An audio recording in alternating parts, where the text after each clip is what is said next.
This film is purely fictional. Please do not imitate it. Your like and subscribe are the motivation for me to update. Chapter 1: The End of Humanity. Parallel World. Your Solar System. The only civilized planet Mother Star. February 16th. 3025. A wandering celestial body exploded in the Earth's atmosphere, and split into 7 pieces, scattered all over the Mother Star. August 9th. A large number of unidentified creatures landed on Cape Urga, the southernmost tip of the East Continent, and Tierra del Fuego, the southernmost tip of the South Continent. August 18th. The East Continent fell. August 21st. Unknown creatures arrived at the North Continent and the West Continent. September 9th. The world's most powerful country, Utopia, fell. The only remaining country in the world, Dacia, in the Central Continent, was still holding on. December 12th. The core fortress of Dacia was breached. Humans were no longer able to resist.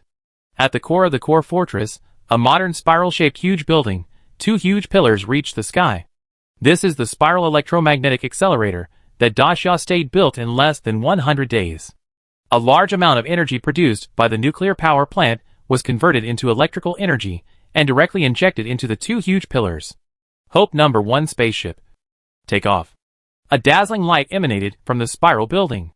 In almost the blink of an eye, a huge spaceship spiraled out of the spiral building and flew into space at a speed that was almost impossible to track with the naked eye. Hope No. 2 is ready. Xiao Shan was at the bottom of the spiral building. He looked behind him through the porthole. The tidal-like star beasts broke through the defensive wall and were rushing into the core area. The defensive artillery fire was still tenacious. Every fierce artillery fire would take away the lives of a large number of star beasts. However, the firepower of these artillery fires was getting weaker and weaker, and the number was getting smaller and smaller. But the number of star beasts was increasing. Everyone knew that the last home of mankind was about to fall. The Earth is finished, and humanity is finished. Xiaoshan Navigator, check the equipment, and prepare for launch. The hope of humanity is on you. The Commander-in-Chief's voice was solemn. The Hope spacecraft is the seed of human civilization built with the power of the whole country. It carries the only hope left for humanity. It is full of human information, civilization genes, and embryos and seeds of plants and animals. This is the only hope left for human civilization. There are 5 in total. Xiaoshan is the operator of the last one. Commander-in-Chief, check completed. This is the last moment, and everything is self-evident. He knows that he has a heavy responsibility, and he knows that he may die, but he has no hesitation. Because of the rush of time, when the Hope spacecraft takes off through the spiral electromagnetic accelerator, it will generate more than 200 g of gravitational acceleration. And acceleration exceeding 4 g will cause shock. 14 g will directly cause deformation, and organ dislocation and separation. The crew on the spacecraft can only be protected by entering deep sleep in the high-pressure sealed nutrition cabin. It will not be awakened again until it enters space and escapes the Earth's gravity. However, due to the technical shortcomings of artificial intelligence, some operations during the takeoff phase can only be tracked and operated by the navigator. In order to keep a clear mind, the navigator can only enter the seawater low-pressure chamber and use his body to withstand the huge acceleration. There is a 90% probability that this navigator will be crushed to death by the huge force when the acceleration reaches its peak. Even if he survives by chance, he will be disabled for life. This means that, on each spacecraft, one person's life must be used to ensure success. Xiaoshan knew this, but he was determined. For the seeds of the Earth's human beings, he was willing to sacrifice his life. Hope No. 5. Get ready. The Commander-in-Chief's tone was still solemn. Ready. Xiaoshan's tone was also extremely solemn. In the face of huge responsibilities and the last moments of his life, he couldn't relax. Goodbye, Xiaoshan. Goodbye, Commander-in-Chief. Long live mankind. Humanity will live forever. The two said their final goodbyes to each other. At the last moment of their lives, both of them were very calm. Death is not scary. To continue human civilization, it is worth sacrificing one's life.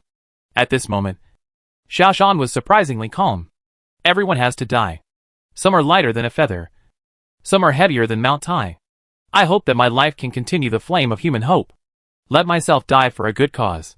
The Commander-in-Chief gave an order, take off. The powerful electromagnetic force started again. and the surrounding facilities went dark for a moment. And all the electricity was sucked away by this spiral electromagnetic accelerator. Xiao Shan felt that his body was pressed tightly against the wall of the cabin, unable to move at all.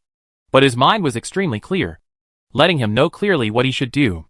The surrounding scenery flashed by, and the Hope No. 5 spacecraft was rapidly accelerating around the spiral track in the spiral building. Circles of high-speed circling made the spacecraft's speed break through the limit again and again. Just as it was about to fly out of the accelerator, suddenly, a giant flying star beast swooped down from the sky and hit the accelerator hard. Countless fragments suddenly filled the sky at the exit. Xiao Shan watched the spacecraft hit a falling fragment. This fragment was small, but very deadly.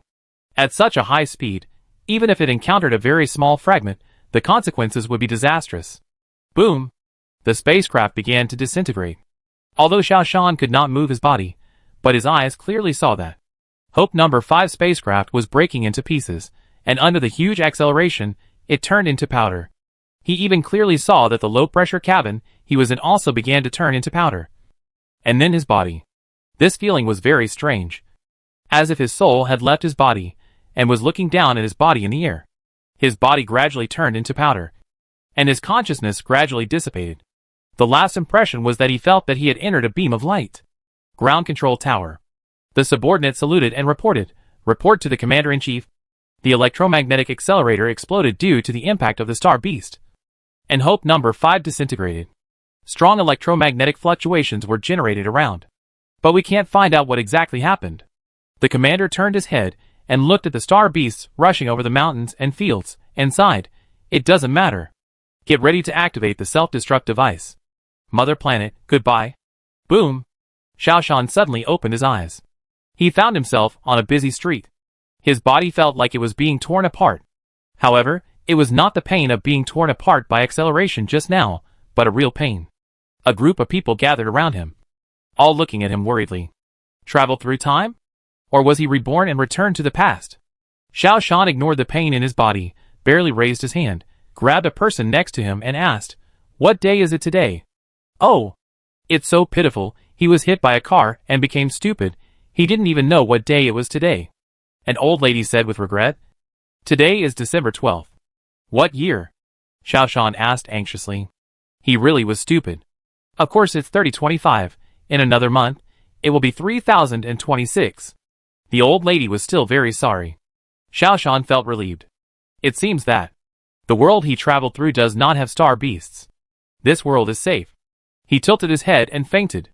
Chapter 2: The Strange Celestial Body Attacks. February 15th. 3026.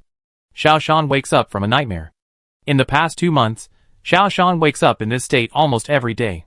Severe war traumatic stress disorder has greatly affected his body and mind. He now knows clearly that he has indeed traveled through time. Strictly speaking, there are 2 types of travel through time. One is physical travel through time, and the other is mental travel through time. Xiao Shan belongs to the latter. In this world, there is also a Xiao Shan. His spirit traveled from the original world to the current Xiao Shan. Why did the travel happen? At first, Xiao Shan thought that Xiao Shan in this world had a car accident, so his consciousness occupied his body. He even merged the memory of Xiao Shan in this world. But now, Xiao Shan began to be confused. He began to doubt that he had not traveled at all. All those memories about the star beast were imagined by himself. And because of these fantasies, I also suffered from war traumatic stress disorder. Because the world is so peaceful, so tranquil, there is no doomsday scene at all. Moreover, the world has jumped to February 3026. It has long surpassed the date of the doomsday outbreak in his cognition. Everything is normal. Xiao Shan seriously suspected that I had a mental illness and a split personality. That's why he thought he was a time traveler. Xiao Shan, do you want to turn on the TV? The beautiful nurse came in and looked at Xiao Shan with a sympathetic smile. Everyone in the hospital knew Xiao Shan, because he would wake up screaming from nightmares almost every day. His mental state was in danger. The psychiatrist examined him and concluded that if he didn't find a way to relieve his tension, he would probably suffer from a serious mental illness and fall into deep depression. Okay. Thank you, Xiao Shan said. The nurse couldn't help but glance at Xiao Shan. He had a handsome and strong face, but he was extremely depressed. In the dark circles under his eyes, which were once bright, were now bloodshot. What a pity for such a handsome face, the nurse thought with regret. According to the Central News Agency, a wandering celestial body is about to fly past its parent star. This wandering celestial body is numbered 2026 PZ01 and will pass by its parent star at a distance of 300,000 kilometers from its parent star. Pa! The teacup in Xiaoshan's hand fell to the ground. The nurse turned around and found that Xiaoshan had suddenly changed. Just now, he was listless and depressed. But now Xiaoshan was like a sword drawn from its sheath, showing his sharp edge. And sharp. The dark circles under his eyes seemed to have disappeared, especially the decadence and confusion that enveloped his whole body. He got up at once, walked out with big strides, and rushed out almost as fast as flying. Regardless of the nurse's call, Xiaoshan had to be anxious. He was the only one in the world who knew that the starry sky beast had come. He had just been suffering from war traumatic stress disorder. But the moment he heard the news, he had recovered. Because he knew that he had truly traveled through time. And he had a huge mission. He wanted to save the world. This was probably the most important reason why he traveled through time to this world. The end of the world had not passed, it was just a year late. The end of the world has come. But no one in this world knows it. Everything can only be awakened by oneself. Time is running out. Xiaoshan can't afford to waste any time. Professor Sun Sanqiang of the National University is reading a latest astronomy report carefully. This is an analysis report on the wandering celestial body codenamed 2026 PZ01 that is about to pass by the mother star. Professor Sun, there is a person named Xiaoshan outside who wants to see you. He said he is your student. But he didn't make an appointment. I asked him to make an appointment first. But he insisted. The secretary said carefully. Xiaoshan. Isn't he suffering from post-traumatic stress disorder and is being treated in the hospital? Professor Sun Sanqiang muttered to himself, saying, let him in. Xiaoshan walked in a hurry, without greeting, and said directly, Professor Sun, you must start an emergency meeting. Sun Sanqiang knew his student very well. Xiaoshan was steady, serious, and careful. He would never do anything rash. What he said was definitely not aimless. However, Sun Sanqiang was a little worried about his mental state. Xiaoshan, your mental state. It's okay. When I heard about the news about the celestial body in 2025. No, 2026 PZ01, my traumatic stress disorder was cured without medication. Xiaoshan said seriously. Seeing Xiaoshan's state, Sun Sanqiang believed it. A mental patient would not have such a calm and serious attitude. Tell me in detail. Sun Sanqiang has the seriousness and persistence unique to scholars. He will not easily deny anything. Nor will he easily affirm anything. Everything depends on facts. This wandering celestial body is about to bring a devastating disaster to its mother planet. Xiaoshan said. Sun Sanqiang was a little confused. He held up the information in his hand. According to the information we have, this wandering celestial body will pass by the mother star 300,000 kilometers away and will not hit the mother star. Moreover, its mass is not large, and it will only cause a small-scale explosion, which is not as harmful as an atomic bomb. Xiaoshan shook his head. This celestial body should be slowing down. When it gets close to the mother star, its speed will be lower than the first cosmic speed. At that time, it will be captured by the gravity of the mother star, and then fall into the atmosphere tomorrow and explode. Xiaoshan took a deep breath. This is not a wandering celestial body, but a space weapon disguised by aliens. It will bring a fatal blow to the animals on Earth. Is there any evidence? Yes. Seeing Xiaoshan's resolute look, Sun Sanqiang stood up suddenly.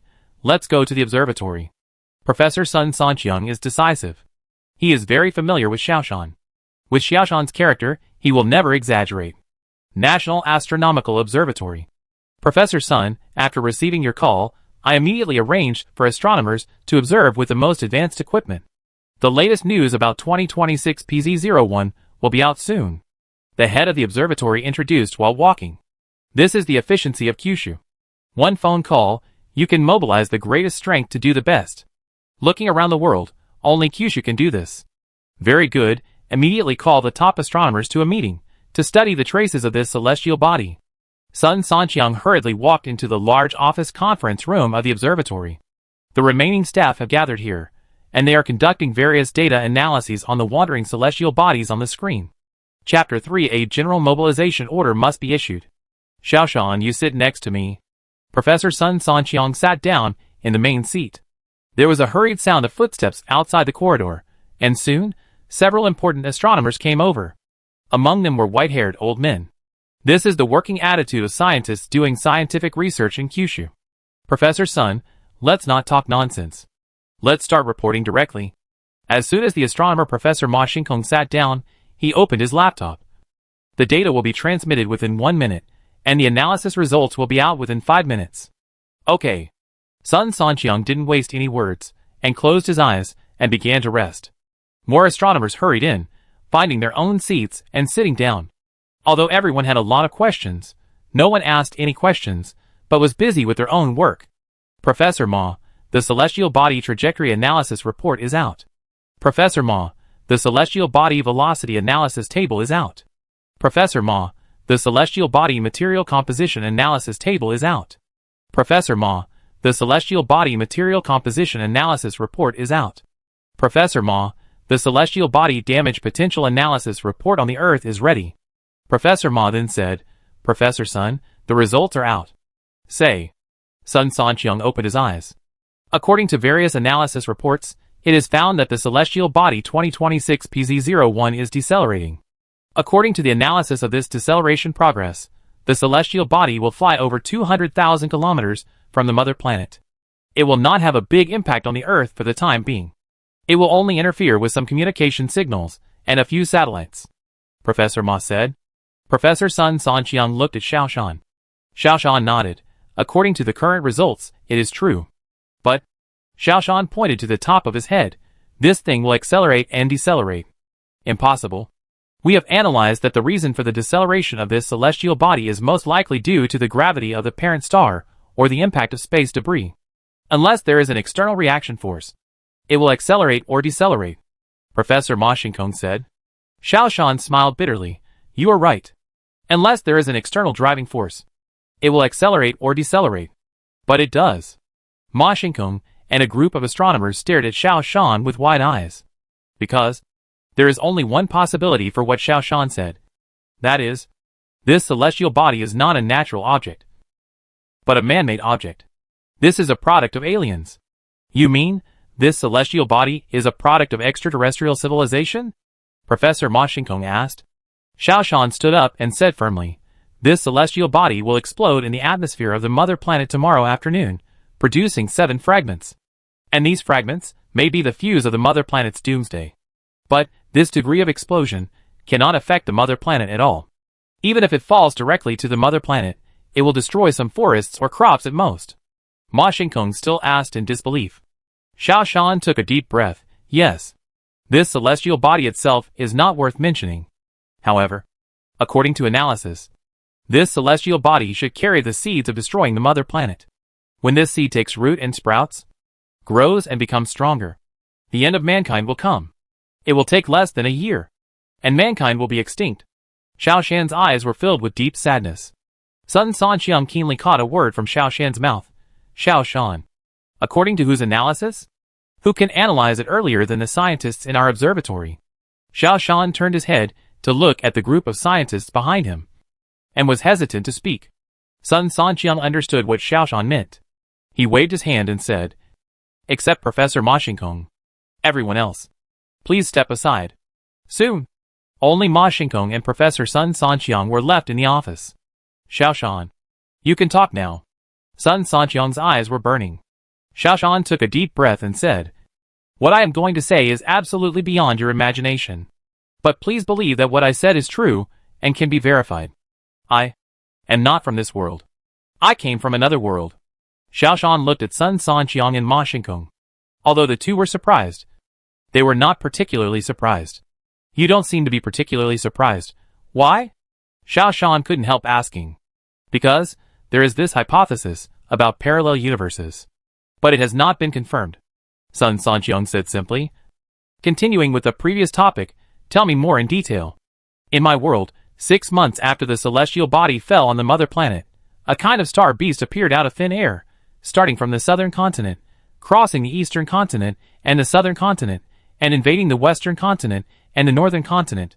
10 months later, the last country of mankind, our great Xia country, fell. I was responsible for operating the Hope spacecraft to escape from the Great Sun system with the seeds of human hope. However, the spacecraft exploded due to an accident. And then I came to this world. Xiao Shan's tone was solemn, thinking of the last scene he saw in the original world. His heart was extremely heavy. Hundreds of millions of people were wantonly crushed by the star beasts, and the world became a purgatory. There were nearly 10 billion people on the mother planet, except for the hundreds of people taken away by the Hope spacecraft. All became food for the star beasts. In your world, when did the celestial body explode? February 16th, 3025. Xiao Shan calmed down and continued. According to the calculations and analysis of scientists, it was concluded that these star beasts came from this falling celestial body. And this world just happened to be delayed by 1 year. Speaking of this, Xiao Shan looked at Sun Sanqiang with burning eyes. Professor Sun, I propose that we use all means to prevent the fall of this celestial body. It is best to destroy this unknown celestial body in space. Sun Sanqiang turned his eyes to Professor Ma Xinkong. Professor Ma Xinkong shook his head slightly. It can't be done. With our current technology, if we want to shoot down this celestial body, it will take at least 20 hours to prepare. And the success rate is extremely low. But if it is according to what Xiao Shan said, this celestial body will slow down within 5 hours, and then fall into the atmosphere. Once it falls into the atmosphere, no matter how advanced the weapons are, they will not be able to track, intercept and strike. Xiao Shan became extremely serious. Then there is only one way. The whole country will be urgently mobilized to launch a war to defend human survival. Professor Ma Xinkong was a little surprised. A national mobilization is an extremely important decision. Isn't this too much? Xiao Shan turned to look at Professor Ma Xinkong. Professor Ma, if you have seen the blood flowing like a river and the scene of purgatory on earth that I have seen, you will know that it is not an exaggeration. In the face of the fate of the entire human race, any mobilization order is not excessive. Professor Ma Xinkong stopped talking and just turned his eyes to Professor Sun Sanqiang. Chapter 4: An Unusual Emergency Meeting. And this is the main reason why Xiao Shan first thought of asking Professor Sun Sanqiang for help. He has the power to convene an emergency meeting. Professor Sun Sanqiang was silent for a while, then he took out a strange-shaped mobile phone from his arms very solemnly and dialed a number, code 0013, start the emergency procedure of the meeting. In a small farmyard, a gray-haired old man was writing calligraphy. A large group of children and grandchildren behind him were taking photos with their mobile phones. This was a rare moment for everyone to see the old man in a year. When the holiday is over, the old man will embark on a journey again and be busy again. On the one hand, he is busy with his job. And on the other hand, he is busy with work. A strange ringtone sounded. The old man looked solemn. And he took out his mobile phone from his clothes. It's me. Okay. He only said 3 words in total. And the old man hung up the phone, turned around and said to his children and grandchildren, sorry, I'm leaving. This holiday, we can only spend it via video chat. After saying that, he went into the house to get his belongings. Although his descendants were disappointed, they understood very well. Such a sacred job must have many sacrifices. Sacrificing family affection is also one of the many sacrifices. A helicopter landed slowly, and the old man put on his coat and hurried away. A shout came from behind, Happy Holidays. The old man got on the plane, turned around, and waved to his relatives apologetically, Happy Holidays. This scene happens in many places. Helicopters took off, picked up experts one by one, and flew to the heart of the motherland. It was just getting dark. Helicopters landed slowly. The staff of the National Convention Center watched this scene with excitement. As the staff of the convention center, it was difficult for them to see such a spectacular scene in their lifetime. It was never seen before that dozens of helicopters fell from the sky like this. Old Yuan, what kind of meeting is it today? So grand. A young man couldn't help asking. Don't ask about the country's affairs. Old Yuan, who has worked at the National Convention Center for more than 40 years, scolded. But his hands couldn't help shaking. In his 40-year career, he had only seen such a scene once. All of this revealed a message. Something big happened. And it was a world-shaking event. Participants got off the helicopter with serious faces and hurriedly walked into the National Convention Center. They also greeted each other and gave holiday wishes. But they were all solemn and serious. Everyone knows that it is absolutely extraordinary to hold a meeting at this time. In the hall outside the meeting room, Xiaoshan sat upright like a javelin. Although he had only been in the army for 3 short months, he already had the demeanor of a soldier. Don't be nervous later. You must explain things clearly. They will ask about the specific situation. You just need to answer truthfully, Professor Sun Sanqiang said. Xiaoshan nodded. I'm not nervous. That's good. Professor Sun Sanqiang nodded. He looked at the time and said, I'll go in first. Remember? Don't be nervous. Xiaoshan sat steadily. He was brewing his speech in his heart. His speech was related to the fate of mankind. He had to be cautious. A man like an iron tower walked in front of Xiaoshan. Pa! A military salute. Xiaoshan immediately stood up and returned the military salute. The experts invite you to come in and speak. The man had an admiring look in his eyes, but said in a calm tone, Yes, Colonel Hua Dingtian. You know me? The man was a little unbelievable. He was sure that this was his first time meeting Xiaoshan. I know you very well.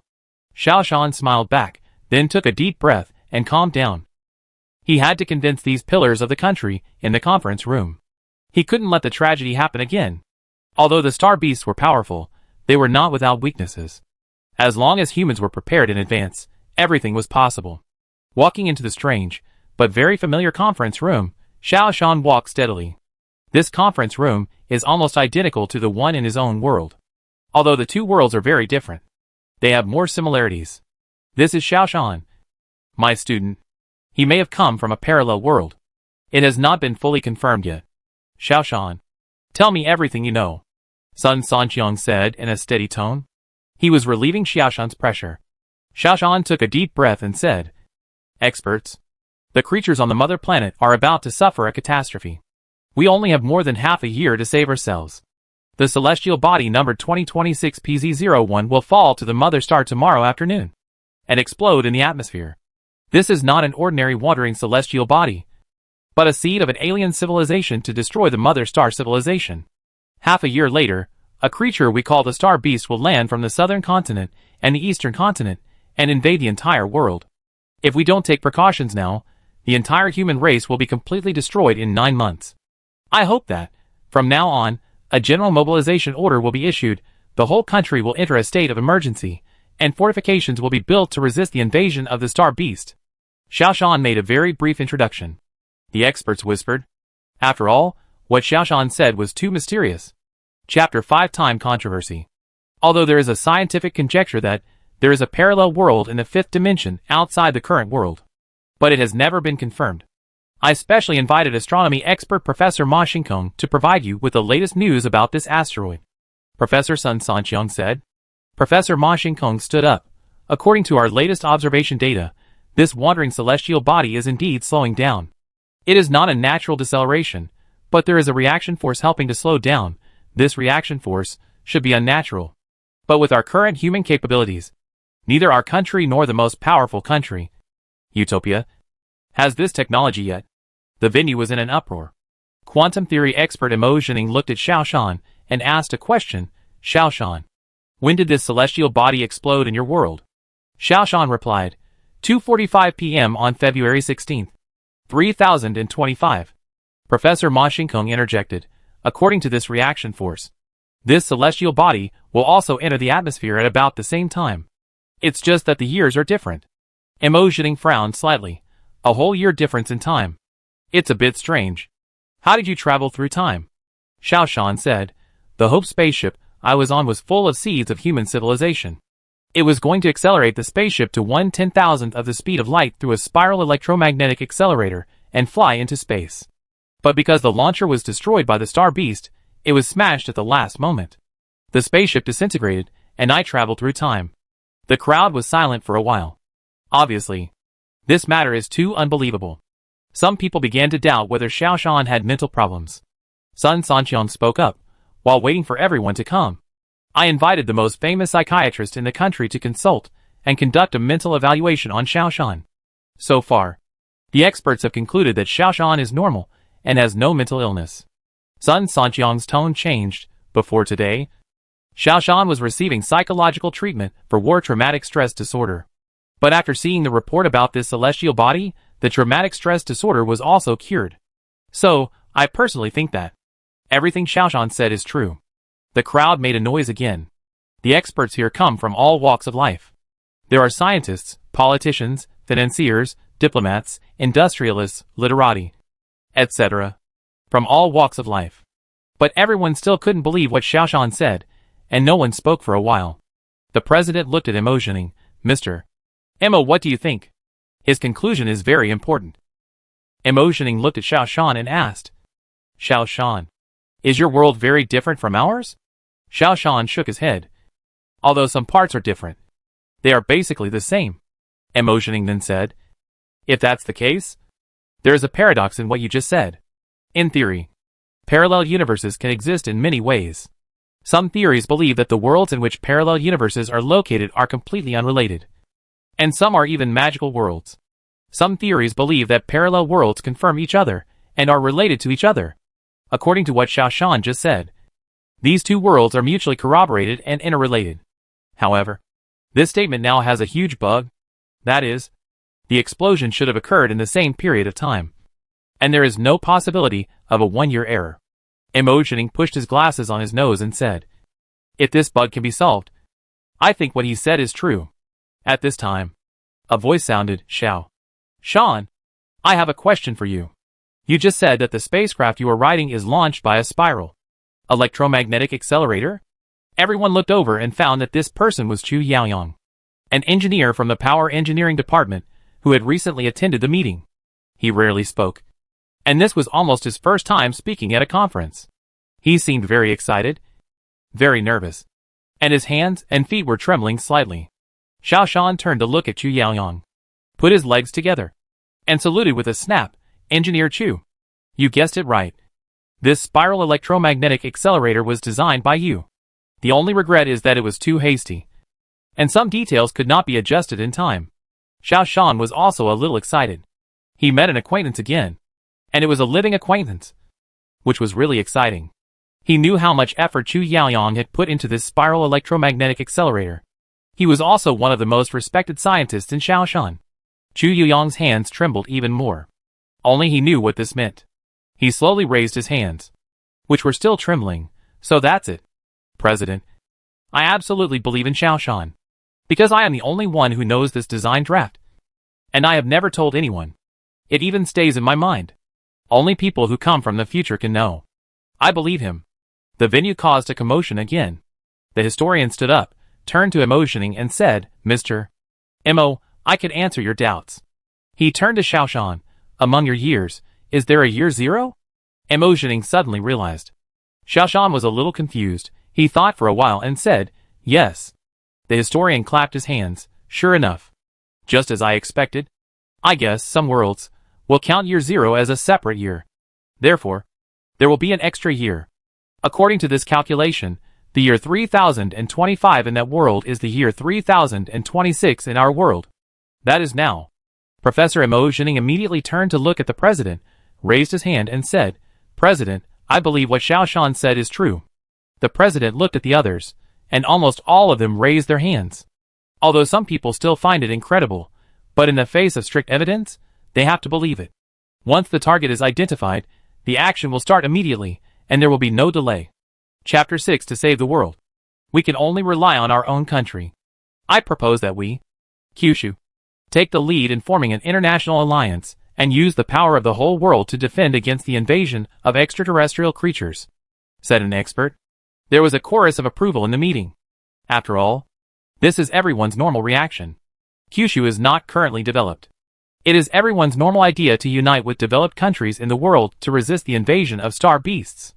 Xiaoshan suddenly raised his hand. The president nodded, signaling Xiaoshan to speak. Xiaoshan stood up, looked around at everyone, and said in a very serious tone, Everyone, although our country is still backward in many aspects. However, the arduous responsibility of fighting back against the star beasts can only be undertaken by our Jiuzhou country, and we can only bear it alone. Why? Someone asked. Xiaoshan took a deep breath and said, Because the world I live in was destroyed by the joint resistance. The crowd was in an uproar again.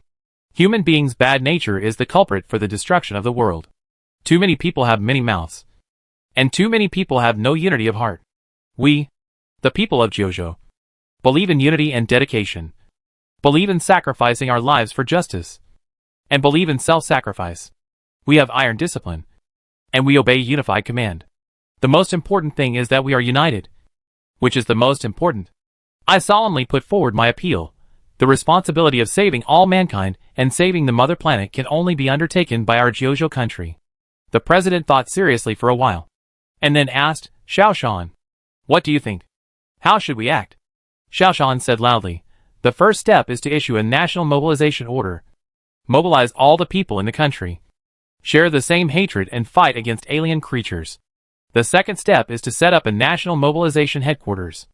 Operate with the highest efficiency, and be fully responsible for all defense dispatches.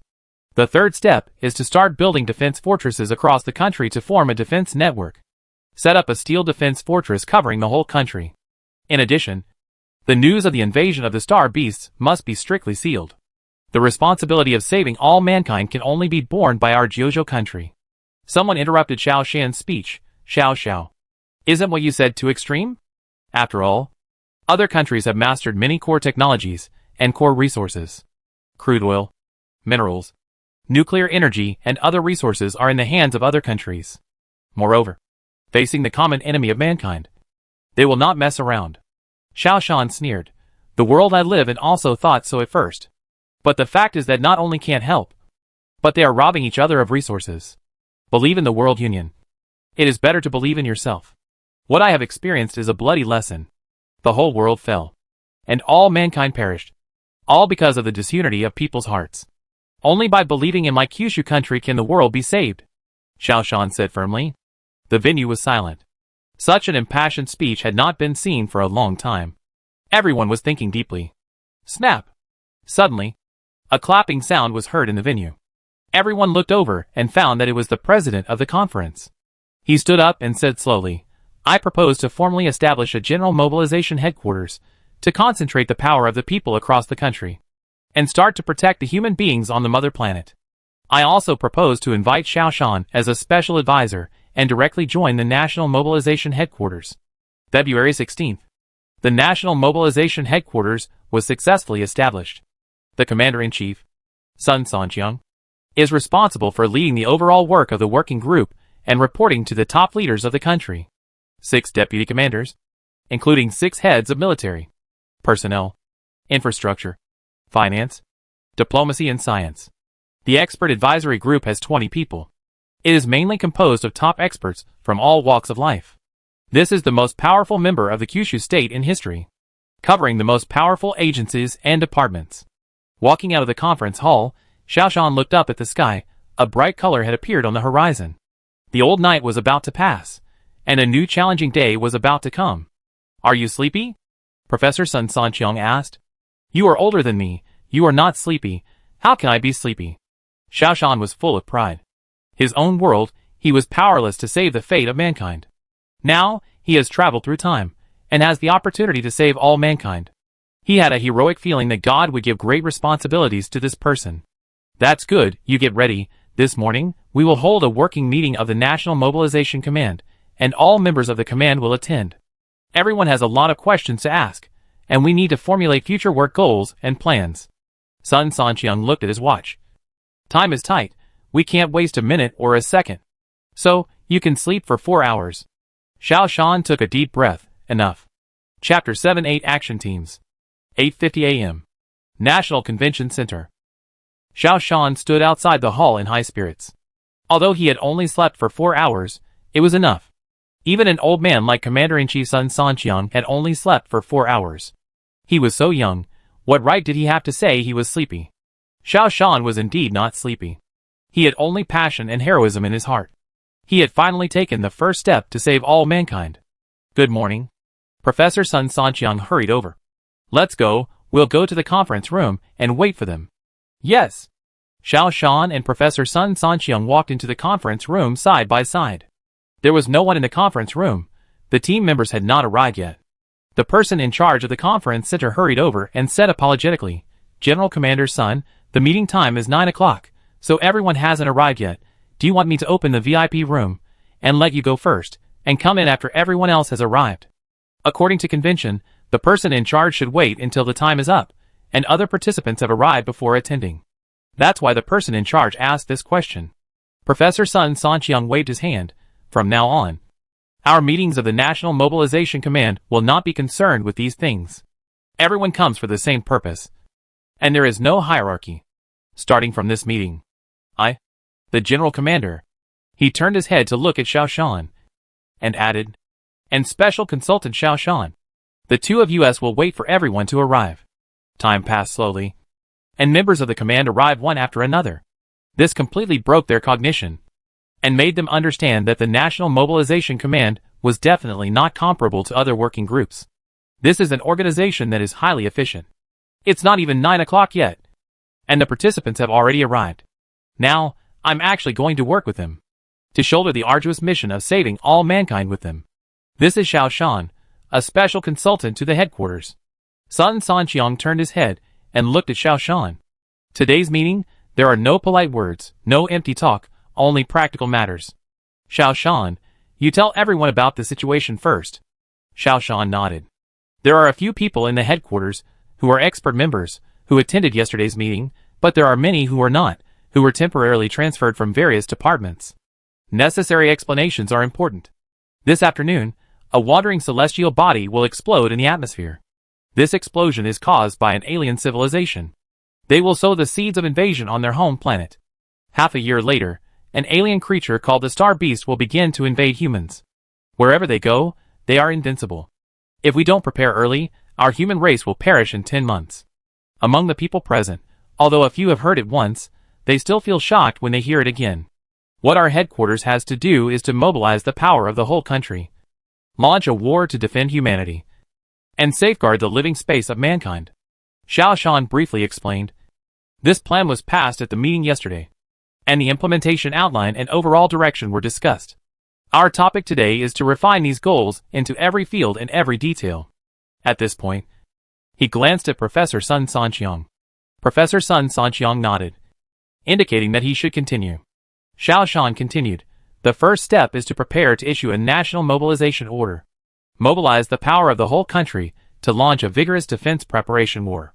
The people at the meeting were shocked again. The national mobilization order has always existed only in legends, and no one has ever really participated in it. Unexpectedly, at this time, the national mobilization order is actually going to be issued.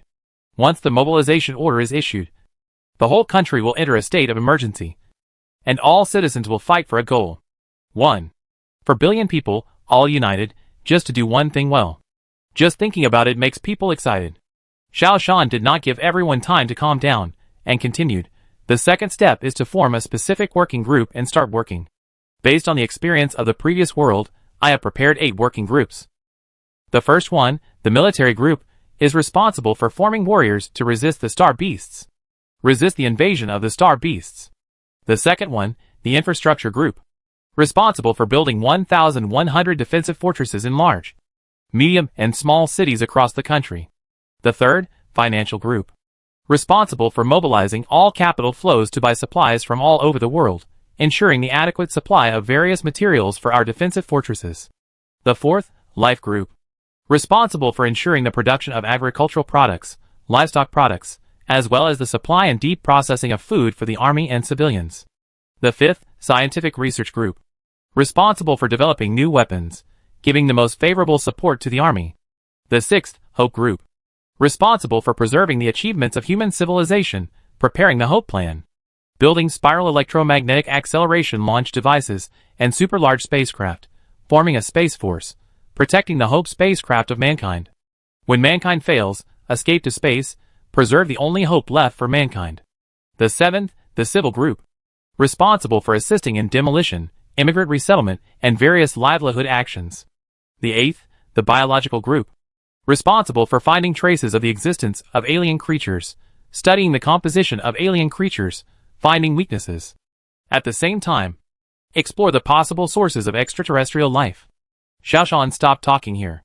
Professor Sun Sanqiang added, I believe everyone has a lot of questions. If you have any questions, ask them immediately.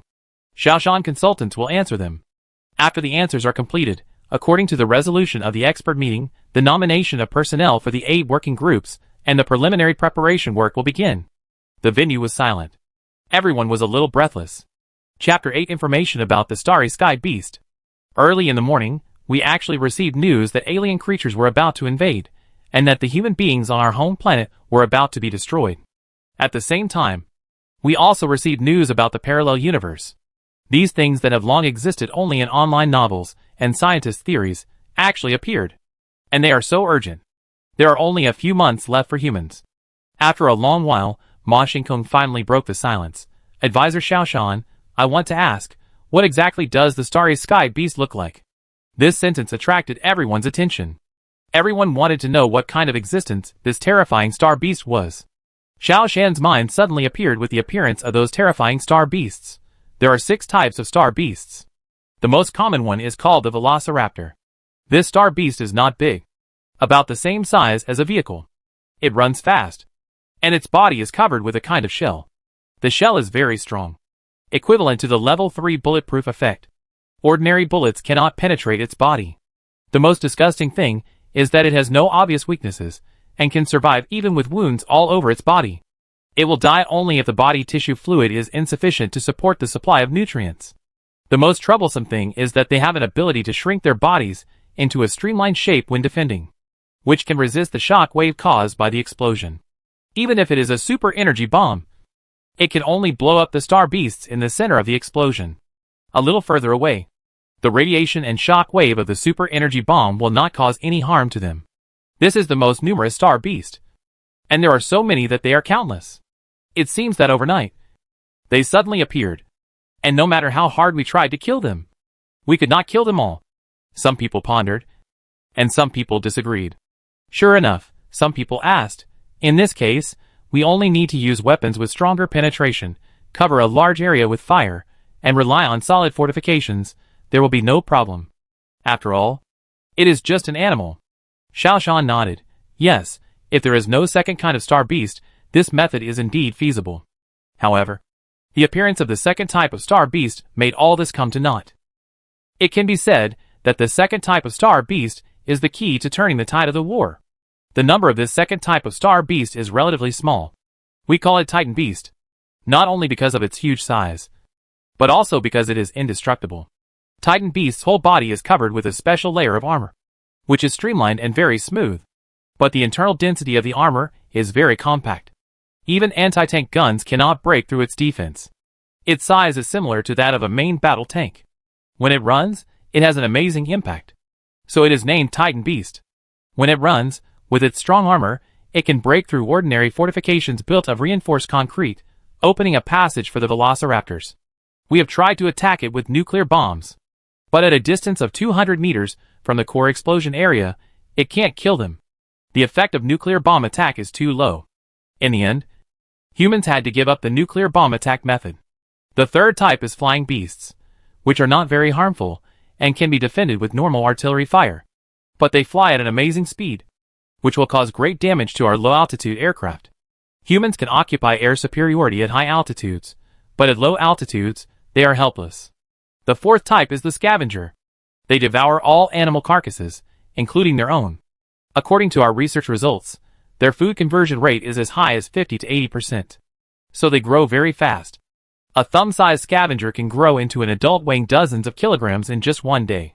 Their reproduction method is asexual reproduction, which is almost direct replication. However, their number fluctuates. So we suspect that the scavengers are the larvae of the first velociraptor, because the number of velociraptors is extremely large, and they are killed one after another. But we can't see where they appear from. So we have this guess. It's just that we haven't found direct evidence. The fifth type is a special star beast, which can spray strong acid or strong alkaline liquid. They are very rare. We haven't studied them much, and the relevant information is incomplete.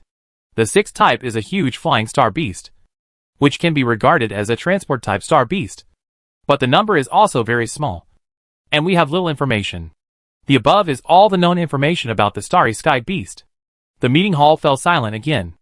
Everyone had a lot of questions, but they didn't know where to start. Finally someone asked, since the Titan Beast is so powerful, wouldn't it be invincible? How can we defend ourselves?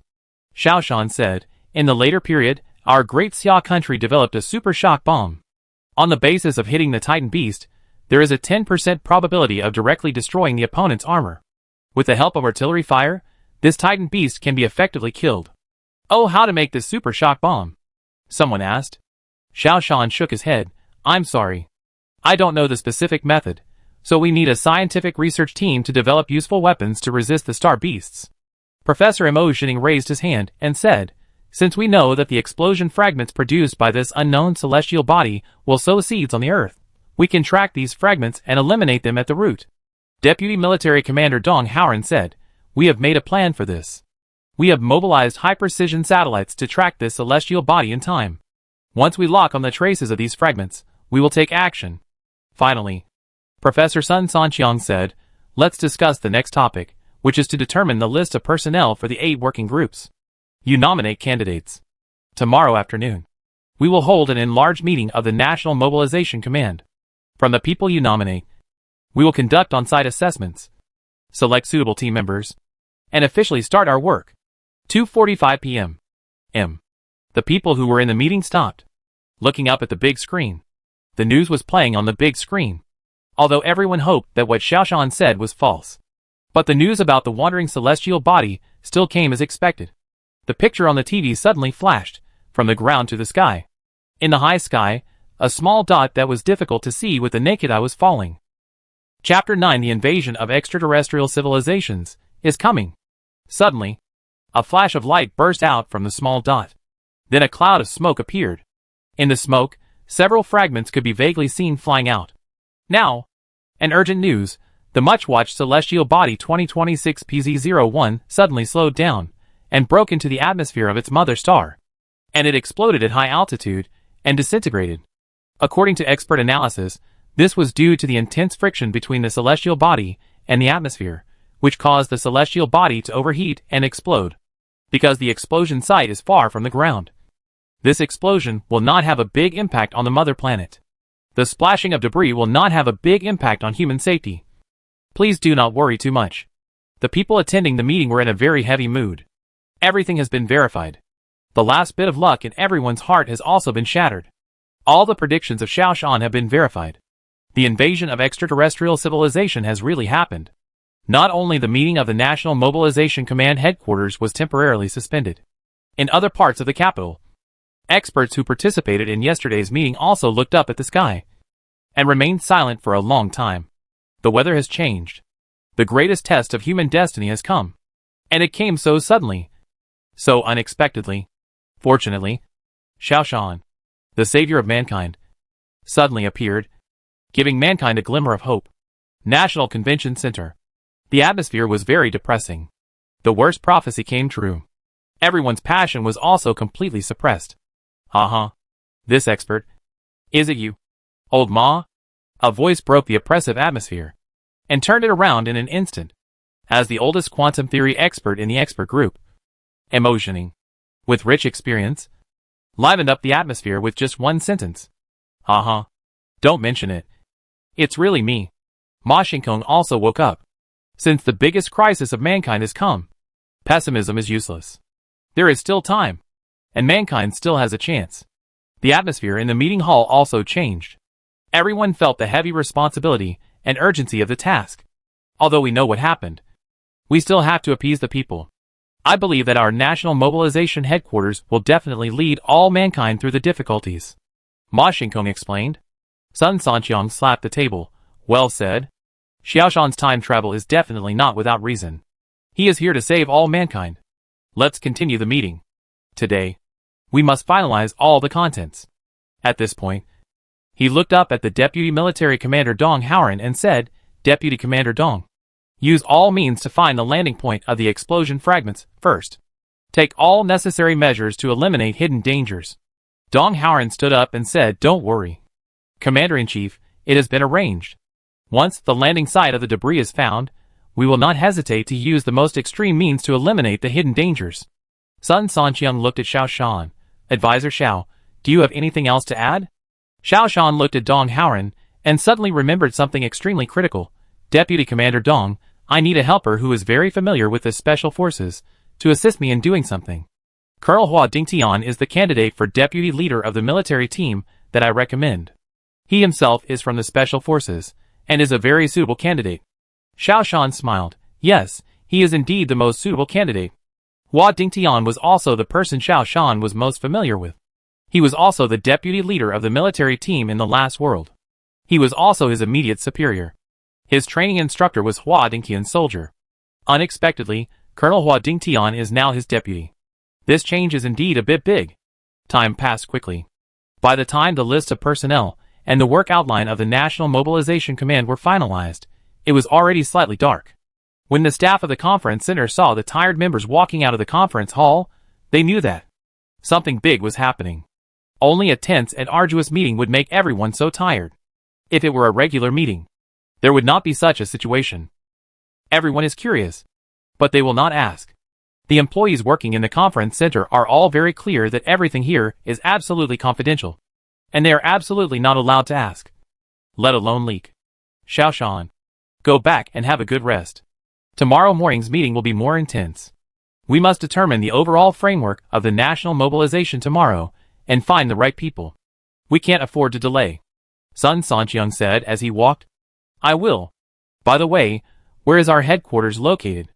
Number 10 Shiyuan. Xiao Shan smiled knowingly. Sure enough. It's still this place. It's the same as my world. See you tomorrow, teacher. Hospital. The nurse was making rounds. She saw that Xiao Shan's room was still empty, which was a bit strange. It has been more than a day since Xiao Shan went out yesterday, and no one knew where he went. There was no discharge procedure. Did he have any accident? A gloom rose between the nurse's eyebrows. As soon as she turned around, she saw Xiao Shan's upright figure appear at the door. The gloom between her eyebrows instantly dissipated. I'll get my things, Xiao Shan explained. Are you going to be discharged? The nurse was a little surprised, and a little disappointed. Xiao Shan had been in this ward for 2 months, and she had gotten used to seeing Xiao Shan getting up with a pair of panda eyes every day. Yes. Xiao Shan took out a teddy bear and handed it to the nurse. This is for you. In the past 2 months, thanks to its company, I didn't collapse.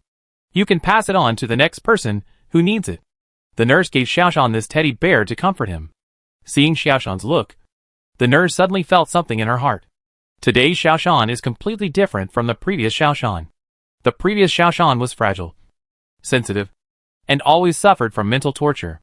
It makes people feel pity. But now Xiao Shan is masculine, upright, and courageous.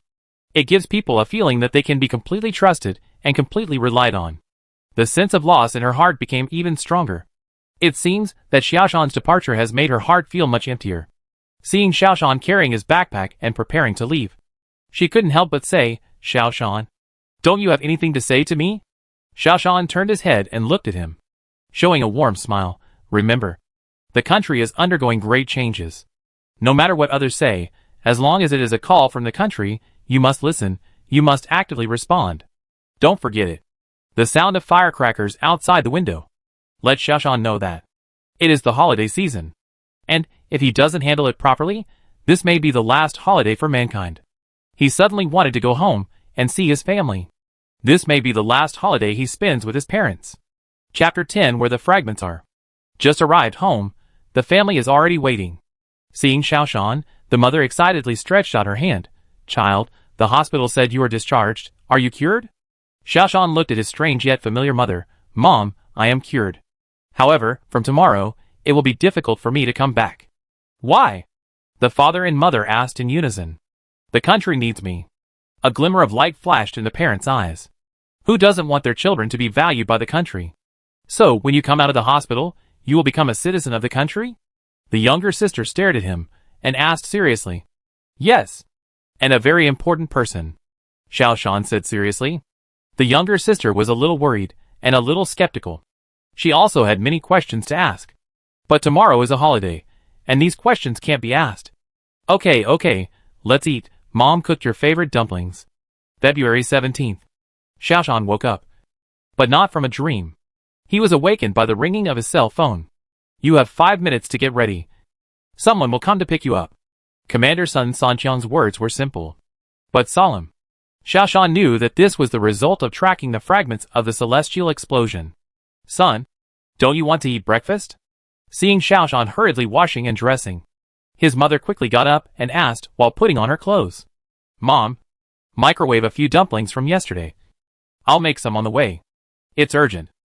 Xiaoshan said as he was getting dressed. Just as he served the heated dumplings, a whistle sounded at the door. It was still dark. From the day before yesterday to now, Xiaoshan had slept for no more than 8 hours. However, he was not sleepy at all. As long as a person gets 4 hours of sleep, it is enough to deal with the most complicated situation. Xiaoshan slept very soundly yesterday, and even the sound of firecrackers in the sky could not wake him up. 4 hours of such effective sleep is enough. Hua Dingtian stood beside the car, straight as a javelin. His mother could tell at a glance that he was truly a member of the country. Even if he was thrown into a crowd, he could be found at a glance. Her son had really made it, and now he had accepted the call of the country. This made her extremely proud. Dumplings? Just eat some. Xiaoshan handed the dumpling box to Hua Dingtian. He knew that Hua Dingtian should be in a hurry than himself, and he must not have had breakfast. You're welcome then. There was no false courtesy between men, and Hua Dingtian was really hungry. A big bowl of dumplings, the two of them finished it in no time. Brother Hua, I need a retired special forces soldier, preferably one who has maintained a high level of strength, but has been retired for some time, and is absolutely loyal and reliable. Must be, not afraid of sacrifice. After hearing the last sentence, Hua Dingtian fell silent. Although he had known Xiaoshan for a short time, he could understand what Xiaoshan meant. Not afraid of sacrifice, which means that the mission is extremely dangerous, and one must risk one's life. There are many retired special forces soldiers, many of whom are absolutely loyal and reliable. But there are not many who have been retired for some time, and still maintain their strength, and are outstanding. However, he still has several such subordinates. However, not being afraid of sacrifice means sacrifice. This choice is particularly important. His choice may affect a person's life. It affects the fate of a family, and the happiness of several families. Yes, Hua Nigua, a man who is as trustworthy as his name. After Hua Dingtian said this, his voice was a little dry. This is an old soldier he admires very much, but now he has to give him the most dangerous task. Because he is the most trustworthy. Is he willing? As soon as Xiaoshan asked, he knew he was asking the wrong question. Hua Dingtian's tone became fierce. My soldiers, even retired soldiers, are real men who resolutely respond to the call of the country and are willing to dedicate everything for the country. I'm sorry, it's my fault, Xiaoshan said sincerely. I shouldn't doubt it. Hua Dingtian looked at Xiaoshan strangely, and had some new views on this young man. Although Xiaoshan was just an ordinary person the day before yesterday, since he joined the National Mobilization Command, his status has become that of a top-level figure. However, this young man is not complacent at all, and is brave enough to admit his mistakes. Such a person is trustworthy. Show me his photo today, Xiaoshan said. Photo? Hua Dingtian was a little surprised. Yes, appearance and body shape are also important. The car drove into a yard guarded by guards and stopped. This is the office location of the newly designated National Mobilization Command, number 10 Shiyuan. Although it is early in the morning, it is brightly lit here. Several construction teams are working on the renovation. At the same time, in the fir forest behind, felling is in progress. After the felling is completed, a modern command center will be built as quickly as possible, as the headquarters of the national mobilization. This place will become the most core area in the country, and even the world, the heart of mankind, will command the people of the whole country to launch a vigorous human counterattack. There is intense busyness and hurried footsteps everywhere. The two hurriedly walked into the combat command room. A lot of people have gathered here. The entire National Mobilization Command Center is basically all here. Xiaoshan, you came just in time. We tracked the landing locations of 5 of the fragments. Fortunately, these fragments landed in the Western continent and the Central continent. We are tracking the other 2 fragments, and data will be sent soon, Professor Sun Sanqiang said hurriedly. Chapter 11 Destroying the Fragments. 5 satellite bird's-eye views were shown on the big screen. These were the images sent back by Kyushu's most advanced ground observation satellite. The image resolution can reach a clarity of 5 centimeters. This is also one of the results of Kyushu's vigorous development of space technology in recent years. Of these 5 fragments, 1 is on our country's prairie, and search personnel have been sent to track it. 1 fell in our northern neighbor, and we have also contacted our neighbor, and they will conduct the search, and we will conduct research together. Professor Sun Sanqiang switched to screen. This one is in the territory of Wugua, in the western continent, which is more troublesome. We have no way to search in there. The fourth one is in Alanto. Through the mediation of neighboring countries, we set a task force to search. The fifth one is in Iraq. They also sent special personnel to search, and they agreed to hand over the found fragments to us for research. The only one we can't control is the one in Ukraine. Utopia. A piece of intelligence was handed over to the general's desk. Detailed description of the whereabouts of the fragments. The general also attaches great importance to this report. In Utopia, the general is the head of state and the king, who controls everything. However, Utopia is not united internally, and there are many factions. Utopia is composed of more than 80 small military states. It occupies the entire northern continent. It is the country with the largest land area in the world. It is also the strongest military and economic power. And each small country has an independent prince or lord to lead it. The power in the hands of the general of Utopia is limited, so he has always paid attention to the level of his subordinates. He especially wants to create a foundation and shut up other opposition parties. Chapter 12. Not very harmful, but extremely insulting. The general looked at the report and asked, "What secrets are there in these fragments?" "Well, I don't know for the time being." The subordinate wiped the sweat from his head. The general threw the information on the ground. "Everyone knows about this report you gave me. What's the use? Besides not knowing for the time being, what else can you say?" The subordinate was sweating profusely, but he didn't dare to wipe the sweat off his head. But once the general became fierce, it was hard for people to accept. "I've given you so much time, and you just submitted this kind of report?" the general asked. This series of words rushed to the subordinate like bombs. The subordinate became even more nervous, and he stammered and couldn't say a word. He felt that the general was very dissatisfied with his work. Sure enough, the general said, "For your face? Go and submit your resignation letter yourself." The subordinate's legs suddenly weakened. He had only been the general's subordinate for less than 2 years, and he was fired. This was a huge blow to him. He wanted to say something, but the general waved his hand, and 2 guards came up and dragged him out. The general picked up the phone and dialed, "Hurry up and find the whereabouts of the other fragments. We must grab the fragments before the people of Kyushu. In addition, find a more suitable intelligence subordinate. Remember, you must have real skills. Those useless people, get out of the way." The National Convention Center was busy again. The staff were very nervous. During the Spring Festival, such a high-density meeting was held. This was the first time in history. Everyone, be careful. This meeting should be of the highest standard. Lao Yuan is an old employee. He saw the clues immediately. Holding such a meeting during the Spring Festival is definitely not simple. Meetings at the National Convention Center are divided into levels. But today's meeting did not indicate the level, so some employees were a little lax. After Lao Yuan's reminder, everyone began to deal with this meeting carefully. 8:50. The venue was full, and only a few seats were left. Xiao Shan stood in the bathroom, thinking silently. There were few people here, and no one else noticed him, which gave Xiao Shan time to sort out his thoughts. From the 15th to the 17th, he had spent these days under high intensity. And today's meeting was particularly important, and he had to take it seriously.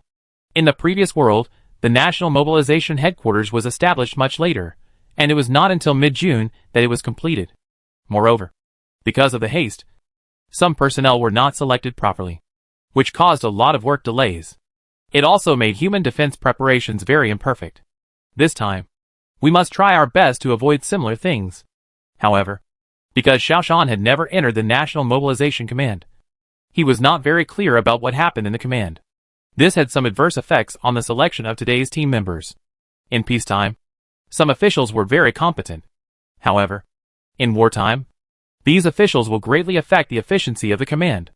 In peacetime, we should follow the doctrine of the mean, such as boiling a frog in warm water and governing a large country like cooking a small fish. We should pay attention to stability and peace first. Even if it is reform, we should ensure a smooth transition and seek change and stability. Therefore, officials will pursue stability and reputation. However, now is an extraordinary period, and we must use extraordinary measures. What is needed is officials who are enterprising and brave enough to try and make mistakes. Even radical officials are more suitable than conservative officials. The selection of team members is particularly important.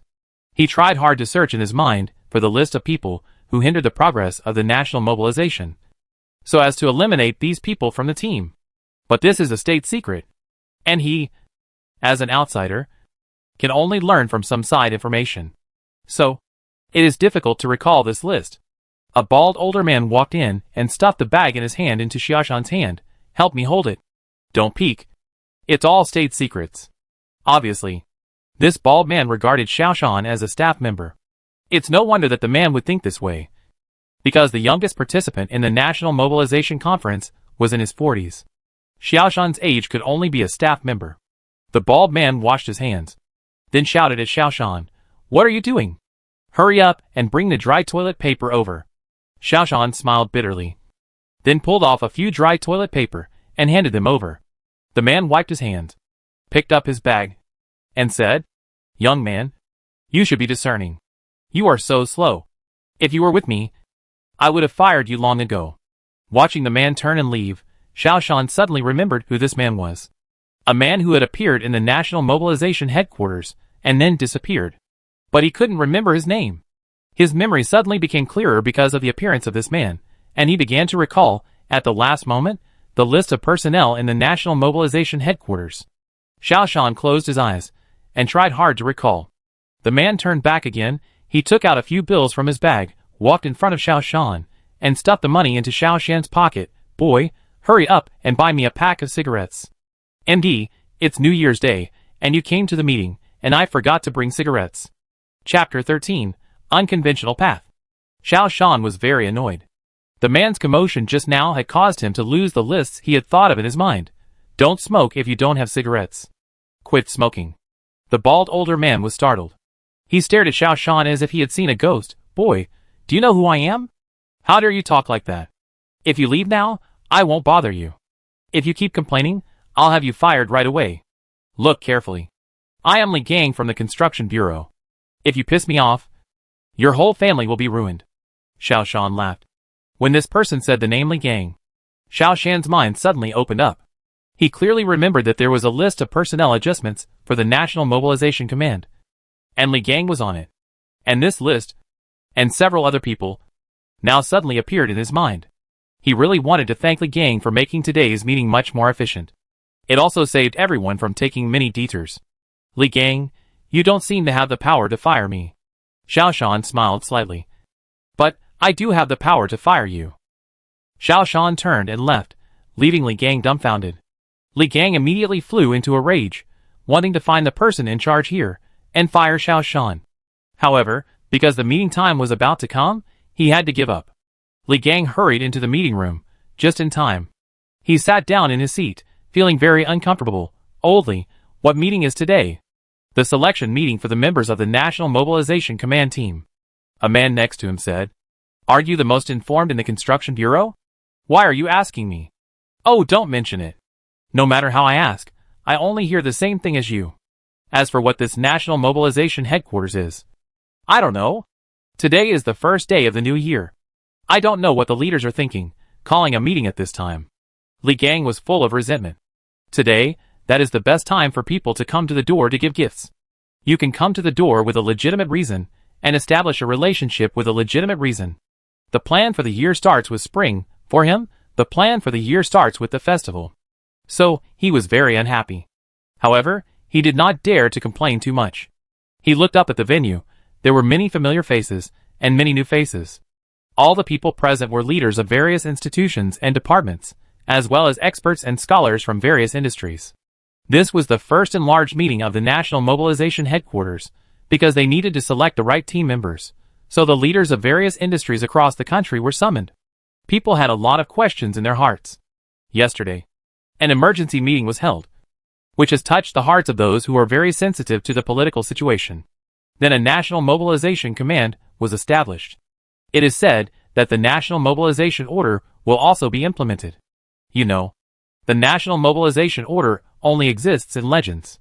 People who experienced the first National Mobilization Order have retired long ago. All this tells people that this festival is not simple. Something big is happening. However, no one knows what will happen. Everyone who attended the emergency meeting kept their mouths shut, and no one revealed any information. This led to the current situation where rumors were flying everywhere and gossip was everywhere. However, none of these news were confirmed. Therefore, the participants were somewhat nervous. In the meeting room, there was a lot of discussion. It's 9 o'clock. Why hasn't it started yet? Li Gang muttered. This was also something that surprised everyone. You know, national institutions value efficiency the most. The meeting was said to start at 9 o'clock. And it was 9 o'clock. Not a minute more. But now it was 9 o'clock. And there was still a vacant seat on the rostrum. And this seat was very prominent. Right next to the commander-in-chief. Which showed that this person was very important. Moreover, the other people on the rostrum were also very calm. As if it was normal and necessary to wait for this person. Who would delay the meeting and make a group of big shots wait. Outside the meeting room, Xiao Shan was calling Hua Dingtian, Hua Dashua. Please help me check the information of a person. Li Gang from the construction bureau. And find out his network of relationships. Especially his backers. At the same time, check his bank records and the property of his relatives. Especially his family members. You might as well send someone to search their homes. Tell me the results immediately. After hanging up the phone, Xiao Shan straightened his clothes and walked into the meeting room. In the meeting room, people were shocked to see a young man walking in with a standard pace. And he seemed to have no idea that he was at a top-level meeting. Why did this guy appear in the meeting room? Is he looking for death? Li Gang recognized Xiao Shan at once. He thought Xiao Shan was just a toilet cleaner. He was still thinking about how to drive this ignorant boy out of the National Convention Center, so that he wouldn't be annoyed. Unexpectedly, he actually appeared here. Yeah, what's going on? The guards didn't stop him. The person next to him said.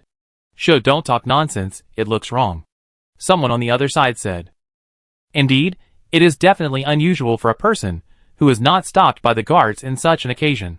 Xiao Shan walked straight to the podium, and then sat down next to Professor Sun Sanqiang. At this moment, the whole audience was in an uproar. Everyone knew what it meant to be able to sit in this position. The country is now in a peaceful period, and it is very difficult to be promoted to any position. Being able to enter this venue at the age of 40 is already a dragon among men. This young man is so young. At most in his 20s. Why is he qualified to sit in this position? Li Gang began to sweat all over. He felt very uneasy, thinking about how he had just bossed him around and asked him to buy cigarettes for him, and asked him to bring a pack and hand him dry toilet paper. Cold sweat ran down his back. He had a feeling that this young man would definitely take revenge on him. Quiet. The first enlarged meeting of the National Mobilization Command officially began. Our meetings emphasize efficiency and eliminate all red tape. So, I won't introduce the others. I believe everyone knows them. General Commander Sun Sanqiang personally served as the host and started the meeting immediately. This was also surprising. For meetings of this level, the rules and procedures are very strict. Just the red tape in the front takes 10 to 20 minutes, and then we can get to the point. But General Commander Sun Sanqiang did not take the usual path, and went straight to the point. Chapter 14 Imminent Relocation. Sun Sanqiang pointed at Xiao Shan and said, This is Xiao Shan, Special Advisor to the National Mobilization Headquarters. A sparse and obviously hesitant applause broke out in the meeting hall. Everyone was obviously a little confused. No one knew what this young man had the ability to be a special advisor to the National Mobilization Headquarters. Moreover, where this young man came from, no one knew. Li Gang shuddered even more. He realized that he had just offended a big shot. Xiao Shan stood up and gestured. The crowd was in an uproar again. It was because of this young man that the meeting was delayed for nearly a minute. In other places, 1 minute is nothing. But in a meeting of this level, 1 minute is a tragic accident. It is an accident that the organizer of the meeting must be held accountable for. But no one said anything to this young man. It seemed that everyone simply chose to ignore his delay. Commander Sun Sanqiang then said, Okay, let's get into the topic of the meeting. Seeing that the meeting topic was started directly, everyone was stunned. They obviously didn't keep up with the pace. There was a commotion in the venue, and everyone went to find seats to see if there were any meeting materials. But strangely, there were no meeting materials. There were only paper and pen, and a writing board. There was also a calculator. Commander Sun Sanqiang said, We humans are about to face a test. In order to deal with this crisis, the country has established a national mobilization headquarters. Today's meeting is to select members for the headquarters. And the selected people are all of you sitting here. The crowd was in turmoil again. Everyone knows what it means to enter the National Mobilization Headquarters. This is the supreme honor and glory. Everyone's eyes became eager and eager. It seems that there is a surge of blood in their hearts. Has the person in charge of the Civil Affairs Bureau arrived? Sun Sanqiang asked. A kind-looking man stood up. Wu Dashi reports to the commander-in-chief.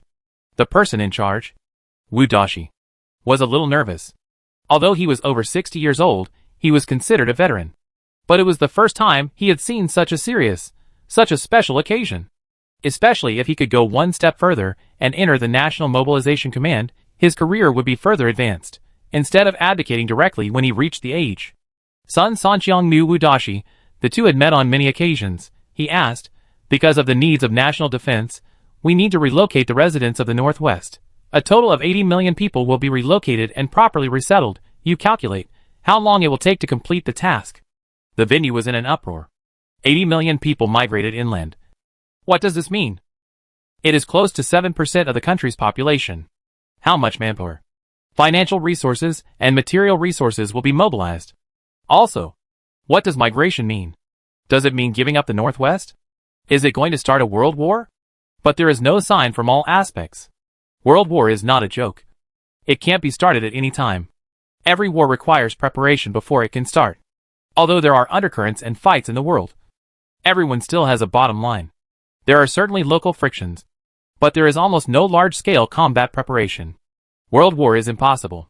Wu Dashi wiped the sweat from his head and said, our resident relocation project involves the relocation and resettlement of millions of people, which took nearly 40 years. Now the efficiency has been greatly improved, and the country's financial resources are sufficient. I am confident that it will only take 10 years to complete this population of 80 million. After speaking, Wu Dashi puffed up his chest with some confidence. Completing the migration of 80 million people in 10 years is definitely an achievement that can be recorded in history. It may also be his most outstanding political achievement. He originally hoped to see a satisfied look on Sun Sanqiang's face, but the face of the commander-in-chief Sun Sanqiang was obviously gloomy. This made Wu Dashi a little nervous. Well, if we hurry up, especially if we have more funds, we can shorten the time to 8 years. According to Wu Dashi's experience, this is already the limit. 80 million people relocated and resettled in 8 years. It was definitely the limit. Moreover, it might cause a series of problems due to being too hasty. These problems would make people anxious. Can it be compressed? Commander-in-Chief Sun Sanqiang asked solemnly. He did not expect that he would encounter difficulties with the first problem. This made him a little anxious. He knew Wu Dashi a little. This person was diligent and conscientious. He rose steadily to the position of the first person in charge of the Civil Affairs Bureau. Although his political achievements are not bright, they are not blemishes either. Such a person would be a good official in peacetime, especially in civil affairs. But now is an extraordinary period. What Sun Sanqiang needs is a bold and groundbreaking leader who dares to think and act, rather than a leader who can only maintain the status quo. No more. Wu Dashi wiped the sweat from his head. Although he knew that Sun Sanqiang was not satisfied with his promise, he could not go against his conscience and give a false number. The country cracks down on empty talk and boasting. He has always been pragmatic, so he always speaks the truth. 8 years is really his limit. Wu Dashi, you can open up your mind. We will provide you with sufficient funds, personnel and equipment. You can calculate how long it will take at the fastest. Commander-in-Chief Sun Sanqiang felt a little frustrated. It took only half a year from the explosion of the celestial body to the landing of the star beast, and less than 10 months to the destruction of the whole world. How could he have 8 years to relocate? The daylily is cold. Wu Dashi was about to speak, but Sun Sanqiang, the commander-in-chief, waved his hand. Don't rush to answer. Calculate carefully. I'll ask for your answer later. Sun Sanqiang, the commander-in-chief, turned his eyes to the other side of the venue. Is the head of the Agricultural Bureau here? Zhao Shouqing of the Agricultural Bureau reports to the commander-in-chief. A dark-skinned man stood up. He was Zhao Shouqing, the head of the Agricultural Bureau. Give you 500 million mu of arable land, you have to ensure the supply of living materials for 2 billion people, including the supply of rice, flour, oil, meat, poultry, eggs and aquatic products. How can you do it? This time Sun Sanqiang changed the way of asking questions. He clearly gave the conditions, hoping that Zhao Shouqing would have a good answer. Zhao Shouqing is an agricultural expert, who has a lot of research in agriculture. He roughly calculated, raised his head, and said, impossible. We have tens of millions of mu of farmland, and pastures, feeding farms, etc., so that we can ensure the sufficient supply of materials. If there are only 500 million mu of arable land, it is impossible to ensure the supply of all materials for 2 billion people. Chapter 15. Let me do it. Seeing that Professor Sun Sanqiang was silent, he added, give me 1 billion mu of arable land plus enough farms to ensure the normal protection of 2 billion people. Sun Sanqiang frowned, and after a while of silence, he finally said, only 500 million mu? And these 500 million mu cannot be guaranteed. Think carefully how to do it. Zhao Shouqing didn't think about it. He was a straightforward person. Don't think about it. It can't be done. Even if all the crops are replaced with the highest yielding crops, it can't be done. Zhao Shouqing. Never make false claims, nor do I fire cannons. I only tell the truth. Sun Sanqiang had nothing to say. After all, Zhao Shouqing was right. He never said anything false. He always told the truth. Although it did not meet the requirements, it was impossible to blame him. Sun Sanqiang sighed and continued, is the person in charge here? Dachuan reporting. A voice came from the conference room. Xiaoshan frowned. This won't work. With this progress, it will take 3 days to get results. Sun Sanqiang was a professor, with rich experience in theories and advanced wisdom. That's why he actively promoted the establishment of the National Mobilization Command. But his shortcomings were also obvious. That is, he was not decisive enough. Teacher, let's talk alone, Xiaoshan said in a low voice. Sun Sanqiang glanced at Xiaoshan and agreed hesitantly. The two stood up one after the other and walked out of the conference room. There was an uproar in the meeting room. If it was a meeting of the same standard, such an incident would never happen. The process of the meeting was strictly controlled. As the host, the two people with the highest authority in the conference room actually left the venue directly. This kind of thing is too rare. The person in charge, Dachuan, who stood up, was also a little confused. He didn't know whether to continue standing or sit down. Teacher, extraordinary times require extraordinary measures. I hope that I will host this meeting, and I will fully represent the National Mobilization Command. Xiaoshan said a sentence that he had thought about carefully. Sun Sanqiang hesitated. Xiaoshan was too young after all. He was worried about Xiaoshan's ability to deal with such an important meeting. Xiaoshan continued, Teacher, we can't afford to delay. I saw with my own eyes that hundreds of millions of Chinese people were wantonly devoured and killed by the star beasts in front of me. Every minute we delay here may cause the death of tens of thousands of people. We must speed up. For the sake of all mankind, we must give it a try and can't look back and forth anymore. Sun Sanqiang made up his mind and nodded. Okay. The two returned to the venue again. The noisy voices in the meeting hall subsided again, and everyone stared at the podium, not knowing what would happen next. Sun Sanqiang spoke up, next. On behalf of the National Mobilization Command, I will formally authorize Xiaoshan, the consultant, to continue to preside over the meeting. Welcome everyone. Sparse applause rang out again in the meeting hall. This was the second time Xiaoshan had received such applause. This was everyone's distrust and suspicion of him. However, Xiaoshan didn't care. His goal was to save all mankind, not to care about these faces. He stood up and glanced at everyone.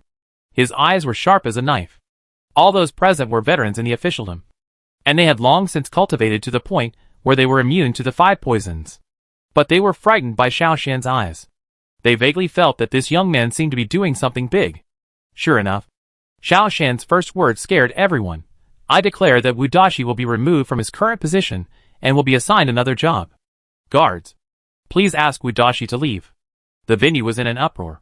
Wu Daxi worked hard all his life to get to his current position. He was actually dismissed on the spot. This was too shocking and too hasty. Wu Daxi was stunned. He was still looking forward to a bright future, but he was directly stripped of his position. This made him look confused.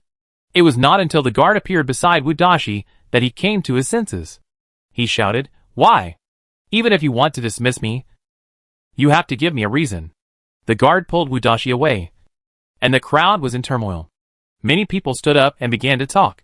Xiaoshan nodded to the guards, signaling them to wait. Xiaoshan then said, You want a reason, right? Okay. I can tell you the reason now.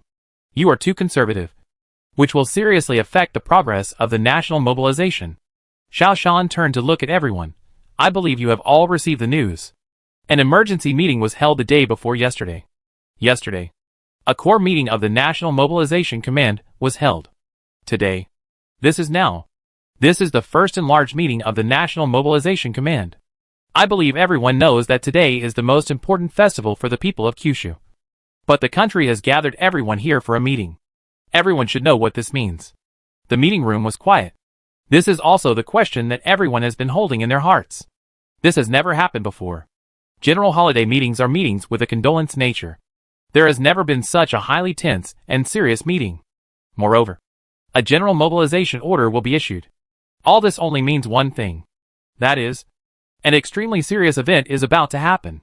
You must be wondering what this is. I can now reveal to you that this is a major event that concerns the survival of all mankind. Today, everything that happens in this meeting will be the top secret of the country. And no one is allowed to leak it.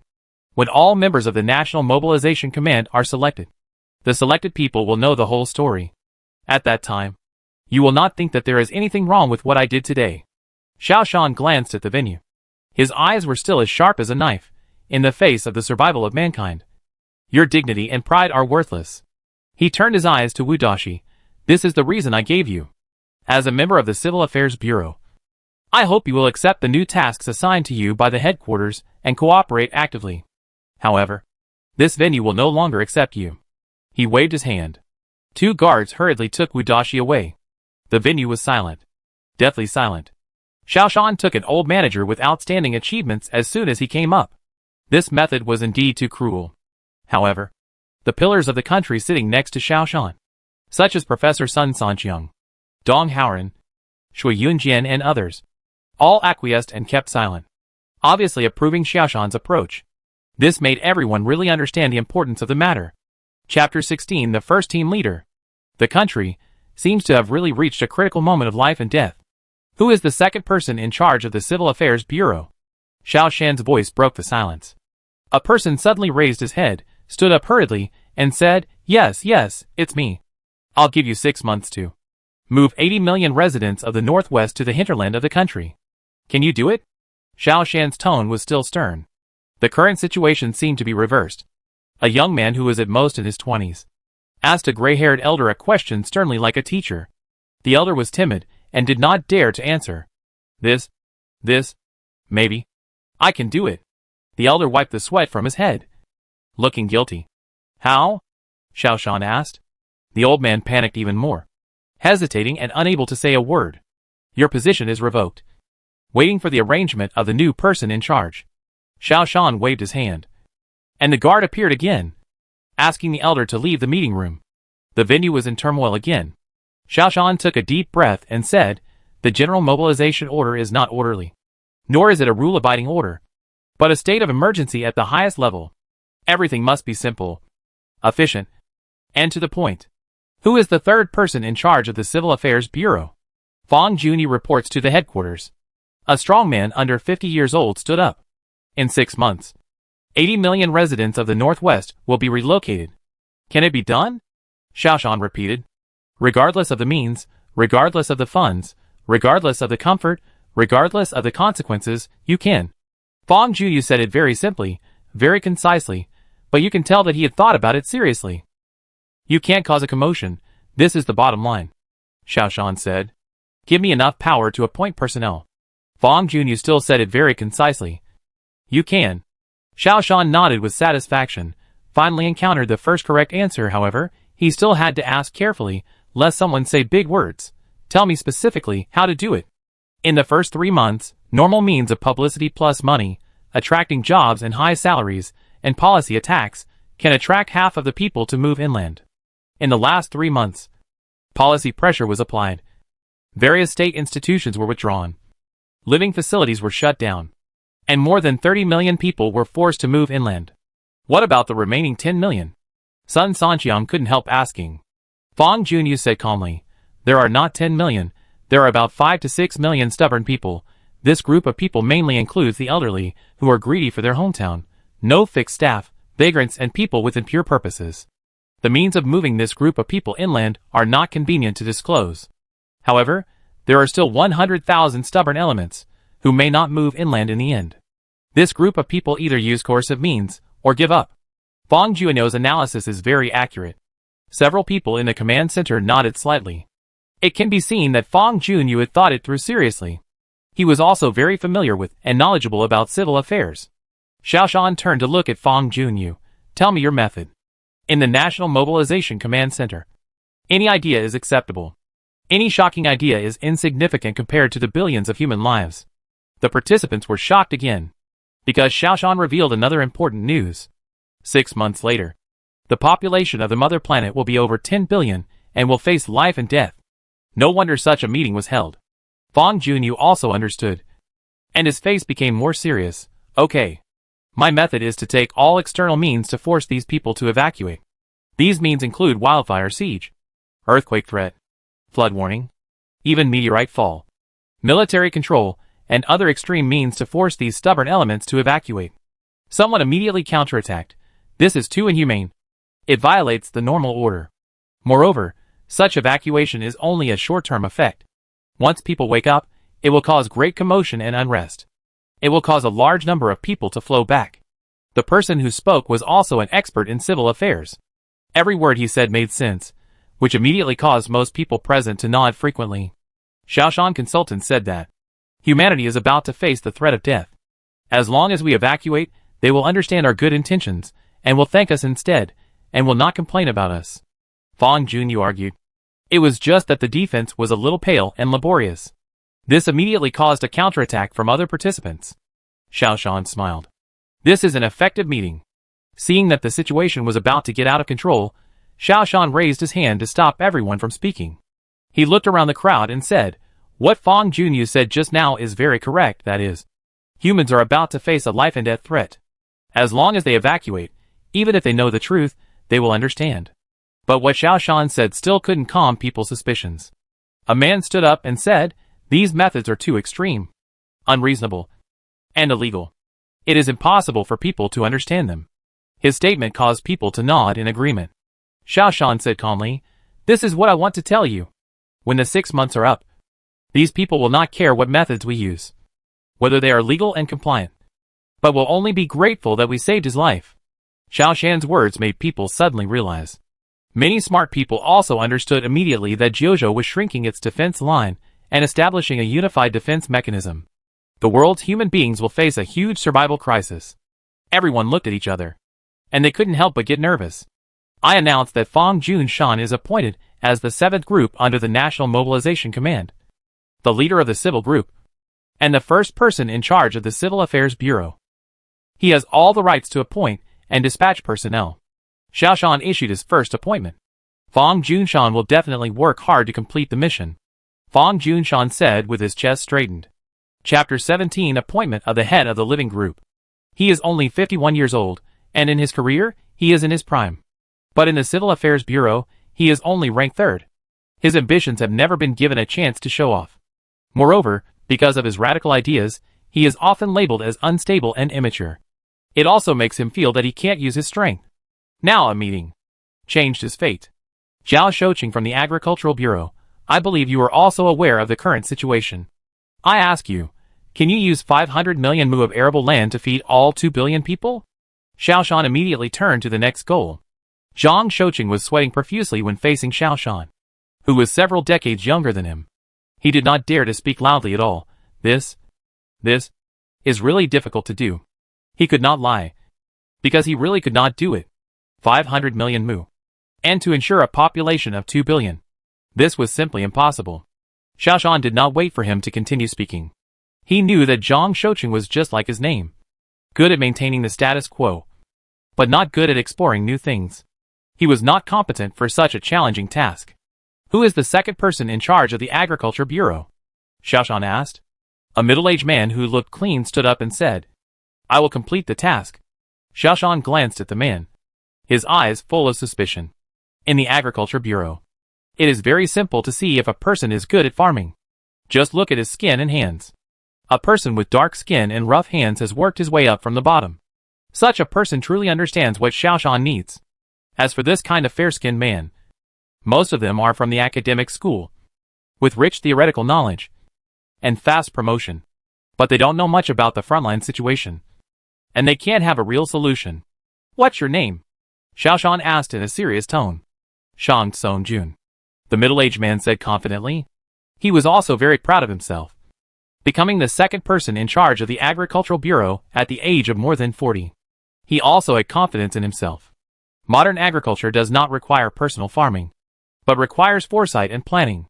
This is the need of the current era. Remove your position temporarily. Wait outside for the new person in charge to rearrange your work. Xiaoshan frowned. This name is a name in his mind. A name that was later removed from the National Mobilization Command. A person who seriously affected the National War of Resistance. Such a person must be driven out of the National Mobilization Command as soon as possible. He may be an excellent talent in peacetime, but in extraordinary times, he is obviously too ambitious and unsuitable. In peacetime, we should pay attention to the overall situation and economic development. This person may be very economically savvy and will take the country's agricultural economy to a new level. However, it is not possible now. What he needs is a down-to-earth talent who can bring a good harvest and rise from the grassroots. Why? Shang Tsung-jun panicked. He never thought that his career would be interrupted by a young man in an inexplicable meeting today. This made him very unconvinced. You are not suitable, Xiaoshan said coldly. Sun Sanqiang and other core members of the command looked at Xiaoshan. Xiaoshan nodded slightly to them. Everyone understood that Xiaoshan was not acting arbitrarily, but had absolute reasons. But before Shang Tsung-jun finished speaking, he was taken away from the venue by the guards. The crowd made a commotion again. This was too exciting. A young man in his early 20s actually fired a manager of the Agricultural Bureau directly at such a meeting. Moreover, the pillars of the country around him remained silent, obviously tacitly approving of Xiaoshan's actions. Who is the third person in charge of the Agricultural Bureau? Xiaoshan continued. Zhou Jianya reported to the headquarters. A dark-skinned man stood up. He was close to retirement age, and because of frequent sun exposure, he looked very old. So he looked like he was in his 70s. Can 500 million acres of arable land guarantee food supply for 2 billion people? Xiaoshan asked again. Zhou Jianya picked up a computer and pen and paper, drew a little, and asked, Can I transform the city? Yes, you have the right to dispose of all the land, Xiaoshan said. Then, there is no problem. Zhou Jianya was obviously relieved. Although Xiaoshan was so young, he was under great pressure, and he was not good at speaking. So although he had made outstanding contributions, he could only rank third in the Agricultural Bureau. How did you accomplish it? Xiaoshan added. We can't just listen to the rhetoric, we must have a practical method. Zhou Jianya stopped working. First, we all plant high-yield crops. Keep the basic food supply.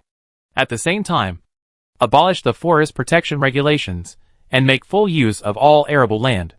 Deforestation and land reclamation? You are destroying the environment and turning history backwards. The person from the Environmental Protection Agency immediately stood up to refute. Zhou Jianya glanced at him and ignored him. The person from the Environmental Protection Agency wanted to speak, but was stopped by Xiaoshan with his eyes. Zhou Jianya continued. The second article, all the tops of buildings in the city will be renovated into small farms, and greenhouse vegetables and small breeding farms will be planted instead. Article 3, discover vertical farming and soilless cultivation, increase the productivity per acre. At the same time, encourage residents to raise chickens and ducks at home, supplement the shortage of animal husbandry, prohibit raising pets such as cats and dogs, concentrate all food on human beings. Someone objected. You have greatly reduced the quality of human life, it is a regression. Yes, not raising pets, it will cause great social problems. Raising chickens and ducks at home, what is the difference between this and the countryside? How to deal with the sanitation in the city? A series of rebuttals sounded. Just as Xiaoshan was about to speak, Zhou Jianya spoke first. Everyone. Consultant Xiaoshan said it very clearly. Humanity is about to face a catastrophe. When we can't even get enough to eat, we still have to pay attention to the quality of life and environmental protection. Isn't this just a foolish dream? When you don't even have tree bark to eat, will you still keep your pet? I think you would have killed it and stewed it into soup a long time ago. Zhou Jianya is not young, but he speaks very aggressively. This is also the main reason why he has a low position despite his outstanding achievements. Others wanted to refute, but Xiaoshan's voice overwhelmed everyone. I declare that Zhou Jianya is officially appointed as the leader of the life group of the National Mobilization Expert Group, responsible for logistics support. The Department of Agriculture, the Department of Environment, and related departments are all under your command. You have the power of personnel and command. Chapter 18. Just because you can't do it doesn't mean others can't do it. Seeing Xiaoshan pick the two team leaders so easily, Sun Sanqiang couldn't help but shake his head slightly. Some people should appear in the right place to exert their greatest effectiveness. Xiaoshan is indeed the savior of mankind. Xiaoshan's eyes turned to the familiar figure. Has the person in charge of the construction bureau arrived? Li Gang felt a little uneasy. Xiaoshan just went through a storm and absorbed 2 people into the National Mobilization Command, but removed 4 people's official hats. However, he is a bit confident. He is a graduate of a professional school and has worked hard at the grassroots level for 10 to 20 years before he got to his current position. He has always been known as the chief expert in national engineering construction, because he is not only academically knowledgeable, but also practically competent. There are 2 types of general experts. One is the establishment faction, who all become experts by reading thick books. The other is the local experts, who all start from the construction site and become experts by gaining experience and practice. And he doesn't belong to any school. He belongs to both. He has rich theoretical knowledge and diplomas, and rich practical experience. So, he calls himself the real top expert of the construction bureau. He once boasted that, if the country lost him, it would at least regress 4 or 5 years in construction. This is his confidence. Here. Li Gang stood up. Xiaoshan waved his hand, and an engineering drawing appeared on the big screen. This is a huge defensive fortress, a 30-kilometer-long circular building. Rather than a building, it is a fortification. A modern steel wall. This is the defensive fortress we are going to build. It is 25 meters high and 10 meters wide. The interior is made of steel structure, and the middle is filled with reinforced concrete. Such a defensive fortress is about 30 kilometers long. Xiaoshan introduced. Isn't this just building a wall around the 3rd ring road? Li Gang is a professional, and can see the clues at a glance. That's right. We are going to build 100 such large circular fortresses across the country, and 1,000 small circular fortresses, with a length of 10 kilometers. High-speed transportation lines should be built between each fortress. Ensure the rapid supply of materials between each ring fortress. Xiaoshan clicked on the next picture, which is a national map. On the map, there are walls that stretch across the entire map between each ring fortress. Everywhere in the country, it should be based on the ring fortress and separated by walls. Calculate how long it will take to complete. Li Gang was stunned for a moment. It seems, there is indeed a big crisis. This kind of ring fortress means that mankind will face a huge crisis. What's the use of this kind of wall? Any plane or cannon can easily climb over it, and airborne troops can easily break through the defense line.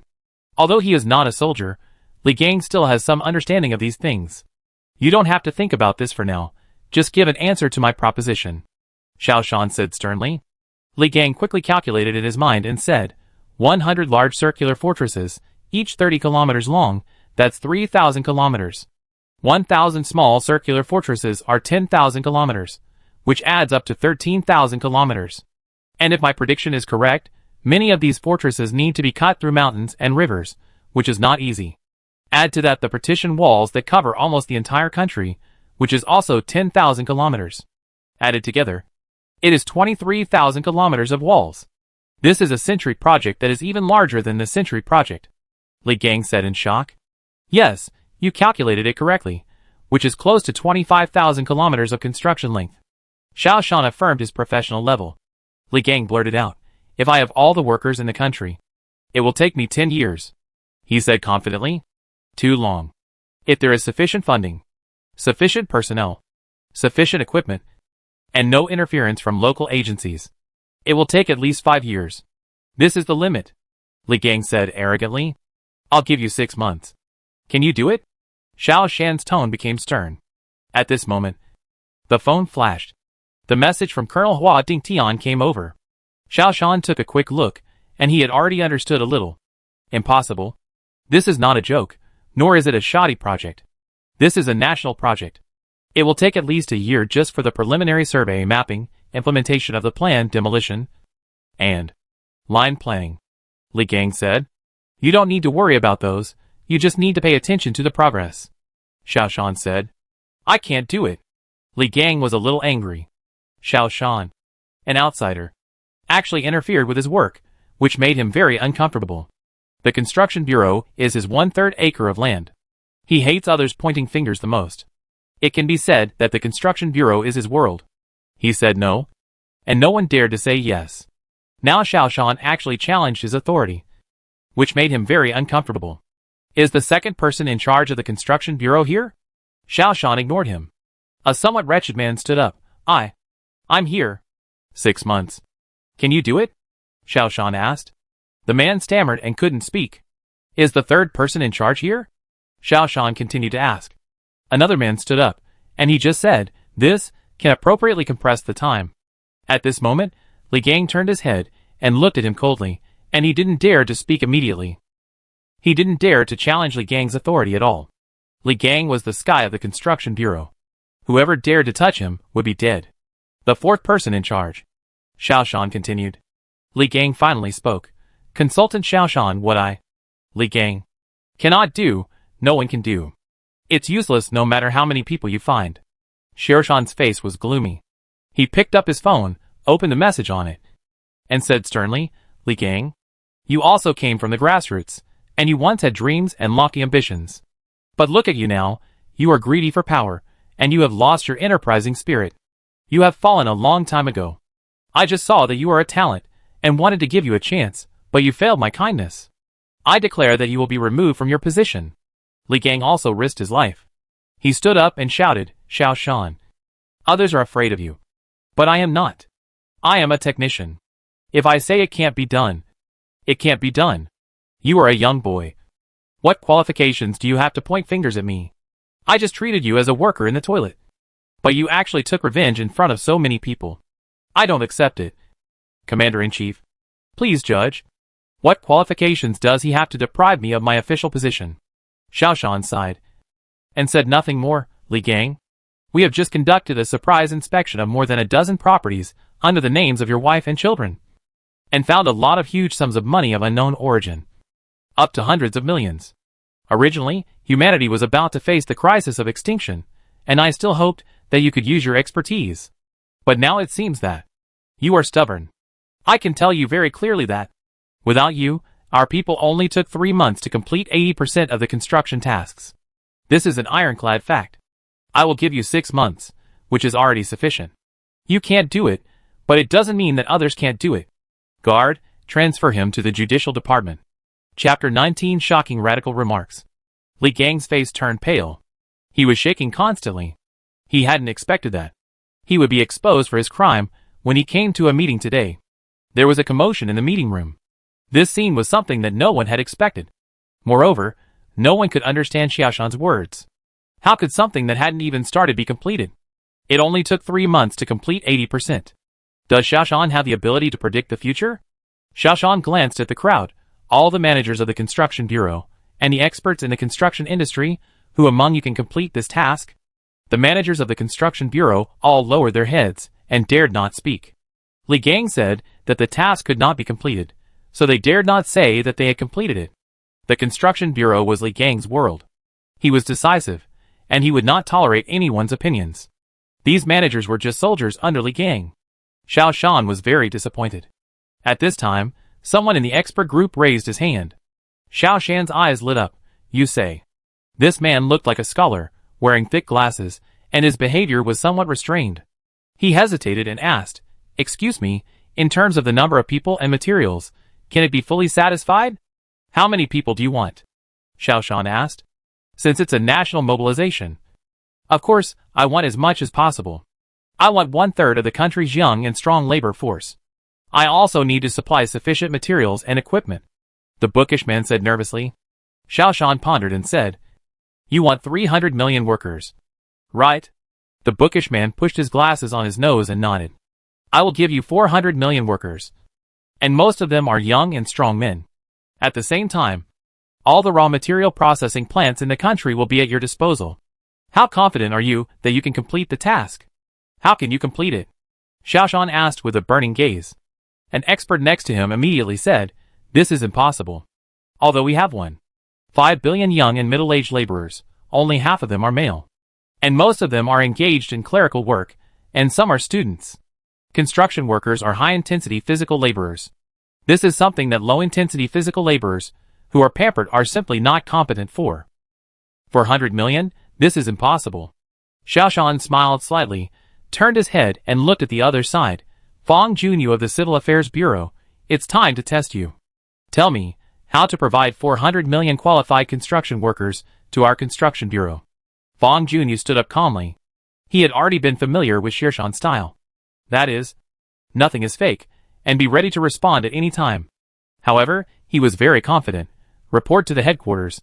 This task is not difficult to complete. First, we have tens of millions of construction workers. I will requisition all of these workers. And each of them will be promoted to be the leader of the construction team. There are about 400 million strong male workers in our country. I will requisition 150 million workers to the construction front, and use 1 month to train them and put them on the job. This 150 million is mainly composed of students over 16 years old, service industry practitioners, and streamlined personnel of public institutions. It does not affect other industries. These are our backbone forces. Xiaoshan nodded with satisfaction. There is still a shortfall of 200 million. How to complete it? Fong Junyu said slowly. As the saying goes, men and women work together, work is not tiring. There must be female workers on the construction site. So, female students over 16 years old and female employees from the service industry and public institutions who have been streamlined, totaling 50 million, are also involved in the construction army. Someone at the meeting objected. This method will greatly affect people's quality of life and social stability. Fong Junyu glanced at this person coldly. Don't you understand yet? All the people are mobilized. Are you still pursuing the so-called quality of life and quality of life? Food and clothing will be our first theme. Xiaoshan couldn't help but applaud. This was the first person who understood among the first-time attendees in the entire venue. Even Sun Sanqiang and a group of deputy commanders applauded. They knew very well that once the general mobilization order was issued, the whole country would enter a state of emergency. People's comfortable and easy lives would become a bubble. This is an unchangeable fact. It is also a cruel reality that must be accepted. The end of mankind is coming, and you are still sentimental, aren't you, courting death? There is still a gap of 150 million? The bookish man asked. Fong Junyu looked at the rostrum and said, Commander-in-Chief, consulted Xiaoshan. You just talked about the supply of living materials for 2 billion people. Right? Xiaoshan nodded. Fong Junyu said coldly, If I understand correctly, we should take in some foreign residents, so we can recruit 150 million strong laborers from them, preferably with a foundation in construction. Xiaoshan couldn't help but cheer loudly. Good. Fong Junyu. You are indeed a competent leader of the civil group. He motioned Fong Junyu to sit down, and then looked at the bookish man. 400 million construction workers. I have prepared them for you. How do you accomplish this difficult task? The bookish man said, I still need to rely on the power of the army, and use explosives to destroy the mountains along the way. These 400 million workers will form 4 work teams, operating in shifts 24 hours a day. Each team works 8 hours, and takes a 3-day break. At the same time, all construction equipment and instruments will be called. No need for preliminary planning and design. We will see as we go.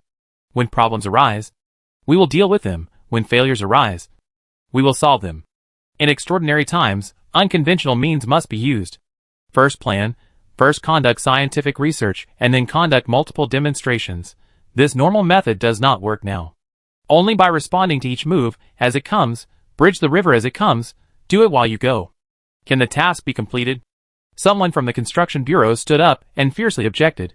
Without scientific survey, it is easy to have an accident. You are taking human life lightly, and rushing forward blindly, which will cause big problems. The bookish man suddenly emitted a fierce murderous aura. It's time. What is there to look back and forth about? Even if 1 million or 10 million people died in the engineering accident, it would be worth it as long as most people could be saved. This remark stunned everyone present. In this peaceful era, if 1 person died in a project, it would be an accident. And if 7 or 8 people died, it could cause a major earthquake. If there were multiple people in an accident, there would definitely be senior officials of the construction and planning agency who would be held accountable, or even forced to resign. But this bookish man actually said that he was willing to sacrifice 1 million or 10 million lives just to improve the progress and speed of the project. Chapter 20. The framework of 8 groups is completed. Such a person is simply a traitor and a heretic. A well-mannered scholar is as cold-blooded and cruel as an executioner. You can't judge a person by his appearance. Many people who know him look at him with surprised and strange eyes, as if they don't know him. Just when everyone thought that the headquarters would scold this person, Xiao Shan spoke. Very good, what's your name? Which department are you in now? My name is Zhu Hengru. Now I am in charge of engineering design at the National Design Institute. The bookish man said. I have also been responsible for the design and construction of several national landmark buildings. I am attending the meeting today as a member of the expert group. Zhu Hengru, do you have the ability to manage 400 million employees? Xiao Shan was still a little worried. Zhu Hengru pushed his glasses on his nose and suddenly said arrogantly, in ancient times, generals recruited soldiers, the more the better. I am the current Zhu Xian. Xiao Shan's mind suddenly buzzed. Zhu Xian, so he is Zhu Xian. A madman who turned the tide in the most dangerous time. It was his madness that made it possible to complete 80% of the defense construction task in just 3 months. In his own world, because the progress of the project was greatly delayed, the commander-in-chief at that time adopted Zhu Hengru's suggestion, mobilized nearly 1 billion people to participate in the construction battle, and repaired most of the fortifications. The commander-in-chief once said, if Zhu Xian was given another month, maybe mankind would not be defeated. This is the person Xiao Shan needs to find. Xiao Shan's original world has many similarities with this world. Even people's personalities and abilities, there are many similarities. Zhu Xian. Oh no, Zhu Hengru, I formally appoint you as the leader of the infrastructure team of the second group of the National Mobilization Command, responsible for all personnel arrangements and dispatch of the second group. In 6 months, build a defense barrier for us humans. Do you have confidence? Xiao Shan said in a very serious but somewhat excited tone. This time, Sun Sanqiang and the 6 deputy commanders were a little surprised. After all, this Zhu Hengru is just a senior designer in a design institute, a technical expert. Now, handing over the entire construction bureau to him for management, is it a bit risky? But after exchanging glances with Xiao Shan, everyone understood that Xiao Shan was not acting on impulse, but had something to rely on. Next, the meeting continued, with terrifying efficiency. At 12 o'clock, the frameworks of the 8 groups were basically completed. Just when everyone thought the meeting was about to end, everyone finally had a chance to take a break, recall the details of this meeting that shocked everyone, and take a nap to replenish their energy. Xiao Shan's words surprised everyone again. Now, let's continue the meeting. In the afternoon, we will hold a group meeting. Each group leader will lead the meeting and start to make an overall plan for the tasks assigned by the headquarters. Use the afternoon to formulate your action plan. Xiao Shan said. Someone asked weakly, no meals? No naps? If this sentence was put in other places, it would definitely cause laughter. But in this place with extremely high efficiency, no one laughed. Everyone just wanted to know how Xiao Shan should answer. Xiao Shan said, we have prepared fast food for everyone, you can eat while working. We have no time to waste, you can use this place as your office. Okay, group leaders, you can take your expert groups to find your respective meeting rooms, and start our second phase of the meeting. And you are concerned about why the General Mobilization Order is issued, because everyone here will become a member of each group of the General Mobilization Order, you have the right to know the truth. Therefore, when the groups discuss in groups, the participants of the National Mobilization Command will make announcements and explanations. The leader of the 8th group's biological group is Tu Qing, a famous female scientist who is over 70 years old. The tasks of the biological group are relatively direct and simple. So relatively professional scientists are needed to serve as the group leader.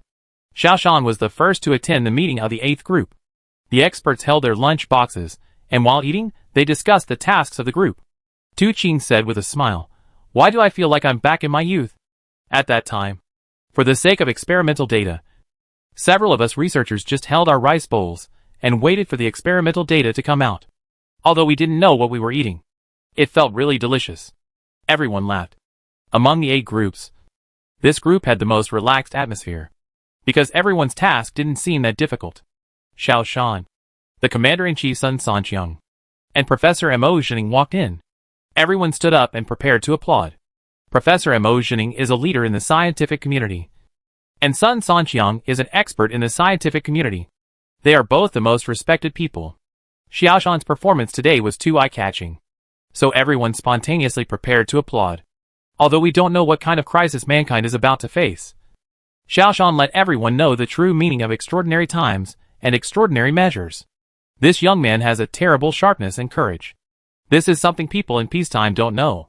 Mo Jining raised his hand to stop the applause, which made everyone a little uncomfortable.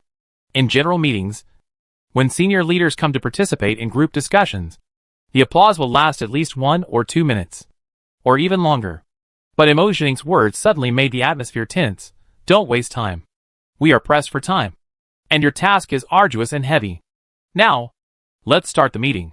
As a scientist at the forefront of physical science, Mo Jining has always been respected. He was so serious, and everyone present fell silent. The staff brought 3 boxes of lunch, Xiaoshan, Mo Jining and Sun Sanqiang. 3 big figures also brought boxes of lunch in everyone's surprised eyes, and started to eat while holding a meeting.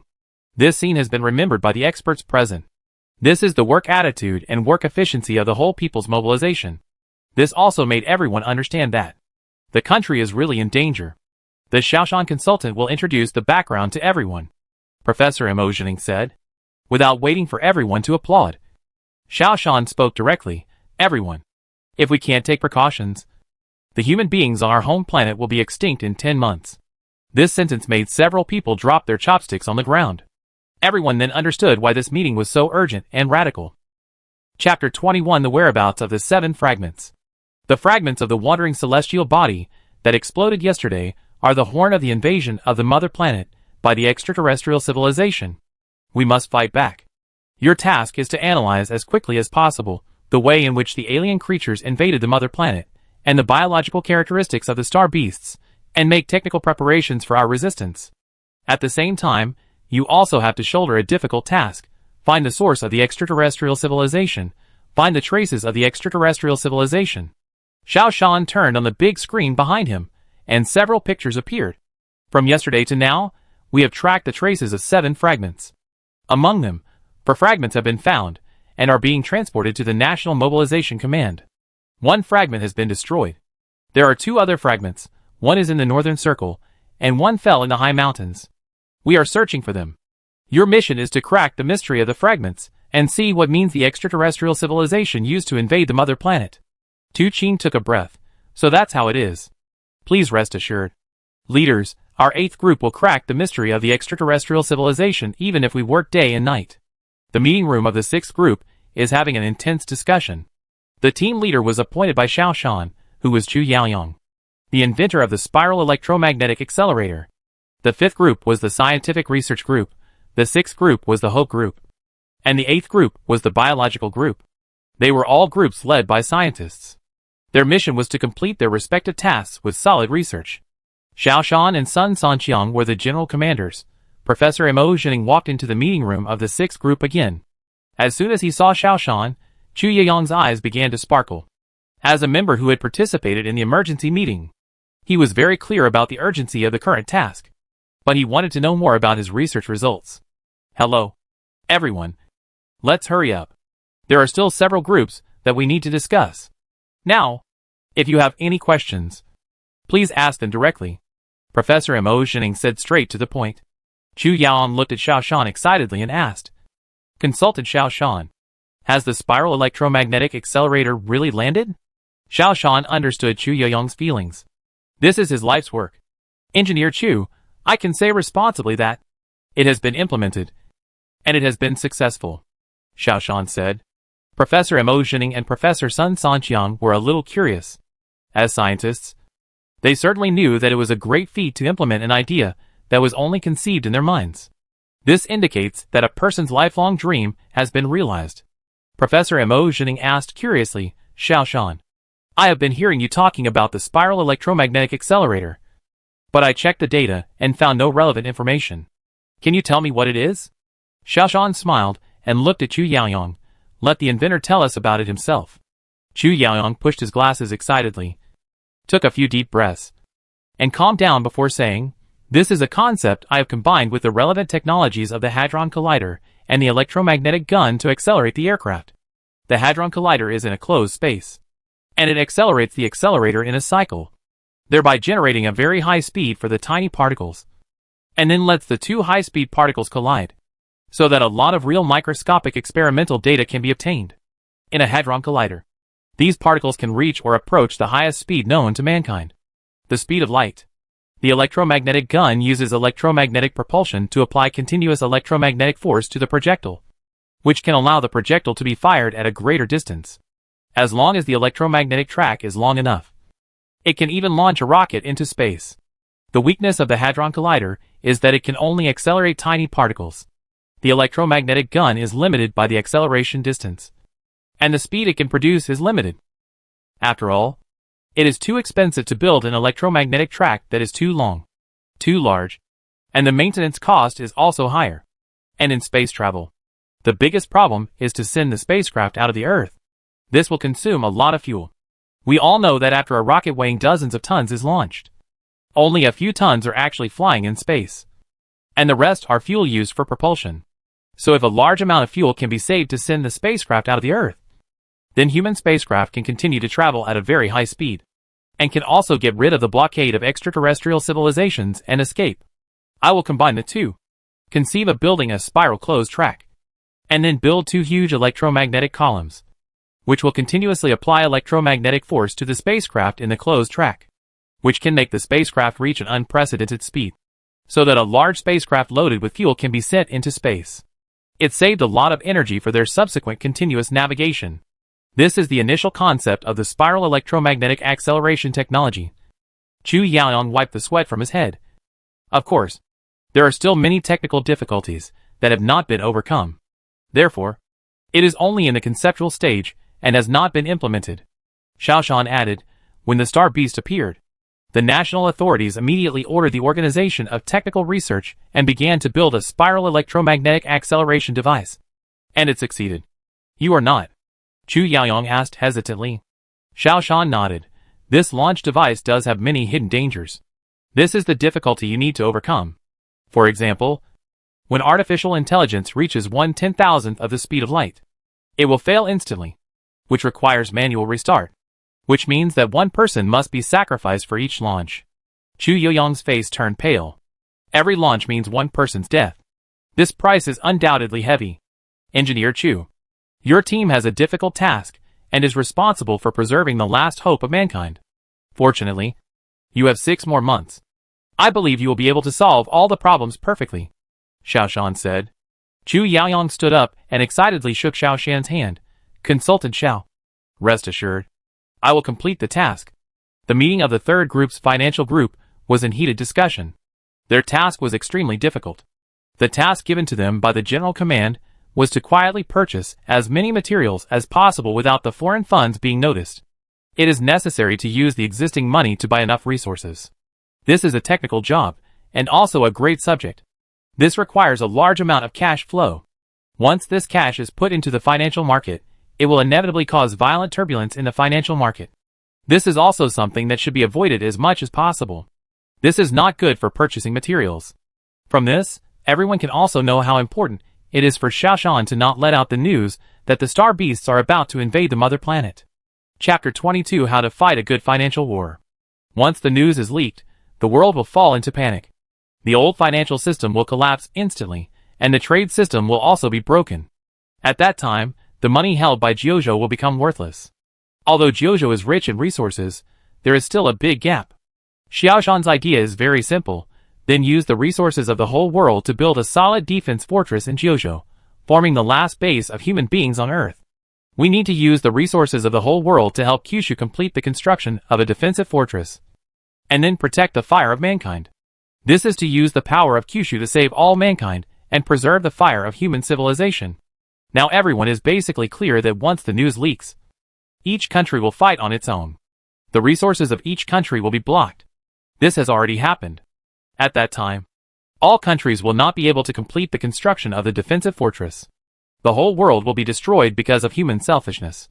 This is bound to happen. Xiaoshan has a saying that has been recognized by everyone. That is, to save all mankind, only our Jiuzhou country can do it. Jiuzhou country will shoulder the responsibility of saving the world. Now, what lies before everyone is how to make good use of the funds in hand, and purchase as many urgently needed materials as possible. These materials mainly include 3 kinds. One is energy materials such as oil and coal. Although Jiuzhou country has abundant crude oil reserves, it is much worse than other countries in the world. It is necessary to purchase as much crude oil and coal as possible to reserve enough energy. The second is iron ore, copper ore and other construction materials. Although Kyushu has abundant iron ore, its purity is low and the processing cost is too high, so it needs to be imported from other places. Copper ore is highly dependent on copper mines in the southern continent. The third is food. Kyushu's food production is already self-sufficient. However, this is a war that will last for who knows how many years, and a large amount of food crops must be reserved. How to purchase as many materials as possible has become the most urgent problem for the expert group. The leader of the third group is Idachuan, the head of the central bank, who is also a financial expert with rich experience. Seeing Xiaoshan, Commander-in-Chief Sun Sanqiang and Professor Mo Zhening coming in, he quickly stood up and said, "Welcome the three leaders to participate in our group discussion." Sun Sanqiang smiled and waved his hand. "Tell me. Let's see where you are at." Idachuan said, "We have summarized some methods.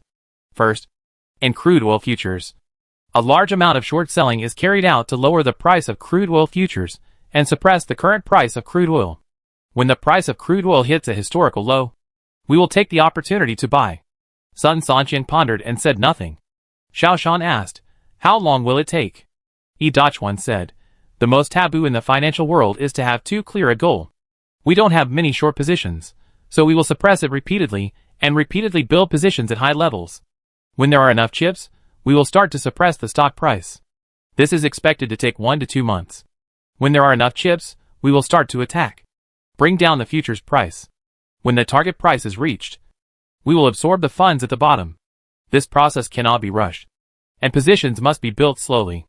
At the same time, in the international crude oil market, the same means should be used to steadily absorb the selling orders. This will take about 2 or 3 months." Professor Sun Sanqiang frowned and said, "This will take 4 or 5 months. Idachuan explained, "Even if it is a hedge fund, it will take more than half a year to build a position. Otherwise, if the position is insufficient, it will be surrounded by foreign capital. So all these take time." Professor Sun Sanqiang shook his head. "This won't work. We must issue a general mobilization order in about 3 months. Otherwise it will be too late. Once a general mobilization order is issued, all your plans and purposes for building positions will be exposed. Then the price of crude oil will skyrocket, or even shut down the crude oil trading market directly. At that time, even if you have a buy order in your hand, it will be useless." Mo Zhening added, "You must complete the battle within 3 months." Idachuan frowned. "That is to say, our main crude oil futures contracts will be concentrated on crude oil futures for delivery in May. We don't have many chips in our hands, so it's not easy to bring down the price. Moreover, if we suppress the price too quickly, it will attract the attention of other funds, and they will maliciously confront us. It will make things more complicated." Xiaoshan suddenly laughed. "Team leader Idachuan, don't just focus on using financial means to complete the task. In extraordinary times, extraordinary means must be used. Things in the market can be handled by off-site methods." This sentence made Idachuan's eyes light up. "Yes. I am too obsessed. I have a student who wrote a paper analyzing how our country should preserve assets and maximize benefits before a world war breaks out. The paper includes some methods of using external means to obtain more supplies." He laughed at himself. I criticized him severely, saying that it is a peaceful era now, and a war will not break out for a while, and the paper is worthless. Now I see that I was short-sighted. I immediately found him and asked him to join our group, discuss countermeasures, and then report to the headquarters. Walking out of the National Conference Hall, the sky was already full of stars. In the past, Xiaoshan always envied those leaders who did nothing but hold meetings all day. Now I realize that a truly effective meeting is no easier than a thrilling game. Although Xiaoshan is young, he feels very painful and tired. This kind of fatigue is not only physical, but also psychological. The double fatigue of physical and psychological makes Xiaoshan a little overwhelmed. Looking at Professor Mo Zhening and Commander Sun Sanqiang, they were both too tired to talk. "It's getting late. I've arranged a room for you. You can rest here. This will be your room from now on," Hua Dingtian said. "Okay." Xiaoshan was really tired. "By the way, I've assigned you a life assistant. She will be responsible for your daily life. You can take a look first." If you feel it's not suitable, you can change it at any time, Hua Dingtian said. Chapter 23. Poor couples have many sorrows. A heroic girl came over and stood in front of Xiao Shan. Hello. Consultant Xiao. My name is Yi Ziyue.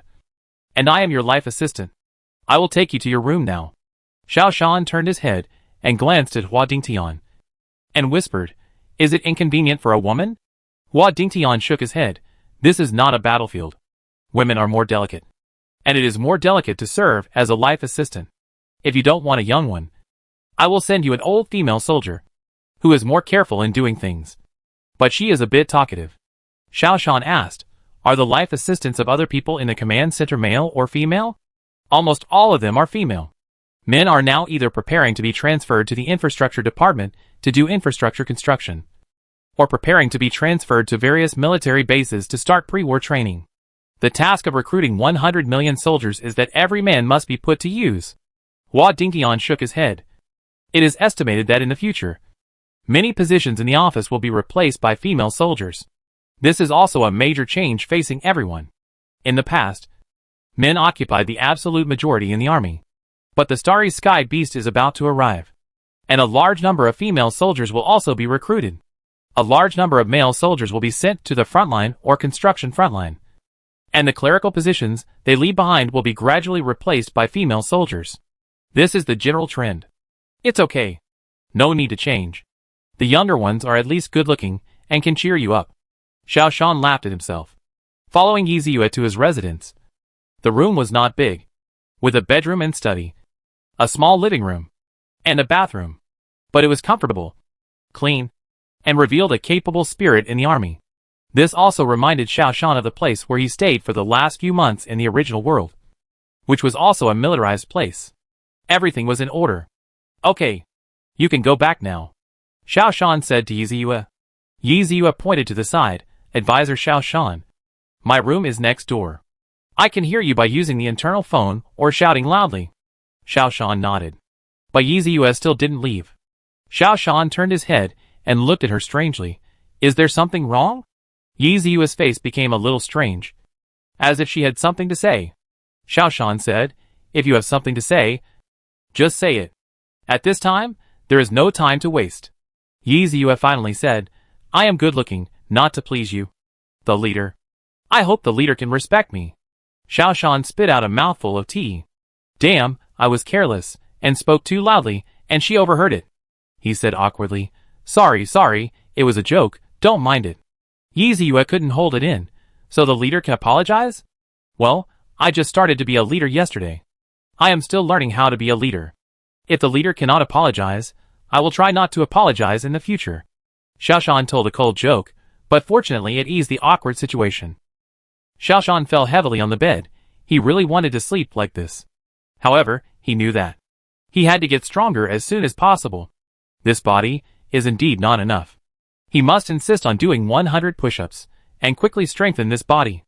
I don't know how many push-ups he did, but Xiao Shan fell asleep on the carpet. Ming Shuya walked out of the alley with her daughter in her arms. Today is a festival, and both sides of the road are filled with temporary stalls. Today is a reunion day, and many people need to buy gifts, so these small vendors set up their stalls earlier than usual. Mom, I want a sugar man. The tender voice of her daughter Nyonyo rang out. Ming Shuya habitually prepared to refuse, but thinking that it was a festival, it was not easy to refuse the child's wish. Passing by the pork stall, Ming Shuya subconsciously glanced at the stall. A fresh pig stomach and pig tripe were still steaming. My father likes to eat pig stomach. Maybe I can buy a pig stomach to make him happy. How much is the pig stomach? 80. So expensive. Ming Shuya was shocked. 80 yuan per caddy, enough for their family's food expenses for 3 days. Don't you see what day it is today? Is it easy for me to sell meat? If you think it's too expensive, I have a piece of pig head meat here. To be honest, it's a little stale, but it's edible. Buy it back, and give it to your Igwa to drink with. The butcher Tian said. Ming Shuya shook her head, and continued to walk forward. She heard the butcher Tian's nagging behind her. This kind of woman can't even bear to give her man meat. She doesn't know how to feel sorry for him at all. Ming Shuya heard it, and bit her lip involuntarily. It's not that she doesn't feel sorry for her husband. The two of them only have so much salary a month.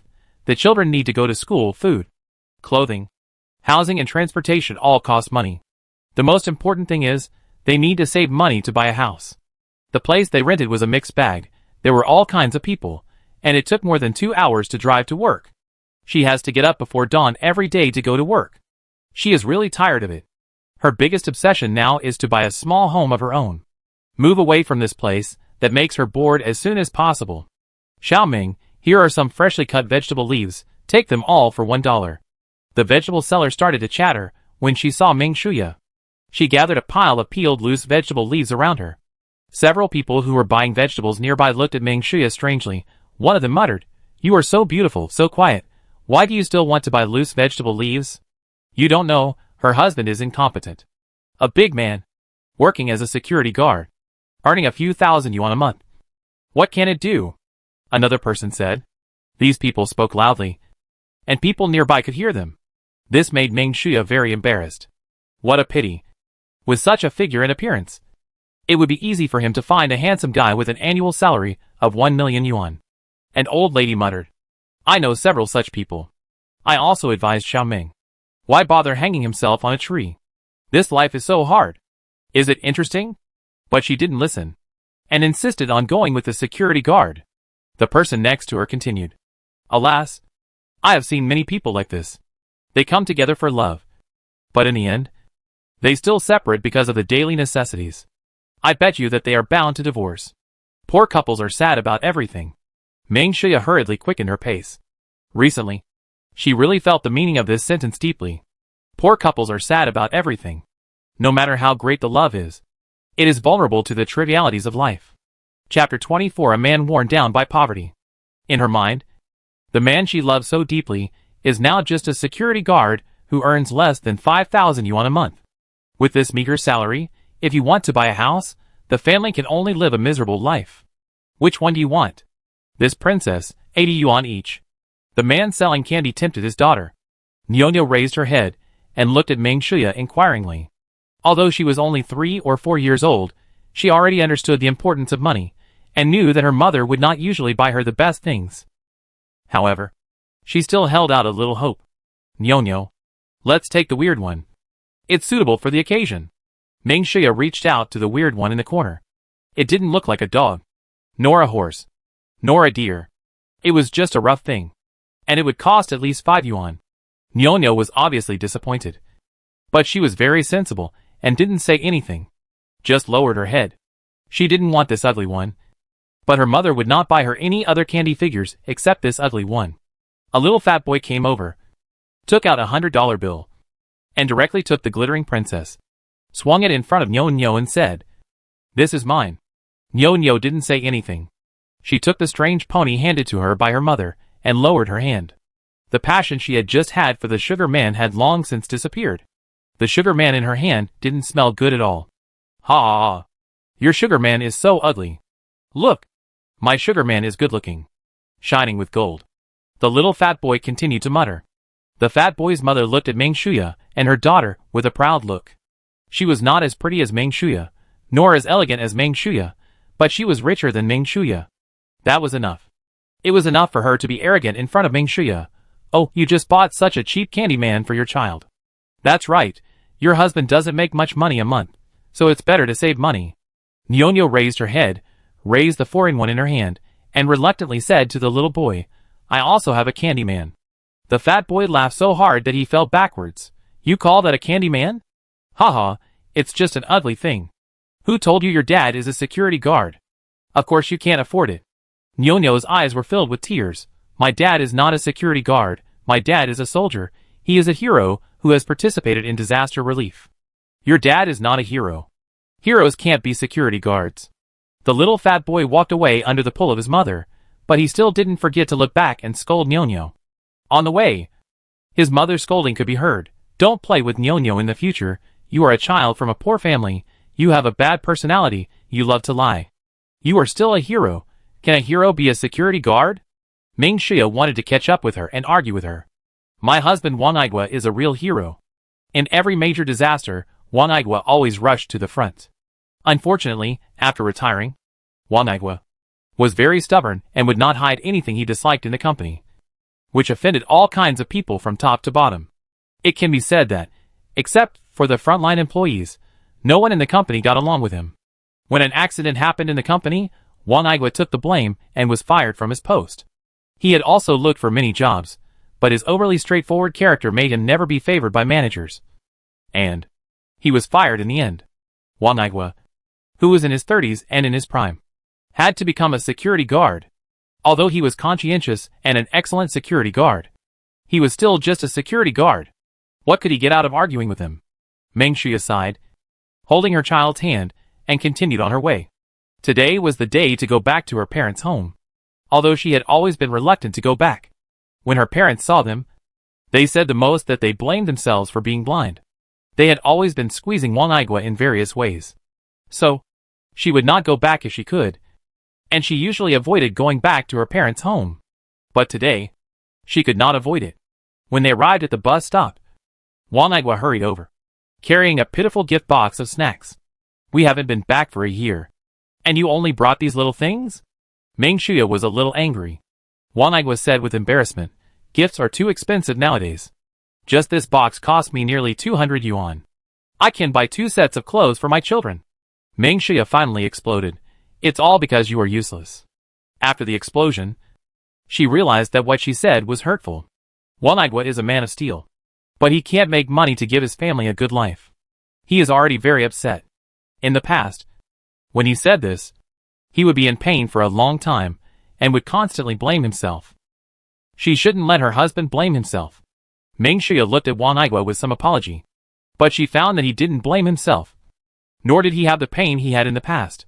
Instead, he held his daughter's hand numbly, listening to his daughter complaining that her sugar man was not good looking. But he didn't show any expression at all. Meng Xia suddenly realized that, I don't know since when, life has worn down Juan Igua's spirit. The body that used to be as strong as an iron tower, now looks particularly tired and decadent. The light that used to be as sharp as a sword, has disappeared completely. There is only emptiness and lifelessness in his eyes. Only when he looks at Nyonyo, does he have a little bit of brilliance. Poor couples are sad about everything, and no matter how sharp the sword is, it will be corroded by time. The brave and heroic man she once loved would never come back. For the first time, Meng Xia had the thought of regretting getting married. Her parents were indeed wise. They said that if she insisted on marrying Juan Igua, she would regret it. She thought she would not. However, less than 10 years had passed, she had her first regret. This kind of life, she could see the end at a glance, which made her timid. Number 10 Shiyuan. Xiao Shan woke up on the ground. When he woke up, he looked up and saw Yi Ziyue, who was looking down at him in confusion. Leader, do you like to sleep on the ground? Yi Ziyue was obviously not a qualified life assistant, and the question she asked obviously lacked common sense. What idiot likes to sleep on the ground? Xiao Shan stood up, rubbed his eyes, and said casually, Leader, this is your breakfast ticket. The restaurant is on the first floor below, and there are steamed buns, porridge, fried dough sticks, and flour rolls. There are also noodles. You can order whatever you like. Yi Ziyue said. Xiao Shan shook his head. This life assistant is really not good enough. Thinking back to the past, I was also an assistant to the instructor. I prepared whatever the instructor wanted to eat, and served it to him. Time was tight at that time, and everyone wanted to divide the time for eating into several portions. There was no time to go to the cafeteria to eat. Chapter 25 High-Paced Command. Please help me get one, I'll take a shower first. Xiao Shan said. Ah? Which one? What does the leader eat? Yi Ziyue was a little confused. It seemed that it was natural for him to eat by himself. How could she help him get food? Whatever, I'm not picky. Xiao Shan took off his coat in a flash, but he groaned in pain. This body is too weak. I fell asleep while doing push-ups yesterday. I still can't lift my arm because of the pain today.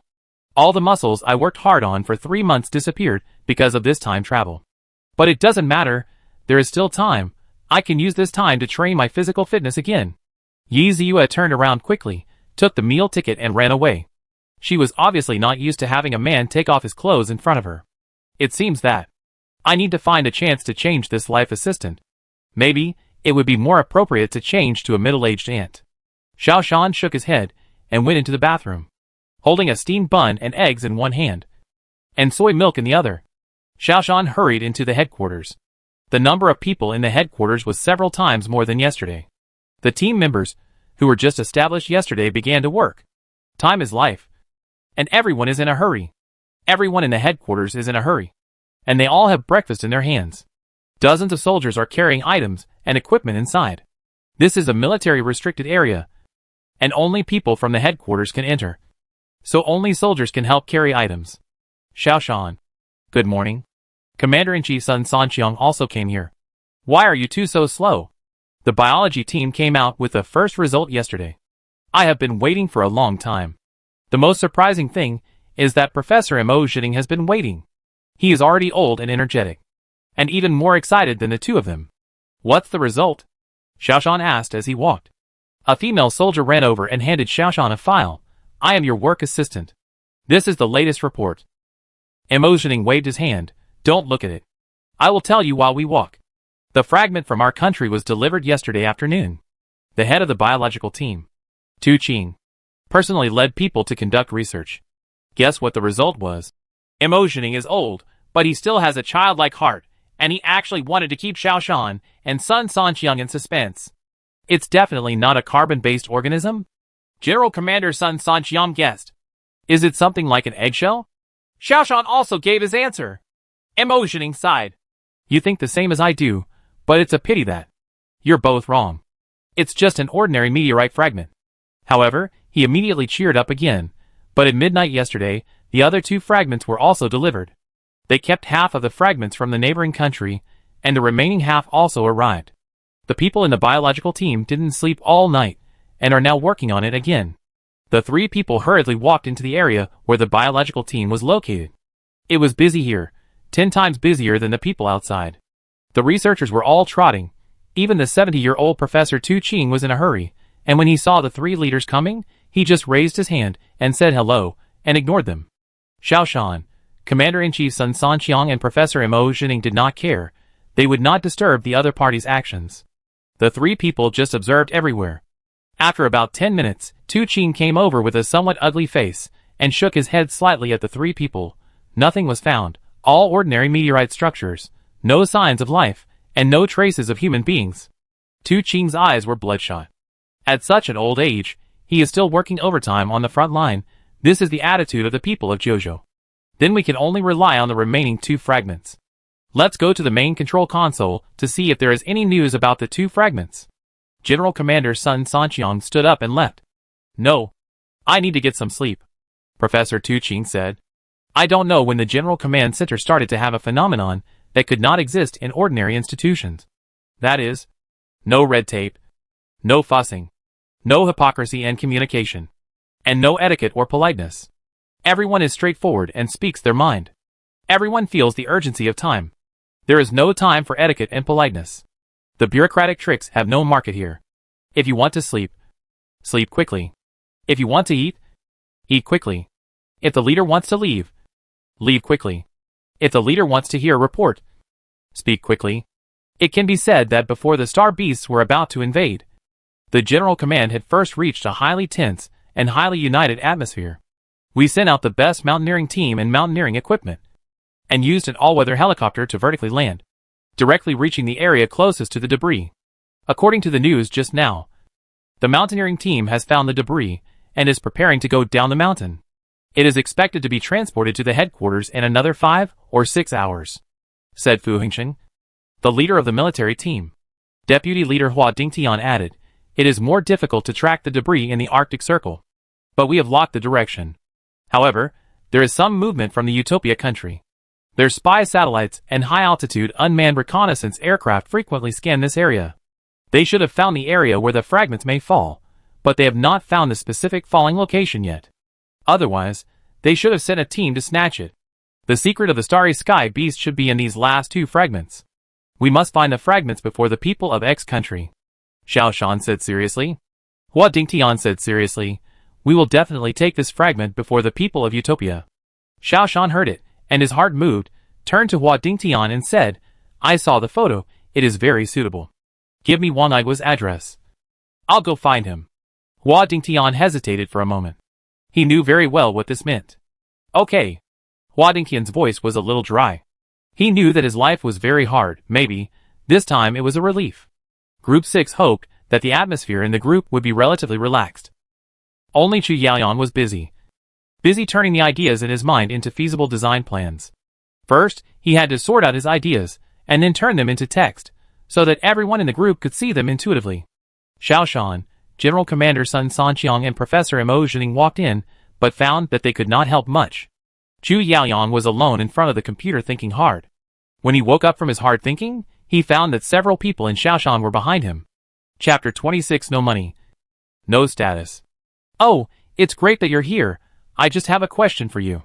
Chu Yaoyan turned around and said excitedly. I have a major problem that I can't solve, and I was just thinking of asking Xiaoshan. What's the problem? The spiral electromagnetic accelerator requires a huge energy supply. How does your world do this? Chu Yaoyan asked. Xiaoshan hesitated for a moment and said, 2 large nuclear power plants were built near the spiral electromagnetic accelerator, specially to provide power for the spiral electromagnetic accelerator. Moreover, I know that the reason why this device was not built until the end is because the energy supply problem has not been solved. Until the end, a workaround was adopted, and it was finally built. But the energy supply is not stable, which reduces the success rate of the launch a lot. Xiaoshan exhaled. My crossing should be related to the energy supply. My team lacks experts in nuclear power supply. I need to find a master in this field.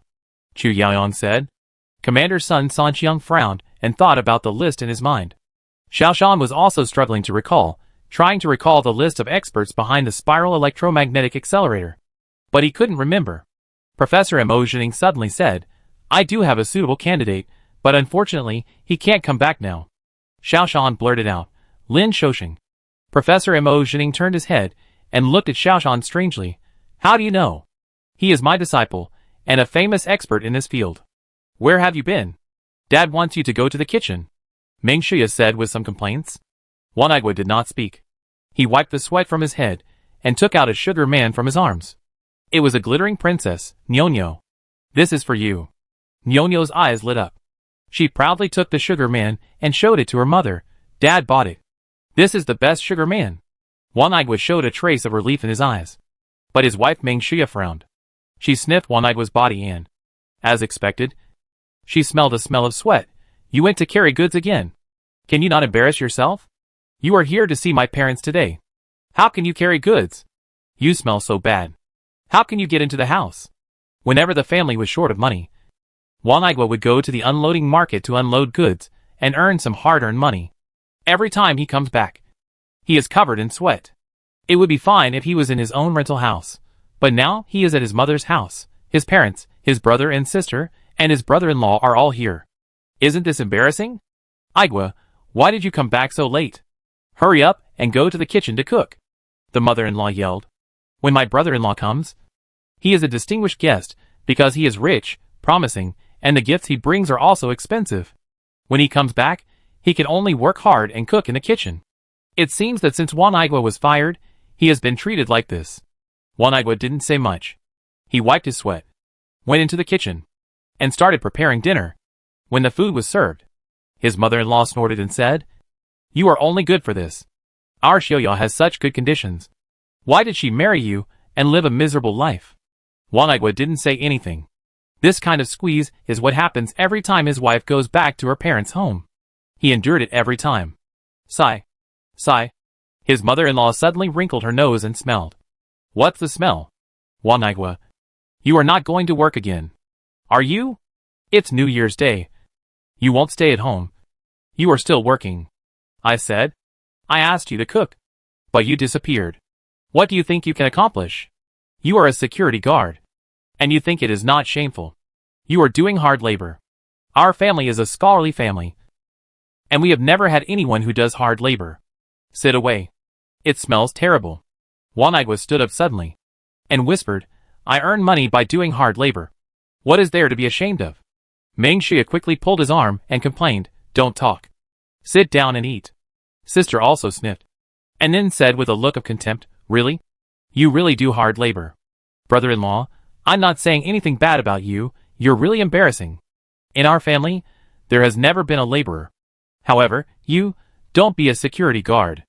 We need a driver under Lao Nyo. You can drive with Lao Nyo, help out, run errands, and I'll give you a salary of 10,000 to 8,000 yuan a month. Don't be a laborer, you're embarrassing our family. My younger brother also interrupted. My second brother-in-law is a special forces soldier, sigh, he's really useless. He can only be a security guard, which is embarrassing. Look at the gifts you brought, just a box of snacks, and look at my eldest brother-in-law, a box of high-end liquor, which costs more than 10,000 yuan. Second brother-in-law, you are such a loser. You are useless. Wang Aigua wanted to stand up and leave, but Meng Shuya held him down tightly, so he had to sit down with a lot of anger. Niu saw that. Everyone was talking about her father. She stood up and said, my father is useful, my father is a hero, our family has many medals, my father is useful. My father also bought me a golden sugar man. Meng Shuya quickly grabbed Niu, stopping her from speaking, and apologized to everyone with her eyes. Chapter 27 If there is a war, I will respond when called, and I will win the war. The father-in-law spoke, patriotic, I won't say anything else about you, you spoiled your child. It's not good. You don't have any ability. Now you spoil her, and you go out to do porter work, just to buy her a candy man, aren't you wasting money? If you have money, it's okay to waste a little. But look at your daughter, it's a big festival, and she doesn't even have a nice new dress. What can you give her by porter work? You can't give her anything. Since you can't give it to her, you shouldn't spoil her. It's better to let her face the reality now. Such an expensive sugar figurine is not what she deserves. Children from poor families should be independent early. She should remember now that she should not buy things casually in the future. She can't afford it anyway. Wang Aigua threw down his chopsticks, picked up his daughter and walked out. He didn't want to come to this house at all. If he wasn't afraid that Meng Shuya would be unhappy, he wouldn't come at all. He is poor, but he is not without ambition. His child, although poor, is also qualified to buy a beautiful sugar man. TSK. The poorer the person, the worse the temper, the brother-in-law said with contempt. Wife, I don't want such a person to be my driver. I think you are guilty. The sister keenly perceived the meaning of the brother-in-law's words. Are you afraid that someone will know something?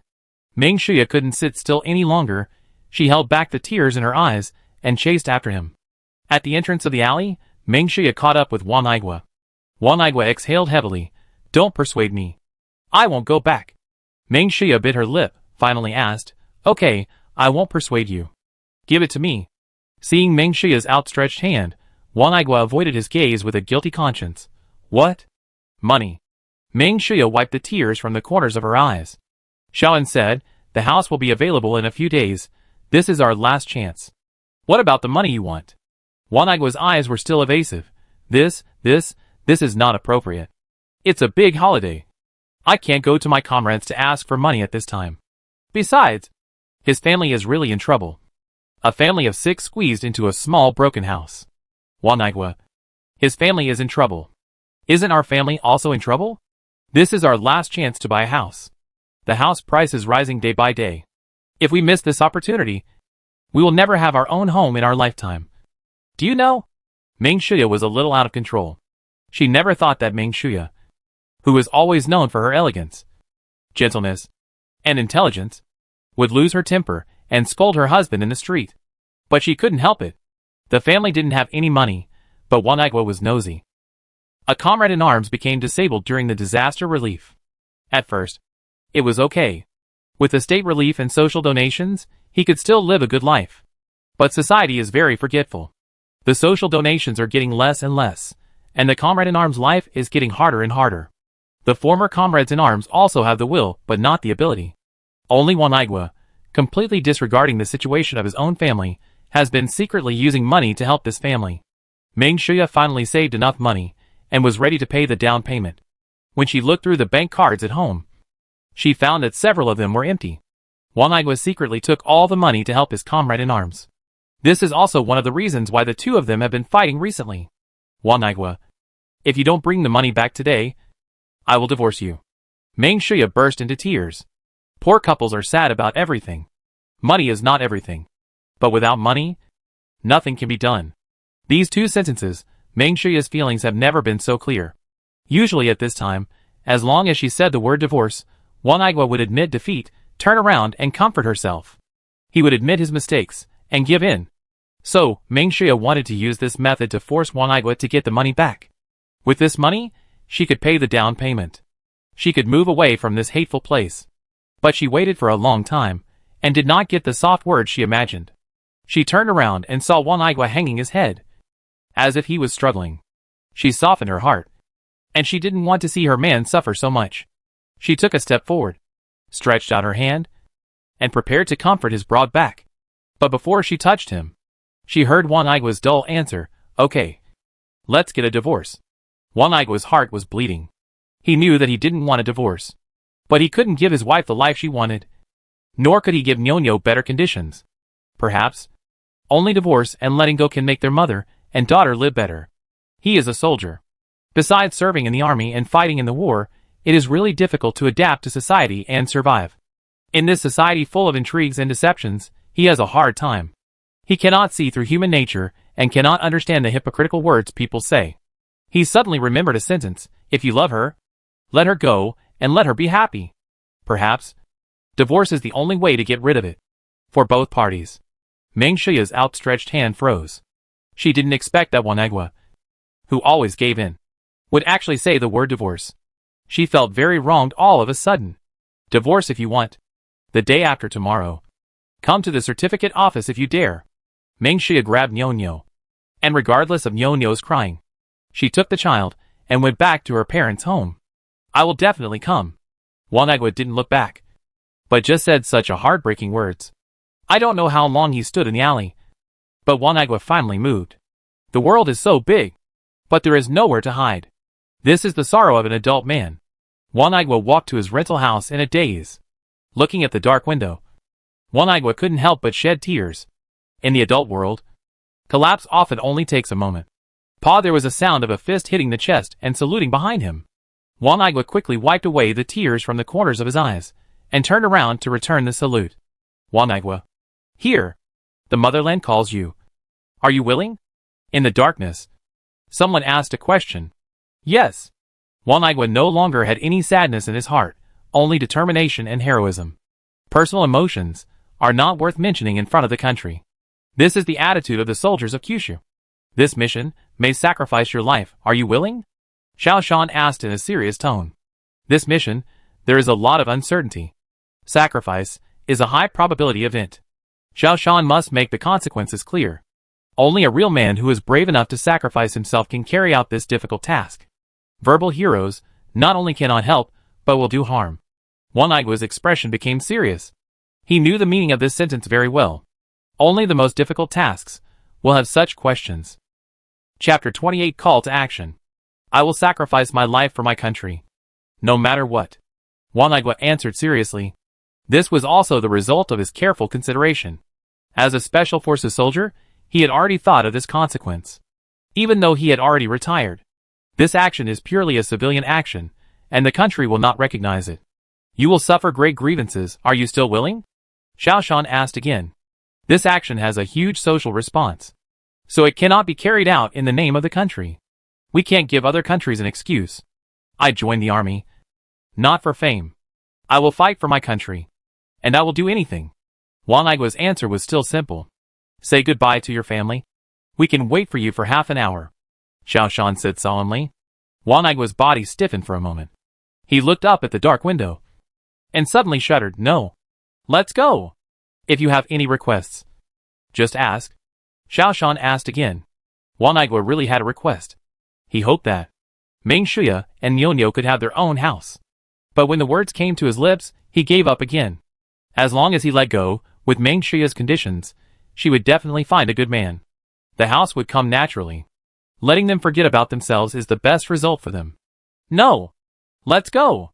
At the airport, a new stealth transport plane slowly took off from the runway, and flew into the sky with a group of seemingly ordinary but special people.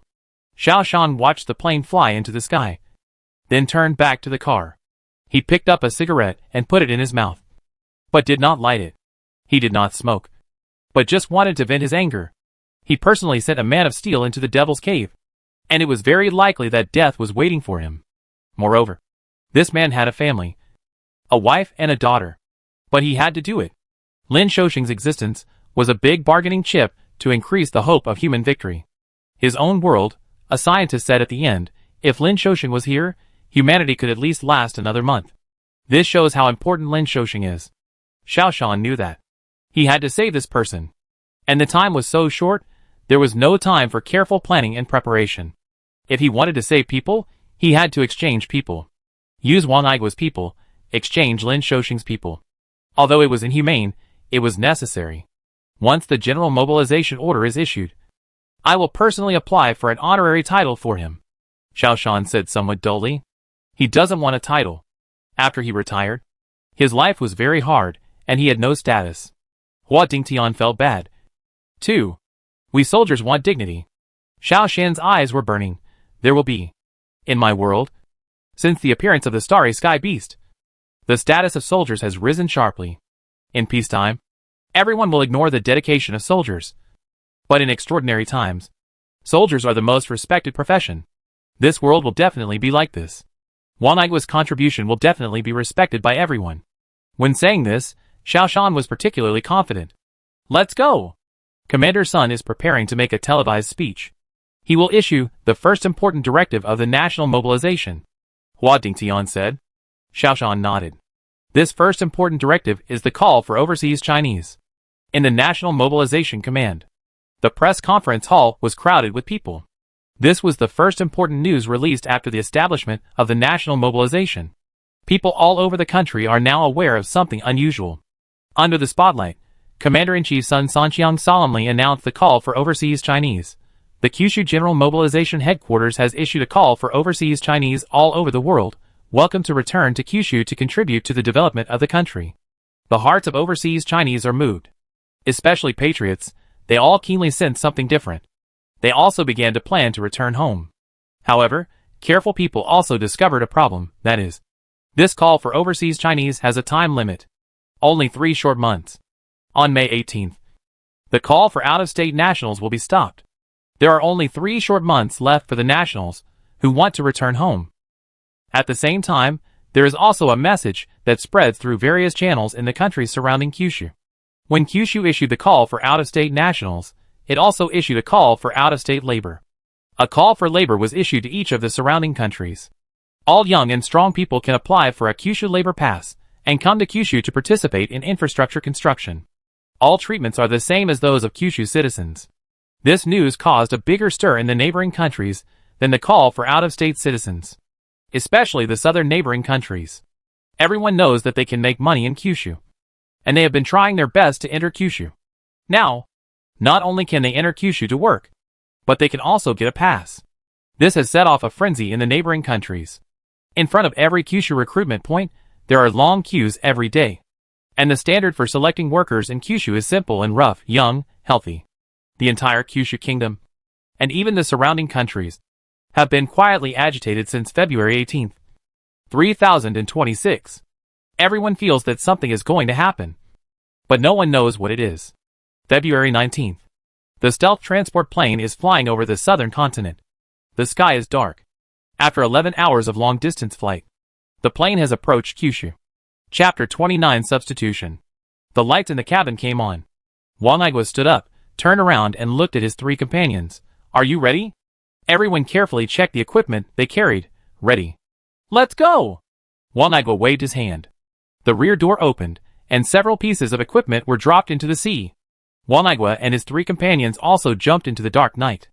Not long after, the 4 of them used underwater thrusters to run at high speed from the cold sea water to the coastline, an island country in the Southern Ocean. This is where pirates run rampant. It is also the most dangerous place for international shipping. In a single-family villa, Lin Shouxing looked out the window. It was nighttime, and the sea was terrifyingly quiet. On the other side of the sea was his long-lost motherland. But he couldn't go back. He had originally boarded a ship to return to Kyushu.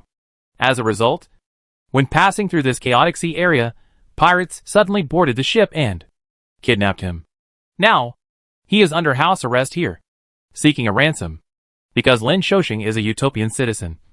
The pirates demanded a ransom from Utopian, but Utopian refused. Kyushu wanted to pay the ransom, but the pirates refused. They only accepted the ransom from Utopia.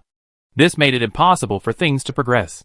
The pirates put Lin Shouxing under house arrest here, and put a tracking device on him to prevent him from escaping. The other side of the sea is the motherland. And he can't go back. His whereabouts were monitored at all times. And he could not escape at all. Suddenly, the lights on the entire island went out. The two pirates in charge of monitoring cursed and said, "This damn place, there are power outages every day. It's really annoying. Go and check on the hostages, are they still there?" A pirate stood up, walked out with a gun, prepared to come over to check Lin Shouxing's room. Lin Shouxing stood at the door and waved at him. He turned around and went in again, saying, "At the door." At this time, two figures climbed into Lin Shouxing's house. "Don't make a sound, we are sent by the motherland to rescue you," Wang Igua, who was dressed in black, said. He quickly took off the tracking device and installed it on himself. He exchanged clothes with Lin Shouxing again. Lin Shouxing said with some entanglement, "What will you do if I leave? The motherland needs you now. And me, the motherland also needs me to exchange with you," Wang Igua said firmly. "But, don't say buts, time is limited. We all have to do the most meaningful things now, is the most meaningful moment of my life. Let's go!" Wang Igua pushed Lin Shouxing. Lin Shouxing knew that at this time, what he said was useless. "What's your name? I need to know the name of the hero," Lin Shouxing said excitedly. Wang Igua. "Igua's love, Igua's country," Wang Igua said. The electricity came. The lights came on. The surveillance personnel hurriedly checked the surveillance. They found that Lin Shouxing had entered the room. In the room, Wang Igua covered his head with a quilt and did not move. He must hold on long enough to provide sufficient time for the evacuation. He cannot leave here early. From exchanging Lin Shouxing here to successfully sending him to a safe area, it will take at least 10 hours. He must maintain this posture for 10 hours. And the longer the better. Only when Lin Shouxing is safe will it be the best time for him to escape. National Mobilization Headquarters. The office of the Second Group Infrastructure Team. Dozens of experts are working hard. Xiaoshan only brought a simple composition of the defensive fortress. And the core design content must all be supplemented and improved by the designers.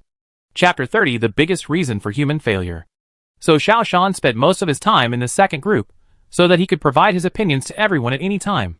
Zhu Hongru, the team leader, stretched his waist and shouted to Xiaoshan, "Advisor Xiao, since the starry sky beast is so powerful, how long can our fortifications hold out?" Xiaoshan walked over and said, "At the beginning, we adopted the design of reinforced concrete. But according to the news from the East Continent and the South Continent, reinforced concrete has a great disadvantage, that is, it cannot defend against Titan beasts. These beasts have a huge impact force. No matter how solid the reinforced concrete fortifications are, they will be broken open in 2 hours at most under the fierce and repeated impact of the Titan beasts, and the velociraptors will rush in and start killing people. So, our country changed the plan and adopted replaceable concrete modules." Xiaoshan pointed around. "General fortifications are the same as our headquarters. They use steel structure frames, and then fill them with reinforced concrete blocks. Once a Titan beast breaks a part of it, we will immediately use a pushing device to fill it in with spare reinforced concrete blocks from the back. In this way, no matter how it hits, we can maintain the integrity of the fortifications," Xiaoshan said with admiration. "This fortification truly reflects the nature of our infrastructure maniacs. From design to improvement to completion. It only took 3 months." Designer Xiao Xia smiled. "Consultant Xiao, why did you call our team leader Zhu Xian?" Xiaoshan laughed. "Because he is the general of the infrastructure industry, the more soldiers he has, the better." A kind smile broke out in the command center. Although Xiaoshan had a smile on his face, he was thinking about the rescue operation in his heart. In the cold sea water, the shivering Lin Shouxing, with the help of retired Special Forces soldiers, was moving forward at high speed with the help of underwater thrusters. Now, it is a race against time. He must get on the plane before Wang Igua is found. Otherwise, all the previous efforts will be wasted. Everything is a race against time. A city on the western border of Jiuzhou. Fang Jun got off the plane in a hurry. The day before yesterday, he participated in the establishment of a civil group, and yesterday, he drafted a preliminary plan for internal relocation. Today, he has arrived at the western border city. This is also the most important first stop for internal relocation, Xiaoshan consultant said very clearly. In order to ensure the safety of the people of the whole country, they had to abandon the vast and sparsely populated northwest and southwest regions, and relocate the citizens of Kyushu here to the hinterland. Concentrate the power of the people of the whole country to start building a defensive fortress. This task is extremely difficult, and it is easy to arouse the resentment of the people. Fortunately, the country gave him great support, not only in personnel, but also in money. There is no upper limit, and he can spend as much money as he wants. As long as the residents can be relocated, it is worth it no matter how much it costs. Team Leader Fong. Welcome. Welcome. The mayor of the border who came to greet him had already learned some of the situation, and knew that Fong Junyu had not only been appointed, but also had a more important and more powerful position, the team leader of the National Mobilization Command. Those who could sit in this position in the officialdom were not simple people. The officialdom was the place that tested emotional intelligence the most. Those who could gain a foothold in the officialdom were all shrewd people. So they all knew how important this announcement was. Therefore, Team Leader Fong became the first title. You're welcome. Where is the venue? Let's have the meeting right away. Fong Junyu was also impressed by the efficiency of the National Mobilization Command. He now wanted to split one person into dozens of people, so he didn't want to waste even a minute. Oh, you're tired from the journey. Why don't you take a break first? You see, it's almost noon. After lunch, we'll have the meeting in the afternoon. Mayor Bianchu explained. Fong Junyu stopped. What does the notice say? Mayor Bianchu was startled, and quickly said, the notice tells us to wait at the venue, and as soon as you arrive, the meeting will start immediately. What are you waiting for? Fong Junyu said with a sullen face. Mayor Bianchu was embarrassed.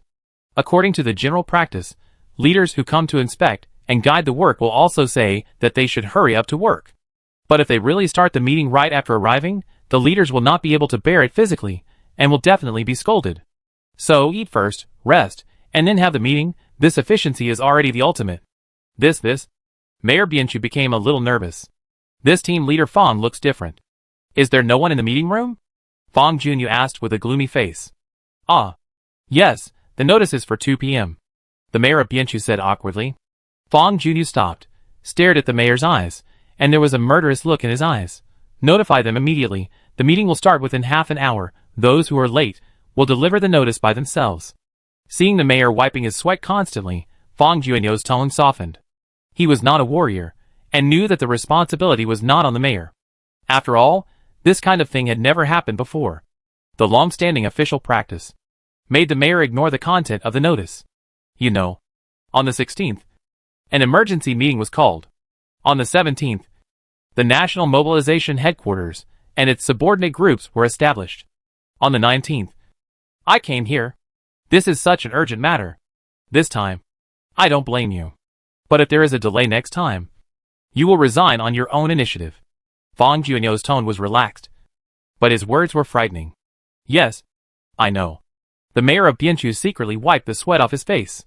The National Mobilization Headquarters is really not a gimmick. Chapter 31 Pricing Power of Iron Ore. Command Center. The assistant hurried over and said, Advisor Xiao, the financial team has an urgent issue and needs several leaders to attend the meeting. Xiao Shan turned around and walked towards the financial team. The command center is like this now. New situations may occur at any time, and everything requires several main responsible persons to come up with solutions quickly. So, it seems that the several responsible persons do not have any specific matters, but they are very busy. He hurried into the meeting room of the financial team, which was already full of the main responsible persons. What's the matter? Xiao Shan asked anxiously before he even sat down. A month ago, we were invited by 2 major iron ore groups to participate in this year's iron ore pricing discussion. Now that the financial team has been established, because it is related to the purchase of iron ore, we have taken over this pricing discussion. The discussion will be held on February 22nd. Time is running out. We need to find a way to get the most iron ore at the lowest price. Team leader Yiduchuan introduced. Although Xiaoshan doesn't know much about finance, but as a researcher who cares about national affairs, he knows a little bit. There are 4 countries with the largest iron ore reserves in the world. However, the iron ore in the northern continent and Kyushu is not of high quality, and the mining cost is high, so the pricing power of iron ore in the world is basically in the hands of the Iron Ore Alliance. Basically, no matter how much the other party bids, Kyushu will have to accept it in full. This has always made the people of Kyushu feel very aggrieved. But it cannot change the status quo at all. Now it is necessary to build nearly 25,000 kilometers of fortifications, and the amount of steel required is almost astronomical. If the price cannot be negotiated, A large amount of foreign exchange reserves will be wasted. This will also greatly limit Kyushu's purchases in other areas. Therefore, how to determine the price of iron, or with iron ore manufacturers, is very important. Why can't we have the bargaining power for iron ore? Xiaoshan asked a question that many laymen would like to know. It's a bit mysterious to say that we have purchased more than 70% of the world's iron ore, but we have no pricing power at all. A man in his 30s said, "Let me explain this." Yi Dachuan said, "This is the deputy head of the financial team I recruited. The crazy student I introduced to you. Zhong Yuanliang." Zhong Yuanliang didn't waste any words, and said directly, "We have fought for pricing power with the Iron Ore Alliance many times in history, but we were defeated every time. The main reason is that we are born with deficiencies. Although our country has large reserves of iron ore, it is of low grade, and is buried very deep, making it difficult to dig. The iron ore in other continents is of high grade, and it is all surface mining, so you can almost dig directly with a digging truck. The cost is extremely low. We calculated that our mining cost is about 60 state coins per ton, and their mining cost can be controlled below 20 state coins." After saying that, Yi Dachuan looked at the participants. But this problem is a long-standing one, and it has not been improved for decades. Everyone is at a loss. Suddenly, Xiaoshan frowned. "If that's the case, I have a solution."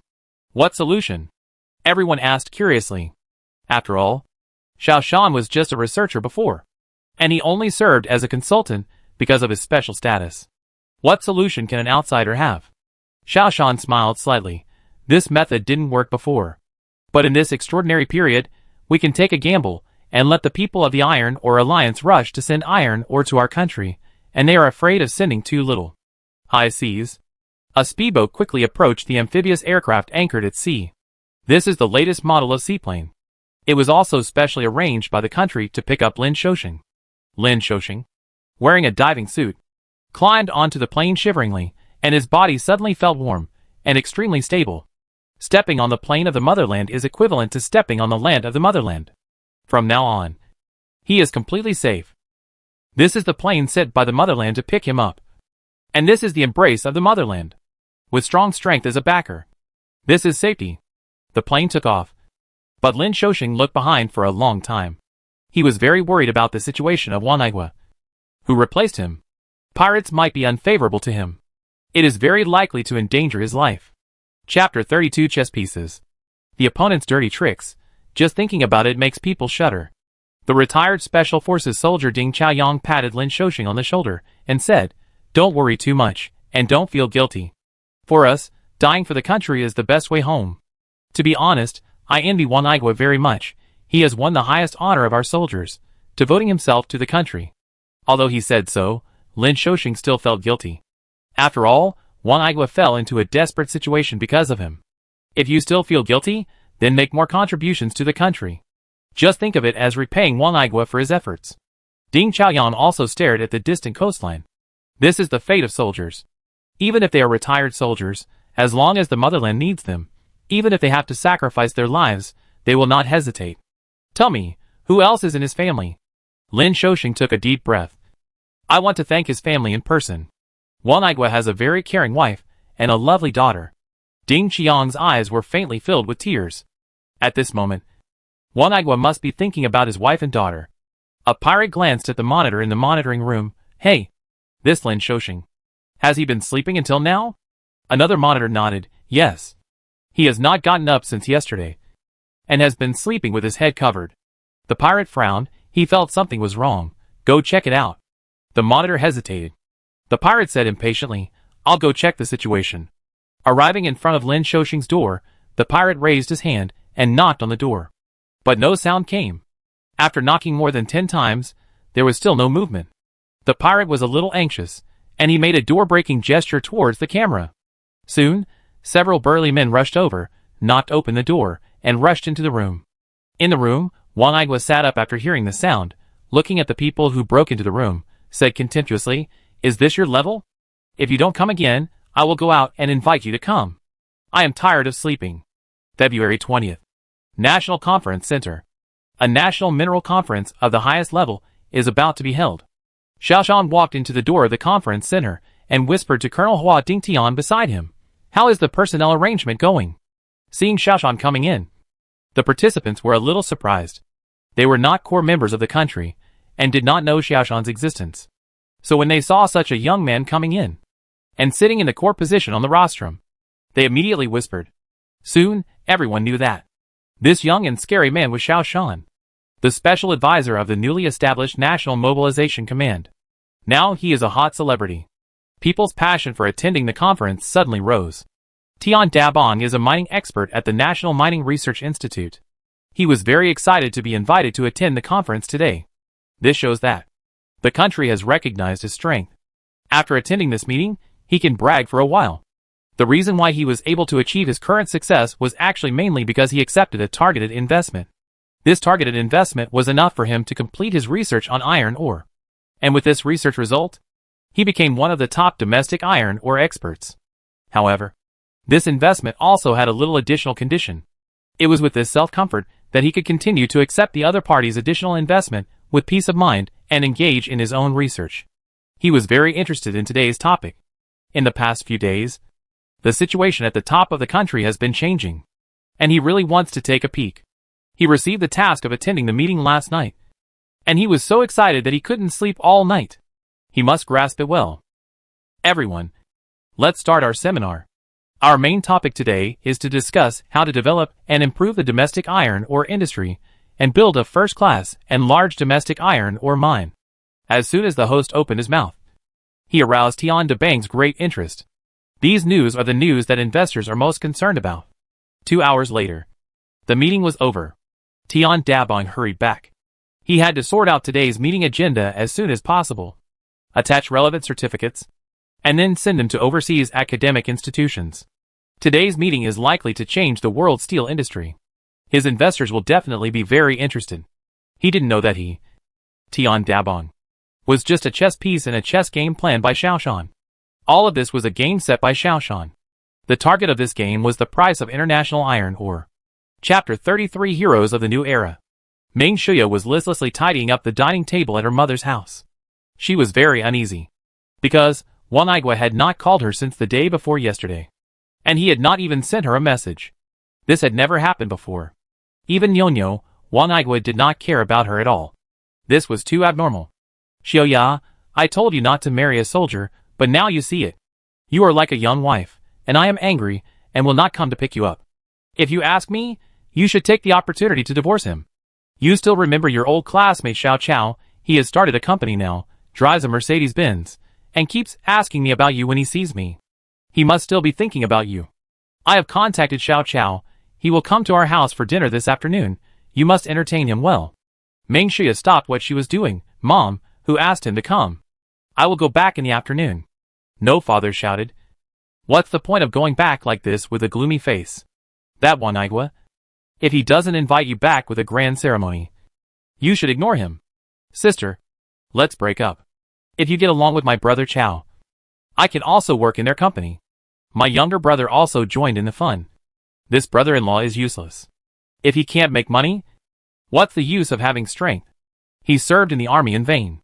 I know that good men don't serve in the army, and good iron is not used to make nails.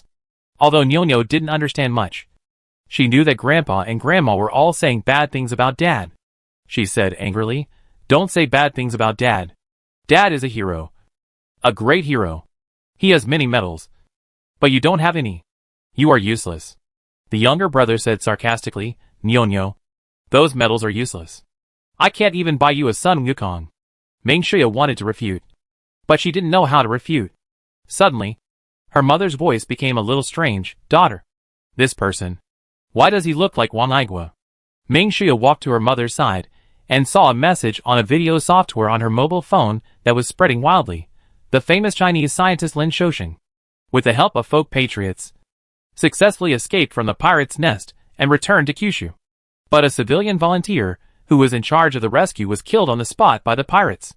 On the screen, a figure lying in a pool of blood flashed by. But Meng Shuya recognized this figure at a glance. It was Wang Igua. It's impossible. He was still at home the day before yesterday. How could he go to the pirates' territory? The father came over and took a look, and comforted him with some uneasiness. But Meng Shuya had already started to tremble. She frantically dialed Wang Igua's phone, but it was turned off. Thinking of something, she grabbed the remote control on the table, turned on the TV, and switched to the news channel. The TV reported the latest news. The famous Chinese scientist Professor Lin Shouxing has successfully returned to his motherland with the help of private patriots. On the TV, Lin Shouxing's haggard face appeared, and he said solemnly, "Here, I want to thank a private patriot. His name is Wan Igua. It was him who saved me with his own life. He is a true national hero. I swear, I will not let down the hero's sacrifice. I will devote my life's strength, make greater contributions to our country, to repay the hero's spirit in heaven." The room was very quiet. At this moment, all the fantasies were shattered. Wan Igua really died in the United States. And he died so tragically in a foreign country. The air seemed to freeze. Nyo didn't understand what happened. She proudly raised her chest, pointed at a group of people in the room, and said loudly, "Look, the uncles on TV said my father is a hero. Now you believe it. My father is a hero." No one answered her.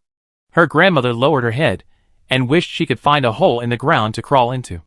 Her grandfather's face turned red, and he didn't know where to put his hands and feet. Her uncle's body became stiff, and he didn't dare to look Nyo in the eye. In front of an innocent child, they suddenly found themselves so humble, dirty and depraved. Meng Shuya didn't move. She didn't dare to believe the news on TV. Bang! The remote control fell to the ground, and also woke up Meng Shuya. She held back her tears, picked up Nyo, and hurried out. "Nyo, let's go home. Dad must be waiting for us at home." Seeing their daughter hurriedly leave, the old couple came to their senses. "Hurry, follow her. Don't let your sister get into trouble." The alley was still full of stalls. The flow of people was still large. But at different times, the atmosphere in the whole alley was not lively at all, but seemed a little depressed. People couldn't help but lower their voices, as if they were afraid of disturbing someone. At the door of Meng Shuya's house, there were still many people pointing and talking. In the distance, there were still many people pouring into the alley. There were many people, but it was very quiet. Everyone seemed to be protecting something.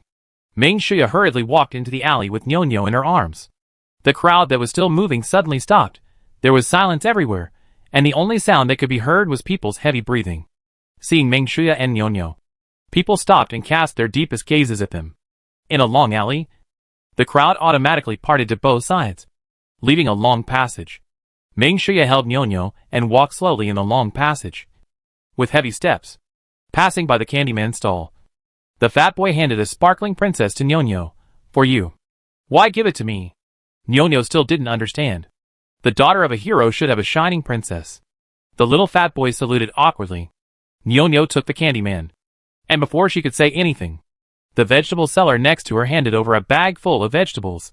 "The best vegetable hearts are worthy of you. Fresh pork tripe. I have washed it all." The pork stall owner handed over a heavy bag, his face and eyes full of apology. Meng Shuya did not take it, and continued to walk slowly. Her brother hurried up to take it. "The best mushrooms, I won't sell them to anyone else, I'll keep them for you. Real country eggs, you must accept them." Passing every stall, someone stuffed something in. After walking this way, Meng Shuya's family's hands were full of things. They didn't refuse, because this is people expressing their respect in the most simple way. When they arrived at the door of the house, the whole corridor was filled with things. People nearby, everyone who knew Wan Igua, almost came here. Everyone used their most simple items to express the highest respect. There were vegetables, fresh meat, flowers, toys, clothes, and flowers. The most numerous were hundreds of glittering princesses. After seeing the news, everyone suddenly realized that the hero was right beside them. But he had always been looked down upon by everyone. Everyone here lacked respect for the hero. The items here were used by everyone to make up for their respect. Although simple, they were sincere. Meng Shuya realized that Wan Igua was really gone. That iron tower-like man would never appear by her side again. She really regretted it. But she would never have the chance to apologize to her beloved. A heart-wrenching cry sounded in the alley. A low cry also sounded in the crowd. Chapter 34 Objects Other Than the 7 Fragments. Turn off the TV. Xiaoshan was in a very heavy mood. Wan Igua sacrificed his life for the country, but the country could not give him the honor he deserved. He could only tell the world as a civilian patriot. However, after the general mobilization order was issued, Xiaoshan's first thing was to clear Wan Igua's name and move him to the National Ingwu Temple. But now, the hero's soul must be temporarily wronged. Xiaoshan, Call me when you bury him, my soldier. I will personally send him off for the last time. Hua Dingtian said with bloodshot eyes. Xiao Shan sighed. Although he knew that this action was very dangerous, Xiao Shan still underestimated the madness of the other party, who actually killed Wang Igua directly, and published the photo of the body in the news. This matter revealed something strange. Let's go, the biological team has the latest results to announce. Hua Dingtian said after calming down. Xiao Shan stood up, and his heart was still heavy. This was the first time he sent someone to die. But this would definitely not be the last one. For the survival of mankind, sacrifice is essential.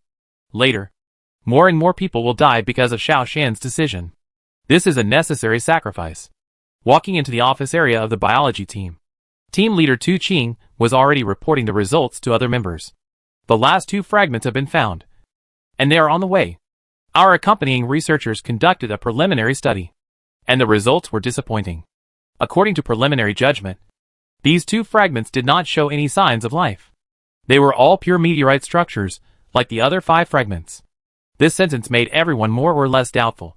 That is, did the star beasts not exist at all? Are the 2 worlds different? Sun Sanqiang turned to look at Xiao Shan. Xiao Shan, what do you think? Xiao Shan was a little disappointed. This result was something he had not expected. Originally, he thought that after finding the fragments, the secret of the invasion of the starry sky beasts could be solved, and it would be possible to nip the invasion of the starry sky beasts in the bud. But now it seems that this plan has failed. The invasion method of the starry sky beasts is still not mastered by humans. In my world, the starry sky beasts landed from the southernmost tip of the east continent and the south continent, and then gradually invaded the whole world. From this, we can roughly analyze that the base camp of the starry sky beasts should be in the southern continent. Therefore, we need to strengthen the investigation of the southern continent to see if we can find any clues from the southern continent, so as to find the traces of the star beasts as soon as possible, attack in advance, and eliminate them as soon as possible. At least, we must delay their invasion of the land to give us more preparation time. Xiao Shan said. We have sent the Shuilong scientific research vessel to conduct a full-scale investigation of the southern waters, and keep an eye on the changes there. Tu Qing said. How do you think alien civilizations use this wandering celestial body to implant the seeds of the star beasts on Earth? Professor Mo Zhening suddenly asked. He had been thinking for a while, and only said the first sentence now. It should still be related to the fragments. Commander Sun Sanqiang said, after a moment of hesitation. Professor Mo Zhening nodded. We have been talking about 7 fragments, because Xiao Shan told us. So, we have been looking for these 7 fragments. But, are there really 7 fragments? Since it is an alien invasion, there must be some means of concealment. Is it possible that there are fragments that we have not discovered? Xiao Shan slammed the table. Mr. Mo, you are right. In our world, we have never spent too much energy on the origin issue, because it is not meaningful to trace back to what has already happened. It is very likely that our conclusion is wrong. Immediately, someone retrieved the video of that time. Everyone began to carefully analyze the video. After the meteorite exploded, 7 fragments were produced, falling to the earth with thick smoke. Xiao Shan counted them, and it was indeed 7. This video is not clear enough. Is there a clearer picture? Professor Mo Zhening asked. We also have data taken by satellites from high altitude, but not videos, but photos. A staff member in charge of astronomy said. Photos are better, with higher clarity. Mo Zhening said. Soon, a high-definition satellite image appeared on the big screen. Enlarge this one. Although Professor Mo Zhening was old, he still found a clue. Sure enough, after the photo was enlarged, a new suspicious point appeared. Sure enough, in the smoke produced by the 7 fragments, there were 2 inconspicuous small fragments. No, not fragments, more like man-made objects. Mo Zhening said. Chapter 35. Traces of the Starry Sky Beast. After comparing with other photos, everyone can finally be sure that the 7 pieces of debris are just a cover, and among the 7 pieces of debris, there are also 2 small objects. Measure the volume of these 2 objects, and calculate the falling location of these 2 objects at the same time. Xiao Shan gave the order. An hour later, the results came out. The 2 objects are not big, only the size of a bucket. These 2 objects are not noticeable at all in the smoke formed by the huge debris. But the strangest thing is that the direction of these 2 objects is completely different from the direction of the debris. The direction of the debris is in a free fall state. scattered on the western continent and the central continent. However, these two objects show a parabolic trend and fall at the southern end of the Southern Ocean. There are obvious signs of external force. Because the data is fuzzy, it is impossible to detect the specific falling point. But it is roughly certain that the falling place is in the Southern Hemisphere Ocean. The area is too large, and searching is meaningless, the staff said with some regret. Xiaoshan also knew that it was impossible to eliminate the star beast from the route. A plane crashed into the sea, and there was no trace, let alone a small alien creature. Moreover, several days have passed, and it is meaningless even if a crash site is found, because the thing has been moved long ago. Don't be lucky. I declare that we should focus all our energy on our defense preparations, Commander-in-Chief Sun Sanqiang said in a deep voice. A city in the northwestern border. A dense relocation storm is blowing. The first step of this internal relocation is a fierce and intensive propaganda offensive. Grandpa, Grandma, I want to join the army. My matey rushed in with a propaganda poster in his hand, searching for the household registration book everywhere. My matey, stop messing around, you are not old enough, Grandma said disapprovingly. My matey excitedly shook the poster in front of Grandma. Enough, enough. The latest conscription notice, as long as you are a citizen of Kyushu, you can sign up for conscription when you are 20 years old. And your family members can also obtain the qualification of relocation. You can live in the capital. Grandma rolled her eyes at him, and said angrily, you are talking nonsense. Grandpa coughed. We have lived here all our lives, and we don't want to live in the capital. My matey still waved the leaflet. Grandma, you want to see the capital the most. I am a soldier. You can go to the capital at will. The country will reimburse the expenses. Where is the pass? Grandma said lovingly. Don't rummage around. It's in the cabinet. But the key is in your father's hand. My matey's face drooped immediately. He knew very well that his father would not let him join the army. What his father wanted most was for him to inherit the family business and run the ranch well. This scene happened in many families in border cities. Fang Junyu looked at the information in his hand and frowned. The difficulty of internal migration was greater than he had imagined. The younger generation was more easily tempted. But the older people ignore the propaganda policy this time. Time is short, and the task is arduous. The burden on his shoulders is extremely heavy. He must strike hard. Extraordinary times call for extraordinary measures. Some methods that cannot be used in peacetime have now become almost the only way. In the southern continental circle, an icebreaker survey ship is sailing. In more than a month, the southern continent will enter the polar night. This icebreaker must leave the southern circle before the polar night. And the crew on the ship are also eager to return home. Captain, the sonar detection found something approaching us at a very high speed. The crew member in charge of the equipment suddenly screamed. The captain frowned and asked, is it a seal or a penguin? No, it's faster than them, the crew member said. Increase sonar detection, the captain said casually. This happens frequently, but every time it is confirmed to be some kind of Antarctic marine life. Strange, the speed suddenly decreased, and it began to sink. The crew member said. Never mind. It's probably a fish. The captain lost interest all of a sudden. 500 meters underwater from the icebreaker, a cylindrical object was moving forward. There was a small propeller at its tail, pushing it to dive deep into the sea. The cylindrical object slowly stopped, paused for a few seconds, and then began to disintegrate. The outer shell lost its buoyancy and began to sink. Inside, a dense mass of small dots emerged, each no larger than a glass ball. These dots seemed to have their own consciousness. They began to disperse and swim underwater. Half an hour later, the dots were completely dispersed, leaving only the two disintegrated things to continue sinking into the cold and dark seabed. Shiyuan number 10. The General Command Financial Group.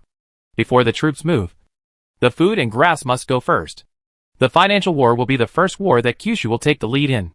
Since the formation of the National Mobilization Financial Group, all members have not rested for a moment, and have been discussing the upcoming financial war. Xiaoshan also put most of his energy into the financial team. Without money to buy raw materials, there is no way to build complete fortifications. Financial warfare is of great importance. And compared with what other teams do, the enemies faced in financial warfare are also different. The enemies faced by other teams are star beasts. But the financial war faces other countries. It is an internal war of mankind, and it is also a war without gunpowder. But financial warfare is extremely important. Only by concentrating the resources of the whole world, Can we build a fortress in Jiuzhou that can truly defend against the star beasts? Only then can we truly save all mankind. This is very necessary. General Commander Sun, Consultant Xiao Shan, leaders of the General Command. The action we took this time is too bold, and we must obtain your approval before we can implement it. Yi Dachuan wiped the sweat from his head.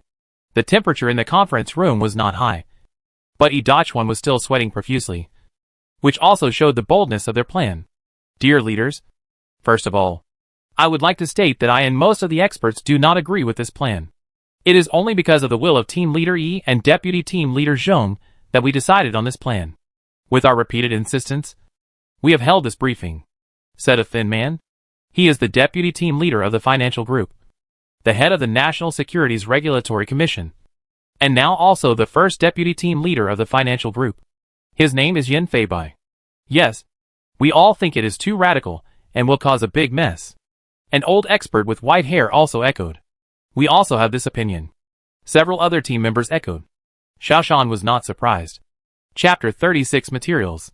The financial team is mainly composed of financial experts. These experts are the pillars of the country. In peacetime, they have contributed a lot of effort to ensure the smooth operation of the national economy. Therefore, although the team leader Yi Dachuan and the deputy team leader Zhong Yuanliang both think that the plan can be implemented, the decision has to be made by the commander-in-chief. Let's listen to the plan first. General Commander Sun Sanqiang said. Yi Dachuan glanced at Zhong Yuanliang. Zhong Yuanliang nodded and spoke first. Then let me introduce it. After listening to the reminder from Xiao Shan consultant yesterday, I had a bold idea. If we want to buy more materials, we must lower the prices of these materials. Everyone knows that there is a great probability that an economic crisis will break out. So the world's funds have poured into the safe haven market. A lot of idle money, a large part of which is poured into the commodity market. The price of crude oil has doubled. The lowest price of metal ore has doubled. And food is also skyrocketing. Almost all commodities have skyrocketed with the influx of safe haven funds. If we follow the previous thinking and use our funds to short these commodities, it will be very difficult and take a long time. So, I have an extreme idea. In fact, I have been thinking about this idea for many years, but I only perfected it yesterday. Xiao Shan asked expectantly, what method? Although Xiao Shan has never traded commodities, he has seen the madness of these materials before the end of mankind in the original world. Zhong Yuanliang showed a fierce look on his face. There is an old saying, if you want to destroy it, you must first make it crazy. Since the commodity market is rising so much, why don't we make it crazy? We use all means to push up the commodity prices first. General Commander Sun Sanqiang frowned slightly. How to do it specifically? Zhong Yuanliang said, the first step is, we tighten exports and prohibit the export of any raw materials. At the same time, we will make large-scale acquisitions and use a large amount of funds in the crude oil futures market to push up the prices of crude oil and other futures. It's not just the futures market. For all the raw materials we need, we add fuel to the flames, let the prices soar, let it go crazy. After the commodity prices soared, we issued a series of administrative orders to raise prices. Once we stop exporting or raise prices, prices in other countries will soar, and the economic crisis will be imminent. We take the opportunity to buy at high prices, prepare sufficient chips, and prepare to short the entire market. At this time, because of the skyrocketing prices, countries will urgently raise interest rates, trying to attract idle funds to flow back to their countries, and suppress prices. This is exactly the time for us to make efforts. At this time, we shorted a large number of futures markets at high prices. Those capital tycoons with a keen sense of smell will also start to short all markets with us, causing panic. At this time, the bubble will burst, and the prices of various commodities will continue to plummet. We will add fuel to the fire and keep shorting, and we will short a lot, and we will release a lot of true and false news to fuel the market. The price of the futures market will be driven to the bottom at once, and there will be panic selling in the market. We will take the opportunity to go long at the bottom and absorb a large amount of funds. Calculating the time. It is basically time for May futures delivery. Next, because we are not looking to make money, we choose to stick to physical delivery. After this operation, we will have a large number of physical warehouse receipts in our hands. At the same time, we have to do another thing, which is to find opportunities to lower the shipping price. Finally, in the remaining months, We will transport all these scarce materials back to China. Zhong Yuanliang finished in one breath. There were a lot of professional terms in it. But Xiao Shan had been prepared for it. And he completely understood Zhong Yuanliang's idea. This idea was absolutely extreme. And it was definitely worthy of his title of madman. However, it was very useful. Especially in extraordinary times. It was very useful. Just as he was about to speak, Deputy Team Leader Yan Feibai slammed the table. It's just nonsense. Do you know how much impact this will have? Commander-in-Chief Sun Sanqiang remained silent. Xiao Shan laughed and said, Deputy Team Leader Yan, the impact you just mentioned seems to be what we are going to do. Ban exports. Close all export companies. Avoid the outflow of resources. Isn't that our goal? Deputy Team Leader Yan Feibai is also an old expert. He was not suppressed by Xiao Shan's words. He sneered and said, Advisor Xiao, have you considered the unemployed? Xiao Shan nodded. I have considered it. So I can add a supplement to this plan. That is, the state will take over all bankrupt companies. All will be covered by the state. Anyway, once the Starry Sky Beast arrives, we will implement economic control, and all production will be managed by the state. In this way, we will have a large number of idle personnel, and we can train them, and then join our infrastructure team's infrastructure army. This idea is simply too good. It kills 3 birds with 1 stone. Deputy Team Leader Yan Feibai was dumbfounded. Others came to their senses, and one by one, they changed from opposing at the beginning to agreeing. Xiao Shan stretched out his hand to applaud. I think Deputy Team Leader Zhong's plan is great, and it just fits our principle of extraordinary times and extraordinary means. I agree. After saying that, he began to applaud. Others also began to applaud. Chapter 37 Nurses in Action. Zhong Yuanliang finally breathed a sigh of relief, and Yi Dachuan finally stopped sweating. Team Leader Yi, Deputy Team Leader Zhong, and all members of the financial team, you should follow this idea and refine the plan. It is best to build a data model and simulate the results. Time is running out. We must speed up the pace and plan ahead. General Commander Sun Sanqiang made the final decision. Yan Feibai stood up and said angrily, General Commander Sun, I guarantee with my personal decades of experience that this will cause big problems. If things go wrong, our country's economy will be in tatters. I don't agree with this plan. General Commander Sun Sanqiang's face darkened, but he didn't say anything. Xiao Shan sighed in his heart. His teacher was still a scholar at heart, lack of the domineering power to make clouds and rain with a flip of his hand. He said directly, since you don't agree, you should automatically withdraw from the National Mobilization Command. Yan Feibai's face changed. He raised his hand excitedly and pointed at Xiao Shan and said tremblingly, You little kid, what do you know? This is a major economic event, which concerns people's livelihood. Others are afraid of you, but I am not. I have worked in the economic department for so many years. Don't I know the power relationship here? And you are not qualified to fire me. General Commander Sun Sanqiang sighed. Old Yan, you should go, leave the command center. Everyone should be decent. A good expert discussion meeting instantly turned into an administrative meeting, which shocked the other members of the team. Yan Feibai's face twitched. Then he said, I will report this matter to my superiors. Xiao Shan, you'd better be prepared to face the questioning of the expert group. After saying that, he left angrily. Xiao Shan shook his head. Yan Feibai was just like several experts he had fired. If it were in peacetime, he would definitely be a talent, or even a pillar of the country.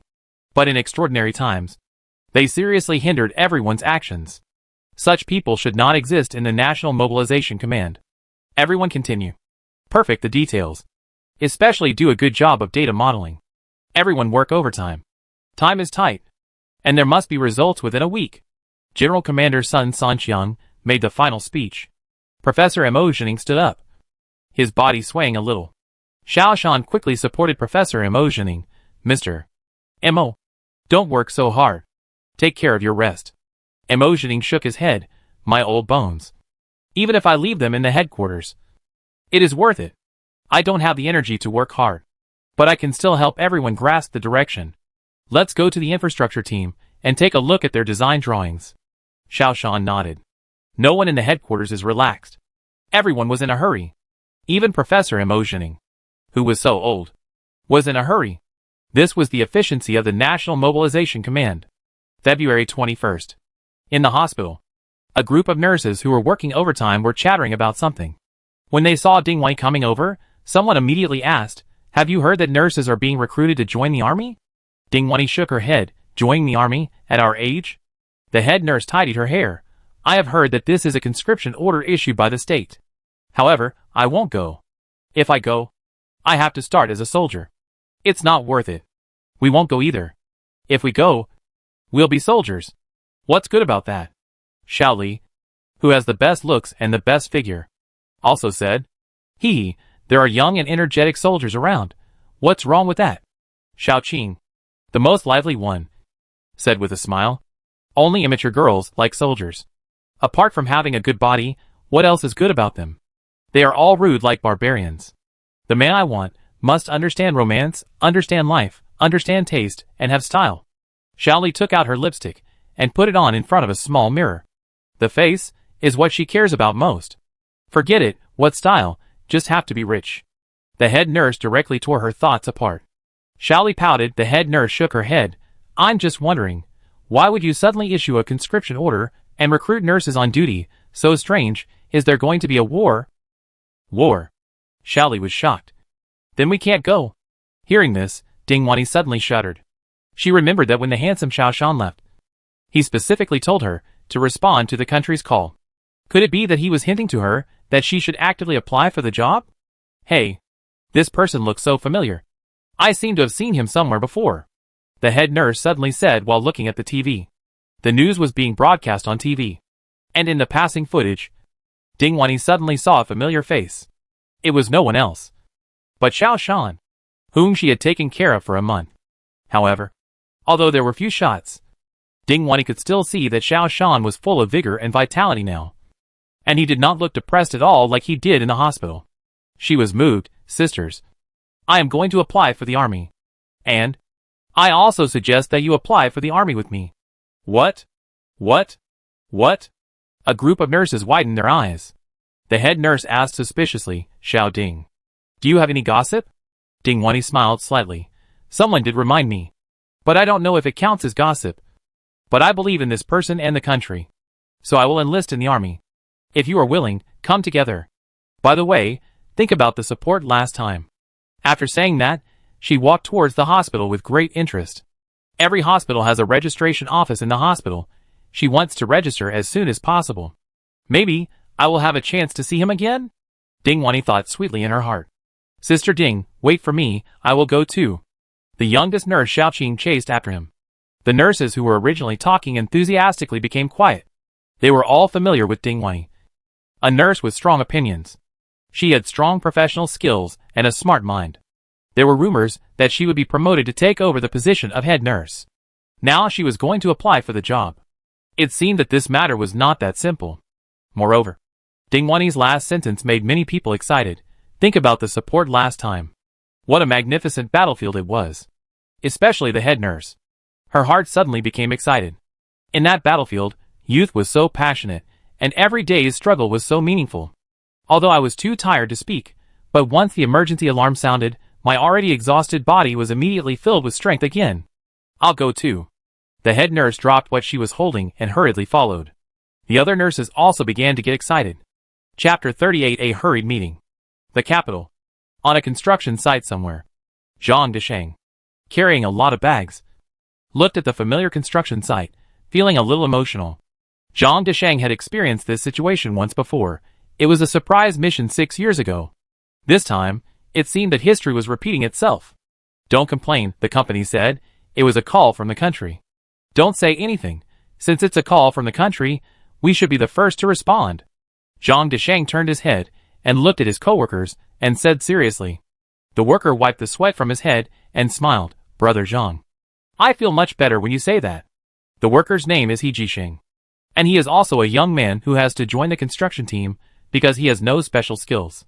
It seems that the workers in the construction team all came in for this reason. He Jisheng looked at the construction site and asked suspiciously, "That's not right. Brother Zhang, why is there no movement at the construction site?" Zhang Desheng was also a little surprised. This time is indeed different from 6 years ago. 6 years ago, when I rushed to the company, it was already in full swing. The whole construction site was busy, and there were people everywhere checking and repairing equipment. But now, Except for these workers who hurried over, the whole construction site was quiet, with no signs of starting work. Look, there is a notice ahead. He Jisheng rushed to the notice board with his luggage and took a look, turned around and said, "We are asked to go back to the dormitory first, and wait for further notice. It's really strange. Don't say anything. Just wait for the notice." Zhang Disheng walked towards the dormitory with his luggage. Yi Ziyue handed over a cup of soy milk and 2 buns, and said hurriedly while walking, "Leader, do you want me to wash your underwear?" Xiao Shan suddenly stopped, and turned to look at the girl who was a little at a loss. "You have never served anyone, right?"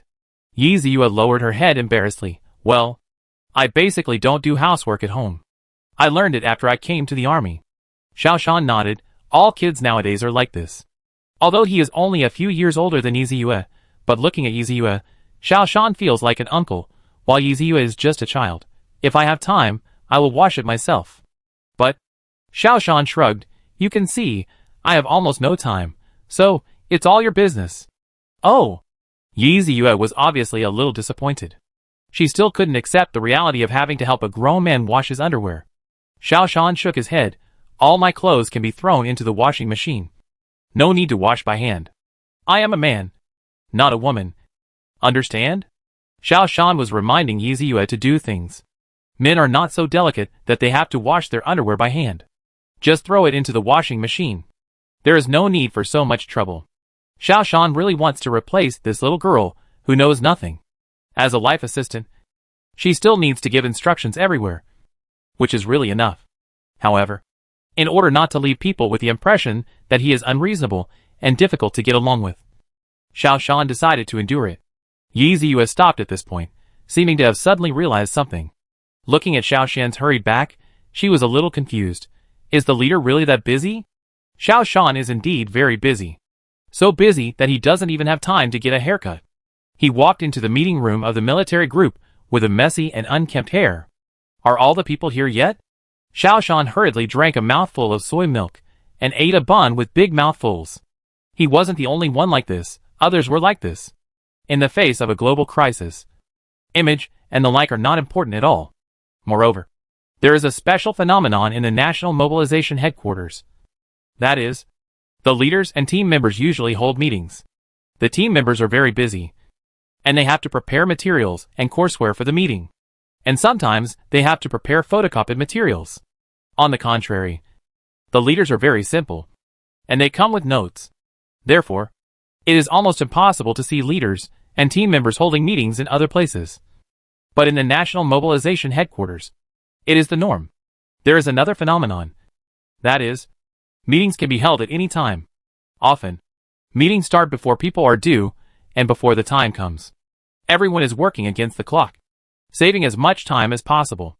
However, meetings are indispensable. This is not a retreat. All meetings here are efficient work meetings. There is only one purpose for the meeting: to find problems and solve them. There is no meeting spirit, and there is nothing to learn or convey. Not all of them are here. But we can start now. General Commander Sun Sanqiang sorted out the items on the table, looked up and glanced at the opposite side. Except for Deputy Group Leader Li, who is in charge of publicity, everyone else is here. Military Group Leader Fu Hengqing spoke. "Okay, the meeting will begin now. First, Deputy Group Leader Hua Dingtian, who is in charge of conscription, will introduce the situation." Colonel Hua Dingtian picked up a document and said, "We have begun to recruit soldiers nationwide, including the army, medical soldiers, and the Air Force. Compared with the past, the effect is not bad. But compared with our huge and arduous task, it is still far from enough. We are still exploring this point, to see if there is any way to complete the recruitment task as soon as possible." At this time, Li Xiaofan, the deputy team leader in charge of publicity, hurried in and said with some complaints as soon as he sat down, "How can you hold the meeting in advance? I didn't even come." Hua Dingtian glanced at this exquisite middle-aged woman and said, "We need a better recruitment propaganda film. We need to highlight the sense of urgency. I wonder what you guys are thinking about in terms of publicity." Li Xiaofan raised his head with some pride and said, "So I said, you should wait for me to come before the meeting. I will personally lead the team this time, and summon several of our country's most famous stars to shoot a recruitment propaganda film, which is absolutely shocking. Take a look." She handed the USB drive to her assistant. The assistant took it and plugged it into the computer, and a new propaganda film began to play on the big screen in the conference room. Several young and popular stars, with colorful hair and awkward military salutes, looked very effeminate. Chapter 39. It's time to show your sword. And there's no posture, and a harmless smile on his face. Looking at the entire promotional video, it doesn't look like a recruitment promotional video, but rather like some sweet idol drama. But Lee Seofan smiled smugly and said, "See, it's absolutely a hit. Once it's put on the market, it will definitely cause a recruitment frenzy. Your recruitment office will definitely be crowded." General Commander Sun Sanqiang glanced at the military team leader Fu Hengxian with an unhappy look. Fu Hengxian quickly said, "Deputy Team Leader Lee, in this promotional video, there's no soldier's heroism, nor are advanced weapons and equipment. Is this the promotional video you made?" Lee Seofan said unconvinced. "Why is it not heroic? Also, what's so good about those cold weapons? They are not as attractive as big stars. Your ideas are too old-fashioned. Young people nowadays like this new image of soldiers. You see their exquisite makeup, their beauty, and their looks. We want to use popular stars to promote the recruitment of soldiers. This is the most in line with the trend of the times." Xiao Shan finally spoke. "What you said just now is very true. These women are indeed beautiful and charming. They are men. He's just handsome." Lee Seofan almost lost her temper. If Xiao Shan wasn't the special consultant of the National Mobilization Command, she would have lost her temper on the spot. If I understand correctly, peerless beauty is used to describe women, right? Xiao Shan would not be like other people, who would be restrained towards women. In the National Mobilization Command, all personnel are of different genders. Xiao Shan would treat them equally, and he would scold them when he should scold them, and praise them when he should praise them. These sissies, who can attract people to join the army? Xiao Shan said angrily without mercy. Sissies or transvestites? Lee Seofan wanted to say something, but Xiao Shan stood up and said indignantly, "In my original world, there is also this phenomenon of men becoming sissies. TV has created a large number of young handsome men to cater to the aesthetic tastes of young girls and middle-aged women. And sissy stars are flooding the entire market. This has caused a very bad impact. At our conscription site, there are also sissy girls like those from outside the state. In a famous science fiction novel, there is a situation where this kind of sissy society appears, which directly causes the destruction of mankind. We must be vigilant against this phenomenon." Xiao Shan turned and looked at the Commander-in-Chief Sun Sanqiang. "I suggest that we find real steel men from the frontline people and make them into real stars. We are in urgent need of establishing two positive images of heroes.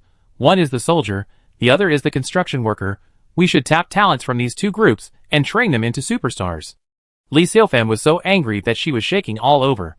She stood up and said, "Xiao Shan, you are nothing. When I became the director of the propaganda department, you were still nursing. What's wrong with little girls?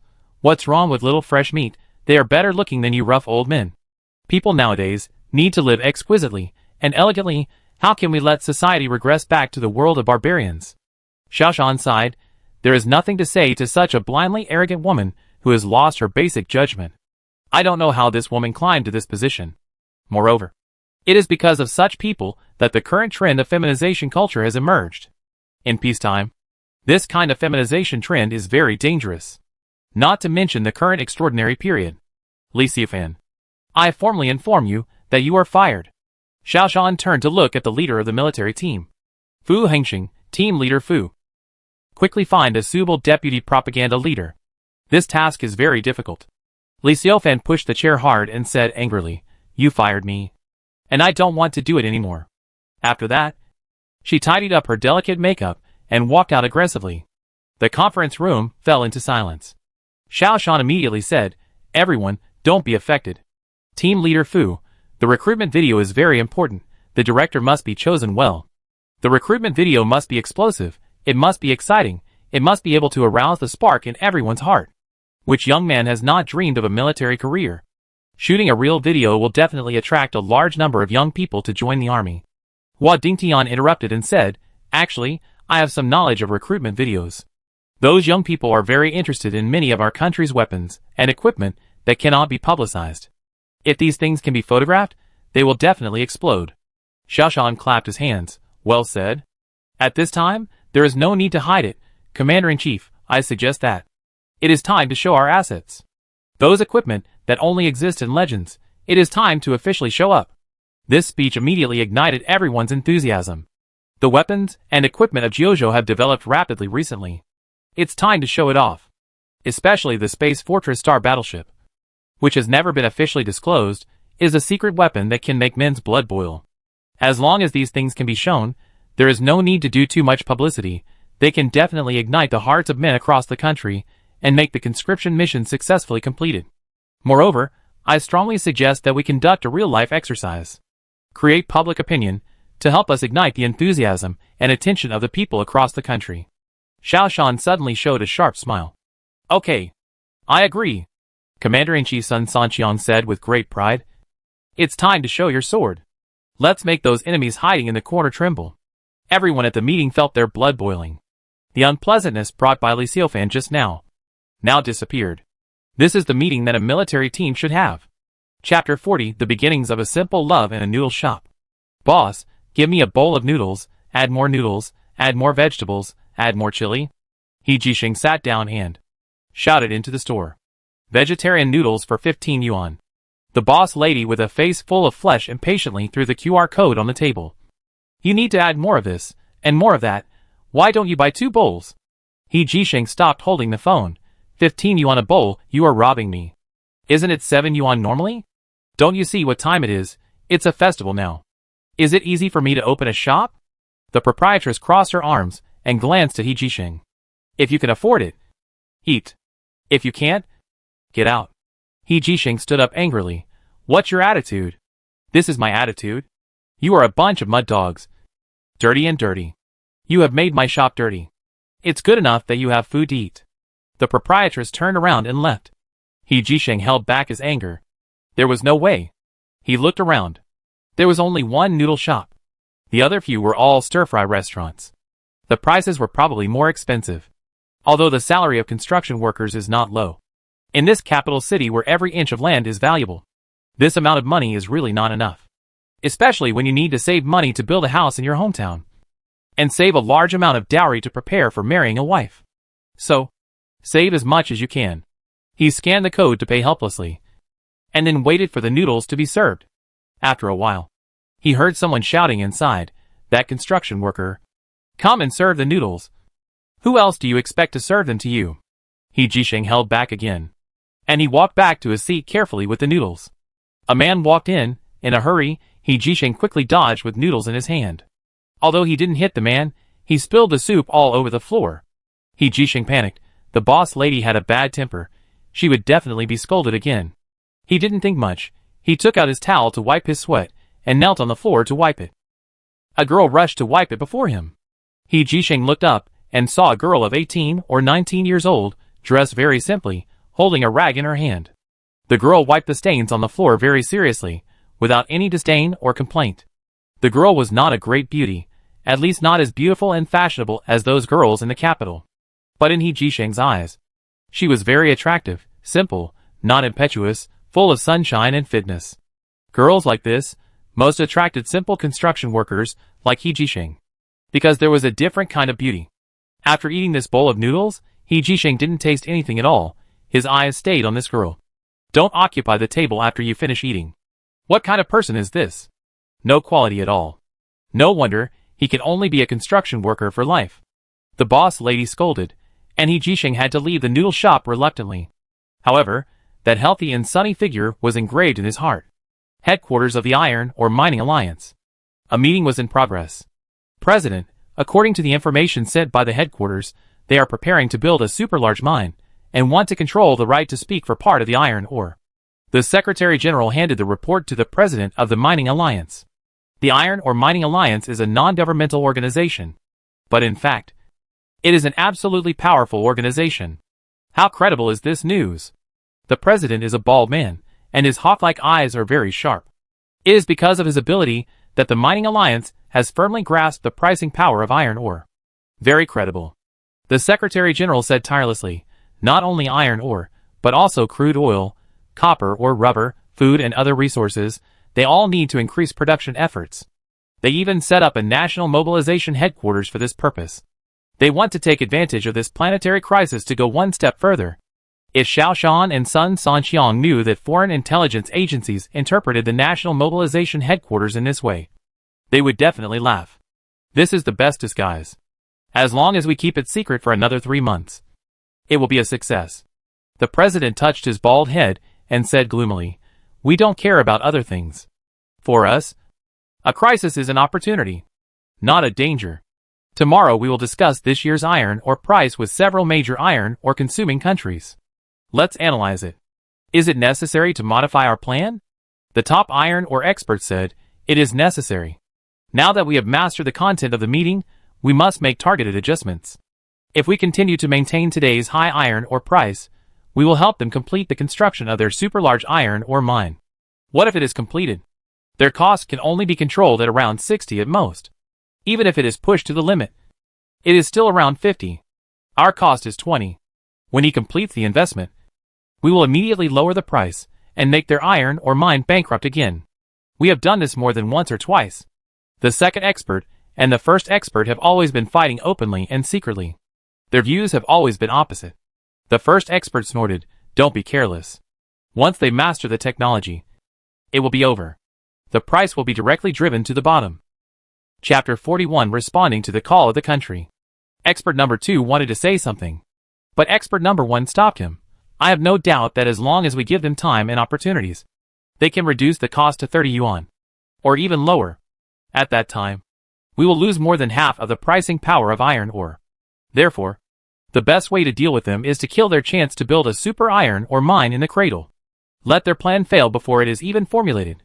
He stood up and said, "I strongly suggest that we do the opposite. Take the lead in bringing down the price of iron ore, and supply a large amount of iron ore so that they can buy as much as they want. Let them see this price, and they will automatically cancel their super iron ore mine construction plan." Expert number 2 retorted, "After we raise the price, they will restart the plan again. What's the point of our current price reduction?" Expert number 1 snorted, "How can a huge plan involving tens of billions of funds be restarted so easily? I suspect that they have been planning this super iron ore mine plan for a long time.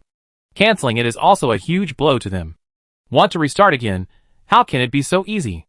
Expert number 2 wanted to say something, but in the face of the strong evidence of expert number 1, he had nothing to say. The president nodded.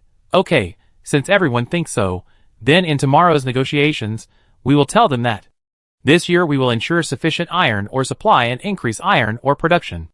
Once again, we will kill their plan. Utopia." Professor Wang Yifeng stared at the message in the tablet carefully, reading it word by word. He has read this news many times. He can even recite it by heart. This is a rare move by the motherland. It can be said that the country has never issued such a call for recruitment. This is the first time in history. He has been in this country for 30 years. He is married and had children in Utopia, and is also using funds to conduct scientific research in Utopia. This is also the first time he has seen the motherland so eagerly calling on citizens to return home. All this is too unusual. He knows that it is time to return to the motherland. However, this decision was too important. So important that it might change his life. He hesitated for a moment. "Professor, I am about to return to China. Thank you for your care over the years." A girl came over quickly and handed a gift box to Wang Yifeng. This was Wang Yifeng's most valued student, Ru Xianghe. "Why? Your experiment is about to make a breakthrough." Wang Yifeng couldn't help asking.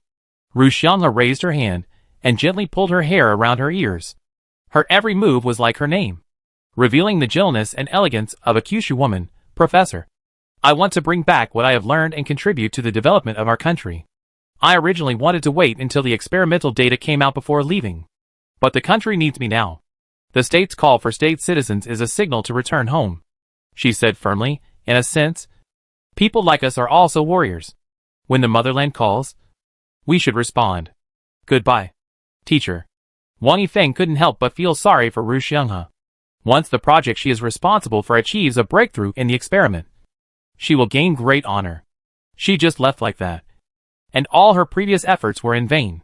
As soon as she entered the laboratory, another student Du Liankai came over and said, "Professor Wang, Ru Xianghe is going back to China. Have you heard about it? She refused the good conditions and wanted to go back. Tell me, is she a fool?" Du Liankai had been pursuing Ru Xianghe, and it was said that the two finally decided to be together, But now Ru Xianghe is going back to China, which he could not accept at all. Look! We are here, with sufficient funds, complete equipment, and surrounded by world-class scientists. The most important thing is, after returning to China, we will face countless difficulties. Not to mention whether the funds are sufficient. It will be very difficult to get the equipment. This has a great disadvantage for our academic research. Du Liankai was really angry. Also, we don't know if we can return smoothly. That expert Lin Shouxing. It took a lot of effort to return. This is too dangerous. Wang Yifeng was stunned. Lin Shouxing returned to China. Du Liankai nodded. My family told me that Lin Shouxing returned. If we go back, we won't be so lucky. And our lives might be in danger. Professor, please persuade her not to go back. This was the first time Wang Yifeng heard about Lin Shouxing. Moreover, everyone was very reluctant to talk about these topics, so as not to be remembered by those with ulterior motives. Wang Yifeng suddenly made a decision. Lin Shouxing had gone back, and he had such a high status and honor in Utopia, and he could let it go. So why couldn't he let it go? Moreover, the more difficult it is, the more urgent the motherland's call for state citizens is. Du Liankai, I won't persuade her, because I'm leaving too. Wang Yifeng made up his mind. The motherland spent a huge price to send him abroad. Didn't it just hope that he would return to the country when the motherland needed him most and participate in the construction? Now that it has come to this time, what is there for him to hesitate about? Du Liankai was dumbfounded. He still hoped that the professor could help him persuade his girlfriend. But he didn't expect to persuade the professor to leave directly. Professor, if you go back, you will be taking a step backwards. You know the domestic conditions. This will delay our studies. Du Liankai persuaded earnestly. Wang Yifeng shook his head. Du Liankai, what you said is only a temporary phenomenon. I believe that the motherland will become better and more perfect. Every country has its shortcomings. We, the citizens, should not escape, but improve. Since the motherland has issued a call, as a citizen of Kyushu, we should actively respond. I hope to see you in China. Seeing the professor leave, Du Liankai stamped his feet fiercely. No, I must think of a way. Wang Yifeng returned home and said to his wife, pack up quickly, let's go now, and go back to China. The wife was stunned. Why? The country has issued a call. We should respond to the country's call.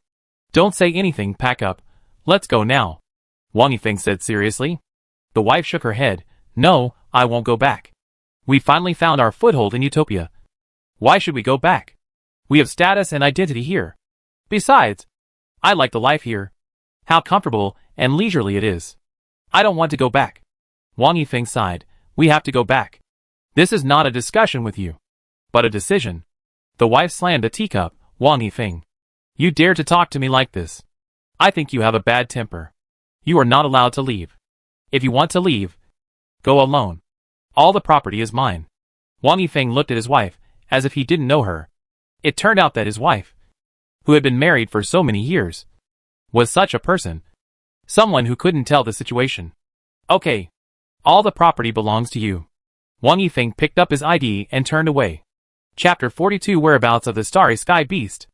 At the airport, Professor Wang Yifeng was waiting quietly with his ticket. He bought the nearest flight to Kyushu, which would take off in about 2 hours. Now he has calmed down.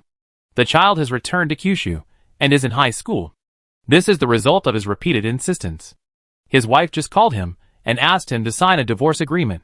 He originally thought that after a 20-year marriage, breaking up would be painful. But now I realize that I have misjudged my wife. Divorce may be the best choice. There is not too much pain, but more of a relief. The phone rang again, and Wang Yifeng directly pressed the answer button. I said, all the property is yours. I don't want it. Is there anything else to say? Professor Wang? It's me. Ru Xianghe. Wang Yifeng said apologetically, I'm sorry. I thought it was my wife. Oh. No. She will be my ex-wife soon. Ru Xianghe's voice was a little anxious. Professor Wang. You are going back to China too, right? Yes. When does the plane take off? Ru Xianghe's voice became more and more nervous.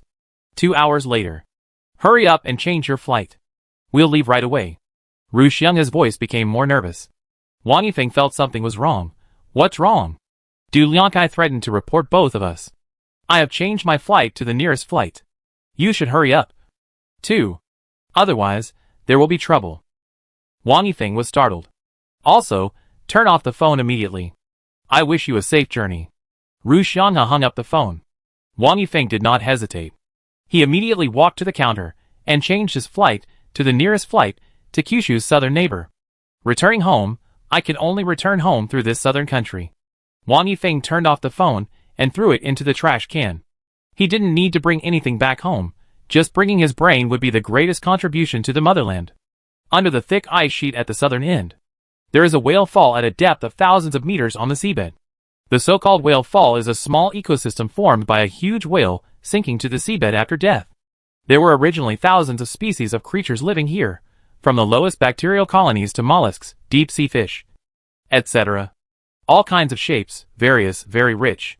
Whale falls, together with ocean cold springs and underground hydrothermal fluids, are known as oases of deep-sea life. But there are no other creatures in this whale fall now. There are only dozens of creatures with strange bodies. They are only the size of a fingernail, and look a bit like crabs at first glance. But they only have 6 legs, and a pair of sharp piercing forelimbs. This makes them 1 more leg than a mantis, and 1 less leg than a crab. This strange creature has wiped out all the creatures near the whale fall, and is now gnawing at the hard bones of the whale. One of the strange creatures suddenly stopped, as if it had entered a state of hibernation.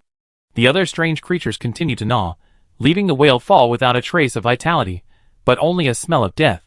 Suddenly, the strange creature that had entered hibernation suddenly moved, and its body began to split. It split into 2 from the middle. But the difference was that the broken part of the body had faintly grown tiny legs. It looked very tender. The strange creature with only half of the body crawled onto the whale's skeleton and began to gnaw on everything it could, especially the bone marrow inside the bones. 2 hours later, those tiny legs underwent a strange change, becoming thicker and stronger. It was vaguely visible that they were the same legs as the other side of the body. It was just much smaller.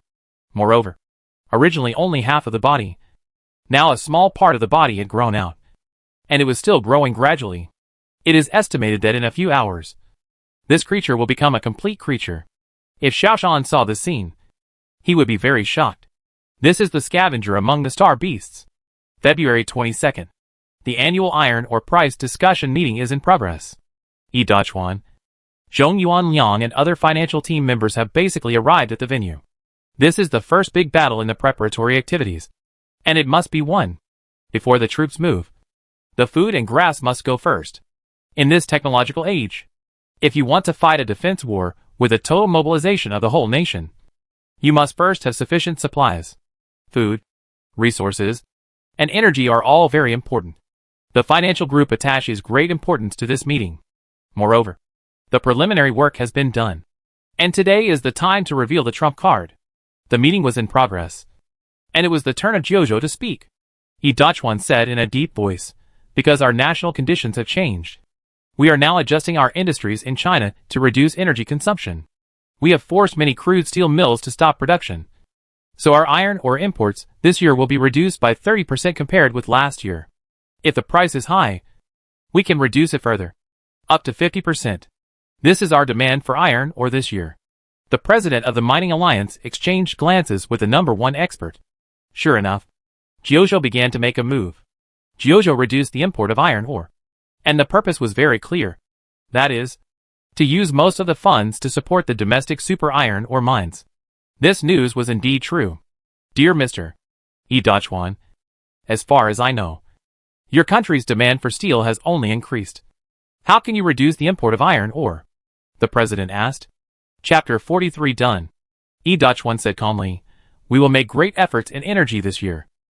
We will transfer these high-energy consuming enterprises to other countries, or simply shut them down. So, it is necessary to reduce the import volume of iron ore. However, we still hope that the price of iron ore this year will be more than half lower than that of last year. In this way, we may be able to increase the purchase volume. The meeting lasted a long time, and the two sides had been arguing over price and demand. At the end of the meeting, the chairman finally revealed his trump card. Mr. Yi Dachuan, we have always been very supportive of your country. Moreover, the international situation is good this year. The economic recovery is rapid, and the demand for steel has been rising year by year.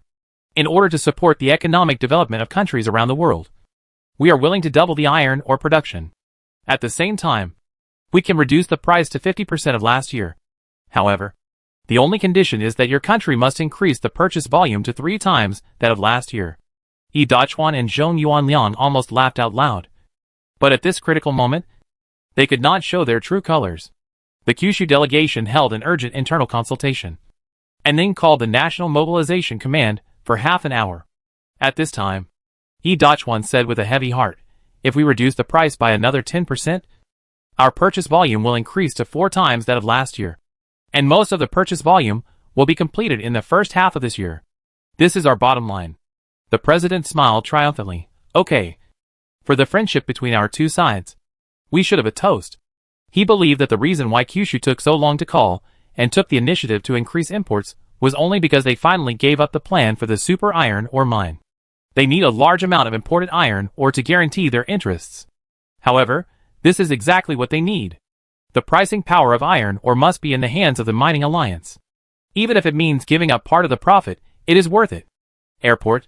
Professor Wang Yifeng watched the plane land, and then he breathed a sigh of relief. Professor Wang, are you ready?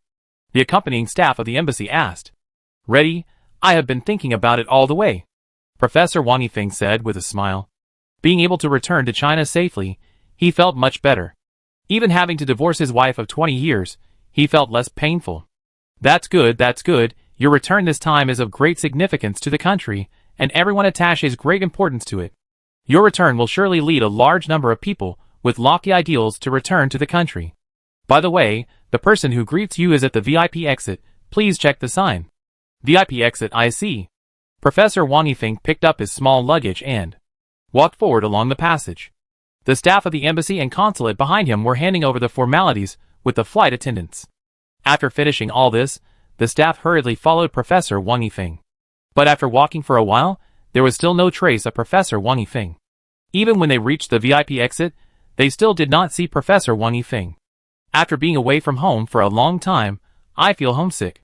Professor Wang Yifeng deeply felt this emotion. For so many years, because he was worried about causing unnecessary scrutiny and misunderstanding, he had never applied to return to China. Today, finally returned to the embrace of the motherland, Wang Yifeng looked at the familiar yet unfamiliar scene, feeling particularly excited. He followed the crowd to the ordinary exit with excitement. He completely forgot about going to the VIP exit.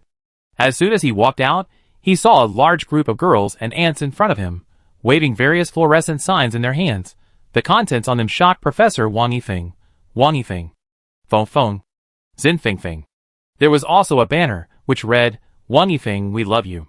Every girl and auntie was waving a glow stick in their hands, and waving it at the crowd. There were also many live bloggers holding equipment to broadcast live.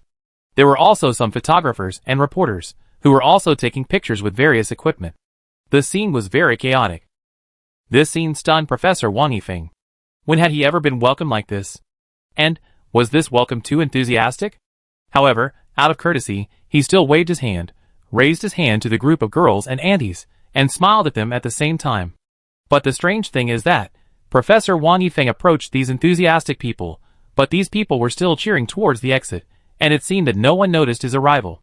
He had to stand awkwardly, and said to one of the girls in her 20s, who was obviously the leader, Hello, I am Wang Yifeng. The girl waved her hand impatiently, and continued to tiptoe to look behind Professor Wang Yifeng. Professor Wang Yifeng pulled the girl's clothes again. Hello. I am Wang Yifeng. This time the girl understood. She stared at Professor Wang Yifeng with eyes wide open in surprise, and asked after a while, Are you Wang Yifeng? Professor Wang Yifeng nodded, Yes. I am Wang Yifeng. The girl and many people around her fell silent. They looked at each other with strange expressions, and then suddenly burst into laughter. Ha ha ha, this old man said he was Wang Yifeng, ha ha ha. I am dying of laughter. Someone is pretending to be my brother, and he is an old man. Old man, do you have any shame? If my brother looked like you, he would have committed suicide long ago. Come and see, there is a shameless person pretending to be our brother. Someone shouted loudly. This voice attracted the attention of the people around, and the group of people gathered around at once. Someone began to push Professor Wang Yifeng. Who are you? You are shameless to come and take advantage of our brother's popularity. Who do you think you are? I have seen shameless people, but it is the first time I have seen someone as shameless as you. Damn old man. The girls spoke very dirty and without restraint, and they were ready to attack Professor Wang Yifeng. Several anchors who wanted to take advantage of the traffic also came over, pointed the camera at Professor Wang Yifeng, and broadcast live with exaggeration. In the live broadcast room, a wave of comments immediately arose, but without exception, they all ridiculed Professor Wang Yifeng. If this uncle is Wang Yifeng, then I am also a big star. Ha ha ha. I wanted to see my brother, but my brother bought it and saw an uncle. It was so funny. Don't point the camera at this old man. What the hell? Come and see if my brother comes out. Chapter 44 Scientists with the same name as celebrities. Professor Wang Yifeng was a little confused. He said loudly, I am Wang Yifeng. What's wrong with you? The crowd became more turbulent. Someone shouted, this old guy is too shameless. Sisters, beat him. The girls who were close to him, although they were dressed very delicately, their makeup was also carefully drawn. But at this moment, they looked very ferocious. Someone grabbed Professor Wang Yifeng's collar. Someone hit Professor Wang Yifeng with a fluorescent stick in his hand. This inspired others, and more people came over with their glow sticks. The scene was very chaotic. In the live broadcast room, the comments also became excited. Smash. Smash hard. Anchor. Help me smash it too. This old man actually wants to take advantage of my brother's traffic. Find him out. Let's see what he is.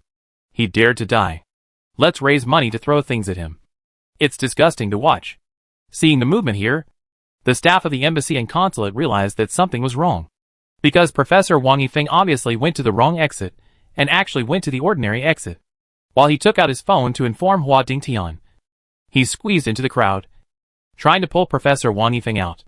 But these girls were too crazy, and they kept tearing Professor Wang Yifeng's clothes, and they wanted to drag him out to parade him.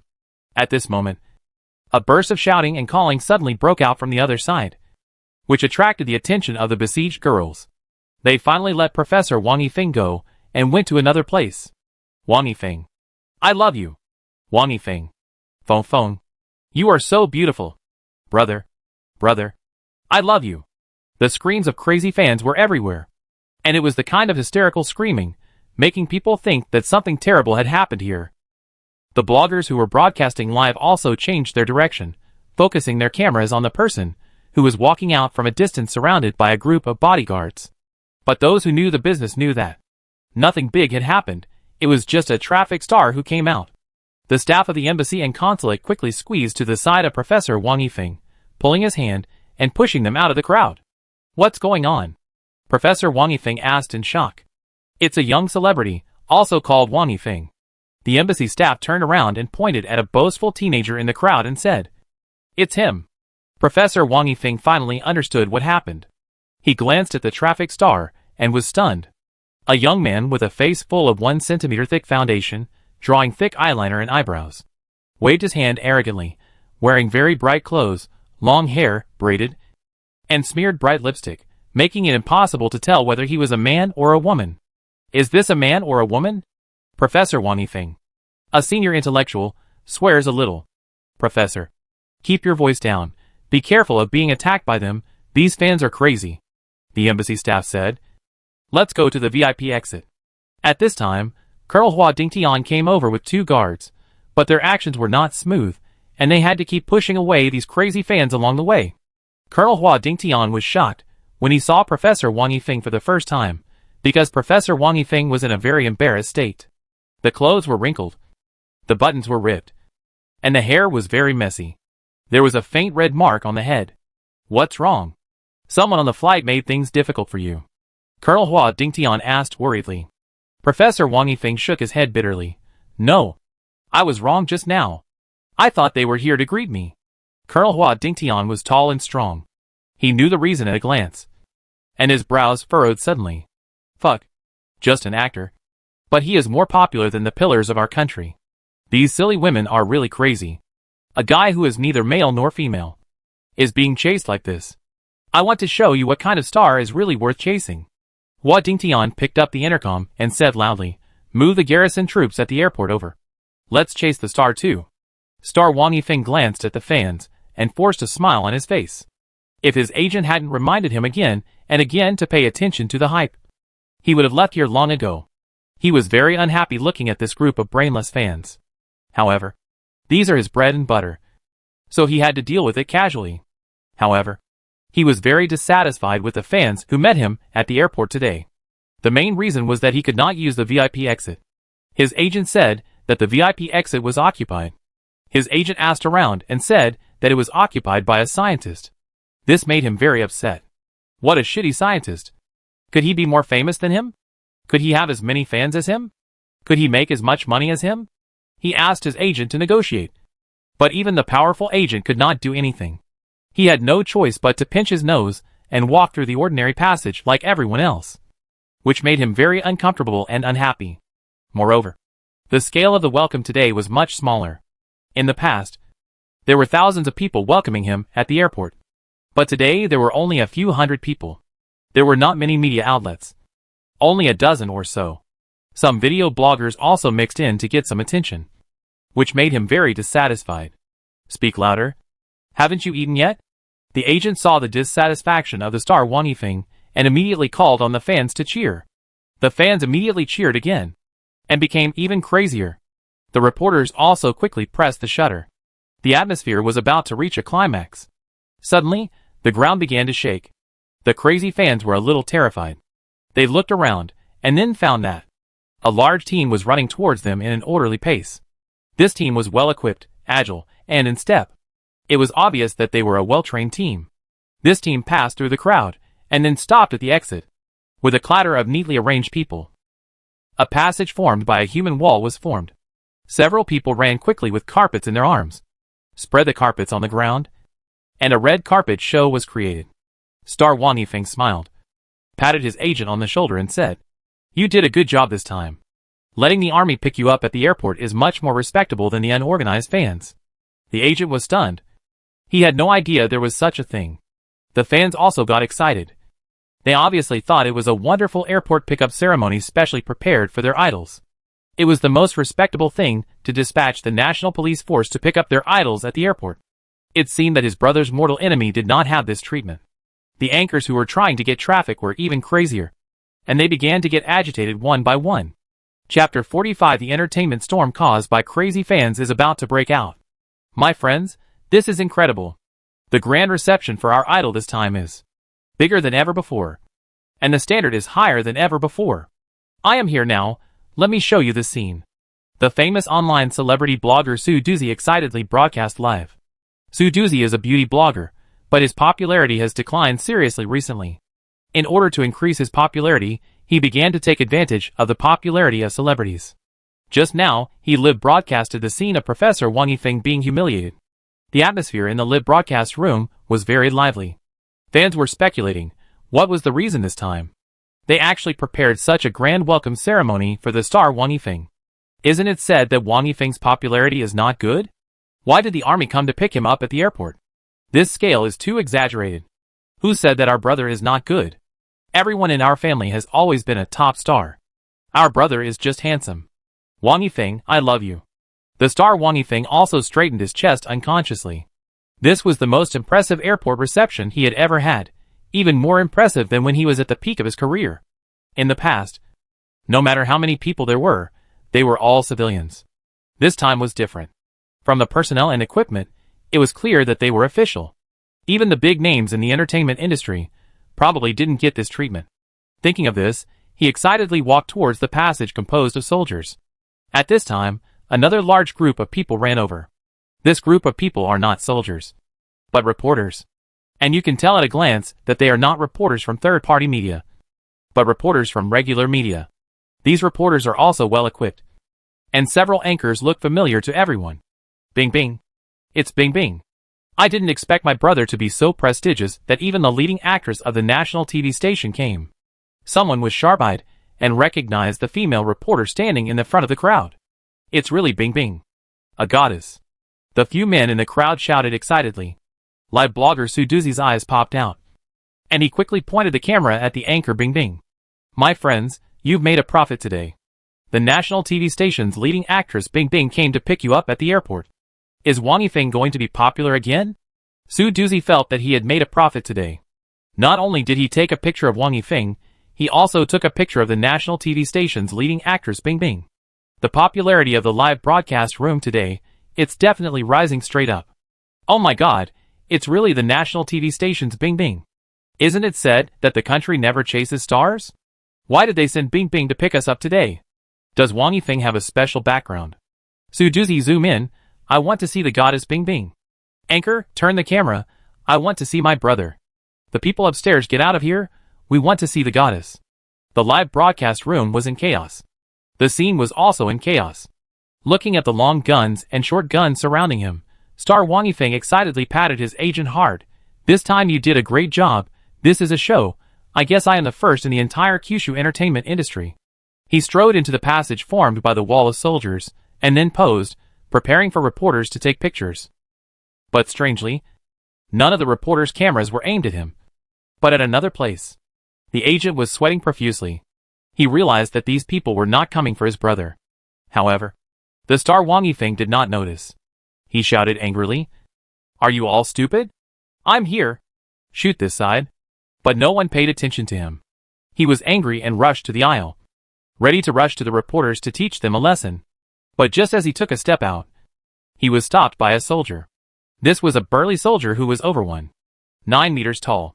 If it weren't for the quick action of his agent, the star Wang Yifeng would have fallen. This immediately annoyed those crazy fans. This scene was filmed by the live blogger Suzuzi. He couldn't figure out what was going on now. However, he knew that this matter had become a big deal today. It would probably be on the hot search soon. Someone here is bound to be in trouble. The live broadcast room was also unprecedentedly lively. The conflict just now directly broke the record of his live broadcast room. And people are still pouring into his live broadcast room. The conflict scene at the airport was also circulated everywhere at the first time. A large number of people on the internet also began to leave messages, all standing on the side of the star Wang Yifeng. Seeing that the situation was a little out of control, Hua Dingtian finally got angry. He said in a deep voice, "The welcoming ceremony for Professor Wang Yifeng, a national pillar, returning to the motherland, cannot be ruined by a bunch of jumping clowns. Now, let's start the welcome ceremony," Hua Dingtian said loudly. The national TV station's leading lady, Bing Bing, picked up the microphone and began the welcome ceremony. "Hello, everyone. Today is a very memorable day. Today is also an extremely grand day. It is also a day that will go down in history. On this special day, since the country issued a call for overseas Chinese, our country has welcomed the return of the first heavyweight scientist. He is the world's top material physicist, Professor Wang Yifeng, who has returned from his studies," Bing Bing reported with emotion.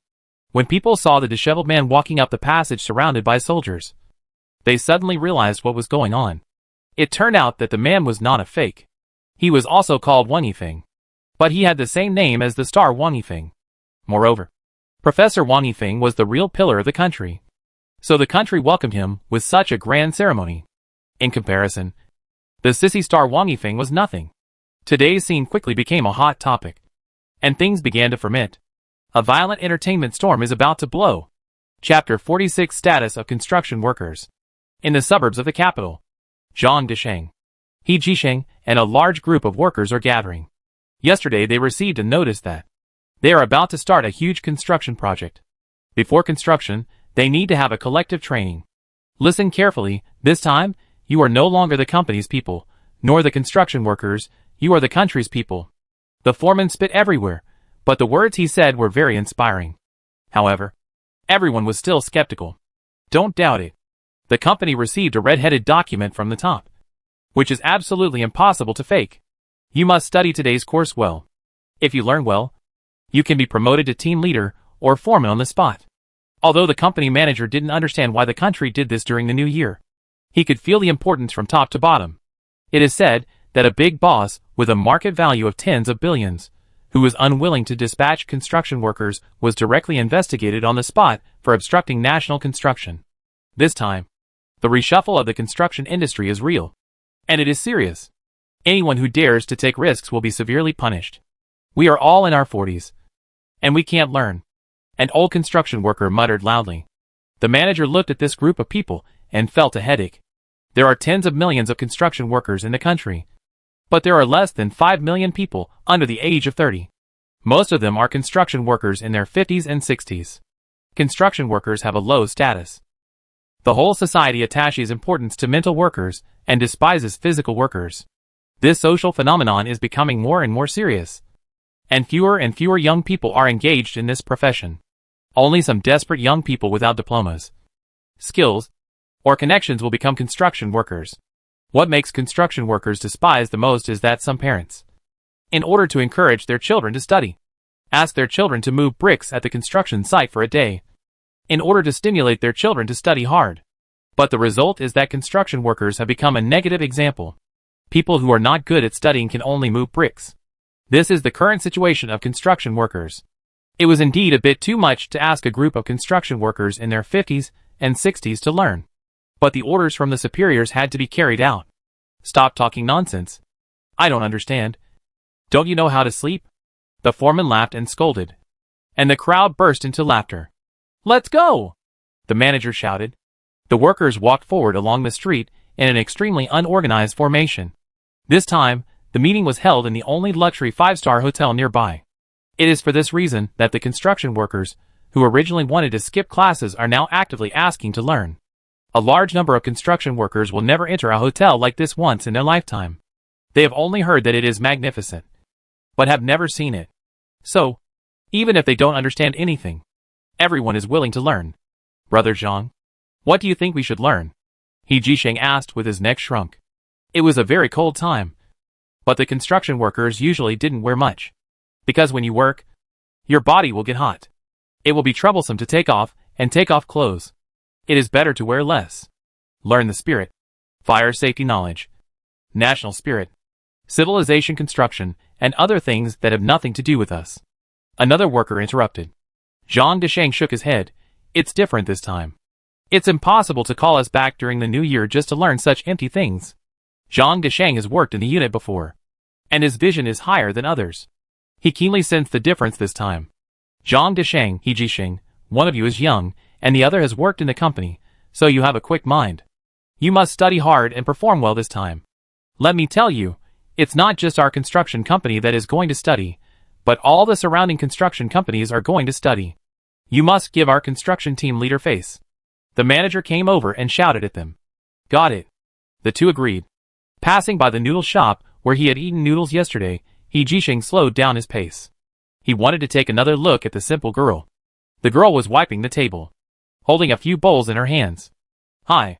Good morning. He Jisheng couldn't help but greet her.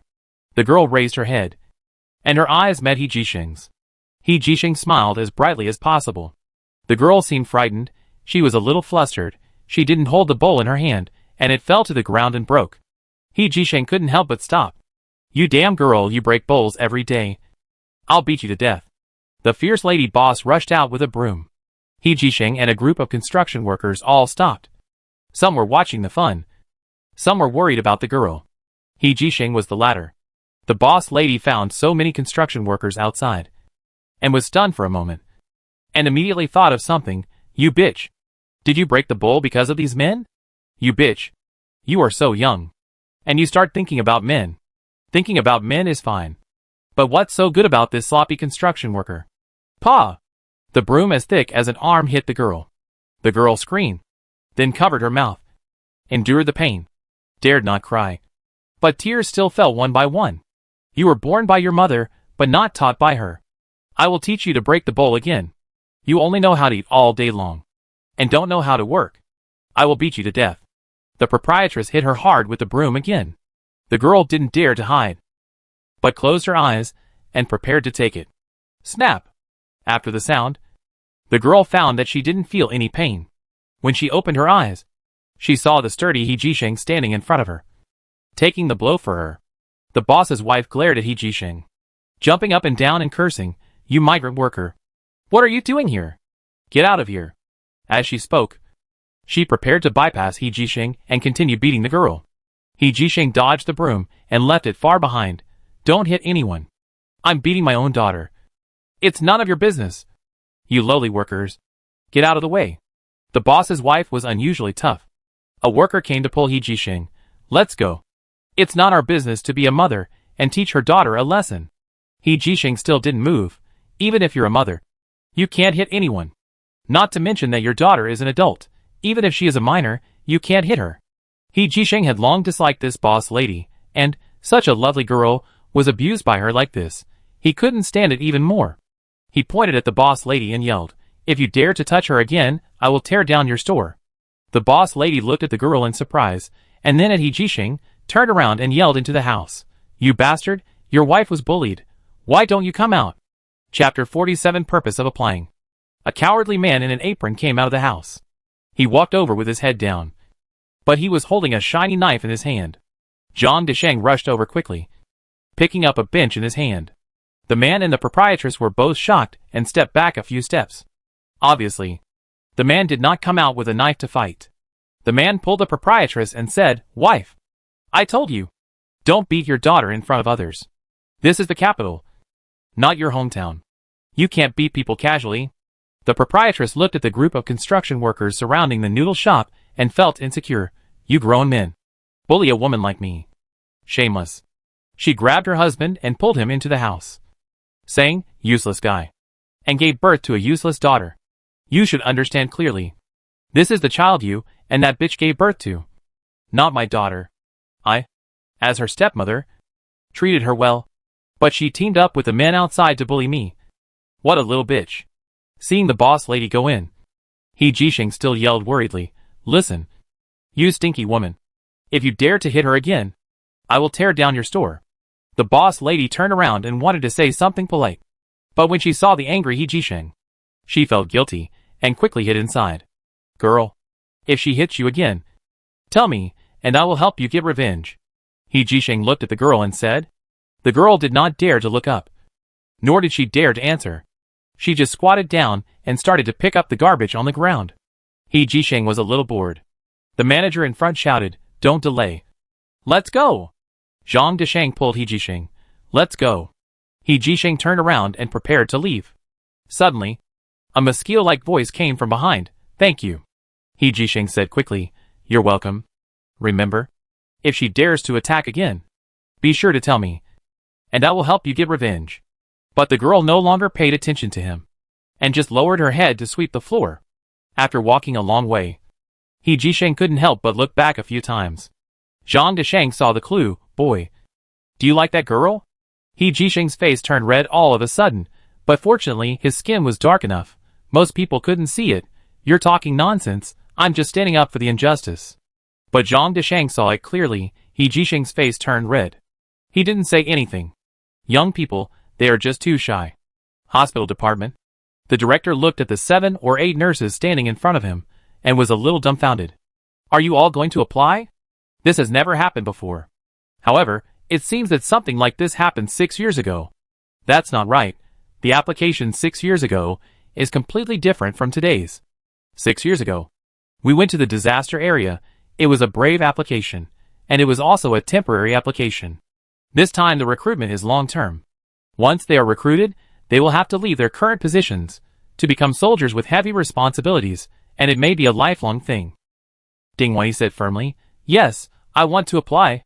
The head nurse hesitated for a moment, but after thinking about it, she said again, "I want to go too."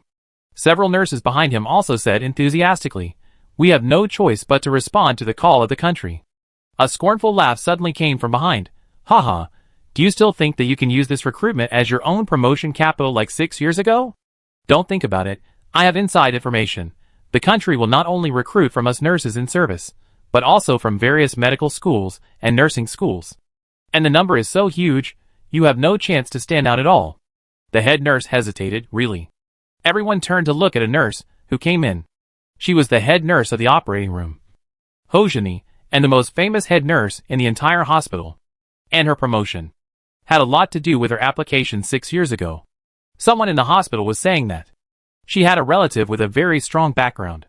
She was the most active one in the application 6 years ago, and as a result, she was promoted directly from a nurse to head nurse. Her words should not be wrong. "Don't look at me. I'm not here to sign up. I'm not that stupid. I also advise you, you are totally wrong if you think of this as the application 6 years ago. This is a general recruitment, not an opportunity."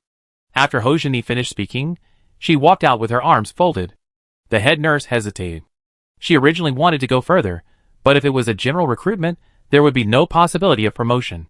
She stepped forward and said to the director, "Well, director, I've thought about it. My child at home has just started elementary school, and my family can't leave me, so forget it." Several nurses who had the same idea also took back their registration applications. Everyone is not stupid. Wanting to apply is nothing more than thinking about earning performance. Since it is a large-scale application, it doesn't make much sense. The director looked at Ding Wanyi and asked, "What about you?" Ding Wanyi shook her head slightly. She believed that Xiaoshan would never lie to her. He said that he would respond to the call of the country, which must be the right choice. "I insist." Xiaoqing hesitated a little. She pulled Ding Wanyi's arm and whispered, "Sister Ding, are you really going?" Ding Wanyi nodded affirmatively. "I am not doing this for promotion, nor for reputation. I am simply responding to the call of the country." "What about me?" Xiaoqing asked hesitantly. "If you are willing to respond to the country's call, then go. If you are not willing, then don't go. Follow your heart, and don't be swayed by utilitarianism," Ding Wanyi said seriously. Xiaoqing thought about it and stamped her feet. "Then I will go. Anyway, I am still young, and it is a good time to see the outside world. Okay, we can just be companions." Ding Wanyi was also very happy. She was also very confused in her heart. It is always good to have a companion. Not enough. One thing is certain. Responding to the country's call is absolutely right. Because this is what Xiaoshan told her. "General command." Hua Dingtian hurried back, and said with some depression, "I am really suffocating today. What's wrong with the girls nowadays?" Although a grand welcome ceremony was held for Professor Wang Yifeng, there were many aspects that were not satisfactory. Especially Professor Wang Yifeng's disheveled clothes, and there were faint scars on his head, which would give people misunderstandings. I don't know if this news will affect the publicity effect this time, if it spreads abroad. Fu Hengxing raised his head and glanced at him. "You are famous." Hua Dingtian drank a large glass of water and said angrily, "I am angry. I am angry today." Xiaoshan said with a smile, "Team leader Fu said that you are famous. Now 5 of the top 10 hot searches are related to you." Hua Dingtian was startled, and picked up his phone to check the hot searches. Now someone is taking the lead online to dox you, and many fans have initiated a fundraising, and are preparing to sue you for that sissy. They say you are fighting in public, and destroying the image of that sissy. Xiaoshan said happily. Chapter 48 Special Architecture Learning. Hua Dingtian took a look at the list, and almost fainted. There were a lot of posts and comments condemning him online. In particular, the public opinion condemned him for suppressing traffic stars. Only a few posts were from wise people, saying that Professor Wang Yifeng's status itself is higher than that of the star Wang Yifeng, and more important. But under these posts were all attacks and insults. The fan support group of the star Wang Yifeng even spent money to buy water army, started to lead the rhythm, swearing to seek justice for their brother. So, now the public opinion on the internet has been led astray. What the hell, what does the propaganda department do? They just let this kind of thing go. Hua Dingtian was furious. This is completely a distortion of right and wrong. A traffic star, a world-leading material physics expert, who is more important, anyone with a normal mind knows. But in the eyes of this group of fans, they have completely lost the ability to distinguish right from wrong. And it is extremely worsening the public opinion environment. As long as someone speaks rationally, they will immediately be attacked crazily by fans. Even Professor Wang Yifeng himself began to be affected. Some people even started to dox him. If public opinion cannot be quickly reversed, it will have a great impact on the call for patriotic scientists to return to China. Is the head of the propaganda department still the same Li Xiaofan? Xiaoshan asked. Fu Hengxing nodded. You only dismissed her from the position of deputy propaganda team leader. And her identity, as the head of the propaganda department, has not changed. Oh my god. No wonder the current online public opinion is a mess. I suggest using personnel power to adjust the head team of the propaganda department. At this juncture, dismissing Li Xiaofan from his position will be very disadvantageous to you. Sun Sanqiang said seriously. Be cautious. Xiaoshan was a little surprised. Although Sun Sanqiang did not say it explicitly, the meaning of his words was clear. However, Xiaoshan really did not want to spend time on internal struggles. In the face of human crisis, all internal struggles should give way to the safety of all mankind. I insist on my opinion. Li Xiaofan must be removed from his post.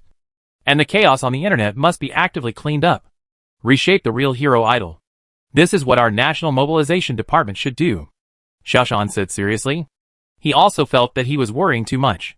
In extraordinary times, extraordinary measures must be taken for the survival of all mankind. No matter how extreme the measures are, they are not excessive.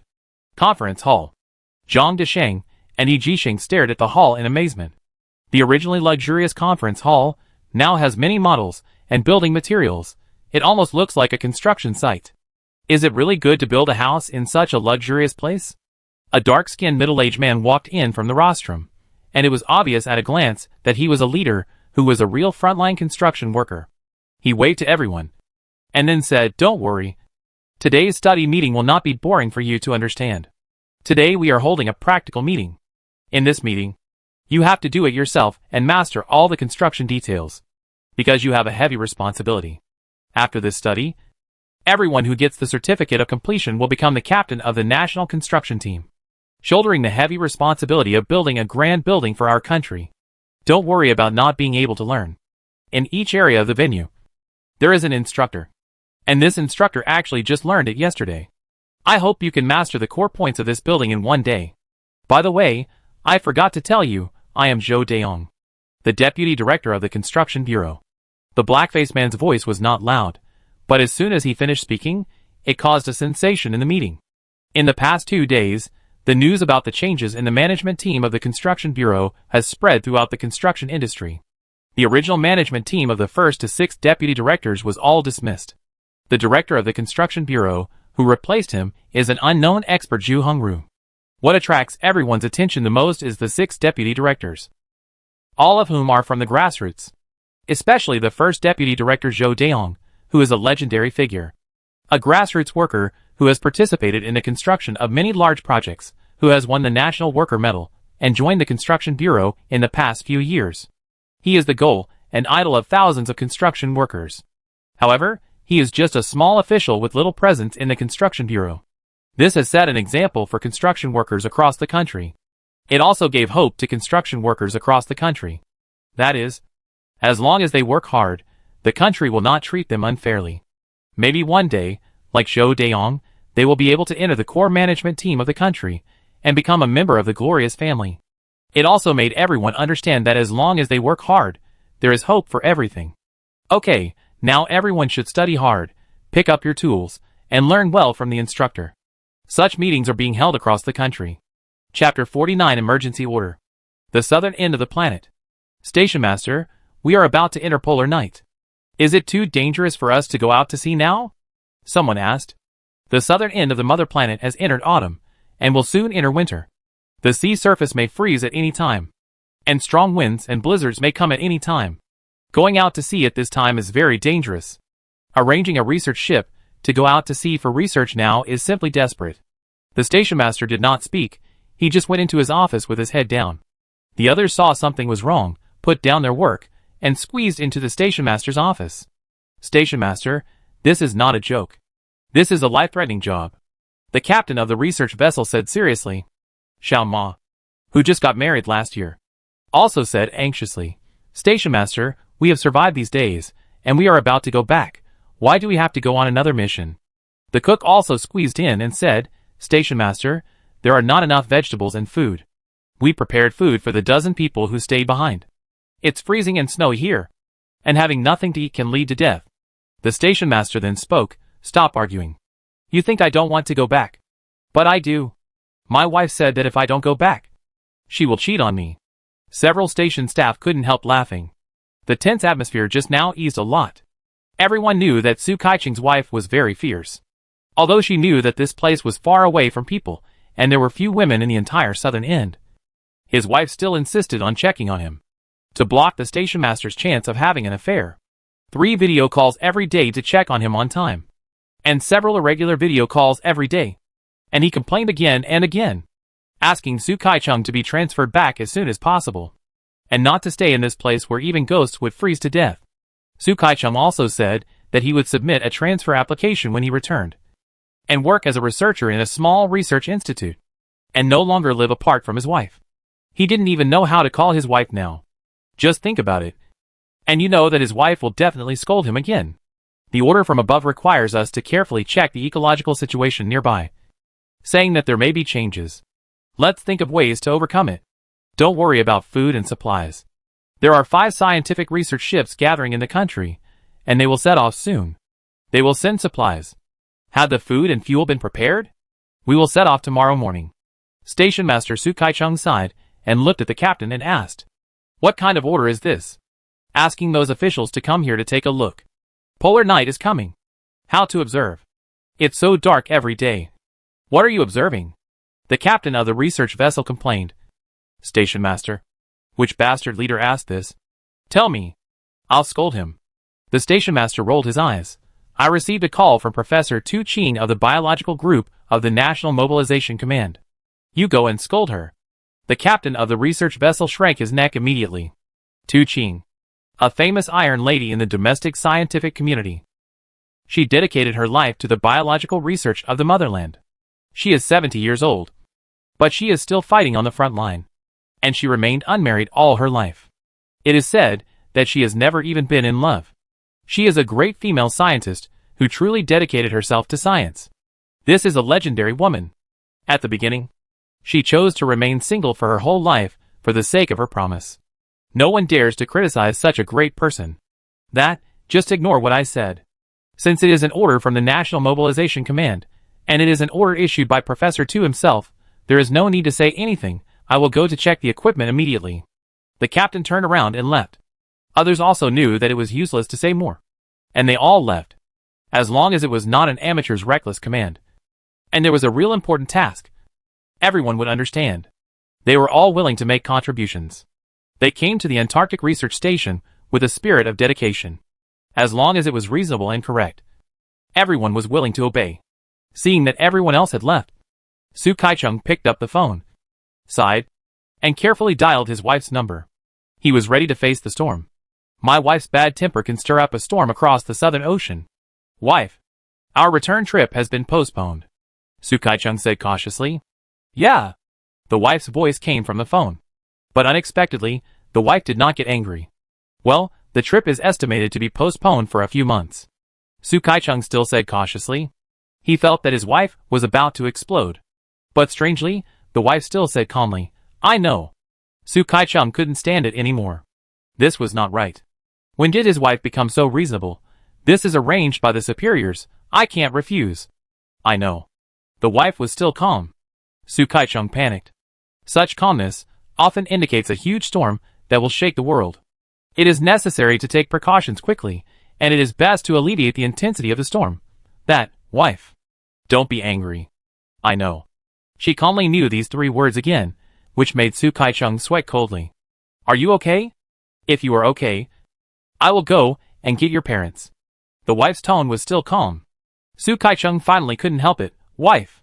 If you want to get angry, then get angry. Don't hold it in. Don't let it hurt your body. There was silence on the phone for half a minute. Just when Su Kai-chung thought his wife was about to explode, she finally spoke. I'm not angry. Su Kai-chung hesitated for a while, finally asked the question he wanted to ask the most. You don't really want to cheat on me, do you? The wife finally got mad. Su Kai-chung, what do you think of me?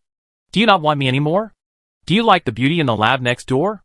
I'm telling you, it won't work. Su Kai-chung finally breathed a sigh of relief. This is the true nature of his wife. Men are so mean. Only when they are scolded. They feel comfortable. Hee. That's good. That's good. I'm hanging up. Su Kai-chung said. Old Su. Be careful. The voice of his wife came again on the phone. Which shocked Su Kai-chung. This seemed to be the first time in so many years that his wife asked him to be careful. Why are you? Su Kai-chung was speechless. His wife's voice was surprisingly gentle. Don't hide it from me. The headquarters sent someone to say that your action this time is very dangerous. Although I am worried. The country treats us so well. We can't hold the country back. Right? The country needs you. Which shows that our old Su is capable. You have to be good and be careful. You must come back safely. After hanging up the phone, Su Kai-chung couldn't come back to his senses for a long time. He realized that his wife, who looked rough, was actually very gentle in her heart. She was also sensible. He had always underestimated his wife. His wife's last words filled him with strength. He murmured to the phone, I will be fine, and I will definitely come back safely. Chapter 50 The era of construction workers has come. Zhang Desheng. Congratulations. Because of your outstanding performance and hard work today, you have been awarded the position of Special Squadron Leader of the National Mobilization Infrastructure Team. Zhou Daong brought a certificate and ribbon to Zhang Desheng. Zhang Desheng was confused. He really didn't expect that he would be named Squadron Leader just because he studied today's course seriously and completed the basic essentials in the written test and operation. This made him feel like he was dreaming. There is almost no room for advancement for construction workers. At most, they can become foremen. But Zhou Daong said that the position of Squadron Leader is much more glorious than that of foreman. And it is also much bigger. Congratulations to everyone present. You have all passed today's study and assessment. Each of you will be appointed as the captain of the National Mobilization Infrastructure Team. I hope that in your next work, you will definitely use your expertise to win the war we are about to launch. Zhou Daong's words are very encouraging. However, everyone was confused. He Jisheng couldn't help but ask loudly, Deputy Director, does our team leader have soldiers? A good-natured laugh suddenly rang out in the meeting room. Obviously, everyone thought this was an honorary reward. If everyone was assigned soldiers, there would not be so many construction workers. It is said that the construction workers in the capital are all learning. If everyone is a team leader, even if there are only 4 or 5 soldiers under him, at least several million people will be needed. You know, there are nearly 1 million construction workers in the entire capital city with a population of 20 million. If everyone leads soldiers, where will the millions of soldiers come from? Should they be transferred from other provinces and cities? But Zhou Daong just said that construction workers across the country are being trained. This is even more impossible. Moreover, construction workers have a low status, and no one is willing to work in the construction industry. Even if they want to recruit workers, they can't recruit them. That's why everyone treats He Jisheng's words as a joke. But Zhou Daong's words surprised everyone. Yes, everyone has at least 4 or 5 soldiers. However, these soldiers have no experience, they are newcomers, and need your patient teaching and training. Teach them your skills without reservation. Can you do it? This answer was so unexpected that no one could answer it. Only He Jisheng said loudly, as long as there is someone, even if it is a monkey, I can teach him. The venue burst into laughter again. He Jisheng asked again, Director, what are we going to build? This time, the whole meeting place fell silent. What I learned today was something I had never encountered in my life. It was more like building a city wall. Zhou Daong did not answer directly. He said, in the past, we construction workers had a low status and were looked down upon. Even eating a bowl of noodles, we were despised. When taking the subway, no one wanted to sit next to us. This sentence touched everyone. He Jisheng, in particular, thought of the scene yesterday when the boss's wife treated him angrily. No girl looks down on us. Even though our salary is higher than many people, we are still looked down upon. Zhou Daong shook his head. We built those tall buildings. We built the entire city. However, there is no place for us to stay in the built city. And people don't even remember that we are the builders of this city. The meeting room was silent. Zhou Daong walked up to the podium and said excitedly, but, starting today, everything will change. The construction workers looked up at Zhou Daong, their eyes full of suspicion. After all, this statement was too unrealistic. Zhou Daong glanced at everyone and continued excitedly, because you will participate in a project that will change everyone's views. As everyone knows, I have participated in many large-scale buildings, all of which are very large projects. But, Zhou Daong pressed the button on the big screen, and a national map appeared on the big screen, on which a very magnificent and huge figure was drawn. Compared to this magnificent project, the ones I participated in are not worth mentioning. This will be the most magnificent project in human history. Zhou Daong made a circle on the big screen. We will build a project that is larger than any human miracle, and we are about to participate in the construction of a project that surpasses all miracles in human history. We will build 100 large ring fortresses and 1,000 small ring fortresses across the country, with a total construction length of more than 25,000 kilometers. These fortresses are 25 meters high and 10 meters thick. Everyone's heart began to ignite. Such a grand project is really a miracle that is more eye-catching than the 7 wonders of humanity. And such a grand project, we must complete it within 6 months. This is the expectation of the country and the people. I can assure you that, starting tomorrow, your status in the hearts of the people will gradually rise. You will no longer be the lowest level of society, The construction workers despised by ordinary people. You will become the people's heroes and the most lovely people in the new era. Because you are the builders of this magnificent building, Joe Daong said in a sonorous tone, which was very shocking. The construction workers forgot to applaud. After all, this kind of thing was too fantastic. It was also difficult to understand. Joe Daong was well prepared. He smiled and pulled Zhang Desheng to the podium. Zhang Desheng, you have participated in the construction of major projects. Tell us about your feelings at that time. Zhang Desheng took the microphone and said slowly, "Hello everyone. I am Zhang Desheng, an ordinary construction worker. In fact, 6 years ago, I was ready to leave this industry. Although I made a lot of money, my status was too low. I believe everyone understands. My children went to school, but they were rejected by the school, although they said it was for other reasons. I know that this was because they disdained my identity as a construction worker and lowered the level of their parents. So, I am ready to change my career. At this time, I received a surprise mission for a national major project, and I signed up immediately. Originally, I thought, after completing this last mission, I would change my career. However, after the mission was completed, when our construction team left, the scenes I saw along the way made me understand that we construction workers are not shameful, but heroes. From the construction site to returning home, along the way, everyone treated us as heroes. Residents along the way waved to us on the balcony, and in all the residential buildings where our team passed, people who knew us or didn't know us stood outside the balcony to cheer us and salute us. All the vehicles we met on the road honked their horns to salute us. After returning to our hometown, we were warmly welcomed by people. People regarded us as heroes. This made me feel extremely proud and extremely proud. From that time on, I decided to be a construction worker for life. The school that had rejected us also took the initiative to invite our children to study. When they introduced us to other parents, they said that this was the daughter of a hero who participated in the construction of a large-scale national assault project. Zhang Desheng wiped the tears from his eyes. From this moment on, I knew that being a construction worker was not shameful at all. We are also heroes of the times. We may be unknown now, and may be forgotten by people for the time being, but one day, we will be remembered by everyone again." Zhang Desheng looked up at the big screen. "I can feel that this day is coming." Chapter 51. Leader of the research team. On the way back to the base, He Jisheng couldn't help but open his clothes. He said excitedly, "Brother Zhang, I just realized that we are not waste. Nor are we eliminated." Zhang Desheng was also excited. "That's right. In peacetime, no one may know of our existence. Even if we build the entire city, the citizens will forget our existence. But I have a feeling that we will soon enter an extraordinary period. And our era is coming." He Jisheng asked curiously, "Brother Zhang, why do you think the country should build such a grand project? Is it going to go to war?" Zhang Desheng shook his head. "What's the use of the city wall? It can't prevent airplanes, artillery shells, and people's hearts. Although I don't know what it is for, but it must be very useful." He Jisheng walked with big strides. While walking, don't say, "Today's study really opened my eyes." "I am also a team leader," Deputy Director Zhou said.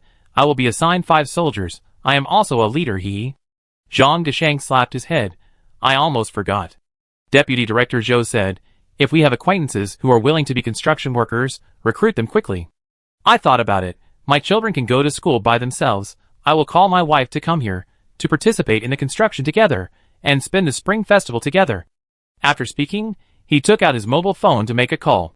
He Jisheng said enviously, "Brother Zhang, I envy you guys who have wives." Before he finished speaking, his sight was attracted by the noodle shop on the roadside. The girl was cleaning the shop. Seeing He Jisheng coming over, the girl smiled at He Jisheng. He Jisheng felt his head getting hot, and he didn't know how he walked back to the construction site. For the whole night, the girl's youthful smile filled his head. He Jisheng finally understood what it meant to fall in love. February 23rd. It rained. Half sleet and half snowflakes, which fell from the sky. The research vessel started. This is a research vessel with ice-breaking function, and it also has a small underwater detection device. This is also the focus of this investigation. Professor Tu Qing repeatedly emphasized that we must pay attention to the observation of marine life in the south. Although we don't know why this investigation was arranged at this time, everyone is still very serious. It was raining. Professor Wang Yifeng didn't hold an umbrella, nor did he wear a raincoat. He was eager to get wet in the rain of his motherland. A car stopped in front of him, and the tall and straight Xiao Shan and the gray-haired Professor Sun Sanqiang got out of the car. Commander-in-Chief, why are you here? Professor Wang Yifeng already knew that Professor Sun Sanqiang, a famous scientific expert, was now the Commander-in-Chief of the National Mobilization Headquarters. This time, the overseas Chinese call was officially issued by him. I'm sorry, Professor Wang Yifeng. Although you just arrived yesterday, and you haven't adjusted to the time difference yet, we can't let you rest. Today, on behalf of the National Mobilization Command, I formally invite you to serve as the leader of the scientific research team and be responsible for leading our scientific research team. Professor Sun Sanqiang shook Professor Wang Yifeng's hand and said apologetically. Professor Wang Yifeng laughed. That's great. I'm just worried about having nothing to do. However, what exactly is this National Mobilization Command? Let's talk about it when we get in the car. Commander Sun Sanqiang pointed to Xiao Shan beside him. This is Special Advisor Xiao Shan. Let him explain the basic situation to you. Professor Wang Yifeng couldn't help but secretly glance at Xiao Shan a few more times. He knew that the National Mobilization Headquarters had a very young consultant. He only realized after meeting him that he was younger than he thought. In the system, 40 years old is considered a young cadre. 30-something is the youngest bottom line. But looking at Xiao Shan, he is at most in his 20s. How did he get to this high position? Professor Wang Yifeng was full of curiosity. Xiao Shan said straight to the point, Professor Wang Yifeng, I have actually met you. And I have had direct dealings with you. Professor Wang Yifeng was startled. I am not old yet. And my memory has always been good. So I know that this is definitely the first time I have met you. Xiao Shan smiled mysteriously. Yes. In this world, this is the first time we have met. But in my original world, we have seen it. Original world? Professor Wang Yifeng was a little confused. Maybe it is a parallel world. Maybe it is another world that we don't know yet. Xiao Shan said with a smile.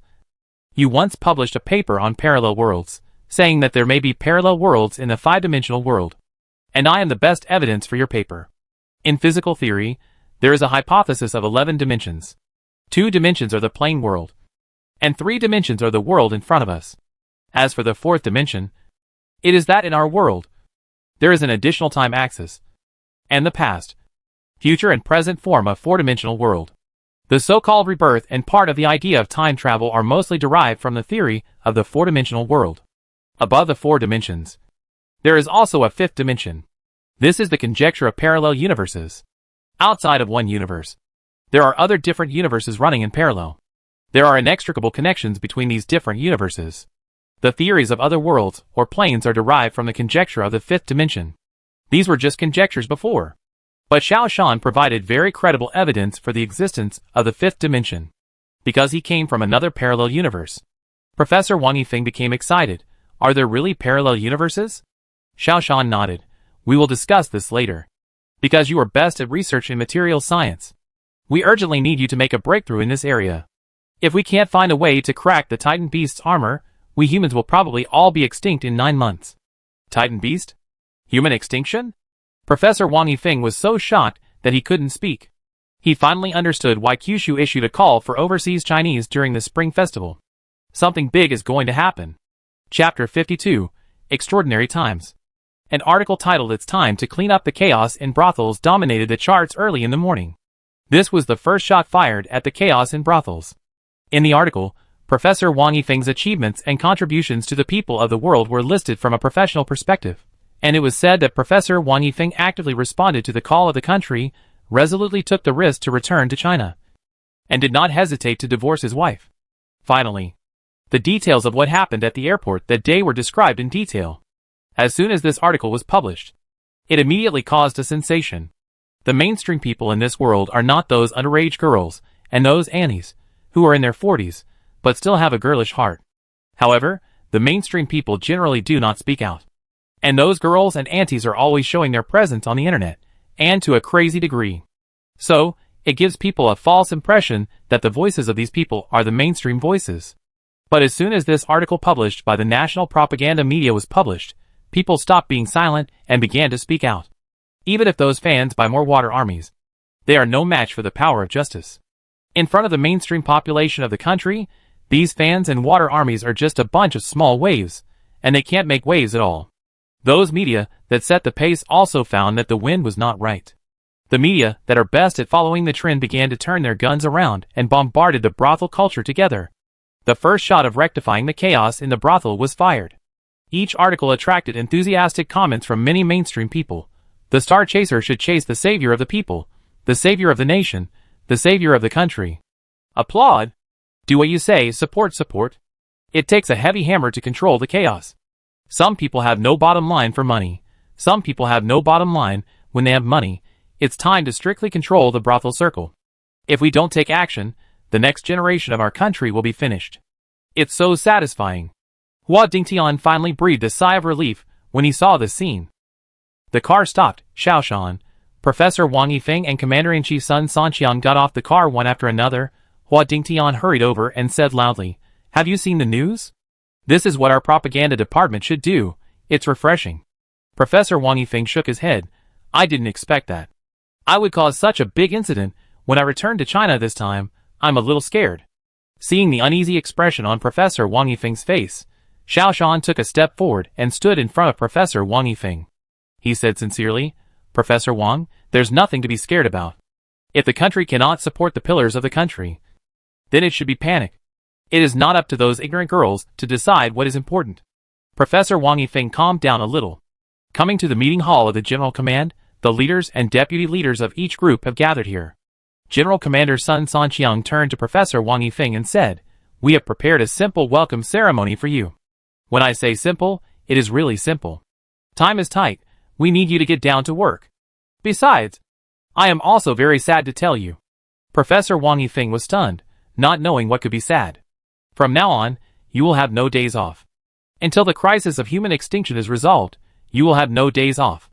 The working hours are also from midnight to midnight," Sun Sanqiang said with a mischievous smile. Professor Wang Yifeng finally understood. He laughed. "For those of us who do scientific research, this is commonplace. However, I still can't accept such a heavy topic as the end of mankind." When he said the last sentence, the smile on his face disappeared and was replaced by full of worries. You have to accept it even if you can't accept it. This is the attitude that scientists should have. Professor Sun Sanqiang sat down in the middle. "Now, the meeting begins." Sun Sanqiang pointed to Professor Wang Yifeng beside him and said, "This is Professor Wang Yifeng, the new leader of the research team. I hope that under the leadership of Professor Wang Yifeng, we can quickly develop new weapons to defeat the enemy and win the chance for human survival. The welcome ceremony ends here, and the meeting will begin now." Professor Wang Yifeng was stunned again. "This welcome ceremony is really simple. Please report the progress of each group," Sun Sanqiang said. Fu Hingxing immediately said, "The military team is shooting a recruitment promotional video, and we expect to complete the filming within a week.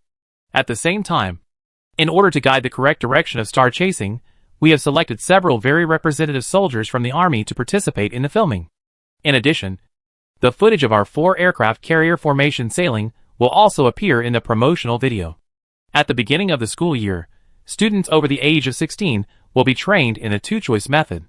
These students either choose to join the construction team or choose to join the army." Fu Hingxing's speech was very simple.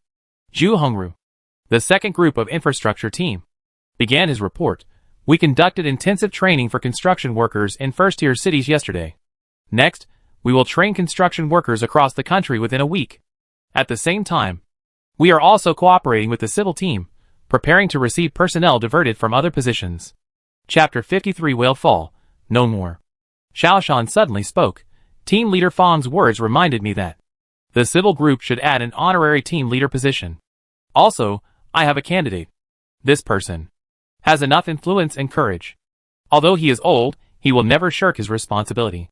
Fang Juanyo's eyes lit up. "Are you talking about him?" Although he didn't say the name, most of the people present understood the meaning, and their expressions became excited. Xiaoshan nodded. "That's him."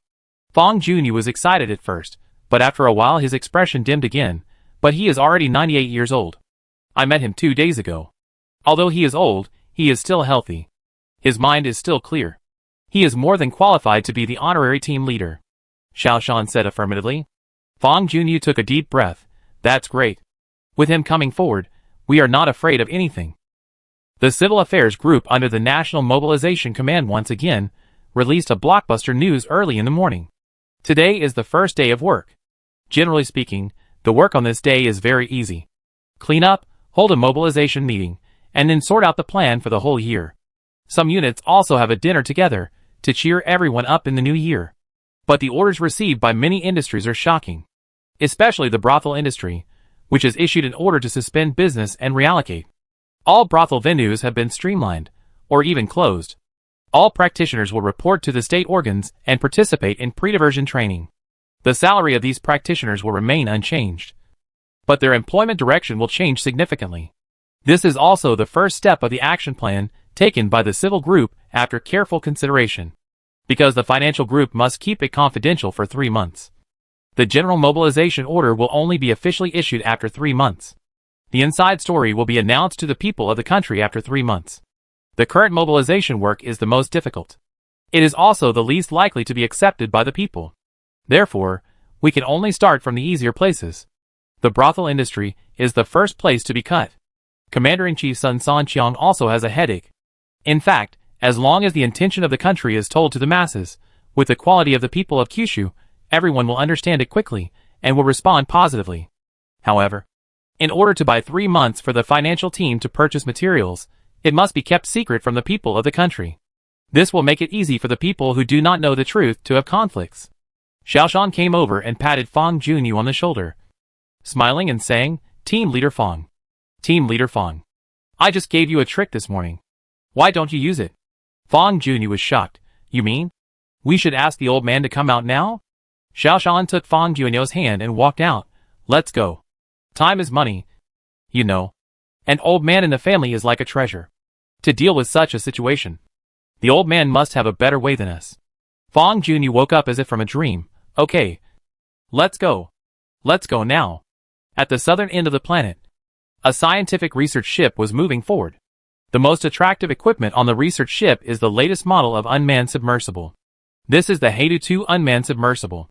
The most mysterious place in the world is the north and south sections of the planet. It has only been slowly understood by people in recent years. Among them, Heidu 2 has made an indelible contribution. It can continuously detect and observe in the sea water thousands of meters deep, which has unveiled a veil of mystery in the deep sea at the southern end.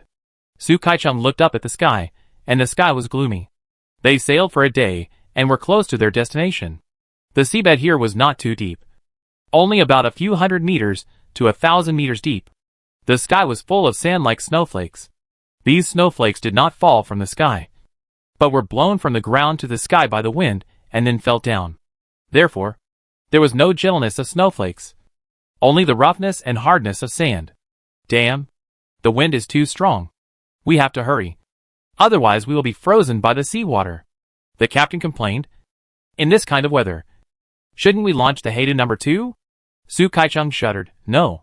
Our mission is to observe the biological conditions on the seabed. So we can't just give up like that. Get ready, start launching the submersible." The captain sighed, turned back into the research vessel, picked up the microphone and said, "Attention, get ready to launch the submersible. Xiao Ma, pay attention to the ocean surface. If the ice is too thick, we have to move." The Heidu No. 2 submersible was put into the cold sea water, the motor started, and the submersible began to move forward. The research personnel gathered in front of the monitor to observe the images sent back by Heidu No. 2. Although the deep sea at the southern end is cold, the marine life is not rare, but very rich. It's just that at this season, those ocean-going ships are basically preparing to go back. "Captain, what exactly do the superiors want us to observe?" "They don't explain clearly," Xiao Ma muttered. The captain rolled his eyes. "Why ask me? Ask your station master." Su Kaicheng patted Xiao Ma's head. "You are the only one who talks too much. Pay attention to observation, especially pay attention to observing the seabed creatures. This is our mission." Xiao Ma touched his head. "How about, let's go to the seabed hot springs, where there are the most species of creatures." Su Kaicheng shook his head. "No, 3 months ago, didn't we find a whale fall? Let's go there and take a look." "Okay, it's not far anyway." Xiao Ma entered a coordinate in the operating software. "This is where the whale fall is." When this whale fall was first discovered, everyone was excited for a long time. You know, a whale fall can form a complete small ecosystem independently on the seabed. It is very meaningful for the study of marine life. But whale falls are difficult to find. In the past few years, only 2 whale falls have been found in the entire Kyushu country. And the only whale fall that still exists is this one in the deep sea at the southern end. Because a whale fall can only last for 2 years at most. Fortunately, this whale fall was formed not long ago. And it is estimated that it will last at least until the second half of this year. This is also one of the most important discoveries of the Antarctic research ship this year. 2 or 3 hours later, Xiaoma suddenly stood up and stared at the screen nervously. What's wrong? Su Kaicheng also felt uneasy. It's gone. Xiaoma pointed at the underwater world on the screen and said in horror. It's gone. It's all gone. A rest center in the capital.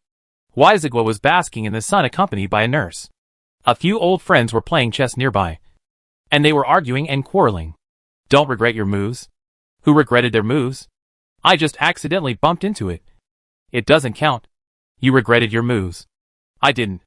Old Hui, you come and judge. An old man on the side asked Huizigua for help unwillingly. Huizigua opened his eyes and shook his head slightly. You old guys, you still have the mind to play chess. What's the matter?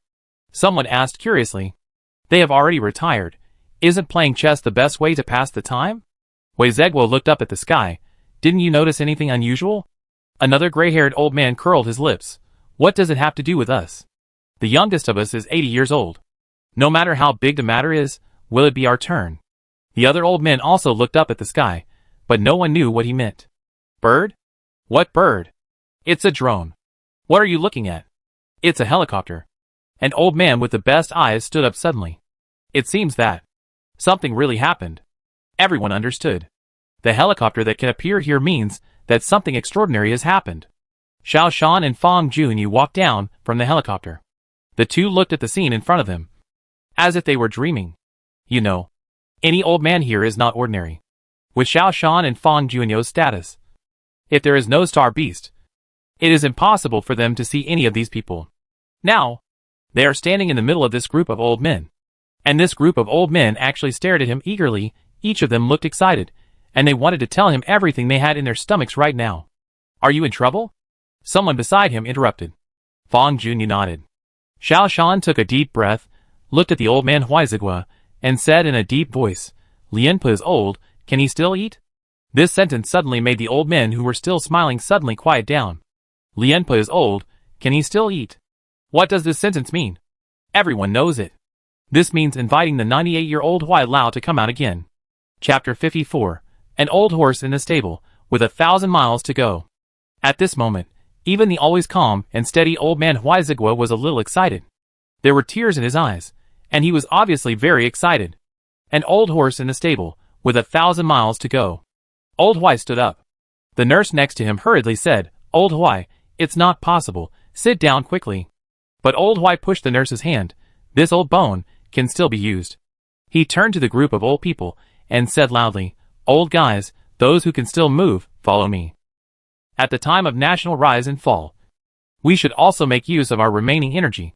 Sitting in the helicopter, Xiao Shan couldn't help asking, Hui Lao, how do you know that it is the time of national rise and fall? Hui Lao's originally turbid eyes suddenly flashed with light. If it is not the time of national rise and fall, how could there be such a big move? Xiao Shan then said, Hui Lao, it is not the time of national rise and fall, but the time of human life and death. He Jixing sat carefully on the chair, staring at the window outside. He was not hungry. He hoped to see the girl with a sweet smile who made him sleepless yesterday. But from the time he sat down until now, when the noodles were almost ready, the girl still did not appear. The noodles appeared on the window. And the boss lady said unhappily, the worker, your noodles are ready. He Jixing stood up reluctantly. He was not hungry at all. He had just eaten a lot on the construction site. Since yesterday, the construction site has been taken over by the state, and delicious food and drinks are prepared every day. They were not idle either. They practiced the techniques they learned yesterday again early this morning. Zhang Deshang served as a temporary instructor and taught the workers who did not learn yesterday again. In fact, this project was not complicated, and they had done such work before. It was a steel structure frame, and then filled with concrete blocks. The only difference was that the concrete blocks needed to be placed in a certain order and method, which was convenient for subsequent replacement. Another difference was that the building was very tall. wide and thick, 25 meters high, equivalent to an 8-story building. The width has reached 10 meters. There are also special lanes on the city wall, which are quite special. However, everyone quickly mastered it. He Jisheng took advantage of no one's attention and ran out secretly, just to see the girl again. So, he ordered a bowl of noodles even though he was not hungry. He stood up slowly, and when he was about to take it, the voice of the proprietress rang out, "You stupid girl, is it going to take so long for you to buy rice? Hurry up and put it down, and serve the noodles to the customers." He Jisheng was delighted. He turned around quickly, and sure enough, he saw the girl. But his heart suddenly twitched. The girl was carrying 100 kilograms of rice on her shoulders, and was walking in with difficulty. However, looking at the girl's movements, it was obvious that this was not the first time she carried such a heavy thing. She also saw He Jisheng, and although her waist was a little bent, she still smiled at He Jisheng. He Jisheng wanted to help, but was stopped by the girl's eyes. The girl carried the rice into the back kitchen, wiped the sweat off her face, and came out. Seeing the noodles on the counter, she washed her hands and brought the noodles over. He Jisheng felt a little guilty. She had worked so hard, but he still wanted her to help him carry the noodles. He quickly reached out to take it. In a state of awkwardness, the two held hands together. The girl blushed and wanted to withdraw her hand. He Jisheng was also a little embarrassed, and quickly withdrew his hand. Pa! The bowl fell to the ground again. He Jisheng was shocked. He was afraid that the girl would be beaten again, so he quickly raised his hand and said, "Sorry, I broke it, I'll pay for it." He took out a state coin and put it on the table, and ran away in a hurry, feeling a little embarrassed.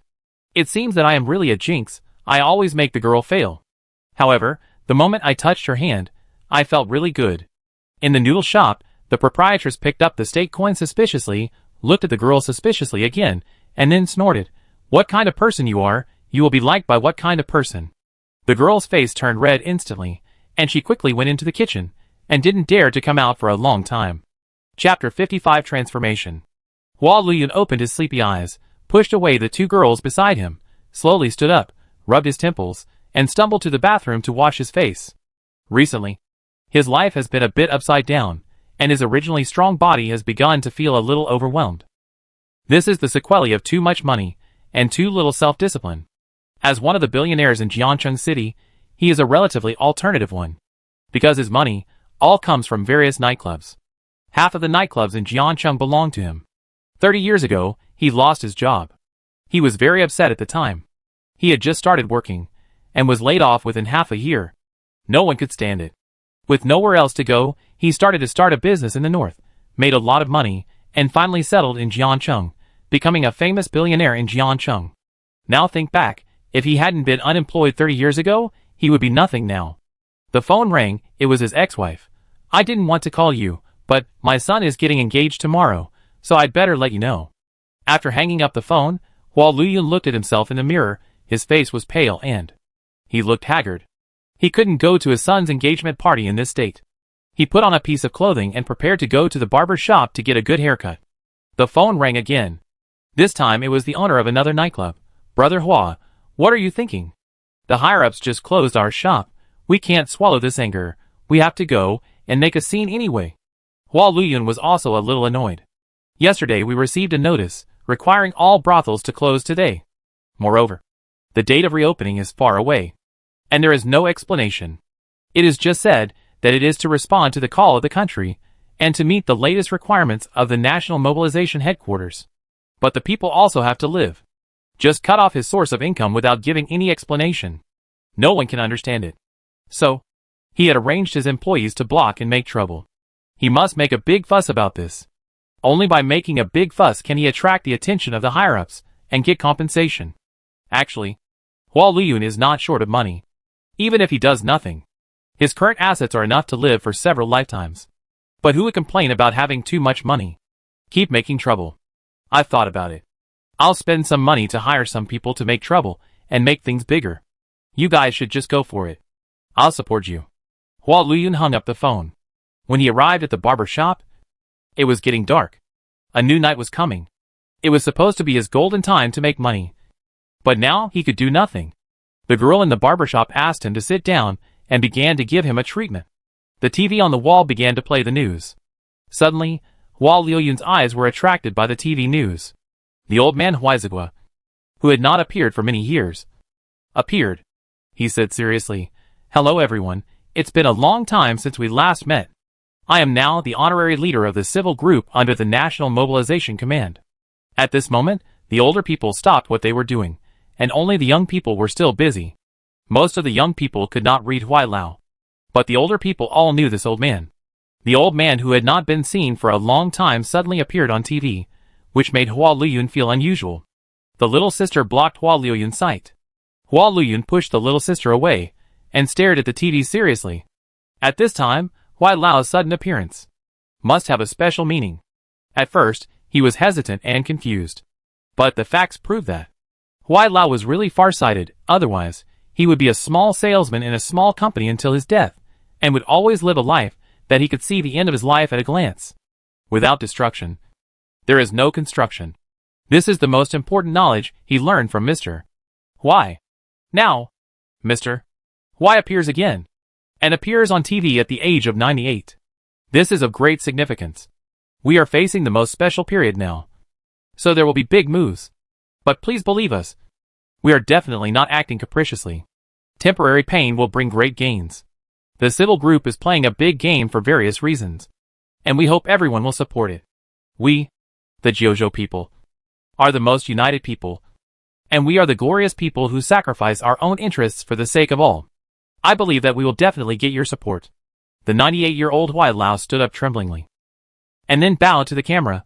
I hope everyone will support the work of our civil group. This speech was very vague, and everyone knew that Huailao had hidden a lot of information. However, Huailao used himself as a guarantee to show everyone that this was a just act. Hua Liyun calmed down, picked up the phone and called out, "Tell the employees to stop making trouble. Actively respond to the country's call. Tomorrow I will personally lead the team to participate in the diversion training." Huailao's call, as the biggest beneficiary, if you don't respond, you are not a qualified Kyushu citizen. Even if all the stores are closed, it's not a pity. This is the integrity of the Kyushu people. Hua Liyun can be unrestrained and reckless, but when it comes to the country, there is absolutely no ambiguity. Chapter 56. The wolf is coming. He called the other brothel owners again. "Brothers, stop making trouble. Bring all employees to respond to the country." "Not going. You want to continue making trouble?" Hua Liyun sneered.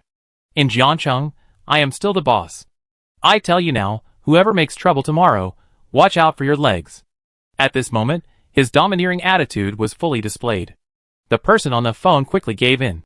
"Don't worry, if you really lose money, I will compensate you. It's just money. I have plenty of it." Hua Liyun hung up the phone. He remembered that his son's engagement party was tomorrow. He had to hurry up tomorrow, so as not to miss his son's engagement party. February 24th. Biological Group of the General Command. A meeting was in progress. Professor Tu Qing reached out and tucked her hair behind her ear. Only this girlish action would suddenly remind people that she had never been married in her life.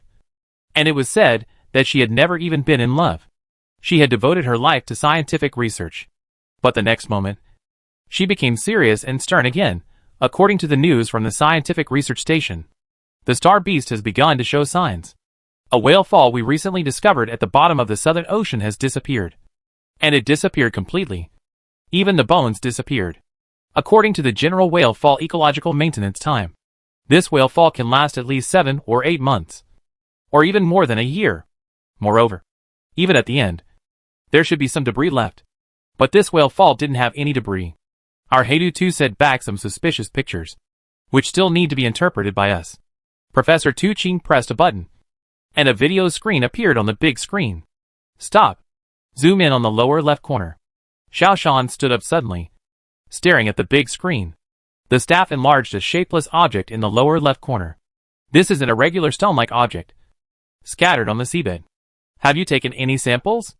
Xiao Shan asked. "Yes, but it will take at least a week to transport the samples back," someone answered. Xiao Shan paused for a moment and said, "It can't be wrong. This is the excrement of the scavenger. Let the people at the research station do a simple test. The biological utilization rate of the scavenger is very high, especially for marine organisms, with a conversion rate of up to 80%. Their excrement is almost just some impurities in the organisms, such as metals and gravel. Let the people at the scientific research station test it to see if these samples meet the characteristics of a mixture of metal and gravel. Xiao Shan sighed. The star beast has come, this battle cannot be avoided. The conference room was silent. Although everyone knew that the wolf was coming. But once they really knew that the wolf was really coming, everyone's heart was still very heavy. This means that human casualties are heavy. The current human defense plan can only protect 2 billion people. And the human population of the mother planet exceeds 10 billion. This means that nearly several billion people will die in the mouths of these star beasts. In a sense, the National Mobilization Command is selfish. Because they are only protecting 2 billion people. If there is a so-called saint who wants to save all mankind, then there is only one result: more than 10 billion people will die. Just like the world where Xiao Shan originally lived. Concentrate all the forces and materials that can be concentrated to protect 2 billion people. This is the only correct answer. However, their national mobilization headquarters must bear the responsibility for the extinction of billions of people. Xiao Shan understood this. And so did everyone else. But everyone is a rational person, not a saint, and is willing to bear such a responsibility. Since you are coming, then come. Cheer up. Commander-in-Chief Sun Sanqiang promptly aroused everyone from their low mood. We must complete the task of saving mankind. Xiao Shan, your idea is really good. Wai Lao's words relieved our pressure. Now our diversion work is going very smoothly. Fang Junyu said to Xiao Shan as he walked. Xiao Shan reminded him, Old Fang, don't be careless. Improve the treatment of the first batch of diverted personnel. Especially the compensation for diversion. According to the highest standard. Or even exceed the highest standard. Fang Junyu hesitated, but we have limited funds. Xiao Shan laughed. Old Fang, you still haven't changed your mindset. 3 months later, we will issue a general mobilization order. At that time, the country will enter a state of general mobilization. And all materials will be mobilized in a unified manner. That money will be useless. The world's richest man and a waiter get the same amount of money every day. No matter how much money you give now, you will have to take it back in time. Fang Junyu was stunned. This, I forgot this. However, our funds are indeed insufficient. This is easy. Write IOU. Write the date of redemption after the general mobilization order is issued. In this way, once the general mobilization order is issued, the IOU will become waste paper. Xiao Shan hurried into his office. Yi Ziyue quickly poured the tea and placed it in front of Xiao Shan. Xiao Shan took a sip of the tea and immediately spit it out. The tea was too hot. He frowned and was about to speak. Fang Junyu realized it. He said a little uneasily, Isn't this cheating? Xiao Shan patted Fang Junyu. The two looked very strange. Xiao Shan in his 20s looked more mature than Fang Junyu in his 40s. Old Fang, those who achieve great things don't care about trivial matters. Moreover, once the general mobilization order is issued, they will understand you. Think about it yourself. When your parents took your New Year's money, they said they were saving it for you, but it was actually for your own good. You say, is it the same logic? Fang Junyu was stunned for a moment, then laughed and scolded. Don't mention it, it really seems like that. Okay, it's all for their own good, the means I don't care. Xiao Shan nodded. Including the relocation of the Northwest region, it might as well give a lot of money. The money is still useful for these 3 months. After 3 months, the money will really be worthless. It will be difficult to attract them to move inland with money. Seeing Fang Junyu leave excitedly, Xiao Shan glanced at Yi Ziyue, who seemed to have done something wrong, and said, Pack up and go to other departments. This girl, she should not even be able to take care of herself. How can she be his life assistant? Moreover, it is obvious that she is unwilling to do it. Chapter 57 The Hard-to-Guess Truth. I race against time. I want to break every minute into pieces. That's why I need a life assistant, so that I can save some time in my life. If a life assistant can't help me, what's the point of keeping her? Yi Ziyue bit her lower lip, obviously feeling wronged, and tears welled up in her eyes. Xiao Shan poured out the tea, and poured himself a cup of cold tea. After talking for a long time, his mouth was dry. The assistant came over and handed the folder to Xiao Shan. Consultant Xiao. The biology team invites you to attend the discussion meeting in 2 hours. In addition, the infrastructure team will also invite you to attend the design drawing discussion meeting. Xiao Shan rubbed his forehead. One thing after another. Every meeting is very important. There is no time to breathe. It's really tiring. Now I know that meetings are not leisurely at all. Yi Ziyue, who was watching from the side, Didn't know what she was thinking, but just kept crying secretly. By the way, tomorrow is the 25th, right? Xiao Shan asked. The assistant nodded. Xiao Shan sighed. Tomorrow is the 7th day. Please prepare a bunch of yellow chrysanthemums for me. He picked up the phone and called Zhuo Yunjian. The deputy commander in charge of foreign affairs. Deputy Commander Zhuo, is Wang Aige's body coming back? Zhuo Yunjian sighed over the phone. The pirates' attitude is very strange this time. They just won't give. We gave a lot of conditions, but they didn't give any. They want his body, which is useless. What conditions do they have? Xiao Shan asked. Tomorrow is the 7th day after Wang Aige's death. According to the customs of the people of Jiuzhou, it is also the day of burial. If Wang Aige's body is not returned, the only way is to build a tomb first. It is just unfair to the soul of the hero. However, since it is a private act, the state level cannot put too much pressure on it. This makes Xiao Shan feel powerless. The request is very strange. Zhuo Yunjian sighed. Xiao Shan frowned. The pirates' reaction to this matter was indeed a bit strange. The people were dead. What was the point of guarding the bodies? It seemed that the pirates had a deeper purpose. But he didn't know what the specific purpose was.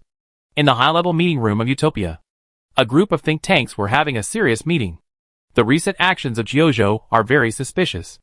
According to our various sources, Jiuzhou has been moving frequently recently, and it is very strange. The new intelligence consultant worked very hard. He distributed a document to the participants. First, they set up a national mobilization headquarters. Second, they began to relocate the situation in the northwest, and at the same time expanded the scale of conscription, especially issued a call for out-of-state citizens.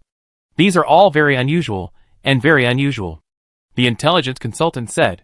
The economic consultant also interrupted and said, recently, Kyushu has also made a series of economic moves, which is very unusual. The intelligence consultant said again, there is another point, we have received news that Kyushu is preparing to build a huge defensive fortification. It is now in the preparation stage. It is said that the design drawings are almost completed. The general raised his head and raised his eyebrows. Are they preparing for war? The intelligence consultant said, there are signs of this. The military consultant interrupted and refuted, impossible. First of all, we also know about the fortifications they built. This is a purely defensive fortification, and it is definitely not used to actively initiate a war. Secondly, they are shrinking their defenses, and moving residents in the northwest region inland just proves this point. I think they are actively preparing for defense. But who are they defending against, is very intriguing. The military advisor said. The general was a little confused. Defense? No one on this planet intends to provoke a war. The only scientific advisor suddenly said, I have a guess, there was an incident of a rogue celestial body falling on the 16th, and from that time on, Kyushu started a series of actions. Could it be, they are defending against aliens? The crowd suddenly fell silent for a few seconds, and then burst into laughter. The general even smiled, and wiped the tears from his eyes.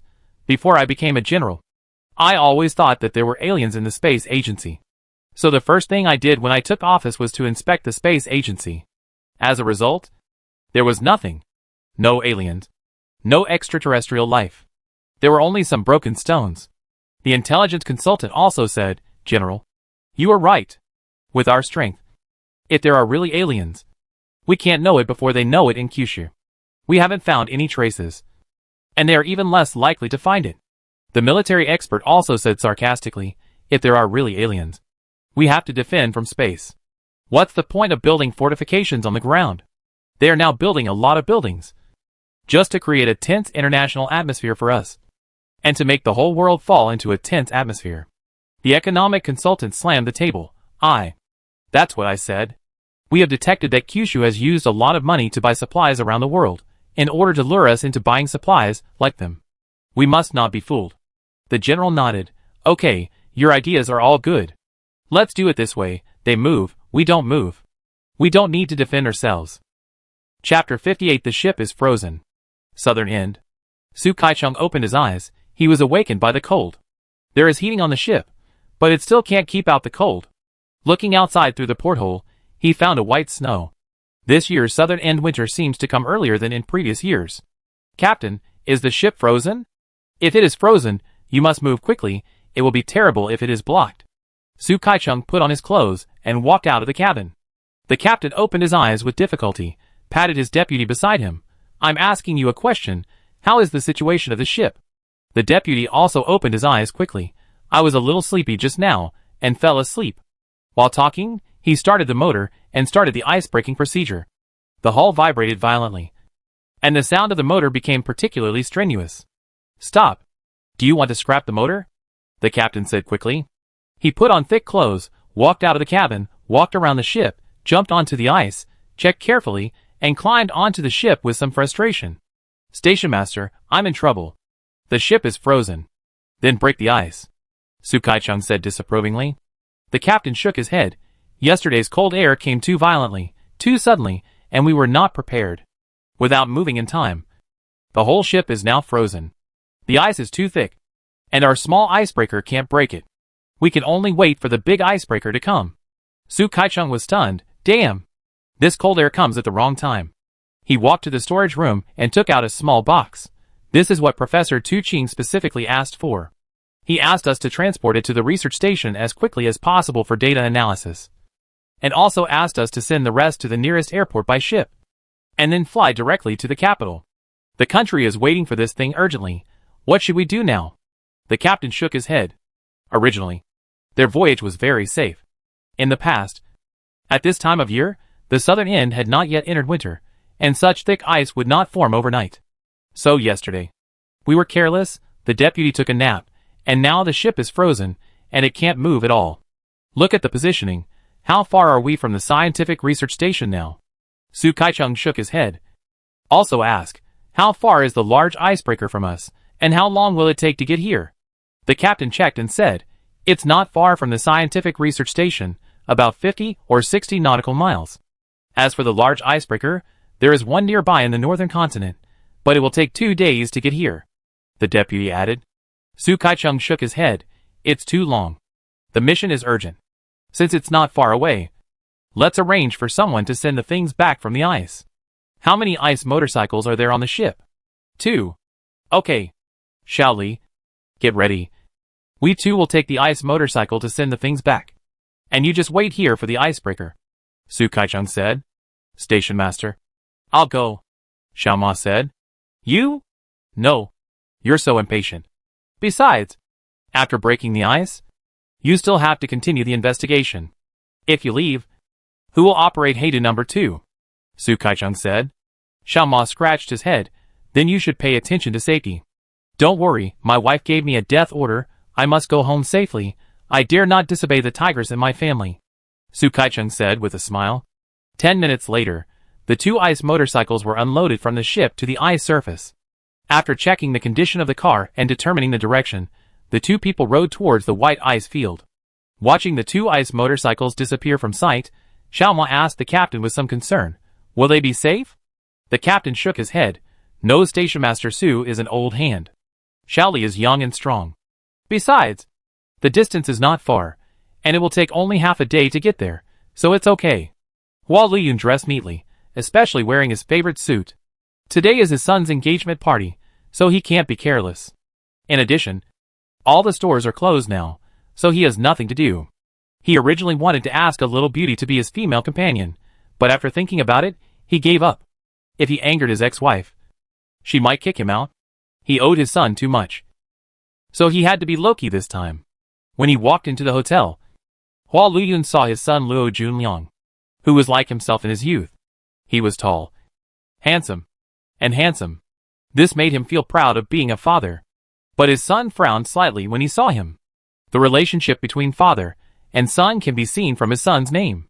After the divorce, his son changed his name to Luo Junliang, and no longer had the surname Hua. This made Hua Liyun helpless. He had assets of over 100 million yuan, but he couldn't let his son take his surname. Maybe this was retribution. Hua Liyun said hello to his son and ex-wife with a shameless face, and then prepared to find a corner to sit down. He couldn't be absent from his son's engagement party, but he couldn't ruin his son's mood. So, he just quietly guarded in the corner. This was probably the only thing a father could do now. The phone rang, he pressed the answer button. It was a call from a few bar owners. They were still unwilling to be closed down, and still wanted to make a scene, at least to get some compensation from the higher-ups. If that didn't work, They should be allowed to change jobs, instead of just closing down. You still want to make a scene? Elder Hui has spoken. And you still want to make a scene? I don't know. Hua Luyun was patted by his ex-wife. And then he realized that his voice was too loud. He quickly lowered his voice and walked out. The higher-ups have a bottom line for their tolerance. Elder Hui has come forward. This is definitely not a small matter. Brothers, listen to me. Don't make a scene. Besides, are you all earning less? Even if the restaurant closes, you can still live well. Right? After finishing all this, Hua Luyun sighed and turned to go into the restaurant. These guys are too troublesome. Even when Mr. Hui came out, they are still complaining. Their brains are squeezed by the door. The country is making big moves. Even a fool can see it. These guys are still not giving up. They are really blinded by money. Just after sitting down, the son and his ex-wife came over with his fiancée. This is my father. The son's tone was very reluctant, but Hua Luyun didn't mind. Since the divorce, his son's attitude towards him has been like this. As long as his son still recognizes him as his father, it is enough. Hua Luyun reached into his arms, preparing to take out the gift he had prepared for his future daughter-in-law. He looked at his future daughter-in-law with a self-proclaimed kind smile. The movement of his hand suddenly stopped. He couldn't take out the generous gift he had prepared. Because he actually knew this future daughter-in-law. Not only did he know her, but he had had sex with her once, which made him feel embarrassed. Annoyed, angry, and embarrassed. Chapter 59 Unsuitable Daughter-in-Law. But he, who had been through many battles, quickly calmed down, but the smile on his face disappeared.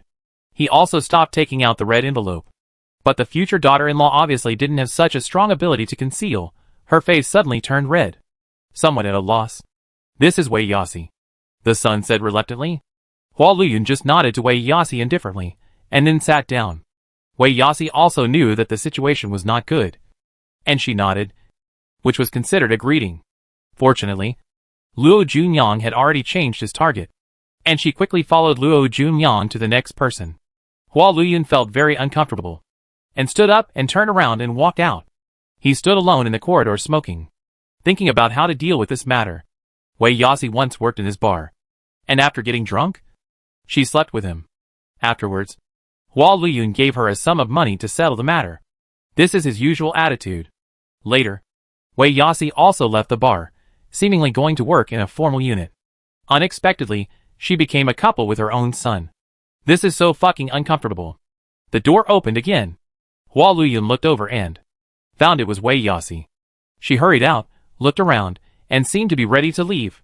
She also found Hua Luyun. She glanced at Hua Luyun, biting her lips tightly, with a complicated look in her eyes, which Hua Luyun did not understand at once.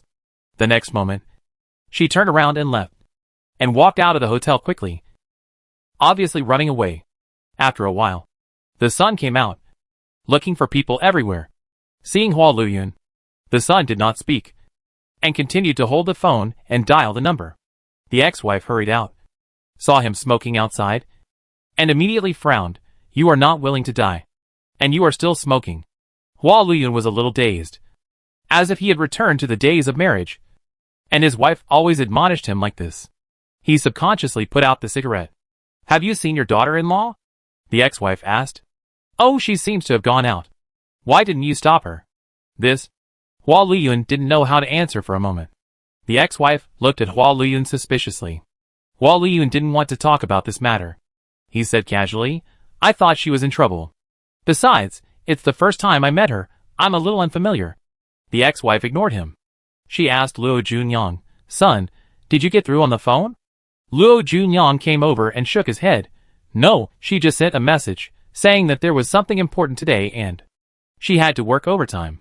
What is it, more important than getting engaged? Really, son, you have to think about it carefully. You can't have a girl with such a weird personality, the ex-wife said. Hua Luyun quickly agreed, yes. Yes. Be careful. He had never agreed with his ex-wife's opinion as much as today. In the past, he always acted like the head of the family and never paid attention to his wife's opinions. But today, he listened to his ex-wife's opinions twice, which made his ex-wife suspicious. But his son ignored him and just said to his ex-wife, Mom, she is not like this usually. She must be in a hurry. I have decided on her. We are ready to get engaged after careful consideration. It's not a whim. Hua Luyun sighed, turned around and left. He would never allow his son to marry this girl. She had worked as a nightclub girl. She was not qualified to be his daughter-in-law. After answering Hua Luyun's call, Wei Yasi couldn't help crying. She really didn't expect that. Her boyfriend's father was Hua Luyun. That was a painful past that she had hidden deep in her memory, and she was prepared to never mention it again in her life. But her boyfriend's father was Hua Luyun. She hated Luo Junyan a little. They had been in love for 2 years. But he had never mentioned Hua Luyun. Otherwise, she would have chosen to break up. If they had broken up earlier, they would not have fallen too deeply. And they would not have been so painful. This was her lifelong shame and scar. She did not dare to reveal this scar. Unexpectedly, it was revealed at the engagement party, which made her feel so painful that she could not breathe. I will break up with him. I don't want your money. Do you think money can really buy everything? Wei Yasi hung up the phone, slowly slid to the ground, and cried bitterly while holding her legs. After 2 years of relationship, she had to end it herself.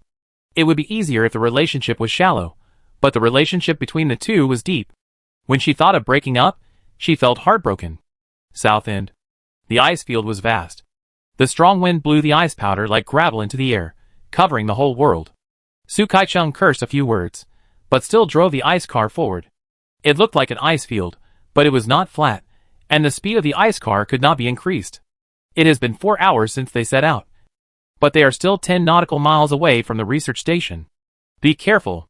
Xiaoli shouted behind him, but the wind was too loud. Su Kai-chung didn't hear it at all. Bang!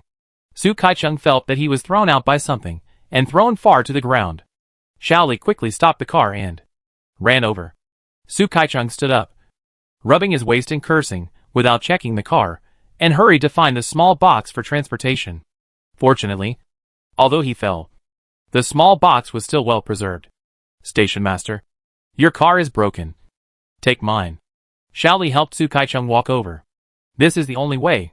Su Kai-chung hugged the small box tightly, limped to the ice car, and sat on it with a grin. Station master, my navigation is out of power. I'll use yours. Xiaoli started the car. Su Kai-chung searched for a long time, but couldn't find his navigation device. Go down and look for it. I must have thrown it away just now, Su Kai-chung said with a grin. I was so anxious to find the small box just now that I didn't feel any pain. I just realized now that it hurts a lot. I think I broke my ribs. But it's not a big problem. I'll go back to the research station and ask the doctor to fix my chest. I'll be fine after a period of recuperation. This kind of thing is very common in the research station. In the ice and snow, falling is inevitable. Xiaoli turned around and came over with the navigation device and said a little depressed, Station master, it's broken. Can you take the battery off? Su Kai-chung asked. No, the battery and the equipment are integrated. If there are tools and the environment is okay, then there will be no problem. Under the current conditions, there is no way, Xiaoli said. Su Kai-chung looked ahead. It was all white, but he could vaguely see the mountain in the distance, which should be the direction of the scientific research station. It's not far, let's go. This direction can still be distinguished. Su Kai-chung is an old hand, and he is very familiar with the situation here. Xiaoli got on the ice sled and started riding. Chapter 60 Sandstorms in the South. Inside the research station, the deputy station chief looked out the window. The wind was howling, and the snow was everywhere. This situation has continued from yesterday to today, especially now, it is even more severe. Weatherman, what is the weather like today? The deputy station chief asked. The weatherman sighed. A sudden cold front blew over, and today's wind force may reach level 8. This is the weather in the south. Some people call the south the largest desert in the world. There is basically no snow all year round. Snow only falls in places far from the poles. But the wind and sand are particularly strong. When the wind blows, it blows the ice dust on the ground into the sky, which is more uncomfortable than snow. How long has the station master been on the road? Asked the deputy station master. About 10 hours. So long? The deputy station master was a little uneasy. Why haven't they arrived yet? The wind is strong and the snow is heavy. They can't go fast. 10 hours is normal. Check their location, said the deputy station master. The staff checked and said, we are almost there. But the two people seem to be separated. One is 10 nautical miles away from us. and the other is 5 nautical miles away from us. The deputy station chief was relieved. It's so close. It's okay. We can walk back. General Headquarters. Xiaoshan's office. Yi Ziyue stood at the door with her head down, holding a towel in her hand. Her hands, which had nowhere to put, kept pulling the towel alternately, and her eyes were full of grievances. Xiaoshan walked in, saw Yi Ziyue, and asked curiously, "Why haven't you gone to the personnel department yet?" Yi Ziyue bit her lips in confusion, struggled for a long time, and finally couldn't help saying, "From childhood to adulthood, I have never been rejected. If you transfer me like this, I don't accept it." Xiaoshan looked at the clock on the wall. "Since we have worked together for a few days, I will give you 3 minutes to explain your reasons." Xiaoshan's time is very tight, but he can still spare a few minutes. He knows very well that it is easy to transfer someone, but it is easy to cause a bad influence on this person. "Okay, I have been a top student since I was a child. My grades have always been excellent, and since I joined the army, I have always obeyed the arrangements of the leaders and worked diligently. I did everything according to the standards. I don't think I did anything wrong. If I didn't do anything wrong, I shouldn't be punished. If you have any opinions about me, you can point them out, and I will change. But it's unfair to transfer me away like this."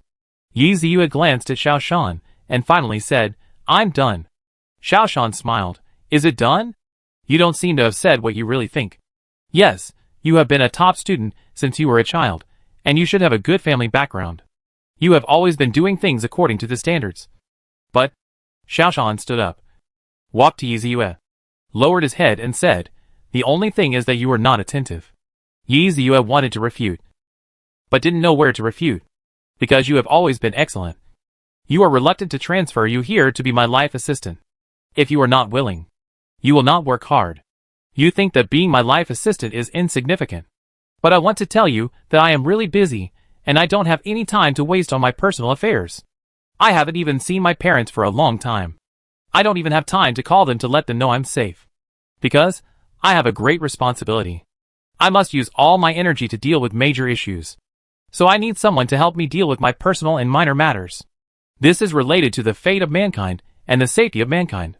For you, my personal affairs may be just small matters, insignificant, but for mankind, it is a matter of every second. I cannot let my personal life affect the overall situation of mankind." Xiaoshan looked at the clock again. "In 1 minute. I will go to attend the military group's seminar. I cannot let the result of the meeting be affected by my lack of water or food. Now do you understand? For you, it is a trivial matter, but it may affect many aspects. Since you don't like it, don't pay attention to it, and don't care about it. There is no need for you to be in this position. If you can understand this, you will know that you are not my servant. Your work is very ordinary, but it is very important. Whether you can do this job well is also related to the fate of mankind." Xiaoshan looked up at the clock above his head again. "Time is up. I should go. If you have made up your mind, report to the personnel department." Watching Xiaoshan leave in a hurry, Yi Ziyue began to seriously examine her work for the first time. She really looked down on this job, thinking it was an insult to her ability. But because of the military discipline, she still strictly followed the standards to do her job. She thought she did the right thing. But after Xiaoshan said that, she realized that her ideas seemed to be a little biased. As long as it is meaningful, no matter how ordinary the work is, it is great. South End. After ending the video call with his superior, the deputy station chief stood up and asked, "Has the station chief come back?" No, the deputy station chief felt nervous. Why not? Even if he left, he came back. Check the location. The staff quickly said. One location is still 10 nautical miles away, but the other one has gone around to the other side, 8 nautical miles away from us. Oh no! They must have encountered a ghost wall. The deputy station chief pressed the emergency button. Everyone, get ready quickly, and go to find the station chief before leaving. One ice truck after another rushed out with a roar, dispersed, fearless of wind and snow, rushing in all directions. Less than 2 nautical miles from the research station, Su Kaicheng sat on the ground tiredly. It was less than 10 nautical miles away, but they had been wandering for 10 hours without reaching the destination. Su Kaicheng knew that he had encountered a ghost wall. The so-called ghost wall is actually caused by the misalignment of vision and movement. All creatures in the world have an instinct for circular motion. Whether it is human or animal, as long as they walk with their eyes covered, they will eventually walk in a circle. The reason why people can walk in a straight line is that their vision is making fine adjustments. But in the vast ice field, the surrounding scenery is highly similar. The flying ice and sand blocked their vision. So the two of them kept going in circles, and did not move forward at all. Even the ice motorcycle ran out of fuel and broke down. They had to walk on foot. Station master, I can't walk anymore. Xiaoli knelt down, breathing heavily with his head on the ground. Su Kaicheng endured the pain, took out a burning stick, lit it, and stuck it in the snow pile. And then sat down. Xiaoli, stay close to me. We can't go out now? This damn weather. We can't tell the direction. Chapter 61 Hero. Have a safe journey. What should we do? Xiaoli was a little panicked. Don't be afraid. Someone will definitely come to find us. What we need to do now is to conserve our energy and keep warm. Su Kaicheng hugged Xiaoli. The two of them leaned against each other tightly, which at least reduced the invasion of wind and sand. Time passed slowly. In this damn southern end, time could not be seen. I don't know how long it took. But Su Kaicheng felt a little confused. Xiaoli's condition was even worse. He hadn't spoken for a long time. Su Kaicheng knew with his remaining consciousness that they had entered an extremely dangerous time. At this time, he would have hallucinations due to hypothermia. He had to cheer himself up. He pushed Xiaoli, but couldn't. Su Kaicheng struggled to find a burning stick, lit it with all his strength, and then stuck it into the snow. A blood-red smoke rose up. In the hazy smoke, Su Kaicheng saw his wife riding an ice motorcycle from a distance, and then rushed to his side.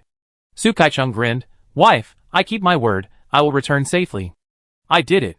His wife picked him up and put him on the motorcycle. He laughed and suddenly kissed his wife. The deputy station chief looked at the confused Su Kaicheng, worried and amused. Damn, he kissed me secretly. He even thought I was his wife. He really deserves a beating. The deputy station chief glared at the cook who followed him, and rolled his eyes.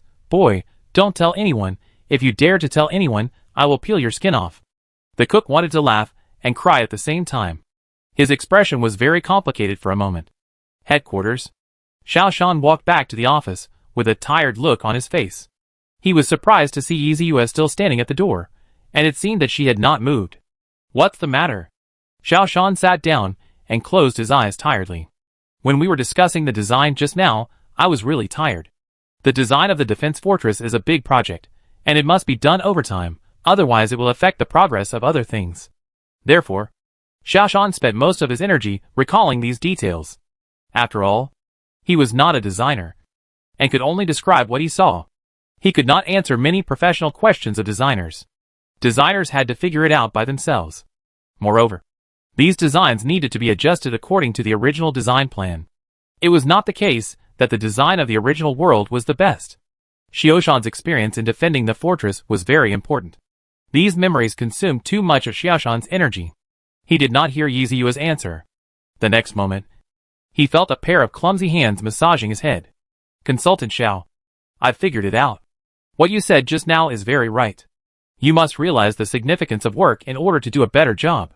Yi Ziyue's tone was very solemn. I have been thinking about it all afternoon. Now, I sincerely admit my mistake to you. I underestimated this job. Please give me a chance, and I will definitely do my job better. Xiao Shan opened his eyes strangely. He could feel that Yi Ziyue should come from a well-off family. It could even be said that she was of noble status. Although she was in the army, she still kept some habits of a rich girl. But after hearing what she said today, Xiao Shan looked at her with new eyes. This was not what a rich girl should think. Can you really do it? Xiao Shan looked at the girl. Yi Ziyue bit her lower lip and nodded firmly. I've thought about it. Taking good care of your life is contributing to saving mankind. Okay, I'll give you another chance. Xiao Shan closed his eyes and said, Please help me get a dinner for today. I'll eat here. I don't have the energy to go to the cafeteria. Yes. Yi Ziyue's tone became cheerful. Seeing Yi Ziyue running out, Xiao Shan frowned. This Yi Ziyue, somewhat strange. If she were an ordinary rich girl, she would definitely leave because she couldn't stand this. If she were a girl from an ordinary family, she would definitely have rich life experience, and would not be as clumsy as her. However, Xiao Shan didn't have the energy to think about these things. He soon fell asleep on the seat. The alley that was once bustling with people was particularly quiet this morning. No one was setting up stalls. But it was full of people. From the entrance of the alley to the main street, it was full of people. Although there were crowds of people, there was no sound at all. Everyone was waiting quietly. Since yesterday, the yellow flowers in the whole city have been sold out. Now these sold yellow flowers are in people's hands. These people gathered here for only one purpose, that is to see Juan Igua off for the last leg of his journey. For various reasons. The country could not give Juan Igua a state-level funeral. But the people came to see him off spontaneously. And they could not let the hero leave alone. The originally still crowd suddenly moved. People wearing hats took off their hats.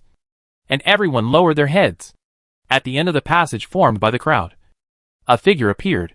This was Meng Shuya. She was pale, and her eyes were empty. She was holding a portrait of Juan Igua in her hand, and walking in the front. Behind them, there was a huge team carrying the coffin. Because there was no body, there were only Juan Igua's clothes inside. But this did not prevent everyone from paying respect. The team moved forward slowly, and the crowd forming the road changed as the team moved forward. When everyone approached the coffin, they would put the yellow flowers in their hands on the coffin.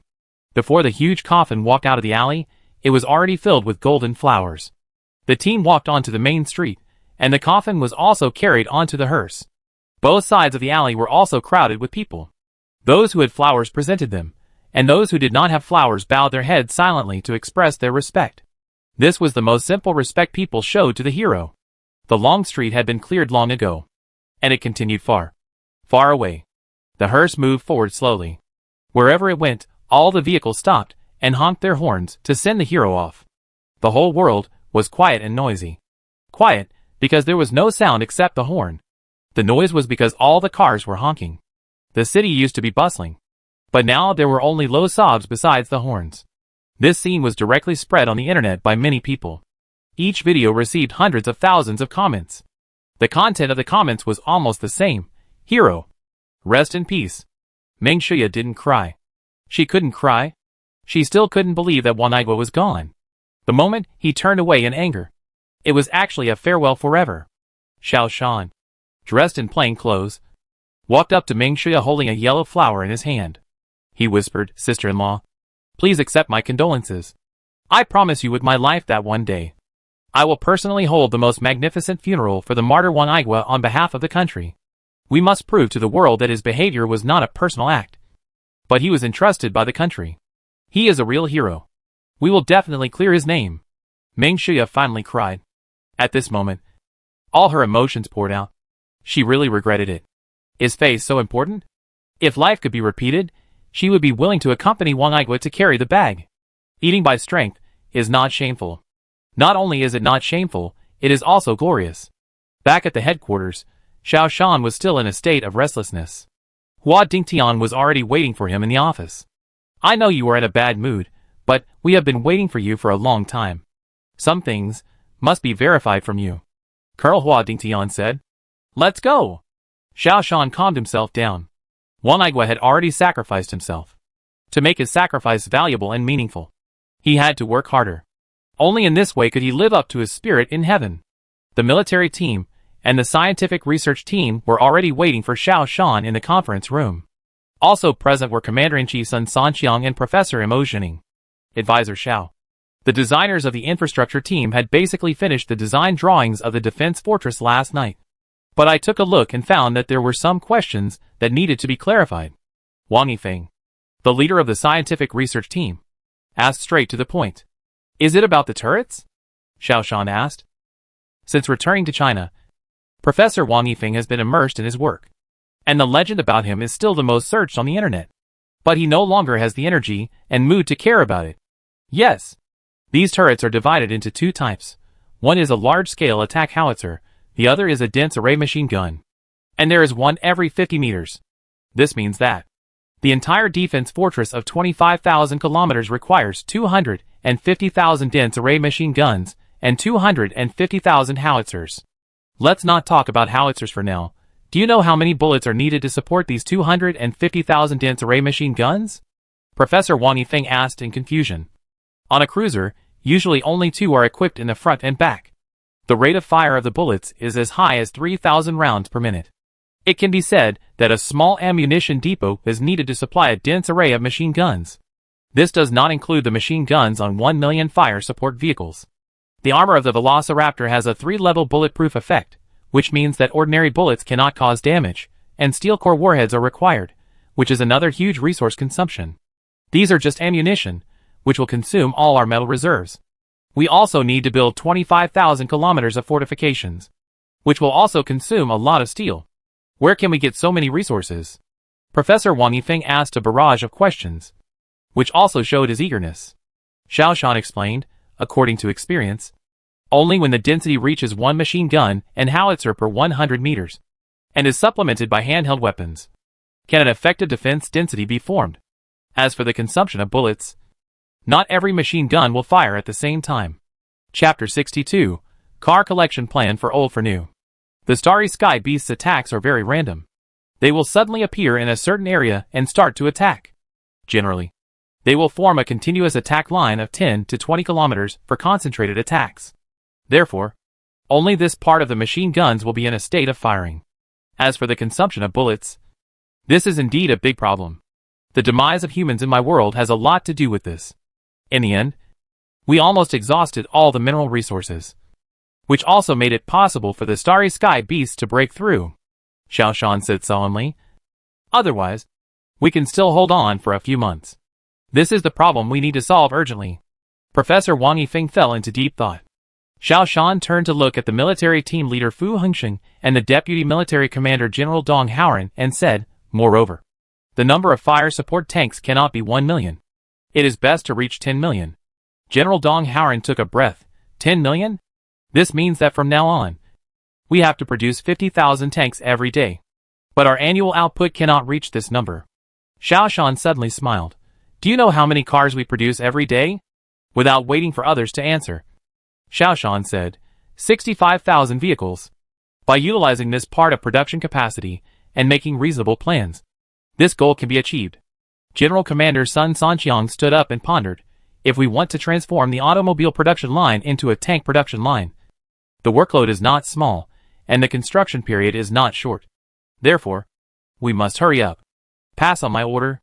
From now on, a rectification order will be issued to automobile companies across the country, regardless of whether they are state-owned or foreign-funded.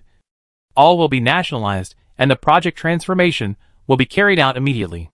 After adapting for a few days, General Commander Sun Sanqiang has become more decisive in doing things. Acting decisively, this is the quality that a commander-in-chief should have. A decision that could affect the lives of the people of the whole country was made in just a moment. Yes, issue the order immediately. The staff hurriedly wrote it down. Xiao Shan turned to look at Professor Wang Yifeng, who was still thinking, and said, in response to the problem of insufficient metal resources, I have another suggestion, which is to issue an order to recycle private cars across the country. These are all steel. Recycling private cars, won't this cause opposition from the people? Professor Wang Yifeng said. Xiao Shan smiled. People familiar with Xiao Shan knew that this was another trick up his sleeve.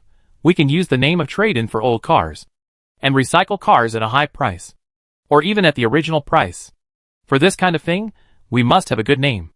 General Commander Sun Sanqiang is also an old hand, and he immediately thought of this possibility.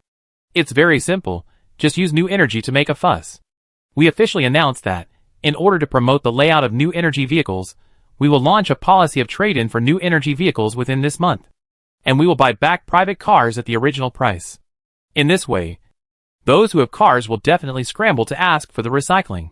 Xiao Shan showed a wicked smile. But such a huge amount of money will be invested in the market, which will cause domestic asset turmoil. Professor Mo Zhening said. This is simple. Since it is a trade-in, we just put the money on their account, and we don't actually pay it. Tell them that 3 months later, they can use it directly when they buy a new car. If they don't want to use it, or there is no suitable new car, then return the money after 3 months. Colonel Hua Dingtian suddenly realized, 3 months later, our national mobilization order will be issued, and you don't have to pay this money, and it will be useless if you pay it. Xiao Shan nodded. That's right. We did cheat. But it was a well-intentioned cheat. I believe the people will understand. Hua Dingtian shook his head and said, Xiao Shan, I seriously suspect that you used to be a salesperson. Everyone laughed. Only Professor Wang Yifeng said hesitantly, but this will seriously affect the credibility of our National Mobilization Command. It will reduce the people's trust in us. Xiao Shan smiled. Professor Wang Yifeng, it seems that you have been abroad for too long. That's right, if it happens in other countries, such actions will indeed affect the credibility of their regimes. But in our country, it won't. The quality of our citizens in Kyushu is different from that of citizens in other countries. The citizens of our country all have a united heart. They all know the principle of sacrificing their own family for the sake of the public. The vast majority of our people in Kyushu will not ignore other people's affairs for their own selfish interests. Once the general mobilization order is issued, everyone will know the truth of the matter, and will understand the good intentions of our General Mobilization Command. In fact, if we issue a general mobilization order now, I believe that most people will donate their cars. This is the quality of most people in Jiuzhou. Xiao Shan changed the subject. Of course, in order not to affect everyone's life, we still need to improve public transportation as soon as possible. I will communicate with the civil group about these matters and increase the construction of public transportation. It will not affect normal production and work. Professor Sun Sanqiang suddenly said, without private cars, everyone's travel should be more efficient. At least, there will be no more traffic jams. Professor Wang Yifeng suddenly clapped his hands. Yes, you just mentioned public transportation, and I thought of a good idea. We can build rail artillery and rail machine guns on the defense fortress. Machine guns and howitzers can quickly shuttle back and forth on the defense fortress. Wherever there is a war, they can quickly support it, which greatly reduces the number of howitzers and machine guns. Speaking of this, Professor Wang Yifeng frowned again with some worry. However, if this design is used, the width of the defense fortress needs to be widened. At least it should be widened to 15 meters. Xiao Shan frowned. This is a good idea. When the defense fortress was built, everyone's reaction was that the platform on the fortress was too crowded.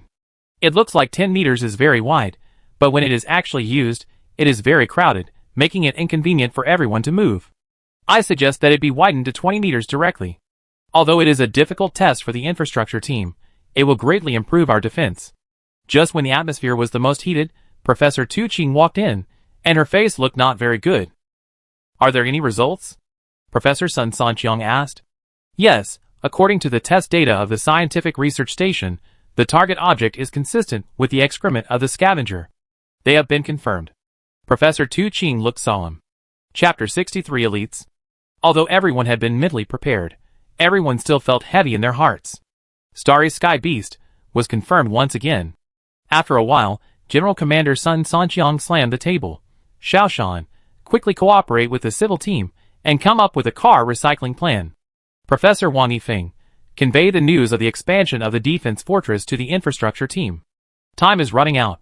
We must seize every minute and every second. The enemy is coming. The hope of saving mankind is on everyone. Everyone felt a heavy weight on their shoulders. Can I add your contact information? When paying the bill, He Jixing said nervously. The girl was stunned for a moment.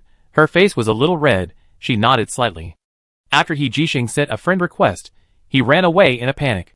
But the whole scene was seen by the boss lady. She said with disdain, "It's really like a turtle looking at a mung bean," and they fell in love. The girl lowered her head, quickly put away her phone, and hurriedly went to clean up. He Jixing was filled with joy. He arrived at the construction site, and it was like a dream.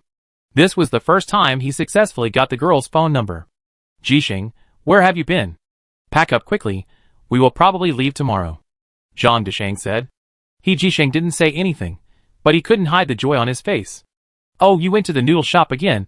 I see you've gained weight in the past 2 days. You don't work, and you eat twice for every meal, you'll be stuffed to death," Zhang Deshang scolded with a smile. He Jixing raised his phone and said excitedly, "I got the contact information." Zhang Deshang was happy at first, but then frowned again.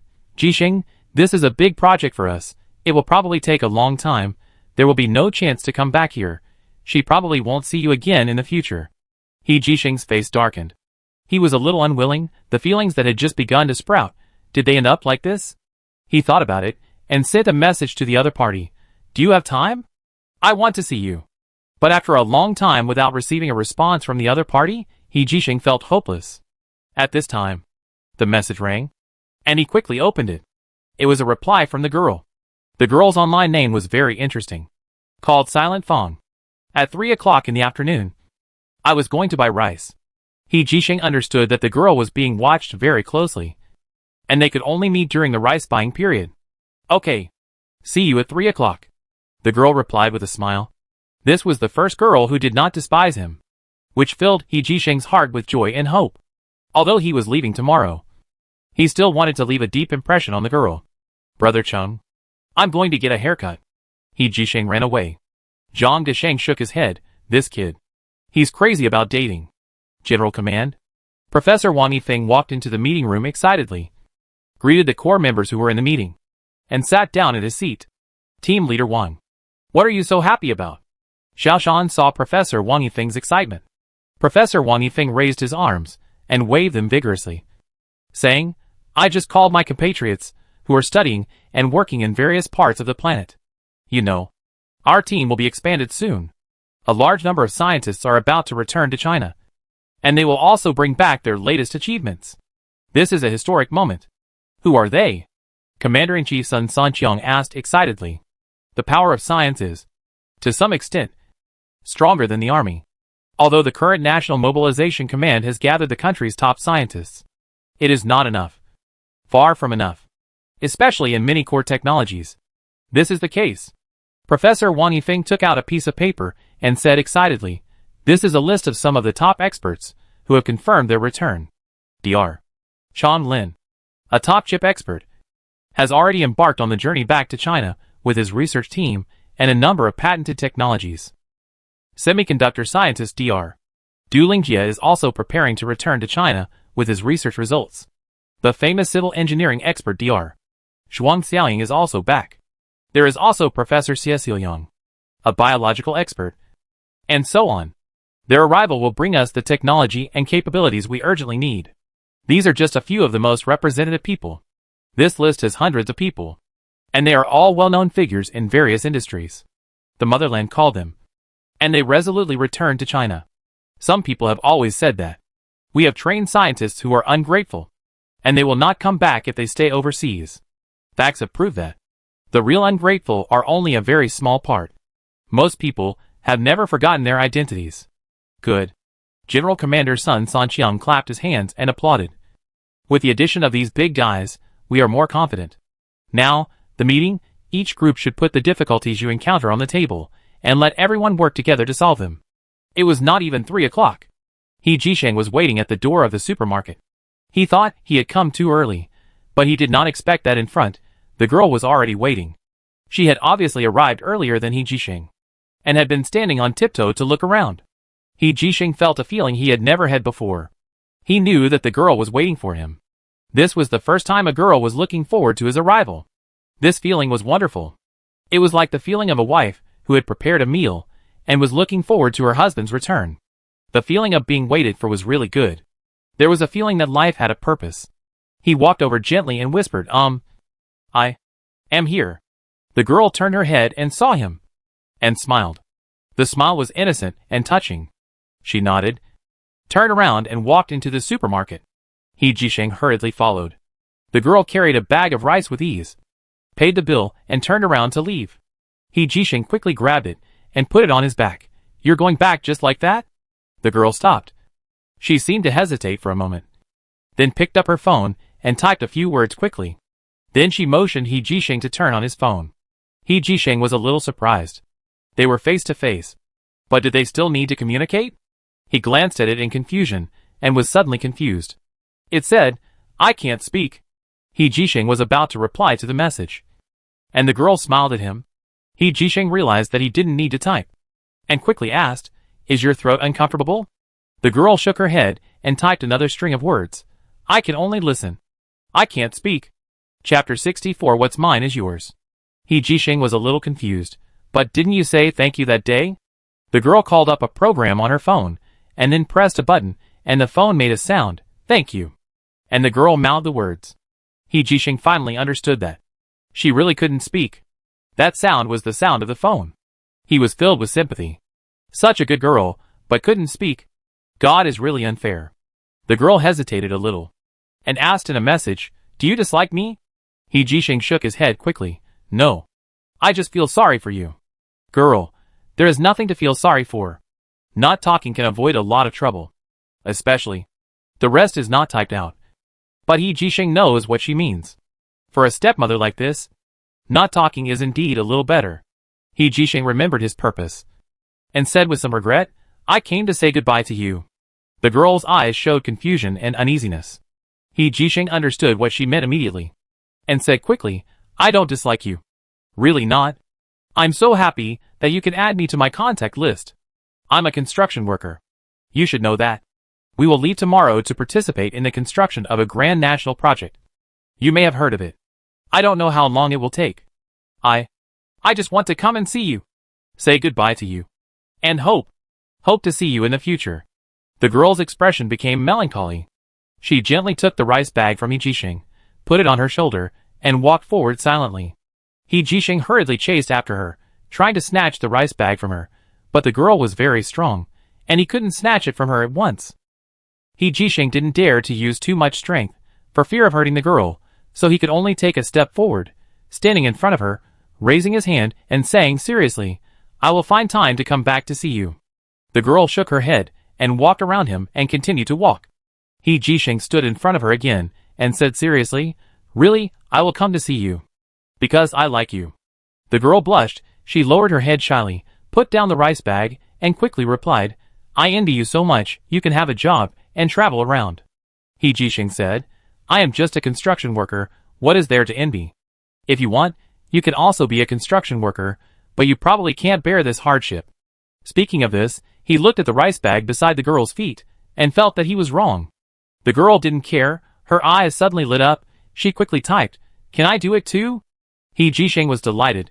The superiors allowed them to gather their relatives and friends to participate in the construction. And the treatment is generous, sure. I'm the team leader. I need 5 workers. If you are willing, you will be my soldier. The girl quickly typed a few words. You wait here for me. She picked up the rice bag and ran away quickly. He Jisheng realized that if she really wanted to leave just now, he might not be able to stop her. Not long after, the girl ran back, holding a pass in her hand, and waved it at He Jisheng. He Jisheng grabbed the girl's hand and ran to the construction site with her quickly. His heart was as happy as his footsteps. The girl liked him, he could feel it. Now, he didn't have to be separated from her, and the two of them could go to the construction site together. Holding her hand, he felt that life was so beautiful. He was reluctant to let go. This was the happiest moment of his life. After completing the formalities, while the girl went back to get her luggage, He Jisheng went to the store. He knew that the girl must not have brought much, and he wanted to buy some daily necessities for her. When he came back, he saw a group of people gathered at the door of the construction team from a distance. He Jisheng felt something was wrong and ran over. Sure enough, the noodle shop owner grabbed the girl's hand and cursed. Zhang Desheng and several workers were persuading her. He Jisheng rushed over, grabbed the girl's hand, and protected her behind him. What are you doing? The owner saw the real boss coming and pointed at him with her finger, almost poking He Jisheng in the face. You are a mud leg. You have no ability. And you actually deceived a little girl. Only a fool like you who can't even fart would be deceived. I tell you, let the person go quickly. Otherwise I will call the police. The lady boss was spitting. He Jisheng looked at the girl, who looked frightened. He turned his head and held the girl's shoulder seriously. Don't be afraid. I'm here. Tell me, are you willing to go back with her? The girl shook her head quickly. Okay, then leave it to me, He Jisheng said firmly. The girl looked much more relaxed. He Jisheng protected the girl behind him, and said, Let me tell you, she is an adult, and has the right to decide her own future. This time we responded to the call of the National Mobilization Command, and will go to the frontline construction site. Yang Chunao is already a formal construction worker, and has completed all the formalities.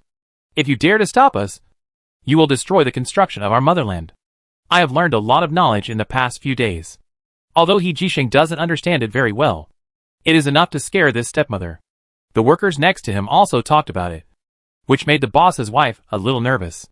Where is your leader? Ask your leader to come out and judge the situation, the lady boss said in a timid tone. Zhang Desheng stood up. I am the special squadron leader appointed by the National Mobilization Infrastructure Team. Zhang Desheng knew that to deal with such a dog-eyed person, he had to use his power to suppress him. It would be best if it sounded very impressive. Moreover, he did not lie. He was originally appointed as the special squadron leader by Zhou Daong. The deputy leader of the infrastructure team, Yang Chuntao, is already over 20 years old and has complete autonomy.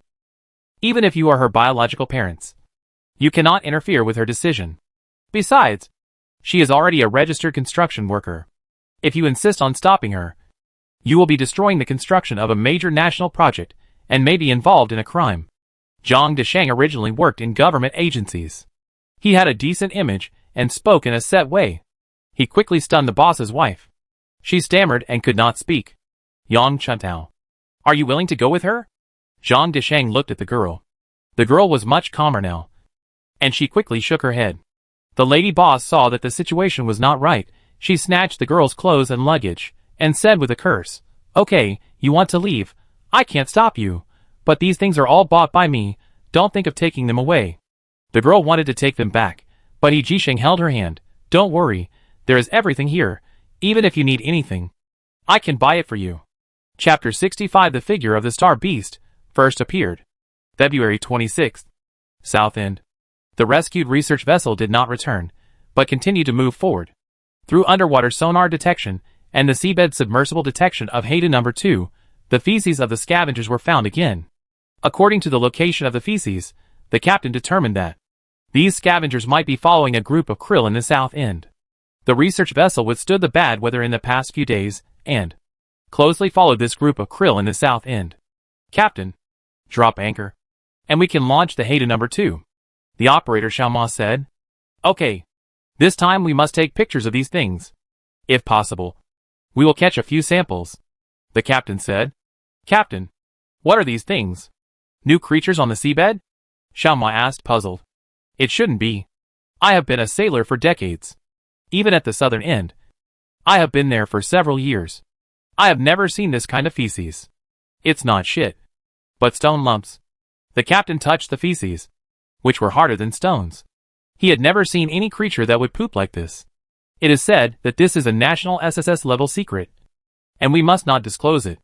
What on earth is it? Why does it feel like an ancient creature on the seabed?" Xiaoma said, as he controlled the equipment to put the C-Do-2 into the sea. Walking into the control room, Xiaoma immediately controlled the C-Do-2 to enter the seabed. The seabed around the southern tip is not peaceful, and there are a large number of creatures living there. The creatures on the seabed are very active. Even the huge whales often come here to prey on the krill on the southern tip.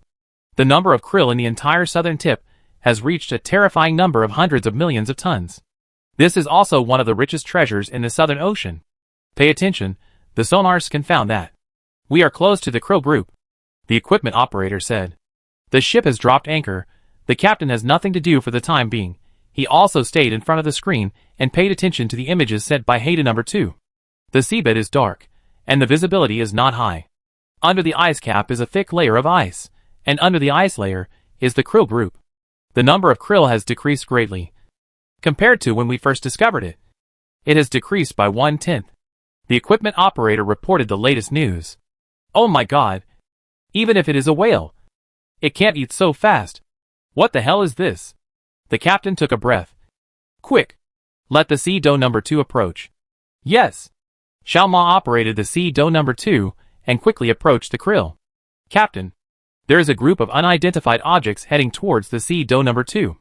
The sonar operator screamed. The captain felt something was wrong. "Turn around." But it was too late. Under the strong light of the C-Do 2, a group of crab-like creatures the size of a fingernail rushed over at a very fast speed. The camera of the C-Do 2 sent some chaotic pictures, but in less than half a minute, these pictures stopped abruptly. "We have lost control of the C-Do 2. Xiaoma desperately pressed the operating button, but it was useless. "Captain, these things are rushing towards us again." The sonar operator shouted again.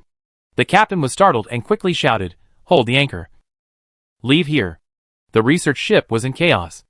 After a busy period, the research ship finally started and began to evacuate. After sailing a few hundred meters, the sonar operator breathed a sigh of relief. "They are back. Chasing the krill again. No matter. Hurry back and report the situation here to the superiors immediately. It's too scary. These crabs are too fast. Faster than the speed of Haida No. 2. What kind of monster is this?" the captain said with lingering fear. The news quickly reached the biology team, and Professor Tu Ching immediately pressed the emergency meeting button. The leaders of each team and the main person in charge of the general command hurried to the conference room. Professor Tu Ching did not say much nonsense, and directly started uploading the video data, the latest news, from the Southern research ship. They found the traces of the star beast, and took a short video. Unfortunately, our hated number 2 lost control, and they could not continue to track, and could only return. How long will it take for the research ship we urgently dispatched to the south to arrive? Commander Sun Sanqiang asked. The journey is long. Among the 5 research vessels, the fastest one will take a month, Professor Tu Ching said. Alas, without the underwater detector, we can't track the whereabouts of these star beasts. Xiao Shan felt a little regretful. The picture appeared. Under the light, a group of crab-like creatures suddenly appeared. These things flashed by, and then the picture disappeared quickly. From the appearance to the disappearance of the picture, it took at most 10 seconds. So fast, are the teeth of these scavengers made of diamond? Professor Mo Zhening asked in surprise. Don't mention it, it's true. We have tested the 2 forelimbs and mouth parts of the scavenger, and they are indeed as hard as diamond. Xiao Shan recognized these things at a glance. Is this the scavenger? Someone asked. Xiao Shan nodded. Don't look at it as only the size of a fingernail, but once it starts to grow, it will quickly grow to the size of a tabletop. Under what circumstances will they start to grow? Professor Tu Ching asked. Once their population reaches a sufficient number, they will stop dividing and start growing. Xiao Shan sighed. They are now in Antarctica, dividing and reproducing at the fastest speed, in order to reach the maximum number at the fastest speed. Once the number is sufficient, they will begin to invade the land. At that time, it will be the end of mankind, Xiao Shan said solemnly, looking at the way they are attacking Haida number 2 now. It seems that the scavengers are also aggressive. Military team leader Fu Hengxing asked. Xiao Shan suddenly remembered something. Now that you mention it, I remember something. In my world, a strange thing happened. A fishing boat near the southern end. The people on board suddenly disappeared. It was reported on international news at the time. Someone boarded the ship to check, but found nothing except bloodstains. At that time, the ship was regarded as a ghost ship. Now that I think about it, it happened to be during this time period, and it was probably done by the scavengers. Commander-in-Chief Sun Sanqiang pondered and said, Professor Tu, notify the personnel of the scientific research station, and make sure to ensure safety. Once you find something wrong, give up the mission and return home quickly. Yes. Can't we attack with energy bombs? Senior Colonel Hua Dingtian asked, somewhat depressed. The southern tip is so big, the sea is vast, and you have seen the speed of these star beasts, which are very fast. Moreover, they seem to have a certain degree of wisdom, and should know how to dodge. Energy bombs have limited effects, but are not a small threat to humans. They are even more harmful to the environment. We cannot destroy the future living space of mankind in order to eliminate some of the star beasts, Professor Mo Zhening said. Chapter 66, A Difficult Choice. March 1st. Today is an extremely important day. Many things happened on this day. Among them, the most far-reaching impact was what happened in various schools in Kyushu. Because today is the first day of school. Also because all high school and college students suddenly found that they were facing an extremely difficult problem of choosing between 2 options. Dongfang University. Xiao Qingqiu packed up his belongings and hurried out of the dormitory building. She spent this winter vacation feeling uneasy. Because her brother Xiao Shan was suddenly called up by the country, he never came home once. This had never happened before. Moreover, when she arrived at the university, her brother suddenly called her, repeatedly emphasizing that he must respond to the country's call. She didn't know what her brother Xiao Shan was doing now, but she could feel that the country must be facing a huge challenge. Qingqiu, what are your plans for this year? Jiang Zhenzi, a good friend in the same dormitory, was thinking about applying to a famous overseas school in Kyushu. She basically spent all her time on this. No, I suggest you don't go either, Xiao Qingqiu said seriously. The country has issued a call for the citizens to return home. If you go abroad now, aren't you singing against the country? Jiang Zhenzi said disapprovingly. What's the matter? I'm not coming back. Another roommate, Lin Yini, hurried over and said, do you know, our courses this year have changed a lot. It is said that there are only a few courses. Notice, please all students rush to the playground to gather. The broadcast sounded. Let's go gather, Xiao Qingqiu said. As soon as the three of them walked to the edge of the playground, they attracted the attention of many boys. A handsome male classmate ran over to Xiao Qingqiu and said, "Qingqiu, I am going to apply for a prestigious school. You should go too. Don't worry about the tuition, I can help you." This is the school's famous school idol Kong Zihan. He has a good family background, and is also very good at studying. The era when noble sons came from poor families is gone forever. The better the family conditions, the easier it is to produce talents. In people's minds, Kong Zihan is undoubtedly such a talent. He is also the target of many girls. But he has a special liking for Xiao Qingqiu, and has been pursuing her. Xiao Qingqiu is also a little moved, but she has not agreed to be with him yet. "I may not go out. The country has issued a call," Xiao Qingqiu said. "On the contrary. It's just right to go out now, there is no competition," Kong Zihan said disapprovingly. "Yes. Yes. Yes," Jiang Zhenzi also said excitedly. Xiao Qingqiu didn't want to continue this topic. In Dongfang University, especially students with good family conditions, like Jiang Zhenzi and Kong Zihan, basically all have this idea. Xiao Qingqiu had this idea before, but since her brother repeatedly emphasized that she must respond to the call of the country, she has changed a lot. Her brother occupies an absolute position in her mind. This is especially true after her brother was recruited by the country. A tough-looking male student came over and greeted Xiao Qingqiu. This is another suitor of Xiao Qingqiu, named Gao Yuan. It is because of his existence that Xiao Qingqiu is somewhat hesitant. Kong Zihan looked at Gao Yuan with disdain. Gao Yuan was born in an ordinary family, and his family background is completely inferior to Kong Zihan. "You see? Today's meeting will be a little different." Xiao Qingqiu changed the subject. "Yes. I saw it too. Today the school actually installed a large LED screen, which has never happened before," Kong Zihan said. In the past, schools would only install LED screens on special days, such as exhibitions or school celebrations.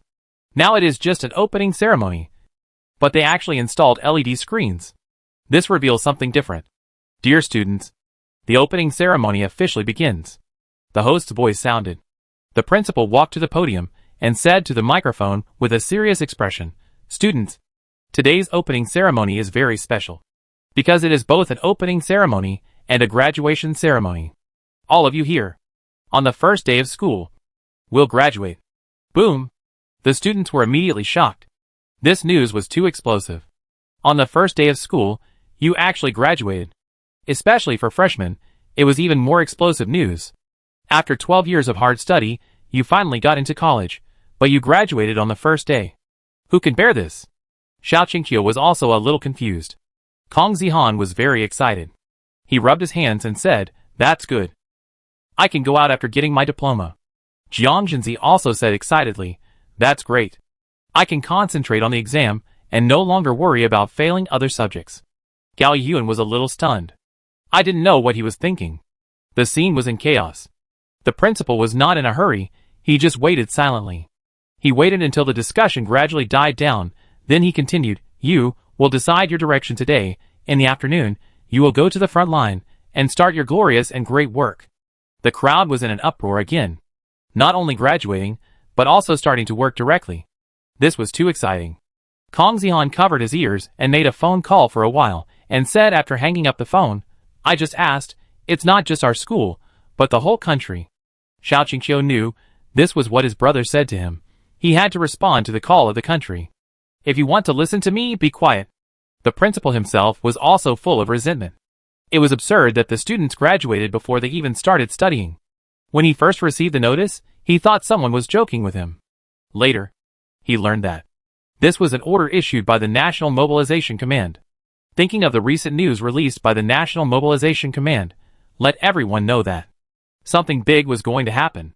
Although he was full of resentment, he knew that the overall situation was the most important thing. When the students quieted down, he continued, "You now face two choices.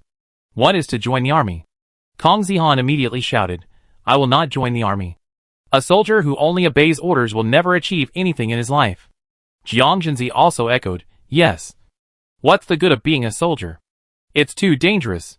In colleges and universities, there are many people who hold this idea.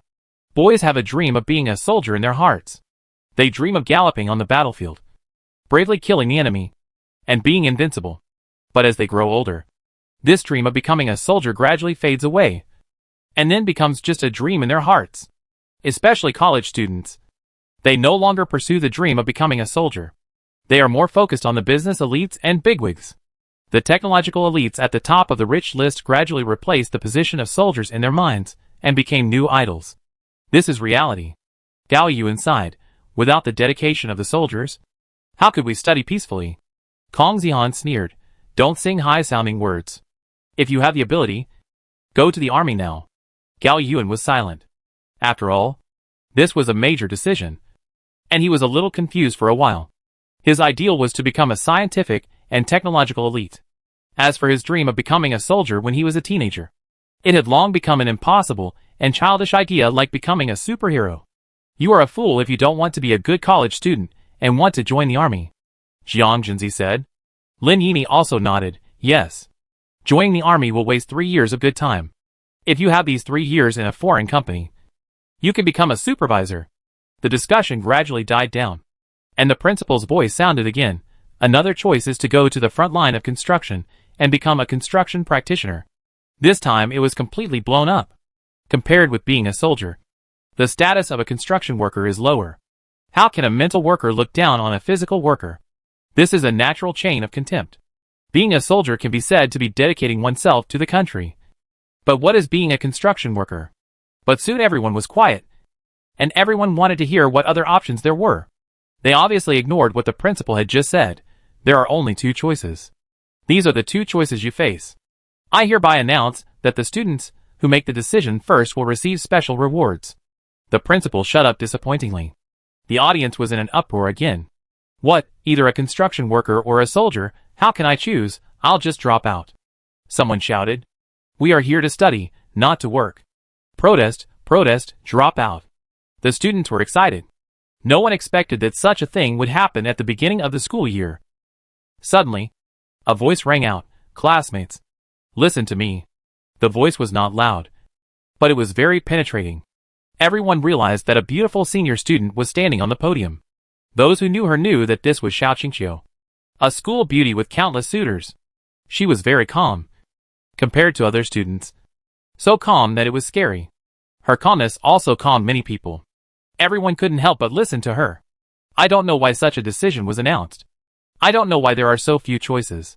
But, I want to say that the reason why our country is strong and the reason why it can become a planetary power is because of the tenacity and unity of all our citizens. All of this is because of the joint efforts of our people. So, I firmly believe that this time is definitely not without reason. As an ambitious college student in Kyushu, we should respond to the call of the country. There is nothing shameful about being a construction worker. Our fathers and grandfathers may have been masons. Our cities and our campuses were all built by construction workers brick by brick. Our peace was gained by the sacrifices of our soldiers. There is a saying that goes, there is no such thing as a peaceful life. It is just that someone is carrying the burden for us. So, I, Xiao Qingqiu, will be the first to respond to the call. I want to join the army. I hope that my classmates will actively respond to the call of the country. For the country, I am willing to give all my strength. No regrets. If you are willing to join the army with me, please stand up. After Xiao Qingqiu finished speaking, he straightened his body and walked to the principal, saluted, and then stood in the voluntary enlistment area. Chapter 67 Strength Display. The students were silent. Many people were thinking about Xiao Qingqiu's words. Several students who were very familiar with Xiao Qingqiu also walked up. They knew that Xiao Qingqiu had a mysterious brother. Following Xiao Qingqiu, there was nothing wrong. Among them was Gao Yuan. Xiao Qingqiu's eyes swept over her group of friends. Kong Zihan turned his head and said with some depression, "What's wrong with Xiao Qingqiu? How can you show up for such a thing?" Jiang Jinzi shrank her neck. "I won't go. I don't want to be a soldier." Lin Yini also lowered her head, not daring to look at Xiao Qingqiu. Xiao Qingqiu sighed.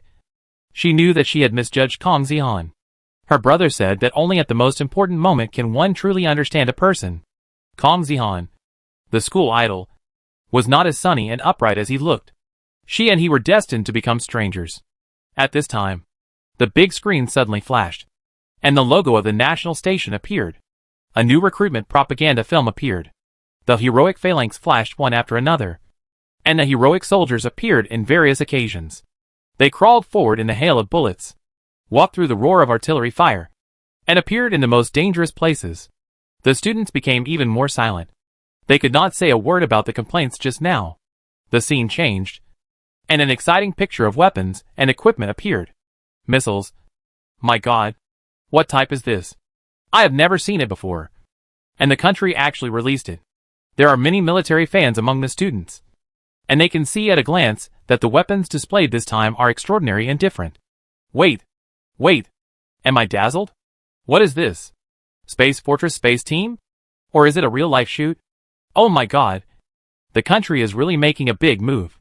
Such a core secret has been leaked. On the big screen, a large aerospace aircraft platform that covered half of the airport was revealed, with aerospace combat mechas and unmanned combat mechas all over it. Although it was not shot in space, it was shocking enough. This sci-fi-like equipment, like a sky fortress, hit the hearts of every male student. This is the first time that the real objects have been displayed since the space team plan was announced. For this recruitment, the military team took out all the things in the bottom of the box. Finally, a heroic soldier appeared. He said firmly, "These equipments need drivers. Will it be you?" Such a hot promotional video almost ignited the boy's dream in an instant. Every boy has a dream of being a soldier. Now, it is time to realize the dream. This effect was very good, and many people were immediately shocked. For a while, people stood out from the crowd and stood in the military registration area. The next video was a promotional video for construction workers. Although it was not so explosive. Seeing the beautiful, spectacular, magnificent, or trendy buildings appeared, it also excited many people. Compared with the dangers of soldiers, construction workers are much safer, and the degree of honor is no less than that of soldiers. Another large group of people began to flock to the construction worker registration area. Of the students in the entire playground, more than half of them had chosen to join the army or become construction workers. This made the remaining people a little embarrassed. The principal spoke again. "Students who have already registered, you should bring your spare clothes now, and get ready to go. Note, you don't need to bring too many things. All the items will be distributed uniformly by the state. From now on, you will enter the vigorous era of great construction. I wish you a safe journey. As for the other students, you will be forced to accept the assignment. Those who refuse to comply will have their student status revoked and sent back to their hometowns." The principal glanced coldly at the remaining crowd. A burst of surprised voices broke out among the remaining students. Some people began to stand up and join the volunteer team. But in the end, nearly 40% of the students did not move. They did not want to be soldiers, nor did they want to be construction workers. They thought that the school would not do anything to them. But it turned out that they underestimated the school's attitude and misjudged the country's determination. Except for a small number of students who accepted the forced assignment. The rest of the 40% received a notice of expulsion that afternoon and were ordered to leave the school within a certain period of time. By the evening, the originally noisy school became deserted. At the same time, another more intense battle broke out. This battle is about Xiaoshan, because Xiaoshan was accused. It was jointly accused by Li Xiaofan, the former director of the propaganda department, Yan Feibai, the former deputy head of the financial group, and more than 30 others. Xiaoshan walked into the conference center. "Are you ready?" General Commander Sun Sanqiang asked with concern. Xiaoshan smiled calmly. "I have a clear conscience, no need to prepare." General Commander Sun Sanqiang shook his head. "I don't know whether I should praise you for your calmness, or criticize you for your arrogance." Xiaoshan said seriously, "I have done everything I should do.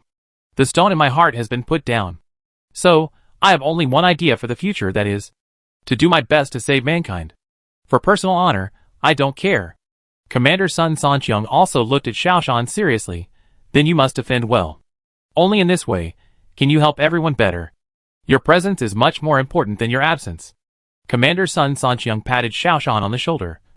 "This battle is your first battle you must win, and you can't let people with ulterior motives have the right to speak." Xiaoshan was shocked. "I know, Commander. Thank you for your teachings." Watching the experts enter the conference room one by one, Xiaoshan began to think seriously how to deal with this investigation and inquiry. In fact, he knew very well the reasons for Li Xiaofan, Yan Feibai and others' accusations, which were nothing more than that he was stubborn, willful, and arbitrarily suppressed people with different opinions. From another perspective, These reasons were correct. It was also true. He still sat upright in the waiting area like a javelin. These days, he exercised whenever he had time. He had to adjust his physical condition to the best. He had to hold himself to the most stringent standards. If he couldn't even do this, he would not be qualified to serve as a special advisor. Chapter 68 Demotion. Advisor Xiaoshan. Please follow me. A soldier saluted and said. Xiaoshan saluted back, and then followed the soldier inside. This was his third time at this venue, still familiar yet unfamiliar. Xiaoshan, we have received a joint complaint from Li Xiaofan, Yin Feibai and others, and we specially asked you to come here today to be investigated. Are you ready? The president asked in a serious tone. I am ready. Xiaoshan still stood straight. Okay, the accuser will make the accusation first. Li Xiaofan raised his hand and swore. I am Li Xiaofan, the former director of the Propaganda Bureau. And I am here to file a complaint against Xiaoshan on behalf of 32 former heads of other important industries. Xiaoshan used his status as a consultant to arbitrarily suppress dissidents and act arbitrarily, which is very detrimental to the country's preparatory work. First, he deliberately belittled my achievements in the Propaganda Bureau over the years. He arbitrarily promoted his cronies. And he exceeded his authority to command. And he acted as a local tyrant in such a sacred place as the National Mobilization Headquarters. Li Xiaofan stared at Xiaoshan and said viciously, I have to say, although she is over 40 years old, she still maintains herself very well. Of course, the latest technology is also indispensable to keep her beauty. From this, we can see that Li Xiaofan's focus is not on work, but more on her face. When it was Xiaoshan's turn to speak, he glanced at Li Xiaofan slowly, and then said, yes, I deprived Li Xiaofan of his position. The National Mobilization Headquarters is an efficient headquarters. The people in the headquarters have only one idea, which is to do their best to save mankind and prepare for the upcoming fierce battle. We don't have time for internal strife. And we don't have time for power games. Anything that is not conducive to war preparations should be expelled. These 32 people were all expelled by me because they did not put themselves in the right position and regarded the National Mobilization Command as a capital and ladder for promotion. This is absolutely not allowed. Xiaoshan turned to look at Li Xiaofan. Let's start with Li Xiaofan. In the face of a powerful enemy, instead of promoting our positive energy and civilian heroes, we are still engaged in idol culture. We are still supporting sissy stars and bad artists. Such people are not suitable for the National Mobilization Command. What are they keeping? And Yin Feibai. His conservative and steady strategy should be no problem in peacetime. But in extraordinary times, it greatly hinders our war preparations. His dismissal is also necessary. The National Mobilization Headquarters should not have a policy of letting 100 flowers bloom, but should have a unified mindset. This is preparation for war, not developing the economy and people's livelihood. General Commander Sun Sanqiang looked at Xiaoshan seriously.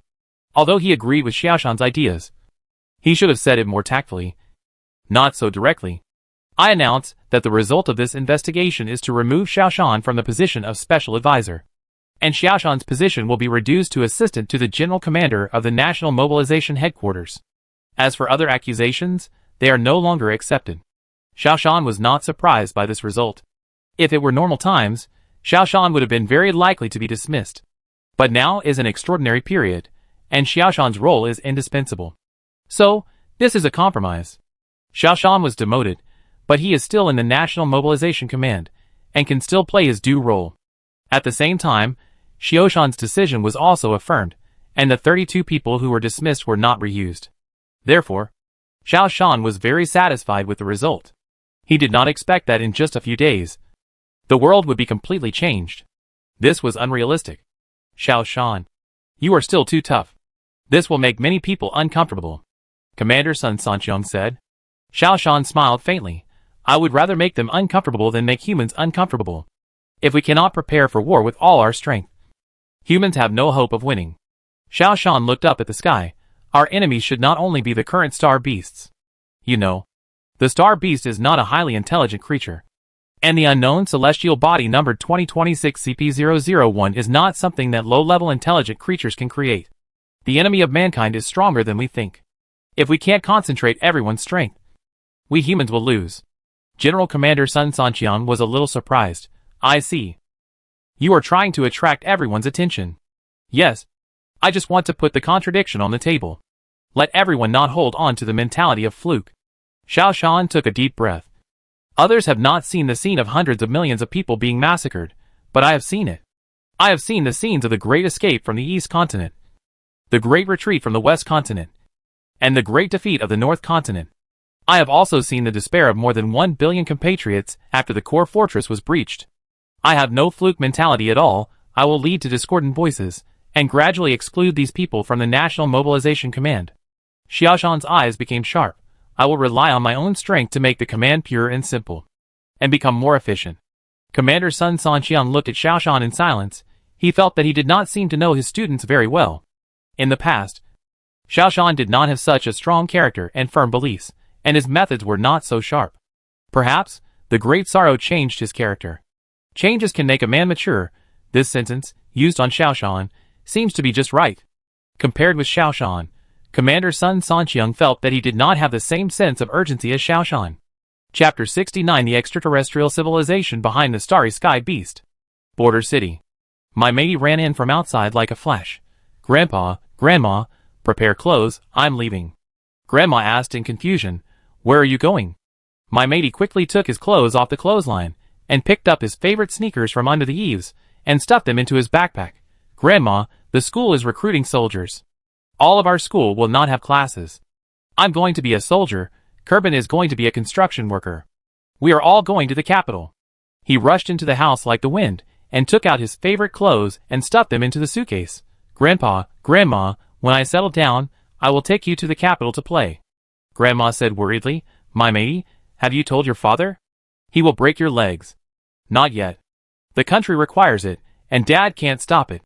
Although my matey was very worried, he still said it hard. Grandma suddenly stopped talking, and stared at the door. A man wearing a hat came in from the gate.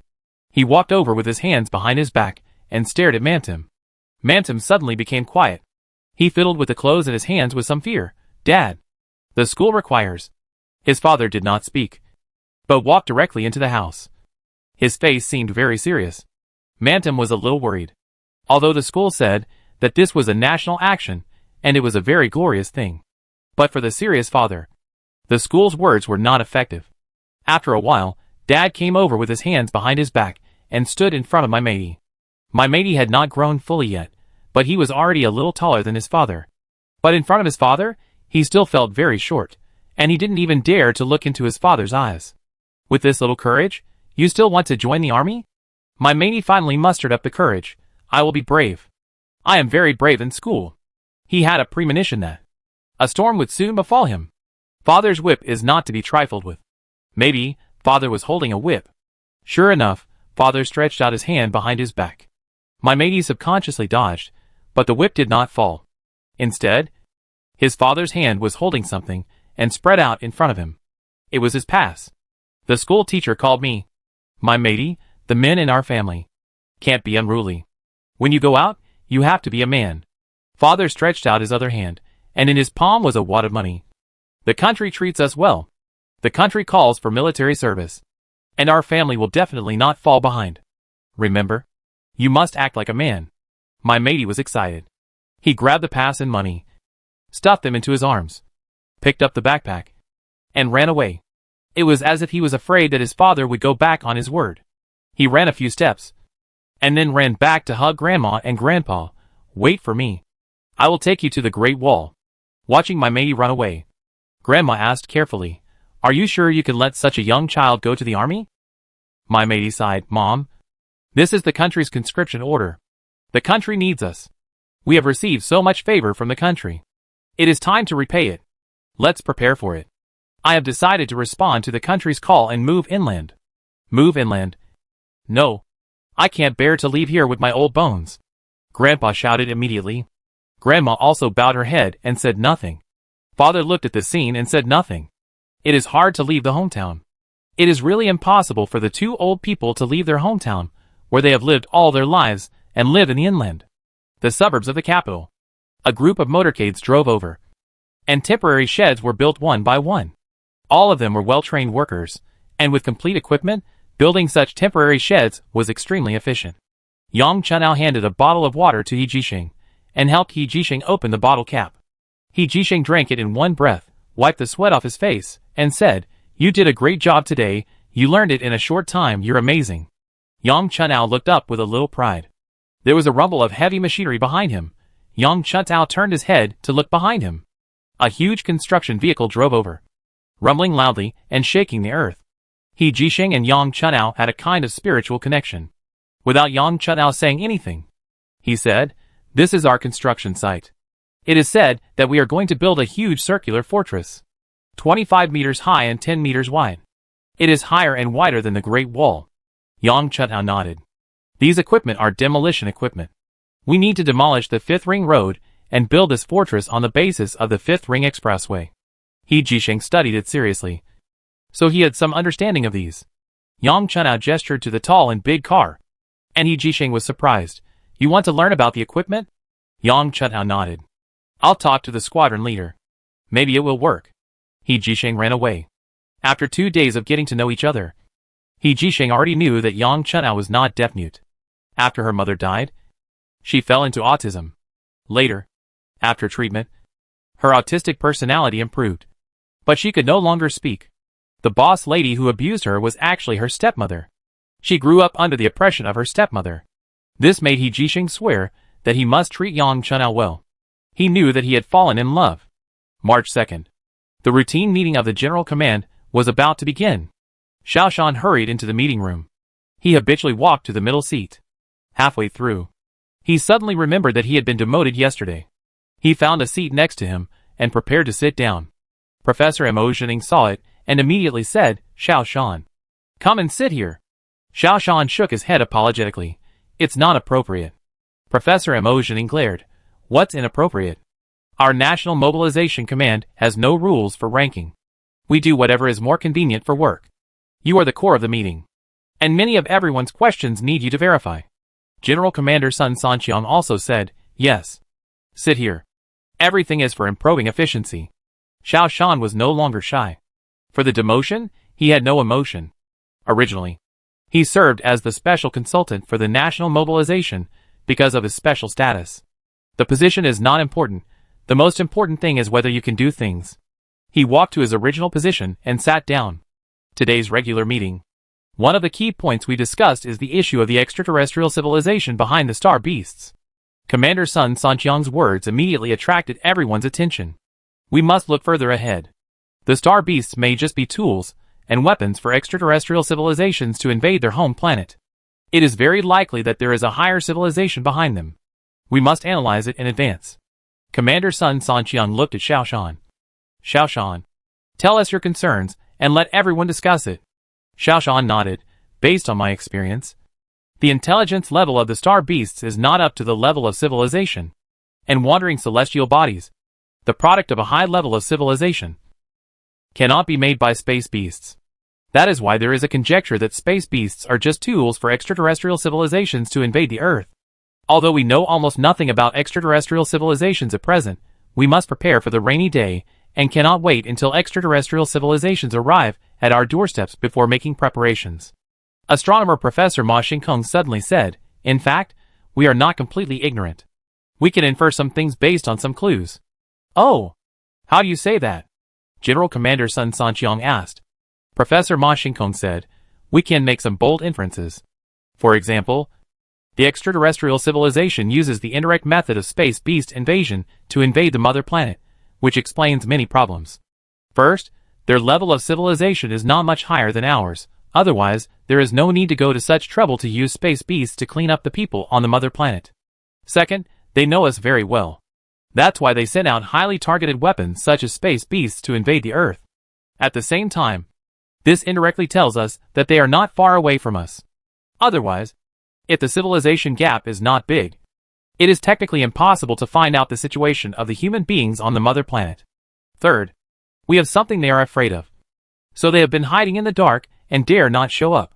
Look, with this analysis, we have some understanding of this extraterrestrial civilization." There was applause in the meeting hall, because Professor Ma Xingkong's reasoning is so convincing. I propose that this mission of exploring extraterrestrial civilizations should be led by Professor Ma Xingkong and belong to an institution under the biological group. Xiaoshan said. Chapter 71 Igua is not dead. At the regular meeting of the General Command, Fang Junyu, the leader of the civil group who had been silent, said with emotion, "I hope May 18th will come sooner, but I also hope it will come later," which is really contradictory. Other people's eyes also lit up. May 18th will be the most important turning point. This is the day when the scheduled national mobilization order is officially issued, and it is also the day to reveal the truth. Once the news is announced, for Fang Junyu, the resistance and obstacles will be greatly reduced. It can be said that the most difficult task now is not the infrastructure team or the military team, but the civil team. Although Huai Lao and a group of old cadres have come forward, the progress is still difficult. It is hard to leave the hometown. Even if many people are greedy for these relocation compensations. People are greedy. People's desires are endless. The relocation compensation is already very high. But there are still many people who think they can get higher compensation. Therefore, it has been delayed. What Fang Junyu felt most conflicted about was that once the general mobilization order was issued, although the work would be easier to do, the manpower, equipment, etc., would be in trouble. A large number of people concentrated in the final evacuation would bring many conflicts. So it was necessary to relocate enough residents in the first 3 months. This would avoid a backlog in the end. "How is the overseas recruitment going?" Xiao Shan asked. Fang Junyu came back to his senses and said, "Advisor Xiao, the overseas recruitment is going well. We offer very high salaries, and local young people are rushing to sign up. We contacted civil aviation flights and dispatched a large number of flights to transport these workers back to China within a month. We need to speed up, but it is best to balance the number of people in each country. We plan to give each country in the world a refugee quota of 1 million. It is best not to exceed the upper limit," Xiao Shan said. Although Xiao Shan was demoted, everyone still treated Xiao Shan as the main person in charge. Xiao Shan turned to Zhou Jianya, the leader of the living group. "Are there any problems with logistics support?" Zhou Jianya said, "We have enough food reserves for the entire country for half a year, plus the estimated food production from this year's rush to plant and harvest, which can meet the needs of the entire country for 18 months. Moreover, we are now conducting a most critical technical research. Once successful, we will be able to fully meet the needs of self-sufficiency." Xiao Shan's eyes lit up. "Are you talking about the research on artificial synthesis of food?" Zhou Jianya pointed to a man wearing glasses beside him and said, "This is Ma Yuhe, the deputy leader who just joined the Life Group. 5 years ago, we successfully synthesized food in the laboratory. But it took us 5 years to move from the laboratory to mass production. And progress has been slow. Now Deputy Group Leader Ma has given us a military order. And we will definitely transform this achievement into a practical result within half a year." Ma Yin has stood up and said, "Dear leaders, I am Ma Yuhe, and I am also a member of the Artificial Synthesis Food Team." Sun Sanqiang smiled and waved his hand. "Sit down. In the National Mobilization Command, there is no high or low position, no false and polite nonsense. Be comfortable, talk about your progress and ideas." Ma Yin smiled self-deprecatingly. He sat down and said, "The meeting here is really fresh, without any constraints. I won't be polite. It takes a long time to transform general scientific research into production lines. We have been transforming in this regard. However, because the grain itself is abundant, the demand is not so urgent. It is also the main source of income for many farmers. Once factory production is truly realized, it will have a huge impact on our agriculture. Therefore, the country has always maintained a cautious attitude towards industrialized large-scale production. Our research progress was not fast. But now the situation is different. The significance of this research turning into a production line is great. After so many years of research, we have some confidence. Give us 6 months, we can definitely complete large-scale quantitative production." Commander Sun Sanqiang slapped the table. "Great. We can really ask God for food, and everyone's basic rations are guaranteed. What do you want now? We will fully support you. If you want people, give them. If you want money, give them. However, money seems to be useless." Ha ha ha. A burst of laughter rang out in the meeting room. It diluted the tense atmosphere in the meeting room. March 3rd. Xiao Shan was awakened by a rapid knock on the door. He hurriedly got up and opened the door. It turned out to be Colonel Hua Dingtian. "Is there a situation?" Hua Dingtian seemed very excited. "There is a situation. And it is a big situation." He grabbed Xiao Shan's hand and walked out. Xiao Shan could only pick up his shoes while walking, and hurriedly followed Hua Dingtian's pace. Arriving at the military team, Hua Dingtian grabbed the hand of Shui Yunjian, the deputy commander in charge of foreign affairs, and said, "You tell me." Shui Yunjian smiled and shook his head. "I just got the news that Wan Aigua is still alive." Xiao Shan was shocked, and his eyes widened. If Xiao Shan had any regrets or shadows in his heart so far, it would be that he personally sent Wan Aigua to death. Human life is equally precious. This is a hurdle that Xiao Shan has not been able to overcome until now. Now that he heard that Wan Aigua was not dead, he was of course very excited. He also understood why Colonel Hua Dingtian was so excited just now. Wan Aigua was Hua Dingtian's soldier, and Wan Aigua was also killed by Hua Dingtian. He was also full of guilt in his heart. So, he was so excited. "Where is he?" "Let's prepare for rescue," Xiao Shan said excitedly. "He is in custody." Shui Yunjian's expression became a little solemn. He can only be released if there are conditions. Xiao Shan took a deep breath and calmed down. "What conditions?" "Let's go to the conference room and talk slowly." Shui Yunjian turned and walked into the conference room. "You two should not be too excited. Now that we have the news about Wan Aigua, he is no longer in danger." Sitting down in the conference room, General Commander Sun Sanqiang also hurried over. "Any news about Wan Aigua?" "Yes, but there are conditions.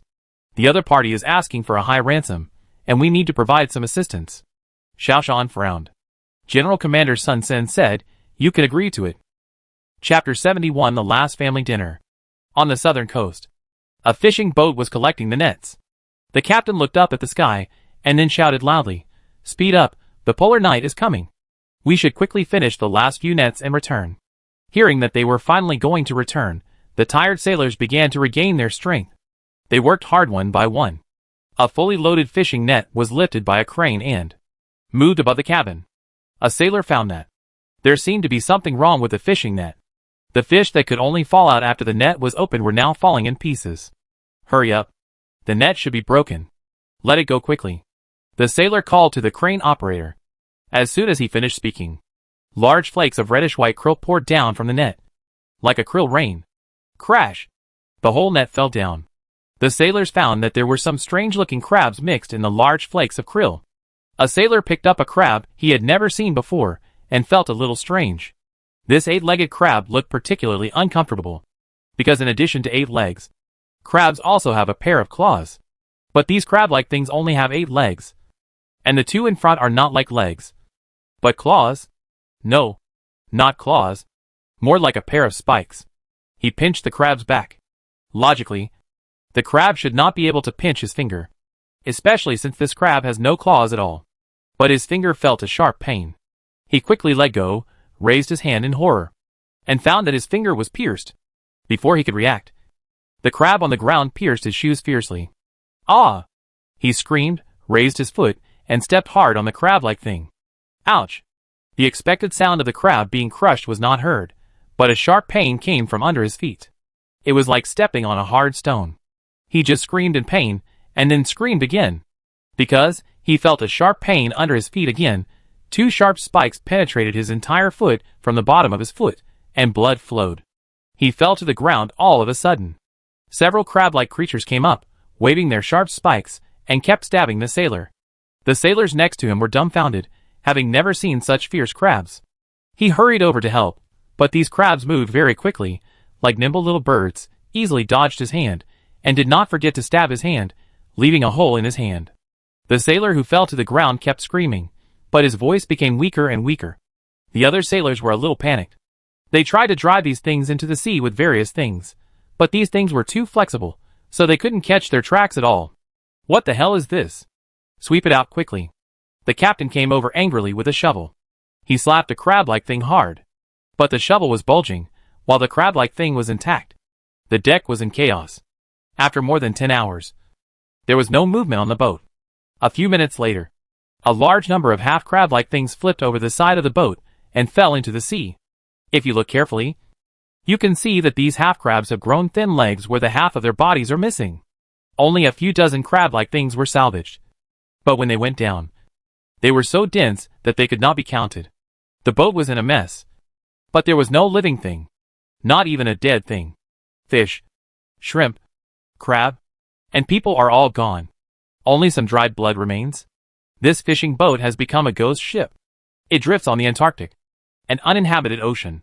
Today is Sunday.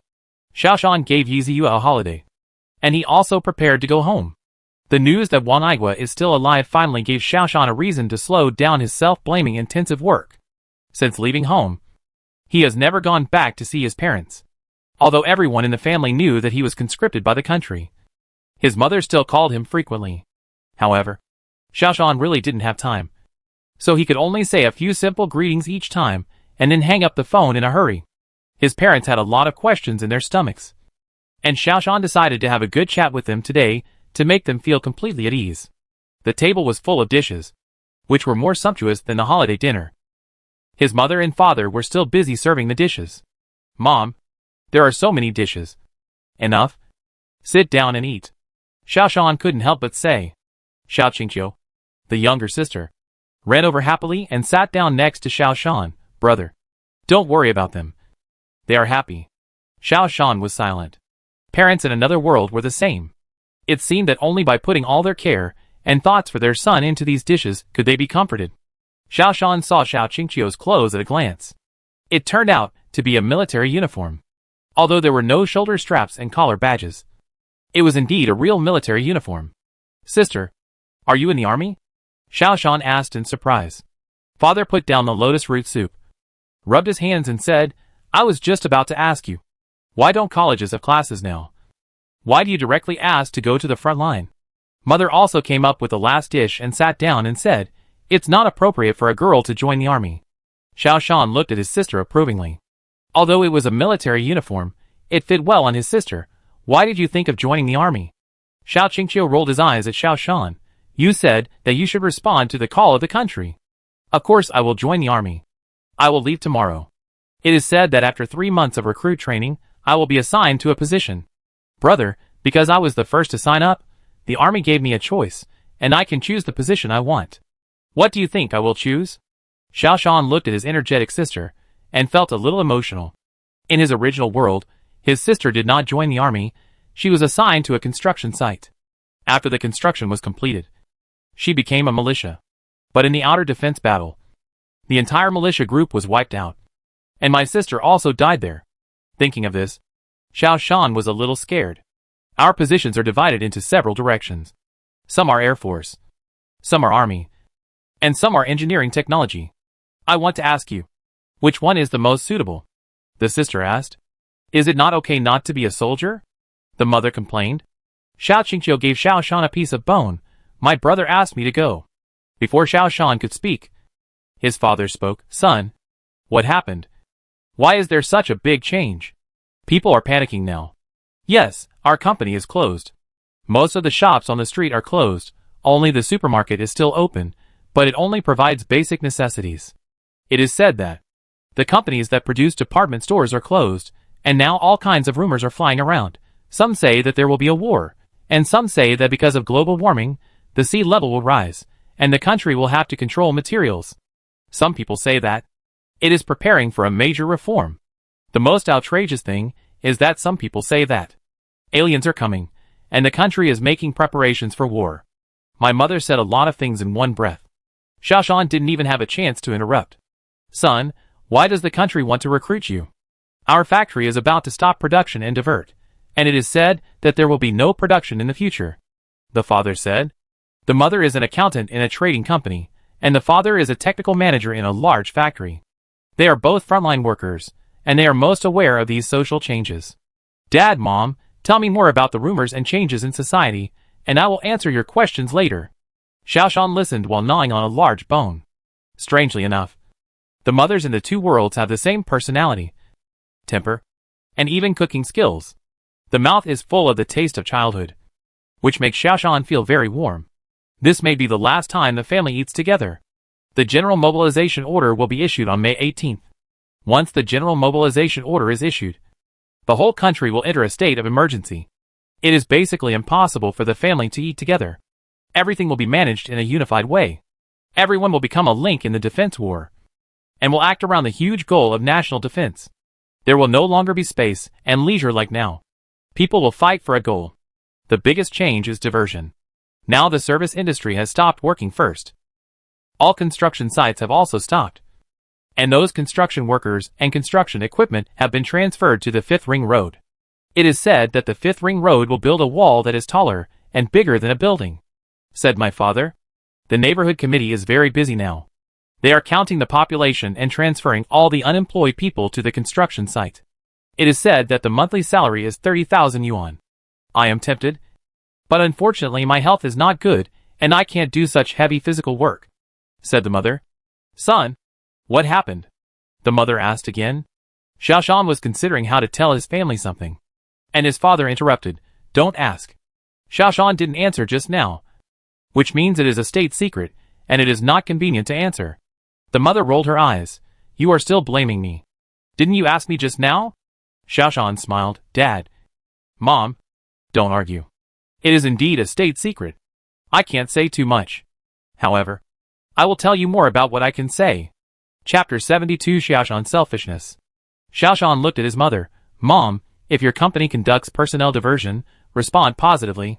Construction sites are not all physical work. For example, statistics, equipment management, control desks. These do not require physical effort. If you go early, you can be assigned a better job. Xiaoshan looked at his father again. Dad, you must conduct personnel diversion. You and your mother will definitely go to the construction site. In the future, the country will only have two major types of work. One is construction workers, the other is military service. And you have to go to the construction site to join the army. If you and your mother respond earlier, you can get the same opportunity to choose a job as your sister. In this way, you two can choose the same construction site, and you won't be separated. Remember, you must respond to the call of the country. If someone disagrees, you have to act as a counselor and help everyone do a good job of ideological work. This is all I can tell you. My father nodded solemnly. I understand, the country has really changed a lot. My mother was still a little unwilling, but we are almost 50 years old, and I am going to retire. Is it appropriate to transfer jobs now? Father rolled his eyes. It's arranged by the state. Just execute it. You don't trust those staff members, you don't trust your son? Mother was speechless. Xiao Qingqiu pulled his brother's arm. Brother, you haven't told me yet. What position should I choose? Xiaoshan thought of his own world. The most secure position is undoubtedly the logistics dispatcher. Everyone is selfish. Xiaoshan is no exception. In the original world, Xiaoshan was in pain for a long time when he heard the news of his sister's death. A girl as beautiful as a flower was eaten by those scavengers just like that. It was painful to think about it. Sister, choose an internal communication staff. You studied electronics, you can use it.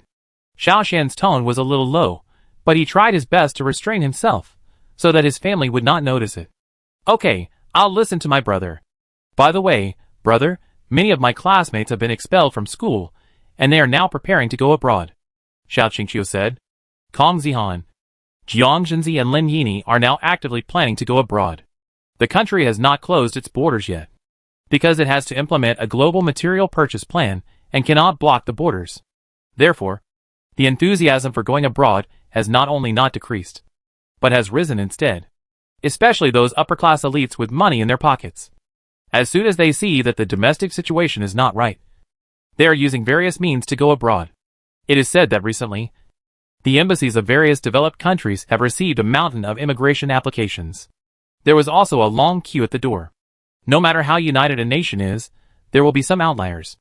The upper-class people who have made money are particularly likely to become such outliers, because they are worried about the impact on their lives and their wealth. If there are your friends here, you might as well tell them, don't go abroad, otherwise, it will be too late to regret. Even if you want to go abroad, you have to wait until after May 18th. Xiaoshan said. Why May 18th? The family asked together. Because that day, the country officially announced the answer to the mystery to the world. On that day, you will know what all this is today for. Xiaoshan said. The father whispered, Xiaoshan, can we spread these words? Xiaoshan nodded. You can say what I said to you. It's okay. After the topic came to an end, the mother took out a piece of clothing from the back and said, Son, you have a good eye. How did you choose this dress? It fits you perfectly. Xiaoshan was confused. He didn't remember buying clothes for his mother. He was so busy that he had to compress his eating and sleeping time again and again, so he had no time to go shopping. Your assistant was very enthusiastic and told me that you would come back for dinner today, so we had time to prepare such a big table of food. They are all your favorite dishes," the mother said. Xiaoshan finally understood that it was all thanks to his personal assistant Yi Ziyue. Now it seems that Yi Ziyue is really working hard as her life assistant. After her own guidance, the girl finally learned how to work. Xiaoshan decided to observe for a while. He has a job that needs someone who can devote himself to it. He has not found a suitable candidate yet. Hua Luyun pushed open the door, and a dull air came out. After not opening the door for a few days, the nightclub was filled with a stale air. The employees outside squeezed in, sitting in groups of 3 or 4, and the atmosphere was very dull. Today was the day for the official division. Zhang Desheng strode in, frowned and looked around. He had never been to a nightclub before, and this was his first time. The dim lights and obscure decorations made him feel a little uncomfortable. "Who is the person in charge?" Zhang Desheng asked. Hua Luyun stood up and raised his hand. "Leader. I am. Boss Hua. I am not the leader. I am the first captain of the 00234th Battalion under the National Command Center's Infrastructure Group. The title is a bit long, you can just call me Zhang Desheng, or Captain Zhang." Zhang Desheng has worked in grassroots management, and he handles it very well. "Hello, Captain Zhang," the nightclub employees shouted in a sarcastic tone. Zhang Desheng didn't care. "Are all the people here?" "Everyone is here, and those who didn't come, won't come. The turnover of nightclub staff is very high. Only those who have no place to go for the time being will come here to wait for diversion." Zhang Desheng nodded and said, "That's good. I believe everyone knows that I am here to assist you in the diversion. There are 2 destinations for you to be diverted. One is to a construction site, to participate in a grand national project. The other is to join the army, to receive 3 months of recruit training, and pass the assessment, then you can join the army." "I don't want to go to either," the sound engineer Xiao Tao screamed. "Be honest," Hua Luyun scolded, and then said to Zhang Desheng embarrassedly, "My people are generally undisciplined. Forgive me." Zhang Desheng shook his head. "It doesn't matter. Here I can tell you responsibly that among the people of working age nationwide, more than 50% of them will be engaged in these 2 professions. And for you, it is almost 100%. Although the construction industry is hard, it is still safer than joining the army. Moreover, the earlier you join, the more advantageous position you will occupy. The more beneficial it will be for you. Even if you join a few days earlier than others, the results will be very different. I need to recruit 10 construction workers here today. If you are willing to go with me, we will set off now. The salary will be much higher than your current income, and you can choose the position first." However, no matter what Zhang Desheng said, no one responded. Hua Luyun has been watching coldly from the side. Chapter 73. Only positive people can seize the opportunity. Zhang Desheng shook his head and stood up and said, "Everyone, the sooner you make a choice, the better it will be for you. Even Mr. Y has come forward, and you are still waiting and watching. Do you still remember the layoffs back then? The first person to jump out of the predicament and rush into the business is the one who gains the most. They are the trendsetters of the year." Zhang Desheng turned to look at Hua Luyun. "Boss Hua, I remember, you seem to have gone into the business at that time, and that's why you have achieved what you have today." This sentence woke Hua Luyun up. It was very similar to the present. Most people were complaining, protesting, appealing everywhere. But a few people like Hua Luyun were keenly aware of the abnormality, and they turned around and started to go into business, get rid of the big pot meal, and started to work alone. Maybe, just as Zhang Desheng said, those who make the decision first will grab the best resources. He no longer hesitated, and immediately stood up and said, "Captain Zhang, I sign up." The sound engineer Xiao Tao opened his mouth in surprise. Hua Luyun is a billionaire, and he can earn more money than he can spend in his lifetime. Why would he want to be a construction worker? Pa Hua Luyun slapped Xiao Tao in the face. "What are you doing? Sign up quickly. Don't worry. I've already gone, and you won't suffer any loss." At this time, some people reluctantly followed Hua Luyun to sign up. 2 hours later, some government agency. Wei Yasi was also facing diversion. She felt very depressed. She had just broken up with her boyfriend, and now she was asked to transfer to a new position by her company. And she was transferred to a construction site. Although her position and position were retained, she was a little timid when she thought about going to a construction site. She had worked so hard to get this job, and now she was going to lose it in the blink of an eye. She could only blame herself for her bad luck. Some government agencies needed some pretty girls to support the scene. And Wei Yasi was recruited into the government agency for this reason that could not be put on the table. So, everyone in the agency treats her as a vase. This makes Wei Yasi very uncomfortable. So, Wei Yasi has been trying to prove that she is not a vase with her own efforts. Unfortunately, the results are minimal. In the agency, seniority is important, first come first served. Unless you take shortcuts. Zhang Desheng has been talking for a long time, but still can't get any response. These people in the agency are used to comfort and ease. How could they be willing to work on the construction site? That is physical labor, the profession that these people in the agency look down on the most. How can we have the energy to do construction work? Captain Zhang, we are all government officials who didn't break their heads to get the position. Now you tell us to leave. And we leave. Is our previous work in vain? Accountant Sister Feng said disdainfully. Zhang Desheng said seriously, everyone. The past is the past. Why not give you a chance to start over? This is a call from the country. When will the country treat those who actively respond badly? Others still did not react at all. However, this very ordinary sentence touched Wei Yasi. She felt that she had to break something in her life. She wanted to completely break away from the past. Perhaps, going to the construction site was the best opportunity for her to start over. Now, she also needed heavy labor to numb herself mentally, so that she could temporarily forget Luo Junyang. I sign up. The originally silent venue suddenly became lively. Accountant Sister Feng snorted. Oh, the newcomer wants to earn performance. Dressing like a vixen every day, it's time to reform. In the government, middle-aged women are always naturally jealous and hate young and beautiful girls. Because all opportunities to show off and earn performance will give priority to young and beautiful girls. What about receptions for leaders, various award ceremonies, TV interviews? All these will be found for young girls. These old people, who are no longer beautiful, naturally feel that it is unfair. Wei Yasi ignored these people.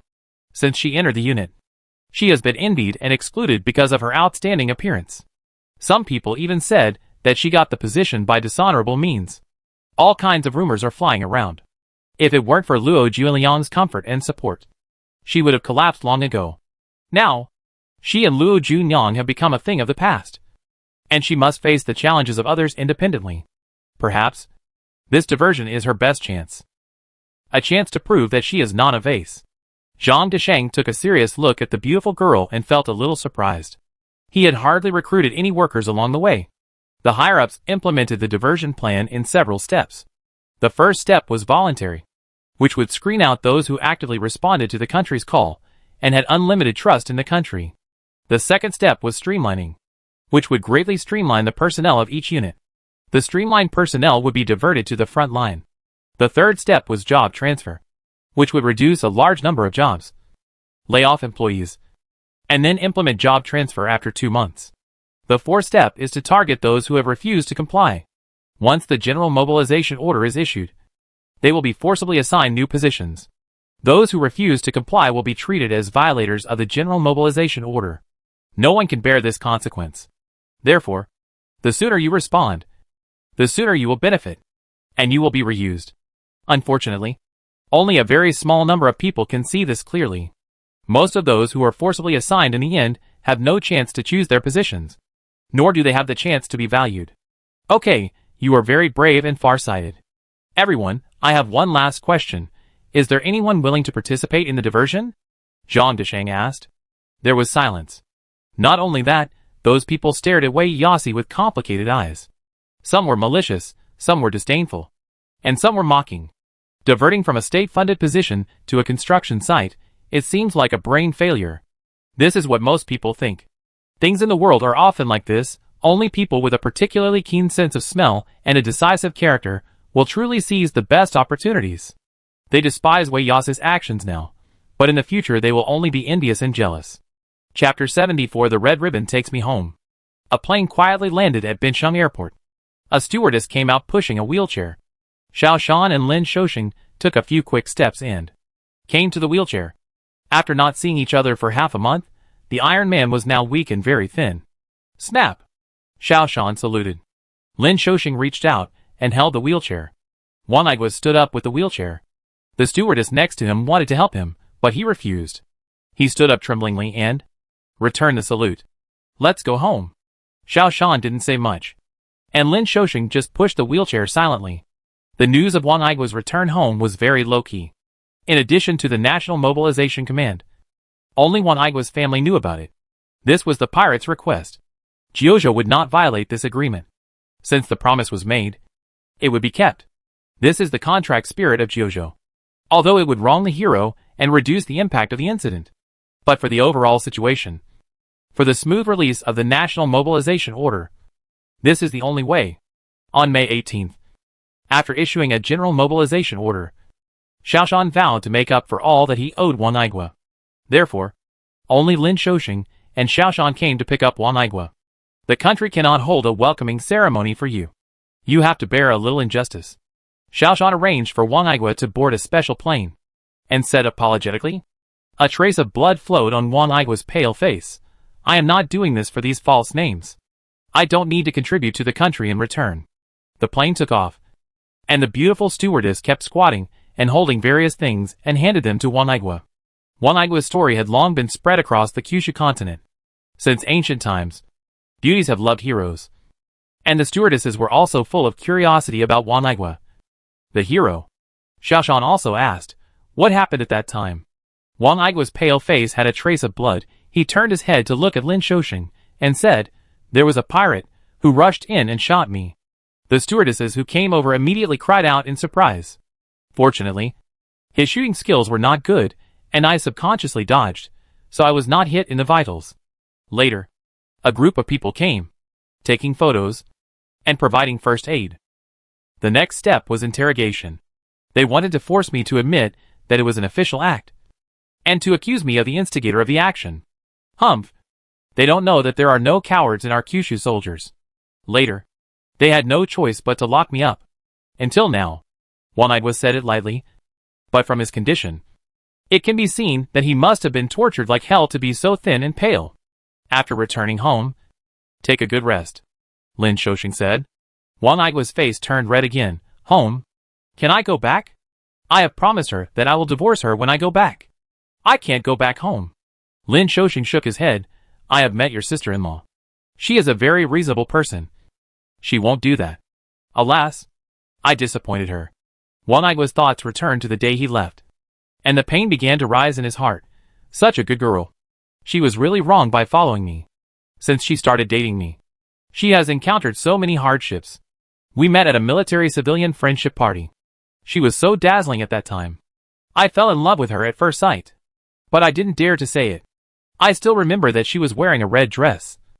And she was so dazzling among so many girls. Not only me, but also our group of soldiers were secretly staring at her. There were no other passengers on this plane, and several stewardesses gathered around. Everyone listened carefully.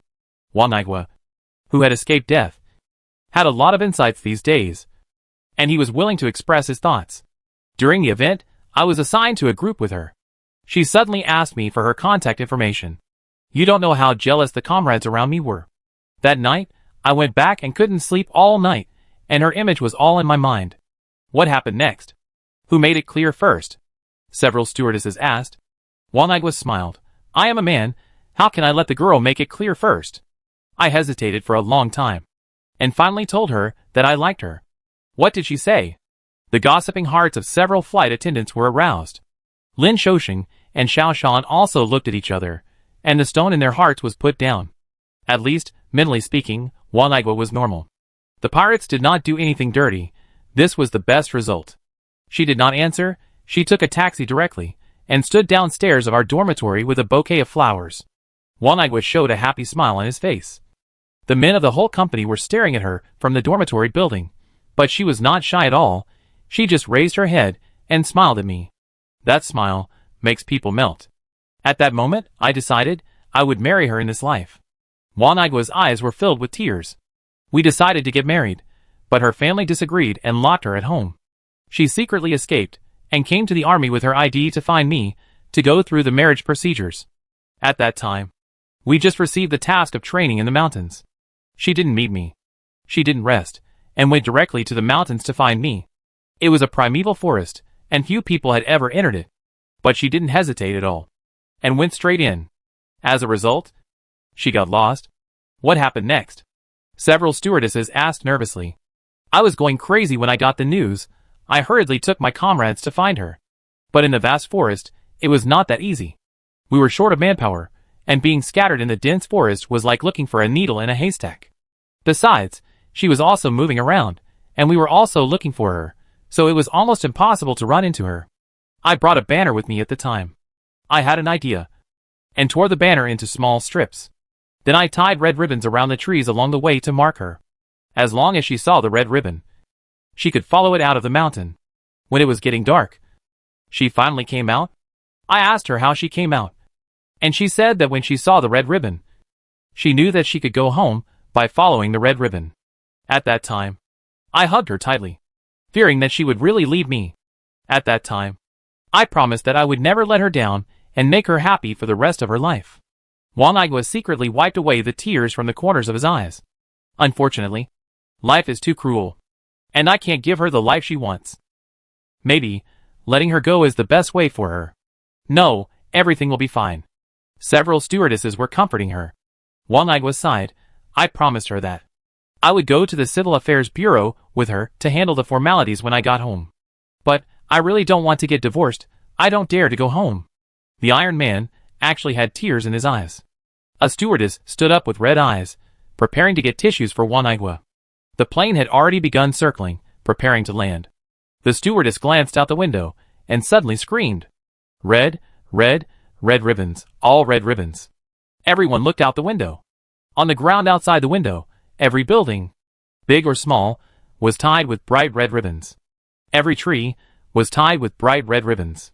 Whether it was a high-rise building or a bungalow, whether it was a big tree or a sapling, everything visible to the naked eye was wrapped with red ribbons.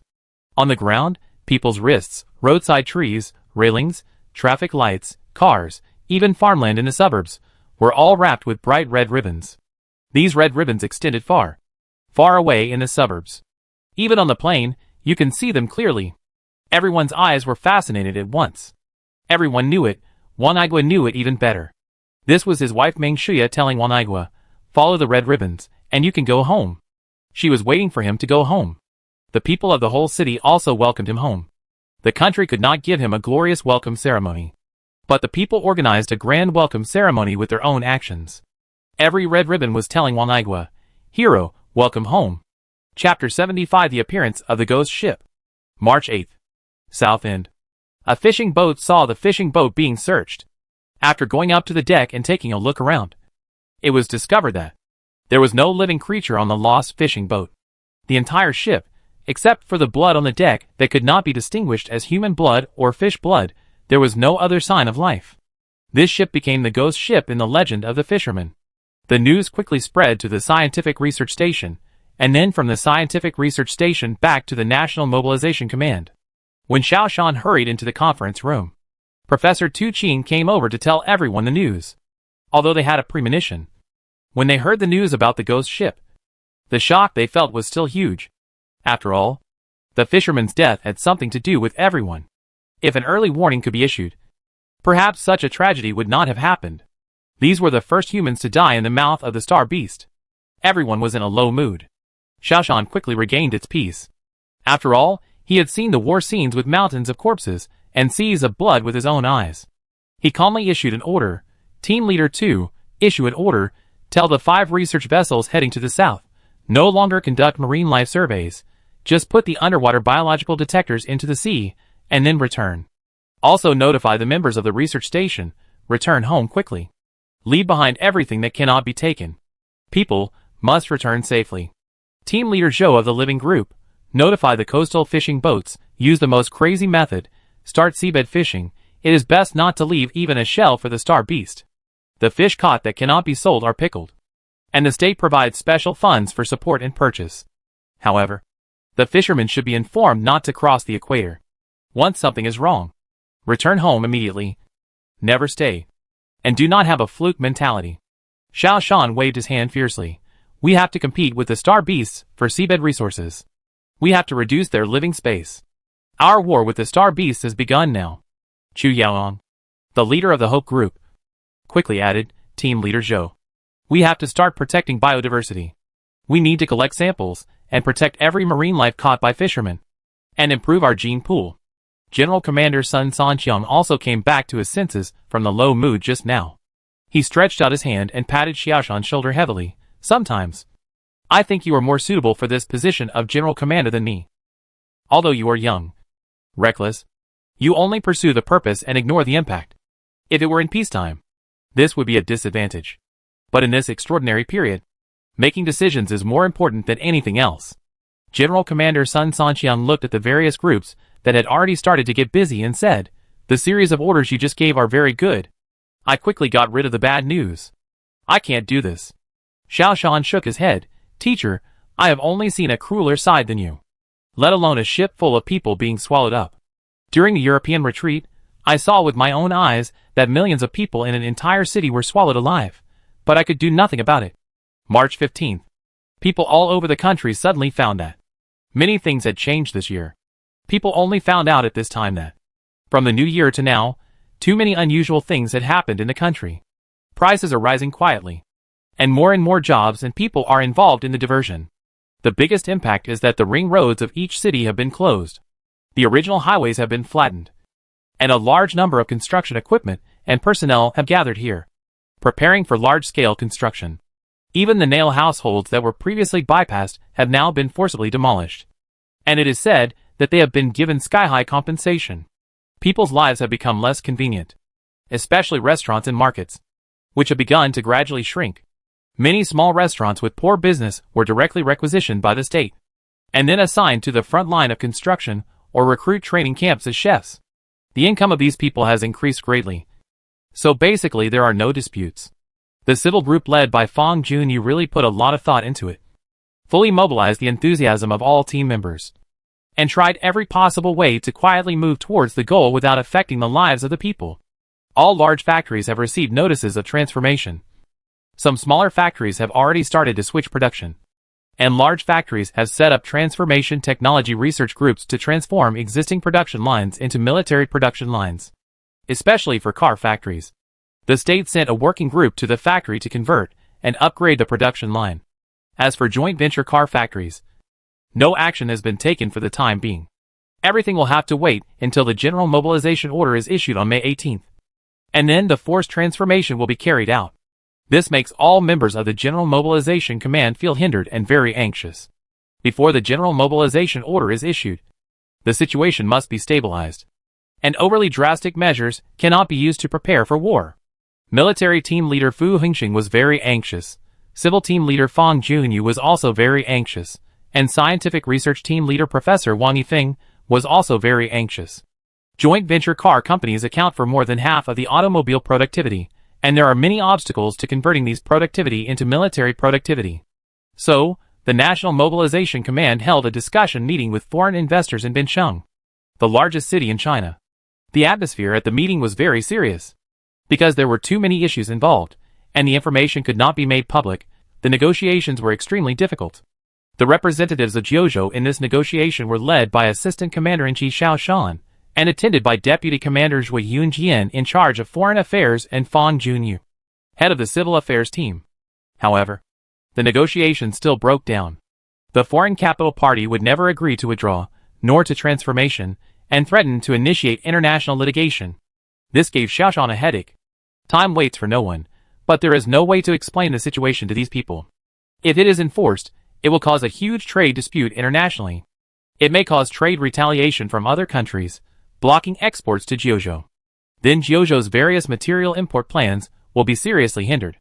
This is absolutely not allowed to happen. During the break in the meeting, Xiaoshan stood alone outside the corridor looking out the window, thinking about how to make the foreign capital give in. A white middle-aged man came over, standing next to Xiaoshan and looking out the window. Xiaoshan turned his head and took a look, recognizing that the other person was Elon, the owner of the supercar factory. Gigafactory is a wholly foreign-owned automobile company, and was not originally invited to attend the meeting.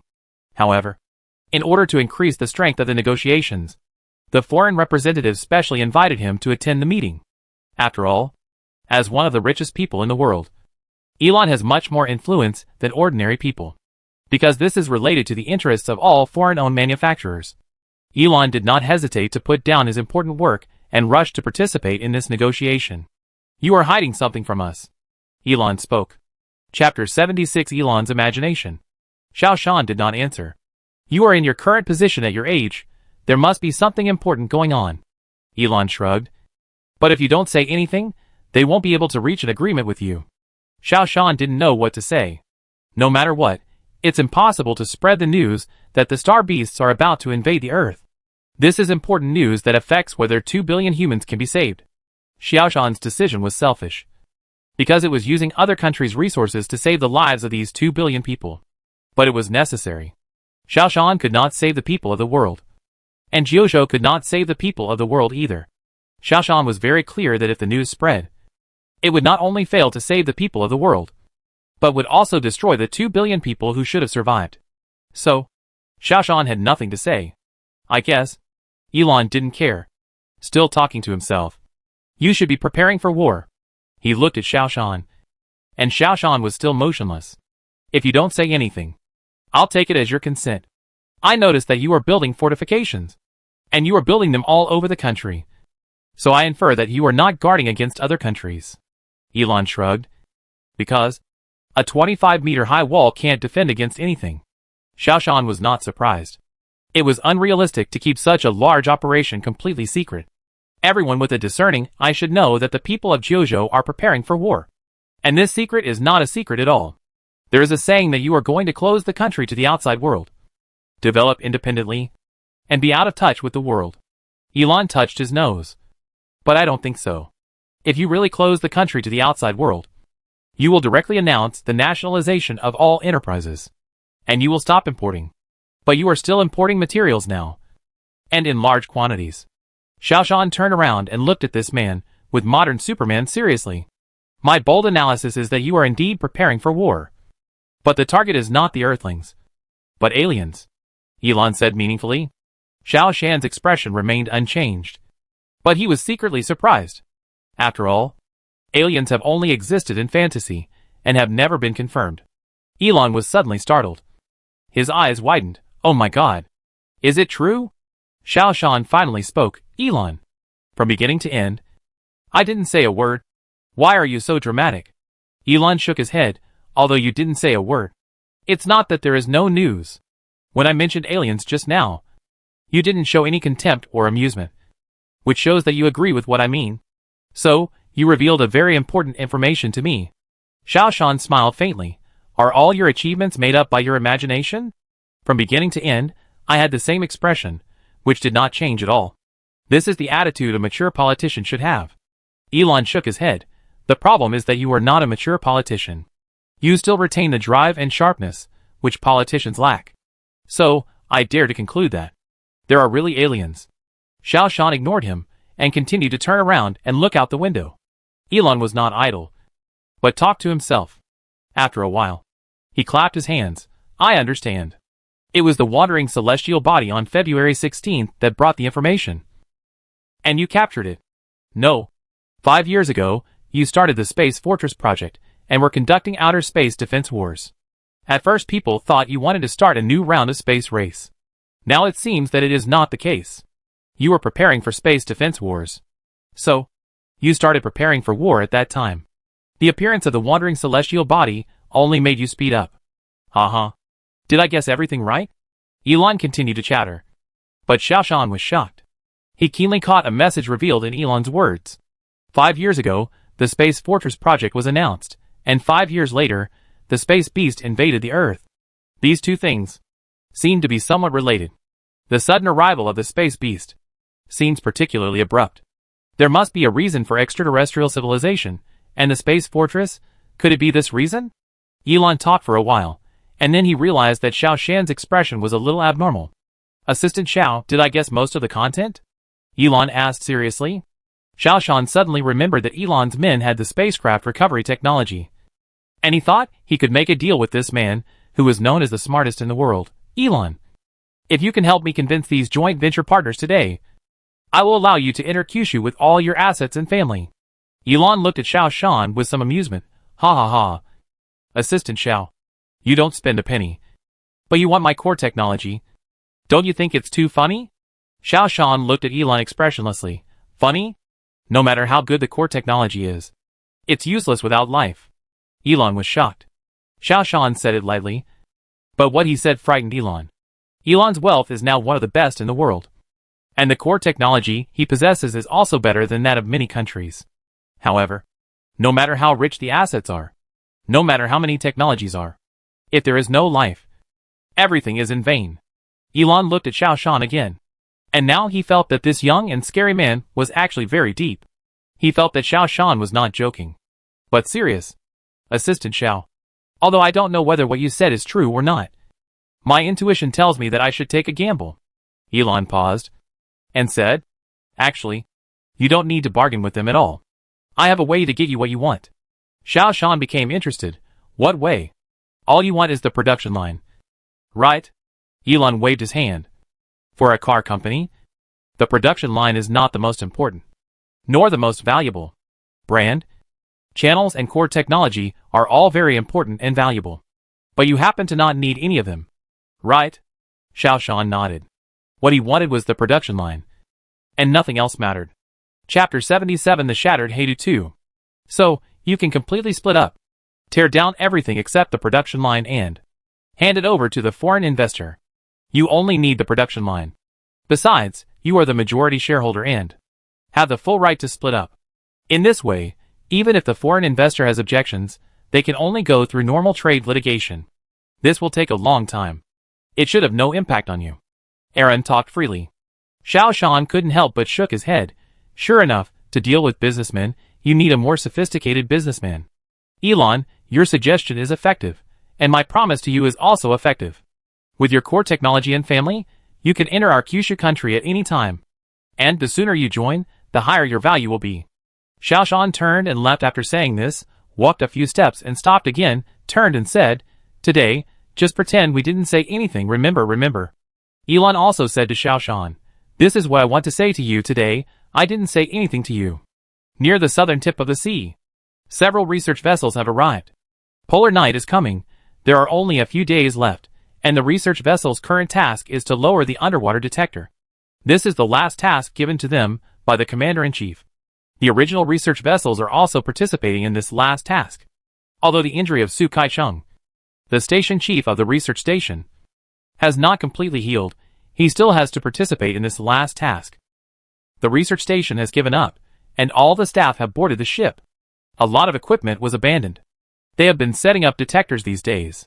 Su Kai-chung understood that there must be ferocious creatures on the seabed at the southern end, and the southern end is no longer safe, so the country asked them to withdraw. Station Master, the number 5 ship wants to conduct another seabed survey, and they want me to go there. Xiao Ma said. How are you going? Su Kai-chung asked casually. Their ship is much better than ours. Not only can it break ice powerfully, but also carries a helicopter. The helicopter will come soon, said the operator Xiao Ma. Su Kai-chung thought for a moment and said, I'll go with you. So you don't mess around. Just as the words fell, the roar of a helicopter was heard in the distance. Not long after, a large helicopter, the Snow Eagle, came into the sky. Su Kai-chung cursed with envy, and then followed Xiao Ma to climb onto the helicopter. The helicopter took off. Looking at the Antarctic from a high altitude, it is now about to enter the winter in Antarctica, and everything is white. Only after the ice is broken will a hint of blue appear in the seawater. The southern end looks like a desert, but there are actually a lot of life. There are a large number of penguins and seals. But after these crab-like creatures appear, they are mostly dead. Station Master, what are those things? Xiao Ma asked uncomfortably. Su Kai-chung shook his head. I don't know, but it's not a good thing. It may cause a catastrophe to the southern end. An hour later, Haidu number 3 went into the water again. Haidu number 3 is an improvement on Haidu number 2. It is smaller, more flexible, and more powerful. It also has many detection equipment. This is the first time that Haidu number 3 has carried out a non-experimental mission. Xiao Ma stood behind the operator, staring at the monitoring screen with an envious expression. He lost Haidu number 2, which was as painful as losing his most beloved partner. TSK, this screen, this speed, it's really amazing. Xiao Ma kept praising it. Su Kai-chung patted his head. Don't talk nonsense. Pay attention. Those things are too dangerous. Xiao Ma shrank his neck, and then closed his mouth. Under Xiao Ma's guidance, Heidu number 3 went to several special areas, but found nothing. The seabed was dead silent, without any living creatures. The krill that used to be everywhere were no longer seen. Finally, Xiaoma asked the operator to go to the area where Heidu number 2 crashed, but still found nothing. There were no creatures, nor any crabs. Obviously, the crab-like creatures should have moved away. Wait! Sink to the bottom of the sea! Xiaoma suddenly shouted. The operator controlled the Heidu number 3 to dive deep. The sea here was not deep, and it quickly reached the bottom of the sea. What came into view were some fragmented equipment. Heidu number 2, oh my god, what did these things do to it? Xiaoma couldn't help but stand up. Heidu number 2 was now a pile of debris. This is extremely abnormal. Originally, I thought that Heidu number 2 had just lost its power and control system and sunk to the bottom of the sea. But now I find that Heidu number 2 is completely dismantled, as if it had been dismantled with explosive tools. The cabin that can withstand the high pressure of 10,000 meters deep sea is now like being torn into pieces, scattered all over. No wonder the locator doesn't work, Su Kaicheng murmured. Heidu number 2 is equipped with tracking equipment and locators. It can find its whereabouts when it loses contact. But after losing contact this time, there was no trace. It was very puzzling at the time. But now the truth is clear. Those crab-like creatures actually dismantled the entire Heidu number 2 and destroyed all the equipment. These crabs should be able to distinguish the current signal. After careful observation, Su Kaicheng came to the conclusion. Because all the components with electricity on Heidu number 2 were destroyed. But those components without electricity were intact. This shows that the crabs did it intentionally. They specifically destroyed those devices that were still working after the accident, such as batteries, locators, communicators, etc. These crabs were also very destructive. The black box that recorded data was tightly protected.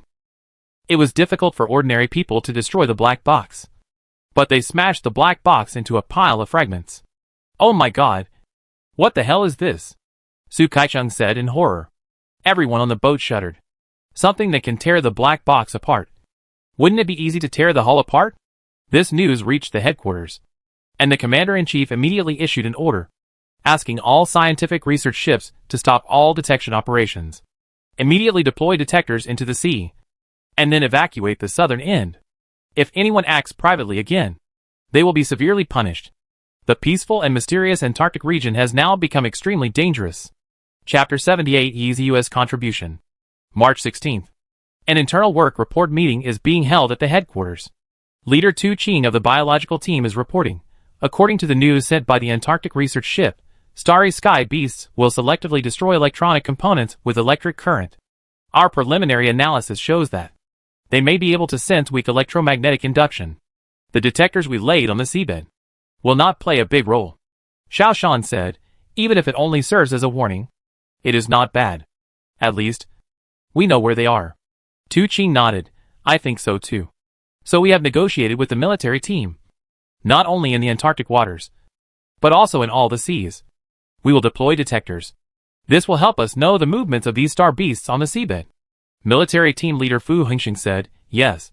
We have urgently produced a large number of detectors, which are being shipped to all our ships. This time, our ships will go further, and will always deploy detectors near Antarctica. Connect with the detectors deployed by the research vessel. Commander-in-Chief Sun Sanqiang frowned.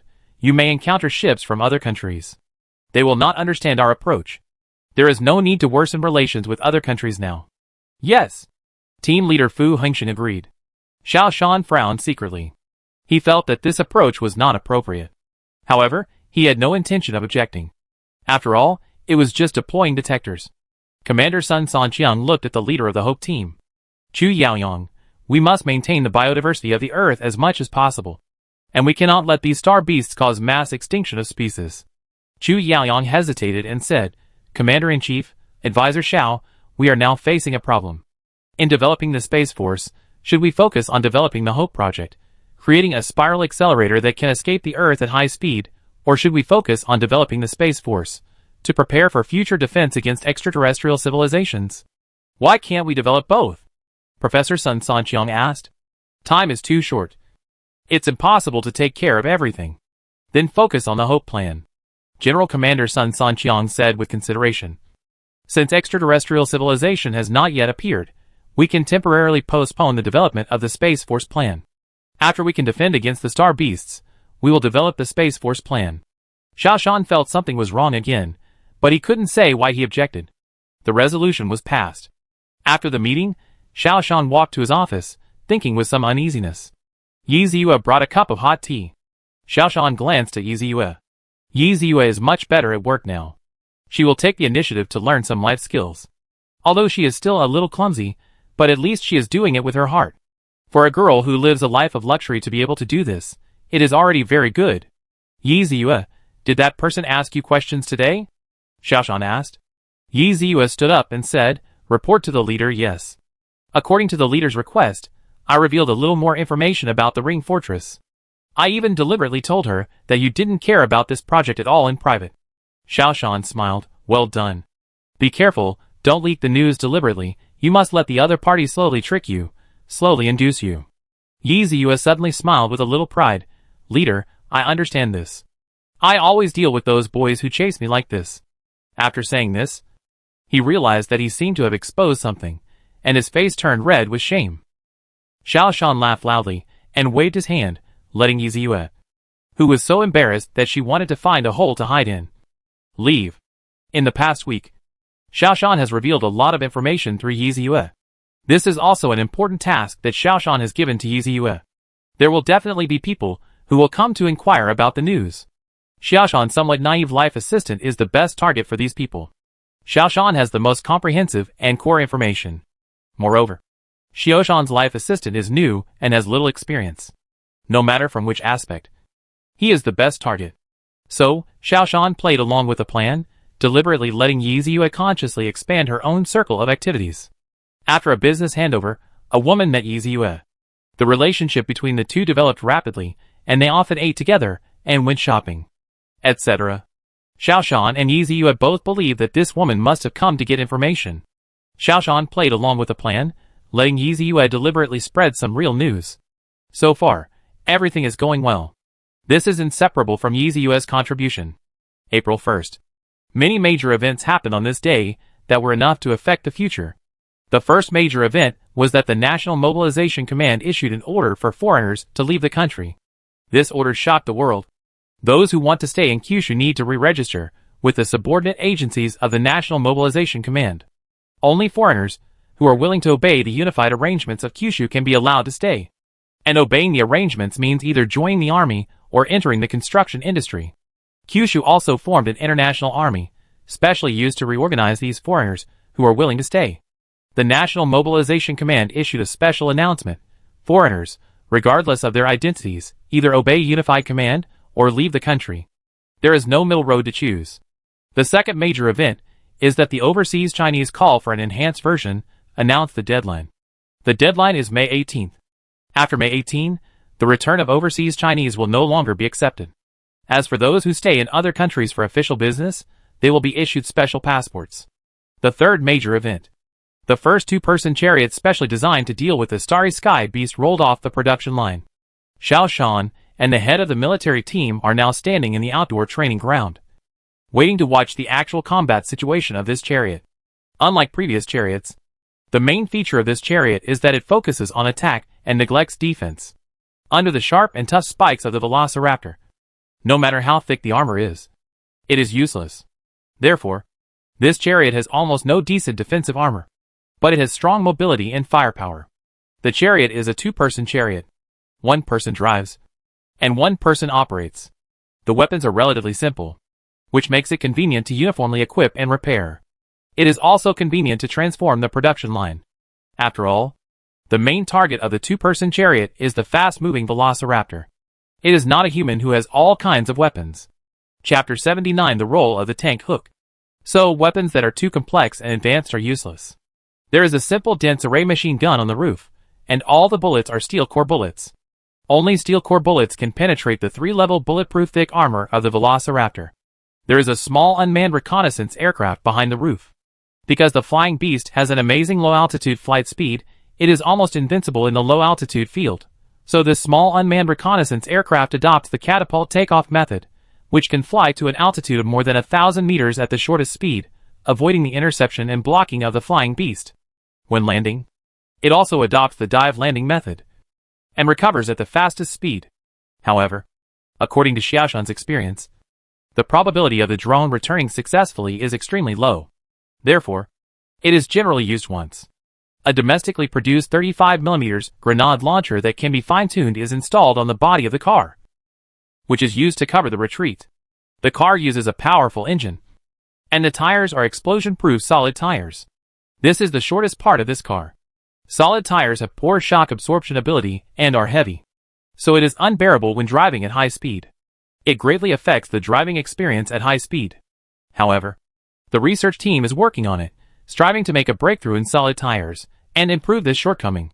At the rear of the car is the ammunition box. A tank is a small arsenal, which is the characteristic of a tank. The whole car is light, flexible, has sufficient ammunition, and strong firepower. It is to compete with the Velociraptor in flexibility and speed. It is suitable for sniper warfare in the wild. 2 soldiers operated the tank and began to conduct a simulation exercise. After the battle, Xiaoshan was excited. Colonel Hua Dingtian glanced at Xiaoshan and said, "You look like you are ready to try." Xiaoshan stood up at once. "Don't tell me. I really want to try it. I haven't driven a tank for a long time." He rolled up his sleeves and walked out of the observation platform and ran towards the tank. Colonel Hua Dingtian quickly followed him. "Can you do it?" Xiaoshan smiled and said, "This tank was planned by me and the designer after several nights. In my world, I often drive it. So how could I not know it?" After that, he jumped up and said, "Colonel Hua, you drive? I will fire. Let me show you my strength." Touching the handle of the weapon he had not seen for a long time, Xiaoshan's mind once again emerged the scene of driving a tank to deal with these star beasts. As soon as Hua Dingtian stepped on the accelerator, the car rushed out and rushed to the first target. Tututu. The machine gun fired fiercely, and the targets were covered with ammunition one after another, and then shattered. Xiaoshan switched to the grenade launcher again, and after several consecutive shots from the grenade launcher, the back of the car was covered with a sea of fire. The machine gun is mainly used for attack, and the grenade launcher is mainly used for retreat. This is the basic combat method of the tank. It is very simple, but effective. The simpler things are, the more effective they are. Especially they were facing a relatively simple star beast. If such a chariot was used against humans, it would definitely fail. But their enemies were not humans with high intelligence, but star beasts with low intelligence. Simplicity is the hard truth. Xiaoshan, the hook behind the car seems to be a little special. It doesn't seem to be used for fault towing. Colonel Hua Dingtian keenly discovered this device. The whole hook is as big as the hook of a crane, and it is obviously made of alloy steel, which is very strong. On a chariot that pursues extreme simplicity, such a huge hook is indeed a bit elusive. Xiaoshan sighed. This is the most useful thing on the chariot. Colonel Hua Dingtian didn't understand. He didn't understand how the hook could be the most important thing. On the observation platform, Team Leader Fu. From now on, there are about 130 days left, and the star beasts will come from the East Continent and the South Continent. Now we need to produce about 80,000 chariots every day. Can we complete it? Commander-in-Chief Sun Sanqiang put down the telescope and turned to look at Fu Hongsheng, the leader of the military team beside him. The first month should be difficult. Our production line has just been rectified, and there are still many problems we need to face. However, in the next 3 months, we will be able to reach a daily production of 100,000, which is enough to complete the task of 10 million tanks, Fu Hongsheng said. General Dong Haoren, Deputy Military Commander, said, "Not only do we have to complete the production task of tanks, but we also need to develop a complete set of training methods based on the characteristics of the starry sky beasts, and train at least 20 million drivers and 20 million operators. This task is very difficult." Team leader Fu Hongsheng pointed to Xiaoshan in the distance and said, "Assistant Xiao has told us all the tactics of their world. We will combine his experience to develop a better set of tactical standards. For the sake of all mankind, we will definitely complete this training task." General Commander Sun Sanqiang looked at Xiaoshan and couldn't help but smile. This Xiaoshan always gives people surprises. Unexpectedly, he even thought of such details. Very good. I am proposing to restore Xiaoshan's advisory position. What do you think? General Dong Haoren snorted. It was that woman Li Xiaofan who caused all the trouble. It should have been restored long ago. I am the first to support it. General Dong Haoran, who was born in a military family, could not tolerate any sand in his eyes. He knew very well that if it were not for Li Xiaofan and her background, Xiaoshan would never have been demoted. I support it too, Fu Hengqing said. General Sun Sanqiang sighed. In fact, I want to give him a higher position. But under the current circumstances, it is definitely impossible. Let's leave it at that for now. Although the National Mobilization Command is very united, there are still noises outside the national mobilization. This is inevitable. Nothing in the world is smooth sailing. Xiaoshan's decisive killing has touched the interests of many people. If it weren't for the huge crisis facing mankind, Xiaoshan would have been liquidated long ago. Sun Sanqiang knew that. His position as the commander-in-chief could better relieve Xiaoshan's pressure, so that he would not have to be distracted by political struggles, and only need to focus on fighting against the enemies of mankind. In comparison, the internal situation of Jiuzhou is much better. The internal struggles in other countries are even more serious. I wonder if Utopia will split again after the news of the imminent invasion of the starry sky beasts. Outskirts of the capital. The original 5-ring highway has been completely demolished. Looking down from the sky, you can clearly see that the capital is surrounded by a huge ring. This is the core defense fortress construction area. Going around this defense fortress, you can find that dense engineering equipment is spread all over it, forming a huge circular construction site. Millions of construction workers are working intensively on the construction side of this defense fortress. Chapter 80 Competition between teams. The core defense fortress is now laying the foundation. The real defense fortress building height is 35 meters. The part above the ground is 25 meters, and the foundation part below the ground is 10 meters. This is an extremely large amount of work. On the construction side of the 1st Squadron of the 00234 Engineering Brigade, Zhang Deshang is nervously guiding the workers to lay steel bars. Among this group of workers, only the team leaders are skilled workers, the others are students, unit diversion personnel and service industry diversion personnel. These people have never done construction work, so the progress is slow, and the efficiency is not high. This gave Zhang Deshang a headache. But he had no idea what to do. Students were better. At least they could follow orders. The personnel transferred from units and service industries had never suffered such hardships. Especially the personnel transferred from units. They were used to sitting in the office. And they could not even be called to sweep the floor. Now they were asked to tie steel bars with gloves on. And they could not be ordered at all. Zhang Deshang sighed. He could not bear to watch it any longer, and jumped into the construction site, and started to tie steel bars quickly. Hua Luyun straightened up, wiped the sweat from his head, and shouted to Zhang Deshang, "Captain, why did you come down in person?" Zhang Deshang sighed, "You are too slow, which seriously affects our progress." Hua Luyun walked to Zhang Deshang and said, "Captain, how fast can you go alone? This won't work. I'll give you a trick." Zhang Deshang stopped what he was doing. "What trick?" Hua Luyun said, "Hold a competition. Don't we have 2 chefs? One cooks delicious food, and the other cooks awful food. Just separate our teams and assign tasks. Whoever finishes first will eat delicious food.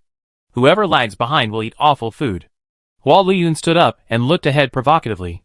Team 1 will compete with Team 2. And whoever wins will eat Chef Hao's food. Wei Yasi, who was busy tying steel bars, couldn't help but stop what she was doing. She knew that Hua Luyun was provoking her. Wei Yasi participated in the diversion in order to change her life, but she never expected that she would be assigned to the same squadron as Hua Luyun. Moreover, Hua Luyun, the big boss, was also like herself, taking the initiative to participate in the diversion. Therefore, he was promoted to be the team leader just like herself. The structure of the construction team is very simple. There are 10,000 construction teams in total. Each construction team has a structure of 40,000 people, which means a total of 400 million construction workers. Each construction brigade is divided into 100 construction squadrons. Each construction squadron is 400 people. Each construction squadron is divided into an equipment team and 10 construction teams. The equipment team has 100 people, and each construction team has 30 people. But now the establishment is not full. Each team has only 6 or 7 people. A team needs to be responsible for the construction of a 2.5-kilometer defense fortress, and a squadron is responsible for the construction of a 25-kilometer defense fortress. The mileage that can be covered by driving twice is quite slow to build. Those who have never worked in construction know that the work of construction workers is not easy. Only when you do something yourself, you will know the hardship. Wei Yasi feels this way now. Hua Luyun challenged her, and she didn't want to accept the challenge, because this man ruined her life. She finally found a man she loved and who loved her, but she had to separate because of Hua Luyun. She hated Hua Luyun. Hearing Hua Luyun's provocation, she stood up straight, looked at Hua Luyun, and said with some resentment, "This bet is too low. Whoever loses cannot eat chef house food for 3 days." At the construction site, there are few entertainment activities, and the daily consumption is very high, so everyone attaches great importance to daily meals. Among the chefs there is an obvious fake chef, whose meals are all boiled vegetables, which are terrible. The workers don't want to eat the food of this chef. In order to avoid crowding and waste, Zhang Desheng stipulated that each team should take turns eating. If they cannot eat chef house food for 3 days, it will really drive people crazy. Hua Luyun sneered, "Okay, let's compete. Listen carefully, we must beat Team 2 this time. Let them eat the boiled vegetables of that fat cook every day." Zhang Desheng shook his head. Life on the construction site is so boring. So, having such a bet can also improve work efficiency. He also supports it. However, he also saw that there must be a conflict between Hua Luyun and Wei Yasi. After this competition, the progress of both sides was obviously accelerated, and no one wanted to lose the only remaining pleasure of eating. Zhang Desheng took the time to ask, "Team leader Hua, you and team leader Wei Yasi seem to have a conflict?"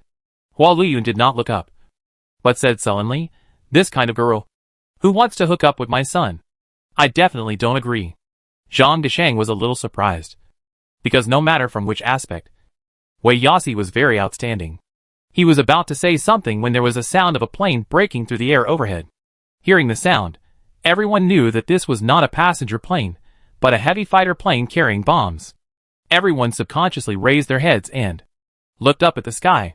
The fighter plane flew not far away and launched 2 bombs. Boom! Boom! 2 violent explosions were heard soon. The timid workers had already covered their ears. This was a reserved event that would be performed every day. The fighter plane would hang a giant bomb and bomb the mountain in front.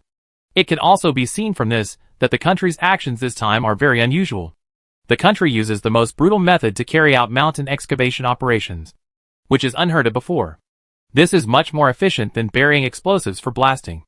It is said that not only here, but fighters from all over the country have participated in the construction of the Ring Fortress. Using the most brutal bombing method, the obstacles blocking the route are cleared. For this reason, Hua Luyun is more convinced that his choice is correct. Such a move by the country indicates that major changes are coming.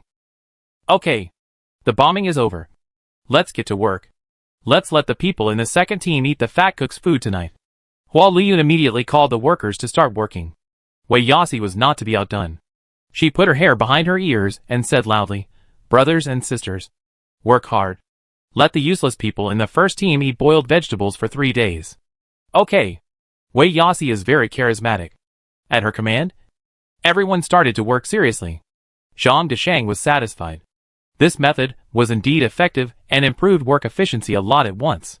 However, it was still too difficult to complete the entire construction project in August. Insufficient manpower and lack of experience were real difficulties. Chapter 81: The Restless Polar Night. When it was getting dark, the game between the two teams was almost over. From the progress, Team 2 was slightly ahead, but Team 1 was also fast. It was hard to say who would win or lose. Boom boom boom. A burst of neat footsteps interrupted everyone's work. Wei Yasi couldn't help but look up and looked at the place where the sound came from. I saw a team of soldiers running over in big strides. There were quite a lot of people, and I couldn't see the end at a glance.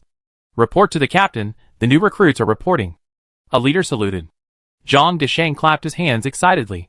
Okay, finally someone is here to help. Before he finished speaking, another group of people came from a distance.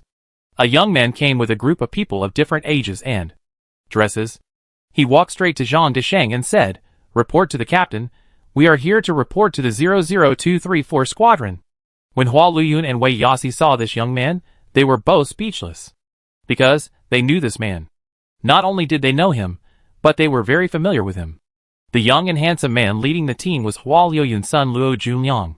Wei Yasi was in a very complicated mood. She knew that Luo Junyang came for her, because according to the regulations, He didn't need to be diverted to the construction site. He appeared here now. And as the leader of the team, which meant that he was also the one who took the initiative to participate in the diversion. The man she wanted to avoid gave up everything and chased after her. Southern Xinjiang. A group of student soldiers also came to the number 09527 construction site here. The leader was a heroic female soldier. Report to the captain, the new recruits are reporting. Xiao Qingqiu saluted. Because the construction site was short of manpower, the military team temporarily supported the infrastructure team. A large number of new recruits were directly sent to the construction site to participate in the construction. Even the veterans, a large part of them were sent to support. They will build a circular fortress during the day and carry out military training at night. After the general mobilization order was issued, new construction workers were recruited, and then they were transferred as appropriate. As a representative of the new recruits in the new recruit company, Xiao Qingqiu came to the construction site in southern Xinjiang to help with the construction. The squadron leader was a rough middle-aged man. He took a look at Xiao Qingqiu and was stunned by the beauty of this girl. Oh my god. You students. Can you do heavy work? His eyes moved from Xiao Qingqiu to the entire team. They are really young. Although they were tanned after a month of training. It was obvious that these recruits had never done such heavy work. Please rest assured. Captain, we will complete the task. Xiao Qingqiu shouted loudly. Don't you agree? Yes. The recruit shouted with full energy. The captain then touched his chin. You look quite confident. But I'm afraid that after 2 days, you will be weak. Xiao Qingqiu rolled his eyes at the captain and whispered, Who are you looking down on? The captain smiled. Oh, you are quite arrogant. Okay. Let's see the result tomorrow. This scene is being played out on construction sites across the country. Wherever there is a need, there are soldiers. This is the duty of the Kyushu soldiers. April 8th. Southern End. The polar night has arrived. On the dim sea, there is a group of seals on a huge iceberg. They seem anxious and uneasy, climbing up the iceberg one after another, not daring to approach the sea surface at all. It seems that there is something terrifying in the sea water. In the dim light, it can be seen that the sea is indeed very turbulent. There are fish and shrimp swimming frantically, seemingly being chased by something. The iceberg is steep and smooth. The seals are crowded together, all wanting to stand in the safest place. One seal was squeezed down by accident and slid down the iceberg into the sea. The seal struggled desperately, trying to climb up the iceberg again. But it was too late. The seal let out a shrill roar, and halfway up, it seemed to be dragged by something, and sank into the sea again. The sea water quickly turned red. The seals also disappeared. The seals on the iceberg became even more nervous. Several more seals were squeezed down and fell into the sea. Except for one lucky seal that quickly climbed up, the other seals disappeared in the eerie sea water. After an unknown amount of time, the sea water began to become quiet. The fish and shrimps that were swimming frantically also disappeared. It was unknown whether they swam away or were swallowed. The seals calmed down a little. After a long time, a seal jumped into the sea and swam desperately towards the Antarctic continent. Other seals also jumped into the sea and followed. When all the seals swam away, the place became dead silent, without any movement. On the Antarctic ice sheet, more and more penguins and seals moved closer to the Antarctic continent. Because, in the sea, there was something that made them extremely scared. In the headquarters, Xiao Shan, who had been reinstated, sat in his office, thinking hard. He now vaguely remembered that, at the last moment of the original world, a new batch of tanks were produced, which were very comfortable and agile to drive. The solid tires were also very different from what they are now. But Xiao Shan didn't know how it was done. He also told the material experts of the research team about his ideas, but the material experts were at a loss. A breakthrough in material technology does not come easily. It must go through long-term experiments and research before a breakthrough can be made, especially in material science. The best solution is found through repeated experiments and trial and error. So, Xiao Shan is now thinking about how to find this breakthrough material in his own world. He now regrets that he was so focused on fighting that he did not know much about the overall control. Leader, I have learned a new relaxing massage technique from my aunt. If you have a headache, I can try it. Yi Ziyue looked at Xiao Shan eagerly. Xiao Shan waved his hand. No need. Leader, what are you thinking about? Although the two are not much different in age, Xiao Shan gives people an unusually mature feeling. Yi Ziyue feels that she is a junior in front of Xiao Shan. In my world, the tires of the tanks were finally improved in technology, but I don't know how it was improved, and I can't remember what materials were used no matter how hard I think," Xiao Shan said. Yi Ziyue tilted her head and said, "Since you can't remember the materials, then think about people. Someone must have come up with a good idea. Find this person, and let him study it again." Xiao Shan slammed the table. "Xiao Yi, not bad, you have made a great contribution this time." Chapter 82 The Endless Starry Sky Beast. Watching Xiao Shan hurriedly walk out, Yi Ziyue finally smiled. This was the first time Xiao Shan affirmed her work. This made her feel that her work was more meaningful.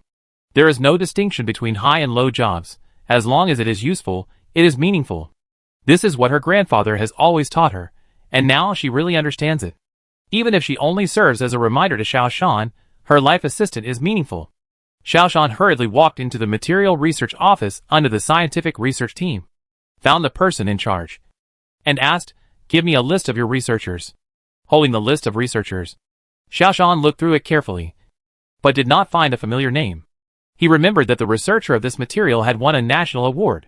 As long as he saw this name, he would definitely remember who it was. "Give me a list of researchers who have made achievements in the field of material research," Xiao Shan said again. "This, I estimate it to be tens of thousands of people," the person in charge said with some embarrassment. "Screen it out, only those who are engaged in rubber material research. This should not be many." "Oh, okay, we will sort it out immediately." Command Center. The construction site of the Ring Fortress is being broadcasted in real time on the huge screen. Rows of tower cranes are erected, and heavy machinery vehicles are shuttling between them. Occasionally, bombers flying low can be seen. The entire construction site was tense and busy. General Commander Sun Sanqiang said, "Team Leader Zhu, it seems that your progress is not bad." Zhu Hongru sighed. "No, it's seriously behind schedule." "What's wrong?" Xiao Shan asked. He felt that the scene was vigorous, especially with so many people working together. The scene was very spectacular.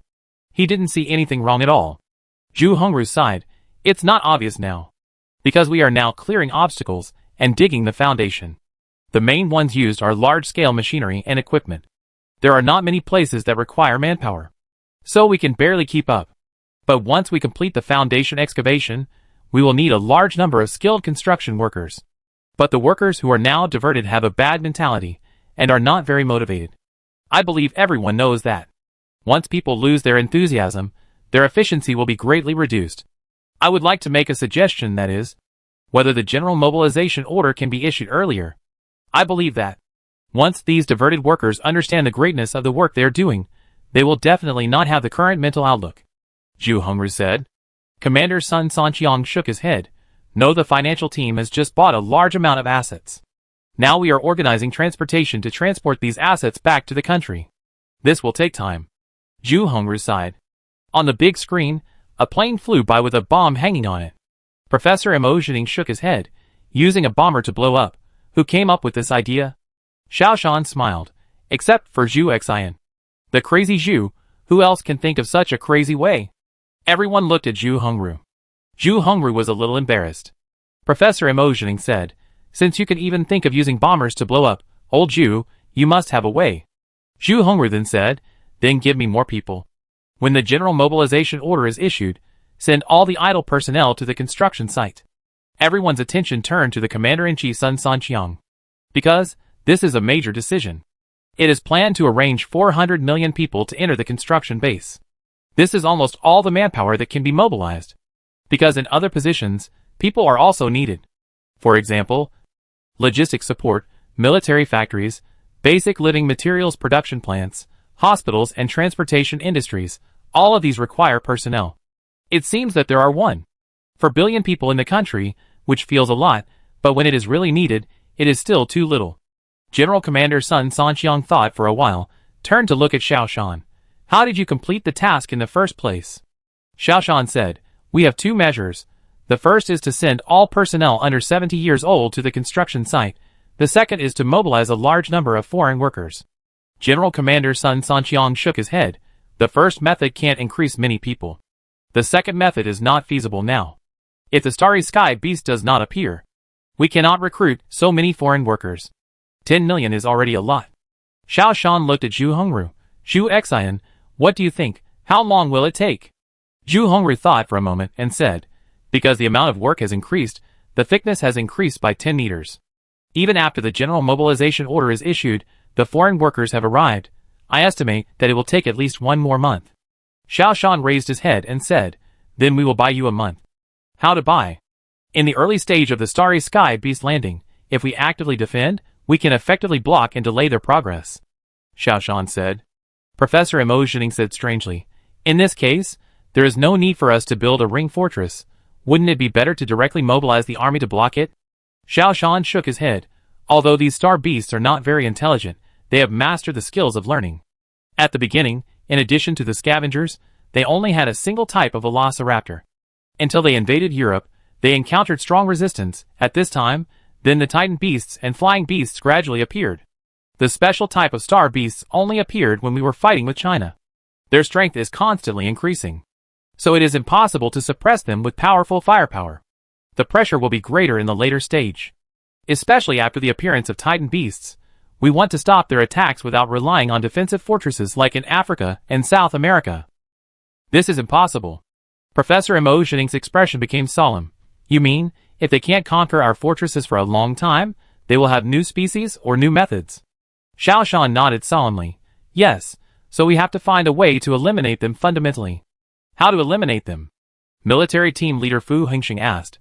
The most powerful thing about the Starry Sky Beasts is not their attack or defense, but their endless life. Their biological utilization rate for other animals is 50 to 80%.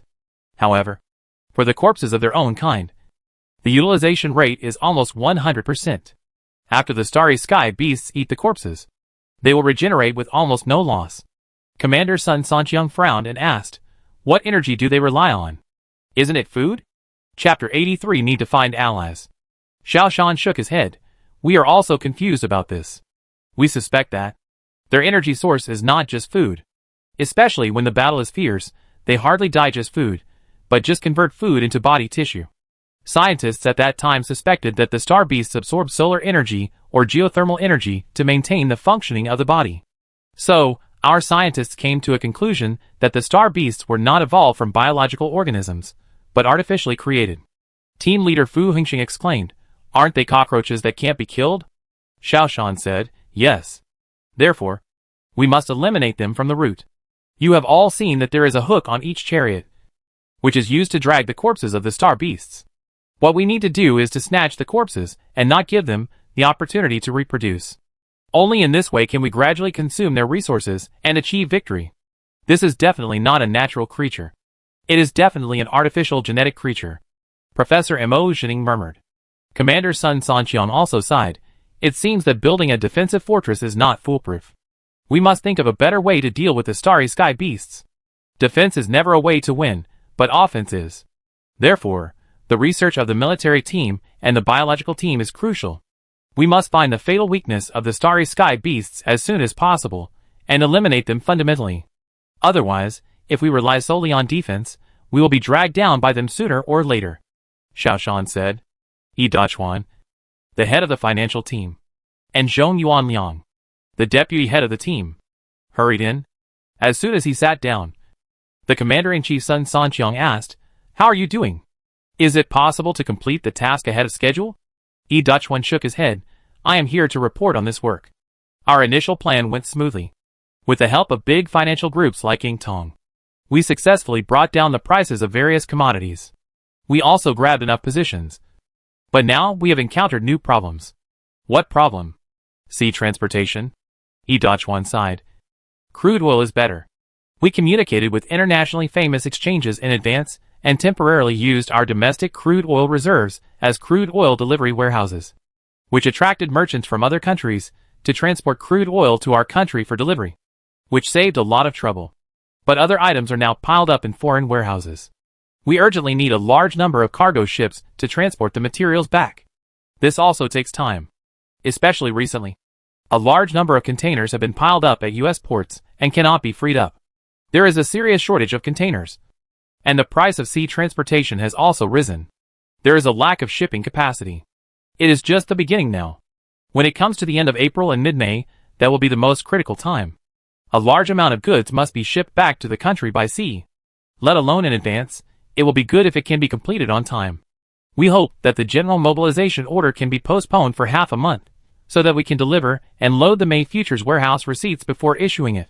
Commander Sun Sanqiang shook his head and said, "This is absolutely not possible. It must not be postponed." Yi Dachuan and Zhong Yuanliang exchanged helpless glances. The delivery dates for crude oil and other futures are mostly concentrated in the second half of the month. And the date of the release of the National Mobilization Order is the 18th. This means that the delivery date will be after the release of the National Mobilization Order. At that time, everyone in the world will know the truth of the matter. It is hard to say whether others are still willing to make physical delivery. Xiaoshan asked, "Can we make delivery in advance?" Zhong Yuanliang thought for a while and said, "Yes, as long as we reach an agreement with multiple parties privately, we can make delivery in advance. However, it can't be much earlier. At most around the 16th or 17th. To be on the safe side, we must complete the delivery and load the goods on the ship before the mobilization order is issued on the 18th. This brings us back to the original question. We need a large number of ships. Where can we get the ships?" Yi Dachuan spread his hands.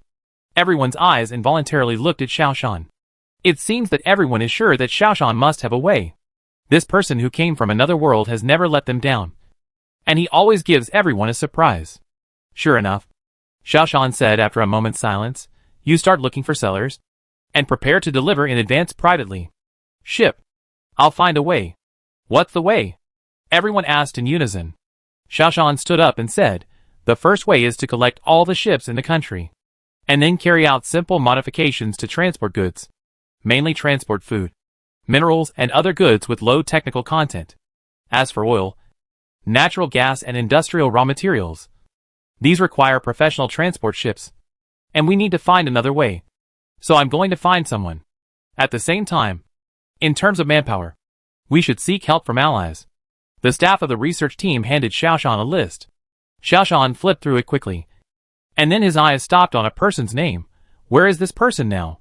The staff quickly checked the information, and said after searching, "He is in the Department of Physics of the National University.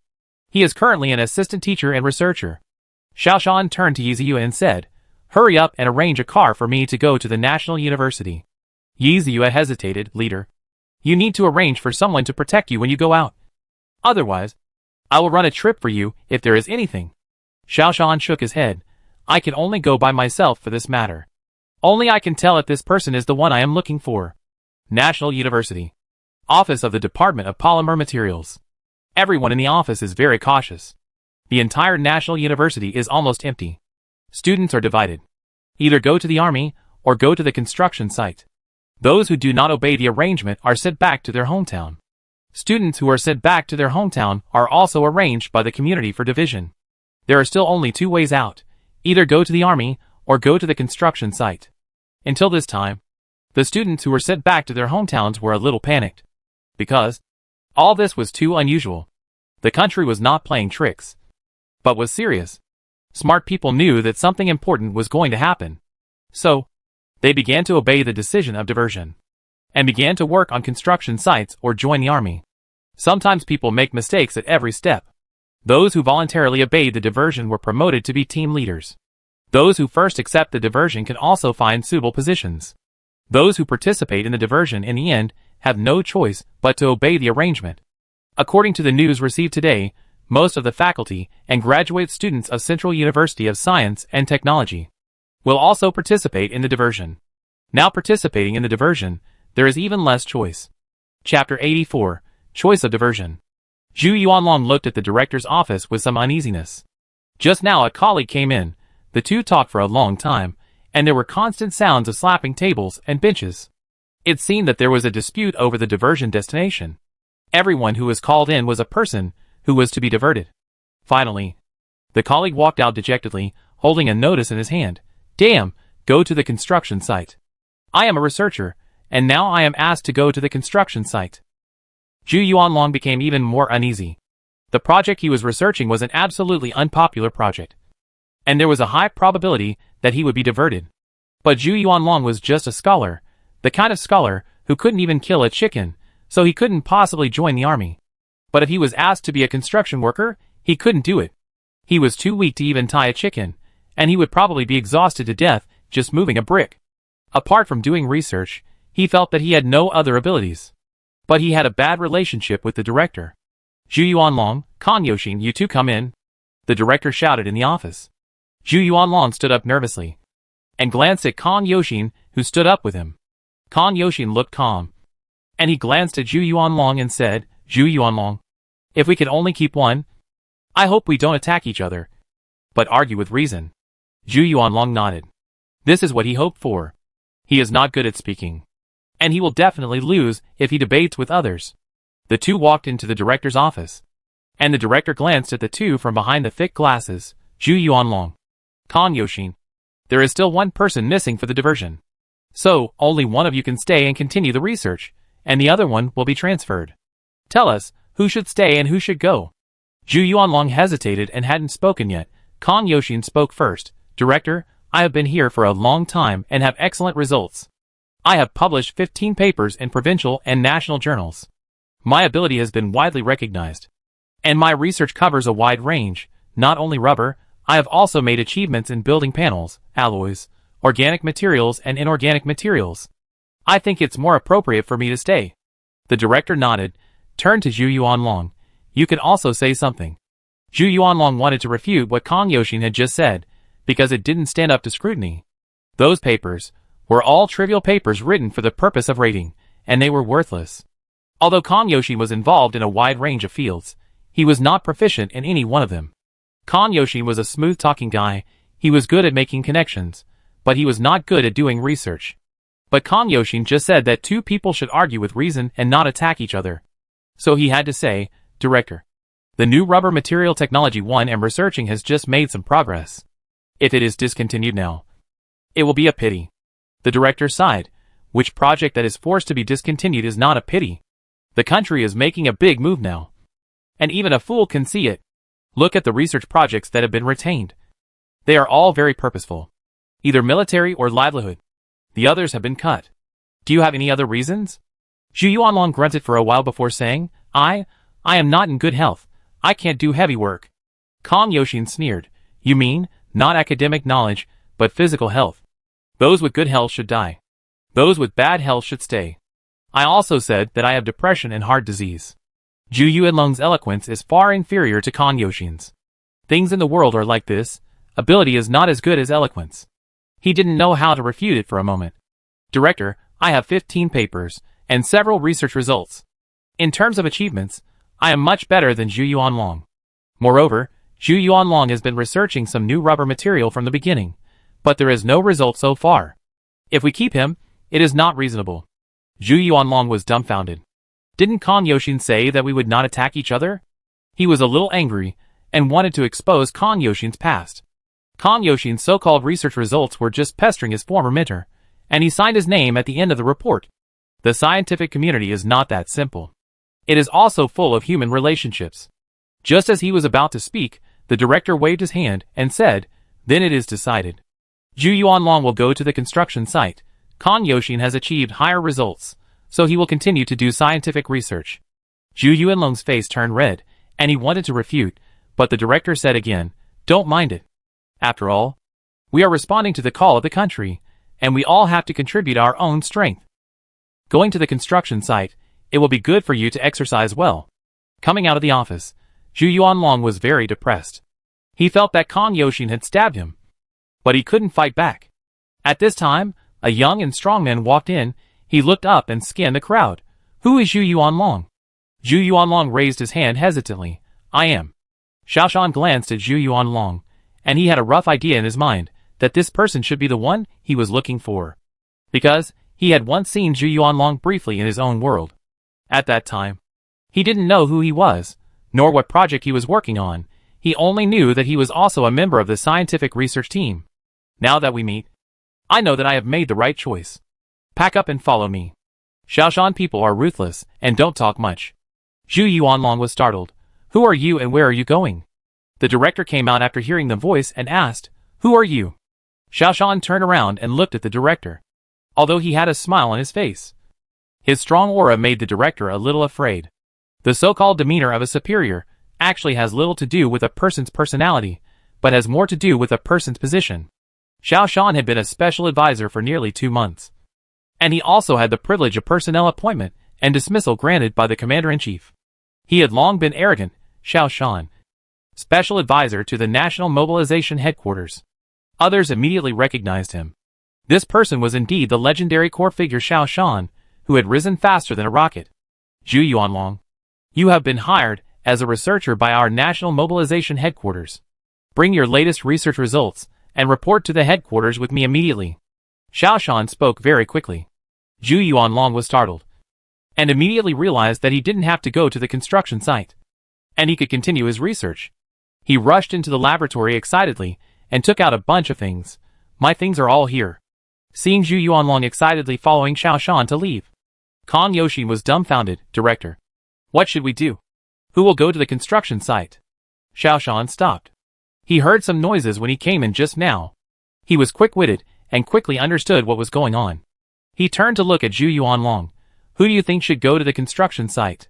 Zhu Yuanlong knew that Xiao Shan was helping him to get revenge, and he quickly pointed at Kang Yoshi. Him. Xiao Shan grinned. Director, send him to the construction site. We need this kind of construction workers with good health. Chapter 85 Cooperation. Kang Yoshi was speechless, unable to say a word. Until Xiao Shan and Zhu Yuanlong were about to leave the office, Kang Yoshi shouted, I have 15 papers. I have several studies. I should not go to the construction site. Xiao Shan stopped, turned his head to look at Zhu Yuanlong. What do you think of his ability? No, Kang Yoshi shouted. He is nothing. He is not qualified to evaluate my ability. Xiao Shan said jokingly. Sorry, I said he can. So, if he says you can't do it, then you can't do it. However, I still hope you can perform well on the construction site. Maybe it's more suitable for you there. April 10th. International Airport. Several planes landed mysteriously, and the passengers, under strict protection, quietly came to the headquarters meeting room in a special car. General Commander Sun Sanqiang and Xiao Shan stood up and greeted them warmly. Welcome everyone. This was the first time that there was a courtesy reception process at the National Mobilization Headquarters. The people who came were the allies that Xiao Shan was looking for. These people were all true allies carefully selected by Xiao Shan. And they were also trustworthy allies who had experienced war in their own world. The situation is urgent. Please forgive our lack of etiquette. I also know that you are tired from the long journey. But time is tight, and we can't let you rest. Please sit down. We will start today's meeting immediately. Commander Sun Sanqiang said. Several people sat down with heavy hearts. The actions of Jiuzhou today were too strange and unusual. They were all busy people. They all came here at the repeated request of Commander-in-Chief Sun Sanqiang. And they had turned down many important things. This was the ally Xiao Shan found. Everyone, you should be guessing what happened. Now I will tell you. I hope you must keep it secret. This is related to the life and death of the citizens of your respective countries. Xiao Shan said in a low voice. In another 4 months, alien creatures will begin to invade the mainland. If we cannot unite and actively prepare for war, in at most half a year, humans and animals on the earth will be extinct. The 5 people showed incredible looks in their eyes. Xiao Shan didn't waste any words, and directly showed them all the evidence chain one by one. From the explosion of the wandering celestial body, to the changes in the Antarctic creatures, to the war preparations made by Kyushu. Lacey stood up suddenly. What should we do? Others also stared at Xiao Shan. Xiao Shan's eyes were burning. We plan to build 100 large ring fortresses and 1,000 small ring fortresses. Each large ring fortress can accommodate 10 million people. Each small ring fortress accommodates 1 million people. A total of 2 billion. Among them, we provide 200 small ring fortresses to countries around the world. Give each country 1 million residence quotas. At the same time, provide each country with a small ring fortress. Our country has a population of 200 million. This 1 million is too little. General Era said anxiously. This is why I asked you to come today. In view of the strong friendship between us, we are willing to provide all of your citizens with the opportunity to enter our defense circle. We will provide you with exclusive defensive fortresses. Xiao Shan said. These are enough to accommodate and feed all your people. What are the conditions? Lai Shi asked.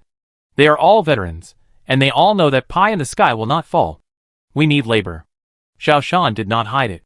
Although they are allies, they must say what they should say. He looked at General Arif. You must immediately send 50 million strong laborers to participate in the construction of the ring fortress, Both men and women are not limited. Xiao Shan turned to look at Lai Shi. You must send 20 million young and strong laborers and large machinery and equipment to participate in the construction. At the same time, we need to ship in your domestic resources as soon as possible. We have purchased a lot of supplies in the Western continent, and these need to be transported out by all of you through various channels before May 18th. Why May 18th? Because, on May 18th, we will issue a general mobilization order to the whole country. At that time, the whole world will know this news, and every country will begin to restrict the export of supplies in order to protect itself. Xiao Shan said. Xiao Shan had considered bringing in these allies. After a while, Commander Wudaki asked, with the strength of the entire planet, can't we stop it? Xiao Shan looked at Commander Wudaki seriously.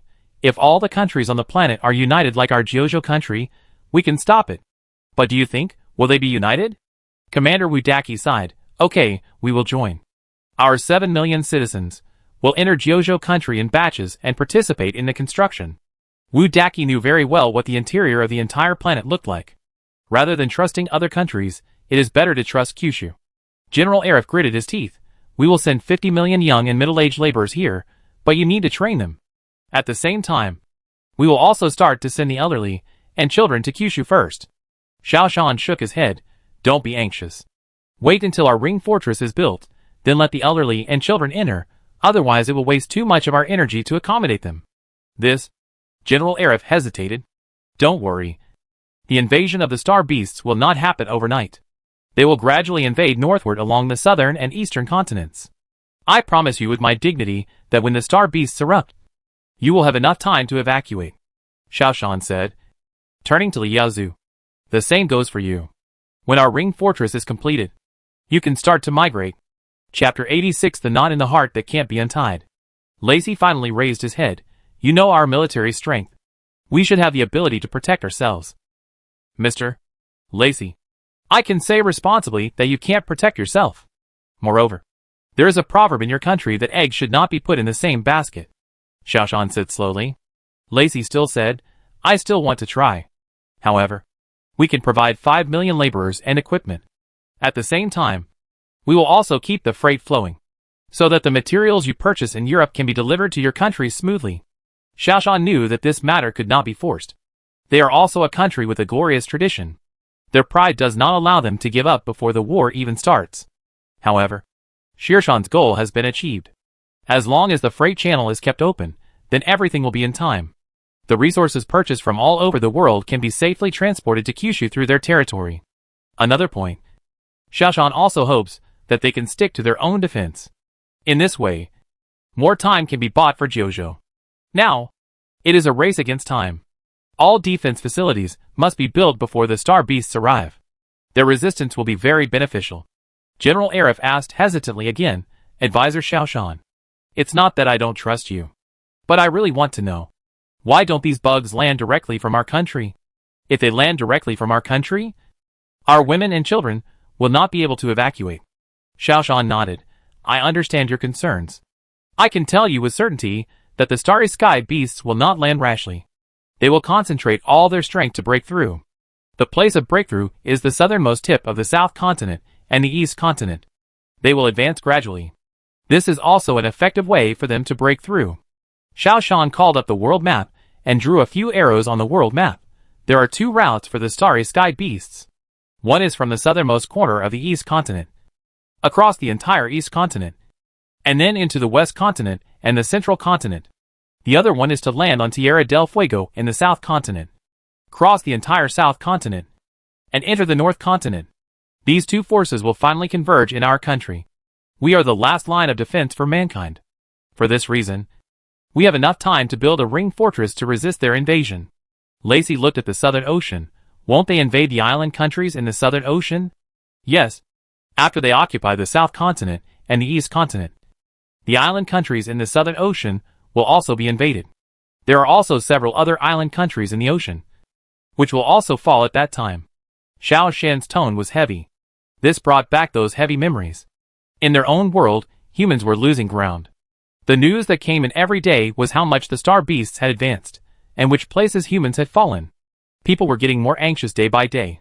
The only way to relieve anxiety was to devote all their energy to building a circular fortress, which was a miracle in the history of architecture. However, they still couldn't resist the invasion of the star beasts. I don't know if Xiaoshan's crossing this time can turn the situation around. Li Yozu raised his hand. The 3 countries can evacuate by land. But we can't. With a population of more than 7 million. It is impossible to evacuate by air. If it is transported by sea, will it be unsafe? Xiaoshan said. Safe? Why? Several people asked in surprise. According to the information we have, before they have the strength to land, they have been dormant on the seabed. Unless fishermen take the initiative to salvage them, they will not expose themselves. Now there are 2 ghost ships in Antarctica, and they all fell because of this reason, Xiaoshan said. But Xiaoshan felt a little uneasy, because, in his own world, when the star beasts began to invade the land, all ships in the world stopped operating. Only some scattered stowaways would escape by boat. But no one knew whether the star beasts attacked them. In the chaos, no one paid attention to the whereabouts of these stowaways. However, Xiaoshan did not lie. Because before the star beasts landed, sea transportation was indeed safe. The star beasts will not attack ships actively, unless the fishermen salvage them. Everyone, the reason why we chose not to make the news public is to remove unnecessary obstacles and truly preserve a survivable home for humans. So, the news is limited to everyone and cannot be spread outside, to improve the security of our construction. General Commander Sun Sanqiang emphasized at the end. The allies who came in a hurry, left in a hurry. Only Li Yozu and Bao Longxing stayed. Mr. Bao, I tricked you here this time. You won't be angry, right? Xiaoshan asked with a smile. From the beginning to now, Bao Longxing has not had a trace of joy on his face. Because he was dragged here due to historical reasons. Although Bao Longxing is a native of Jiuzhou, he has always been hostile to Jiuzhou. But Xiaoshan knows that he does not really hate his motherland. He just can't get rid of the knot. In his own world, after hearing the news of the landing of the starry sky beast, Bao Longxing took all his property and equipment and threw himself into the embrace of the motherland, helping the construction of Jiuzhou a lot. Therefore, Xiaoshan would seek help from his ally. Are you telling the truth? Bao Longxing asked solemnly. Commander Sun Sanqiang said, do you think that Jiuzhou is playing such a joke and fooling you with such a huge operation? Xiaoshan said, Mr. Bao, we have preserved the ancestral tombs of your clan well.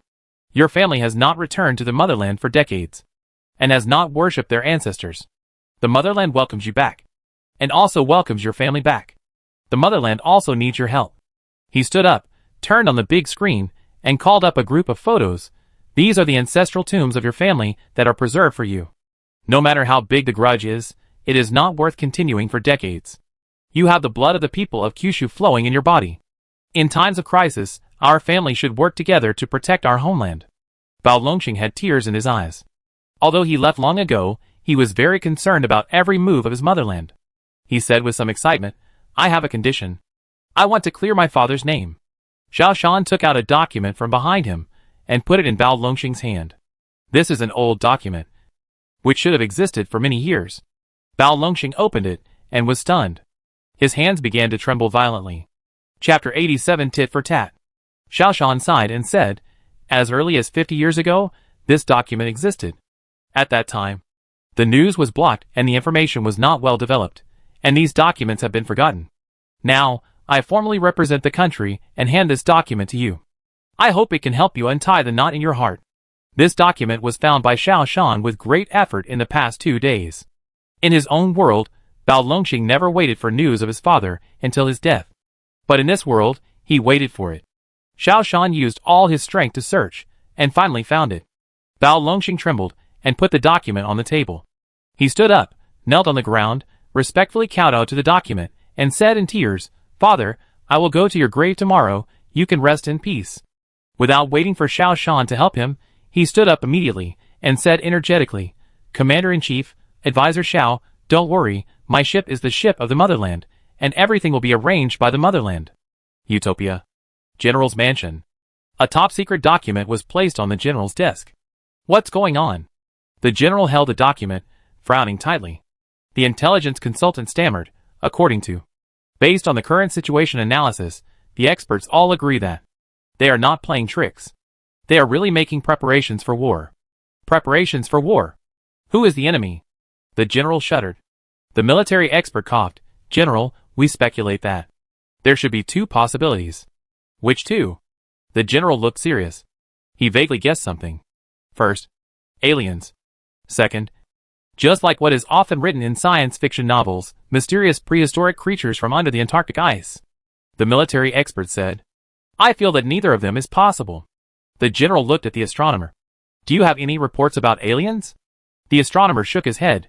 No, the only suspicious point is the wandering celestial body that exploded in the atmosphere in February.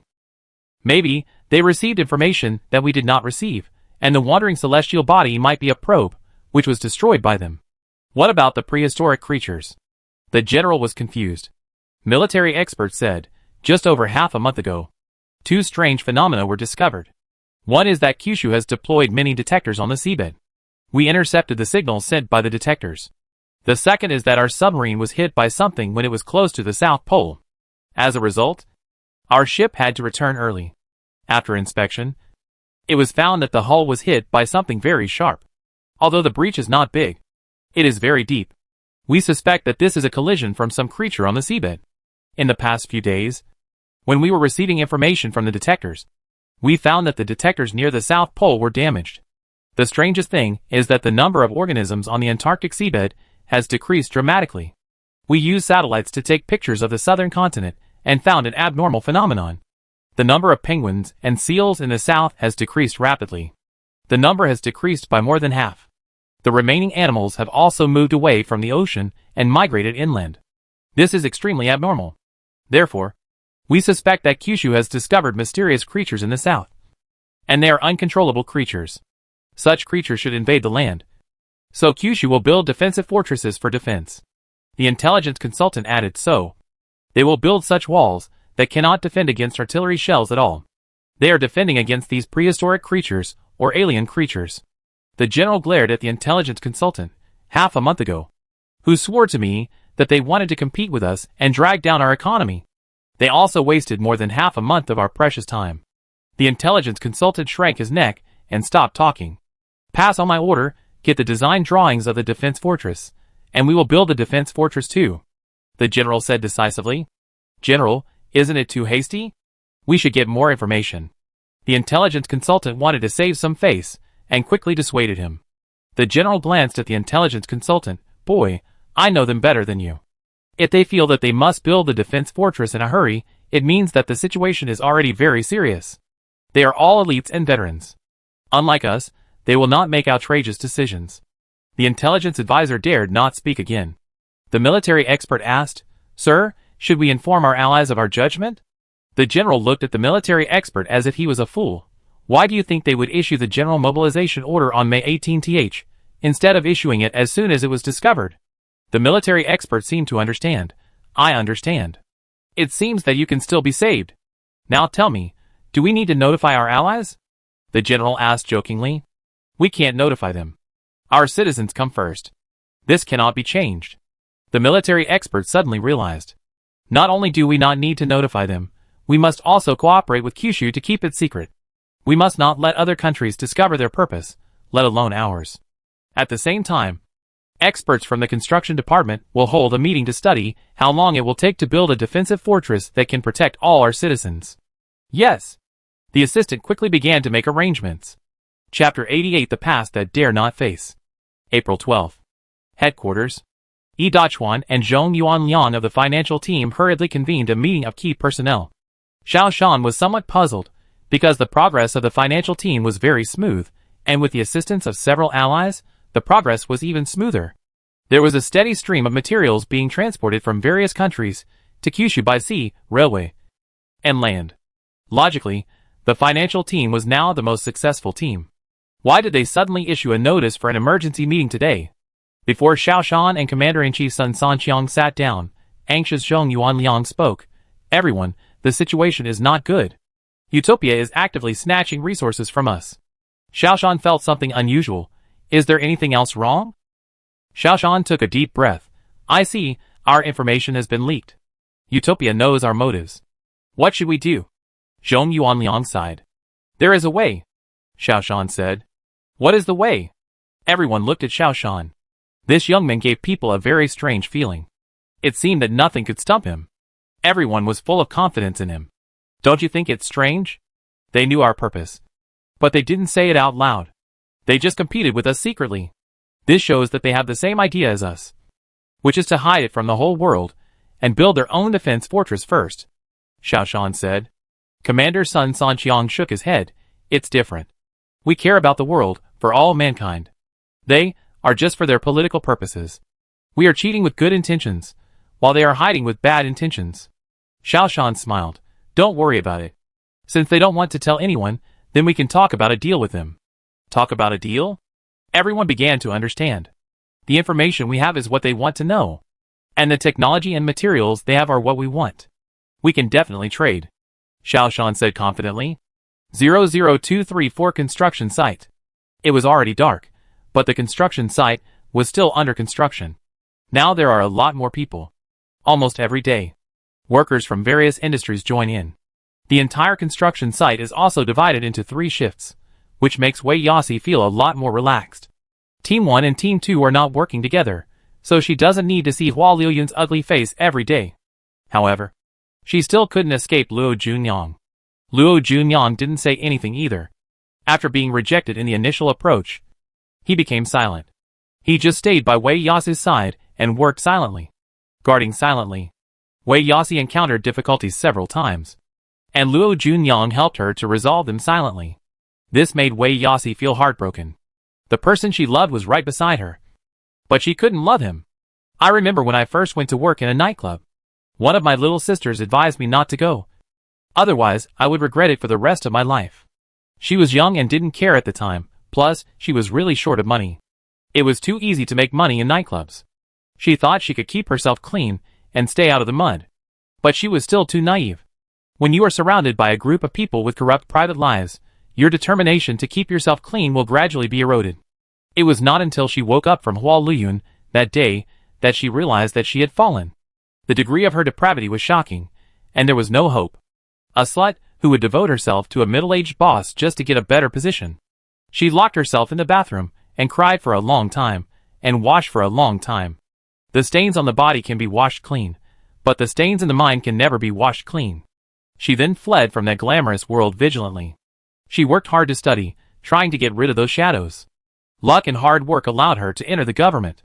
She thought she could live like a normal person, and get rid of the shadows of those days. She also met a man she liked, and who also liked her. Just when she thought she could forget everything, and start a happy life, life laughed at her, and dealt her a heavy blow. She now deeply understood what the little sister said.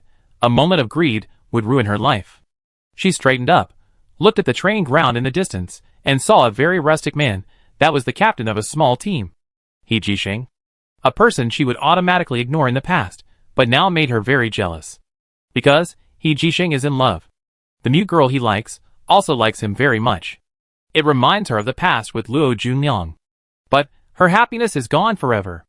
She can't accept Luo Junyang, because accepting Luo Junyang means that she has to face the confused self of the past every day. Facing the confused things she has done. It is like tearing open her scars every day, exposing them in public. This will drive her crazy. Behind her, Luo Junyang looked at Wei Yasi with melancholy. He could feel that Wei Yasi still liked him. But he didn't know why she was avoiding him. He could only use patience to slowly comfort her. Squeak! With a quick brake sound, a chariot did a beautiful tailspin, and then stopped steadily in front of He Jisheng. He Jisheng was so scared that his face turned pale, because the chariot almost stopped against his legs. If he didn't control it well, he would be knocked away directly. Chapter 89 National Training Ground. If it were normal, he would have definitely cursed. But not now, because the driver was laughing happily, and making gestures to laugh at his cowardice. On the 00234 construction site, Yang Chun'ao showed her talent in mechanics. Whether it was a crane, a bulldozer or a forklift, she could learn it almost immediately. Especially the tank, she was able to master the control skills in just half a month. Many veteran drivers feel ashamed of this. The company commander of the recruit company came over, patted He Jisheng on the shoulder, then took out a cigarette and handed it to He Jisheng. He Jisheng swallowed his saliva, but still waved his hand to refuse. Chuntao doesn't let me smoke. Yang Chun'ao smiled back at him, then drove the car quickly and rushed into the training ground again. The company commander watched Yang Chun'ao leave, stuck the cigarette into his pocket, and said, "It's okay not to smoke. Captain I want to discuss something with you." "What is it?" He Jisheng agreed, but his eyes were always fixed on Yang Chuntao. "You've seen it. Yang Chuntao is very talented in driving. We are in urgent need of such an operator. So we want to recruit her into the army." "Okay." He Jisheng turned his head suddenly, looking at the company commander in disbelief. "Join the army?" "Yes. Although I don't know why. The country is indeed preparing for war, and needs a large number of excellent soldiers." The company commander pointed to the venue. "That's why this training ground is open. So that everyone can come to train. So as to discover excellent soldiers, and recruit them as soldiers." He Jisheng scratched his head. "You should ask her." The company commander smiled. "Don't play dumb, kid. Everyone knows that Yang Chuntao only has you in her heart. If you don't agree, she won't go. She just said it's up to you." He Jisheng hesitated. "She's in the army. Do we have to separate?" The company commander shook his head. "You can also join the army. From the look of you, you will definitely be conscripted." "If I join the army, will we not be separated?" He Jisheng asked anxiously. "I can't say for sure. After all, soldiers should obey as their duty. However, I can help you fight for it. Moreover, if you can be a machine gun operator, you two can be inseparable. One driving and the other manipulating the machine gun." The company commander said. "But my machine gun operation score is very low." He Jisheng scratched his head again. "From my experience," the company commander pointed to his nose, "I am a tank soldier. If the driver and gunner of our tank soldiers cooperate well, it will be a huge advantage. Even if the technology is a little worse, it is not a problem." The company commander said jokingly, "Looking at the way you and Yang Chuntao are, I know that your cooperation and trust are absolutely no problem. As long as you practice more, you will definitely be able to do it. There are people training at the training ground 24 hours a day. Some are routine training for soldiers after work, and some are adaptive training for construction workers. The content of the training is not physical, but interesting driving, shooting, firearms, and competition. There are two purposes. One is to make ordinary construction workers familiar with basic firearms and operations, which can also be regarded as militia training. Another is to find excellent talents from the construction workers and join the regular army. You know, all the construction workers are young and strong laborers. After the construction task is completed, these people will either become regular soldiers or militia. Therefore, the current training is very necessary." He Jisheng looked at Yang Chuntao, who was driving the tank excitedly in the field, and saw her youthful face blooming in the night breeze. He was moved. "Okay. We both join the army." The company commander patted He Jisheng on the shoulder again. "Come over to handle the formalities later. Congratulations, from now on, you two have dual identities, construction workers during the day, soldiers at night, and regular soldiers. They are the most glorious professions." He Jisheng felt a sense of pride. He finally felt his back straightened. He used to be humble, but now he is a person of status. Most importantly, there is a girl who likes him. It feels good to be liked by others. South Xinjiang 09527 construction site. My matey said with a strong western accent, "Sister Qingqiu, teach me, I want to drive a tank." Xiao Qingqiu looked at this energetic little brother lovingly. "You should learn to step on the clutch on the simulator first." Gao Yuan yelled, "Boy, the squad leader is very busy. There is no time to teach you. Practice well on your own." My matey made a face at Gao Yuan, and ran to operate the simulator. This is the benefit of volunteering to join the army. Xiao Qingqiu was promoted to squad leader early, and Gao Yuan also chose to follow Xiao Qingqiu in a squad. He believed that, as long as he worked hard, he would definitely be able to catch up with Xiao Qingqiu. Have you heard that Kong Zihan and Jiang Zhenzi applied for the qualification to study abroad? One went to Eagle Country, and the other went to Western Continent. I feel that they made the wrong choice, Gao Yuan said. In the past, when the name of Kong Zihan was mentioned, Xiao Qingqiu's heart would produce a ripple. But now it is calm. Moreover, she now feels that Kong Zihan has become very strange. Only when encountering major events will you truly understand a person. I used to think Kong Zihan was very charming, but now it seems that he is just an embroidered pillow, and his core is full of straw. A real straw bag. A stupid straw bag. The country has issued a call for overseas Chinese, and the time for closing the country has been set, which is May 18th. They dared to go against the flow. How could I have fallen in love with such an ungrateful guy? Kang Zihan? I bet he won't be able to cry when the time comes. Xiao Qingqiu shook her head. As for Jiang Junzi, she is probably worse off than Kang Zihan. Although her brother Xiao Shan did not reveal too much, she knew how important it was to obey the country's call. When encountering a crisis, choosing to trust the motherland is the wisest choice. A series of recent events have proved this point many times. Relying on the strong motherland is the wisest choice. Where is Lin Yini? Xiao Qingqiu thought of her former best friend and roommate. Not sure, but her application to go abroad was rejected. Gao Yuan said. By the way, Qingqiu, your brother seems to be in the National Mobilization Command. Do you know why such a large defense fortress was built? Gao Yuan asked. Xiao Qingqiu took off his hat and wiped the sweat off his head. His long hair has become a refined short hair. Chapter 90 Assembly Line Soldiers. When they were cutting their hair, a group of girls cried bitterly, and none of them wanted to have their hair cut. It was Xiao Qingqiu who took the lead and cut her hair short. Seeing Xiao Qingqiu with short hair, and her capable and chic look, the girls finally let go of their psychological burden and cut their hair short. She took the lead several times in a row, making her the leader of this group of students.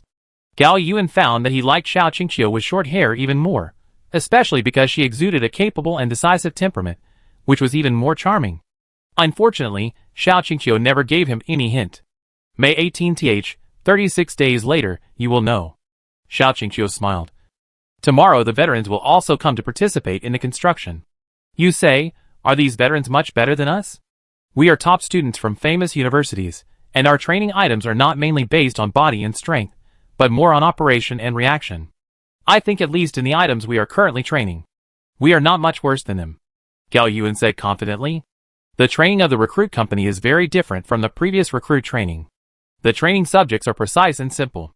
There are few high-intensity physical training subjects such as cues, standing postures, and field training.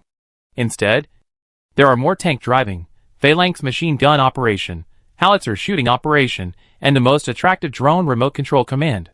There is also a small amount of portable weapon practice. This is also a training content specially selected for this defense preparation.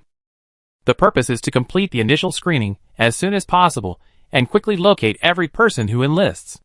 This is a major move proposed by Xiao Shan. Generally speaking, a qualified soldier must not only have a strong physical fitness, but also have a strong psychological quality, and must be proficient in various firearms, especially have a strong willpower. But all these require long-term training to achieve. These new recruits are under time pressure, and have poor foundations, and it is impossible for them to complete such a complex training task in such a short time. Therefore, Xiao Shan proposed a new idea, that is, to streamline the soldiers. Simply put, it is to let everyone find the right position through adaptive training in the early stage, and then conduct intensive training of a single project. The current recruit company is a wide range of adaptive training, allowing everyone to be exposed to various projects and positions required for defensive warfare. Then according to everyone's performance, they will be divided into different groups. Those who are suitable for driving tanks will directly become tank drivers, and will be specially trained in intensive training of tank driving techniques and various tactical arrangements. Those who are talented in shooting will either become tank gunners, or operators of dense machine guns, or operators of howitzers. Then conduct special gun and artillery training. Those who are talented in drone operation will strengthen their training in remote control technology. Those with strong hands-on ability will directly enter the maintenance training group and specialize in maintenance. As for physical training, there is no need to meet the standards of qualified soldiers, as long as they can complete high-intensity combat. If these aspects are not suitable, then they will serve as ammunition transport soldiers, responsible for replenishing various ammunition to various artillery positions in a timely manner. The worst, then they only need to exercise, and then serve as ammunition cleaning and recycling personnel. Because no matter what kind of weapon, a large number of shells and waste consumables will be generated, which requires the cleaning and recycling personnel to quickly dispose of these ammunition, and recycle them, and load them onto trucks, and transport them back to the military factory. This is the idea of the assembly line of soldiers. A new type of soldier does not need to know too much, but only needs to specialize in one thing. In this way, the requirements for qualified soldiers are greatly reduced. It is also possible to quickly train a large number of soldiers who can meet the combat needs in a short period of time. If it were normal times, the soldiers trained in this way would not meet the qualification requirements. But in extraordinary times, extraordinary measures are needed. Without using special measures, there would be no way to prepare so many qualified soldiers. In a few days, we will return to the team. You have to get your score quickly. Xiao Qingqiu smiled at Gao Yuan. Gao Yuan wanted to follow Xiao Qingqiu and join the ranks of drone operators. But his score was still a little short. This made Gao Yuan, who often played games, very unconvinced. He was not as good at remote control as a girl who never played games. Return to the team? Doesn't the training for new recruits take 3 months? Gao Yuan asked nervously. It has been changed. It is not 3 months anymore. The position will be determined within 1 month. Otherwise, you will have to be an ammunition cleaner and recycler. Xiao Qingqiu smiled teasingly. Who are you looking down on?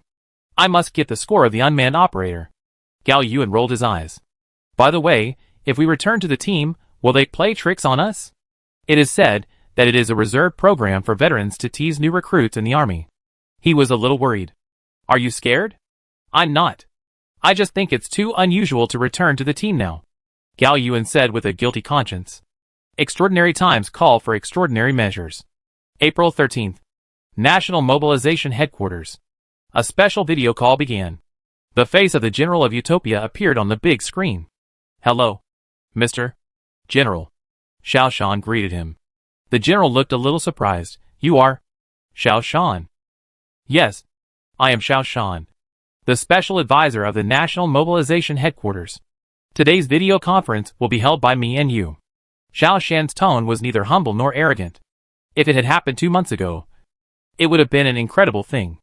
No one knows more about what you want to know than me. Xiao Shan's words forced the general to dispel his dissatisfaction.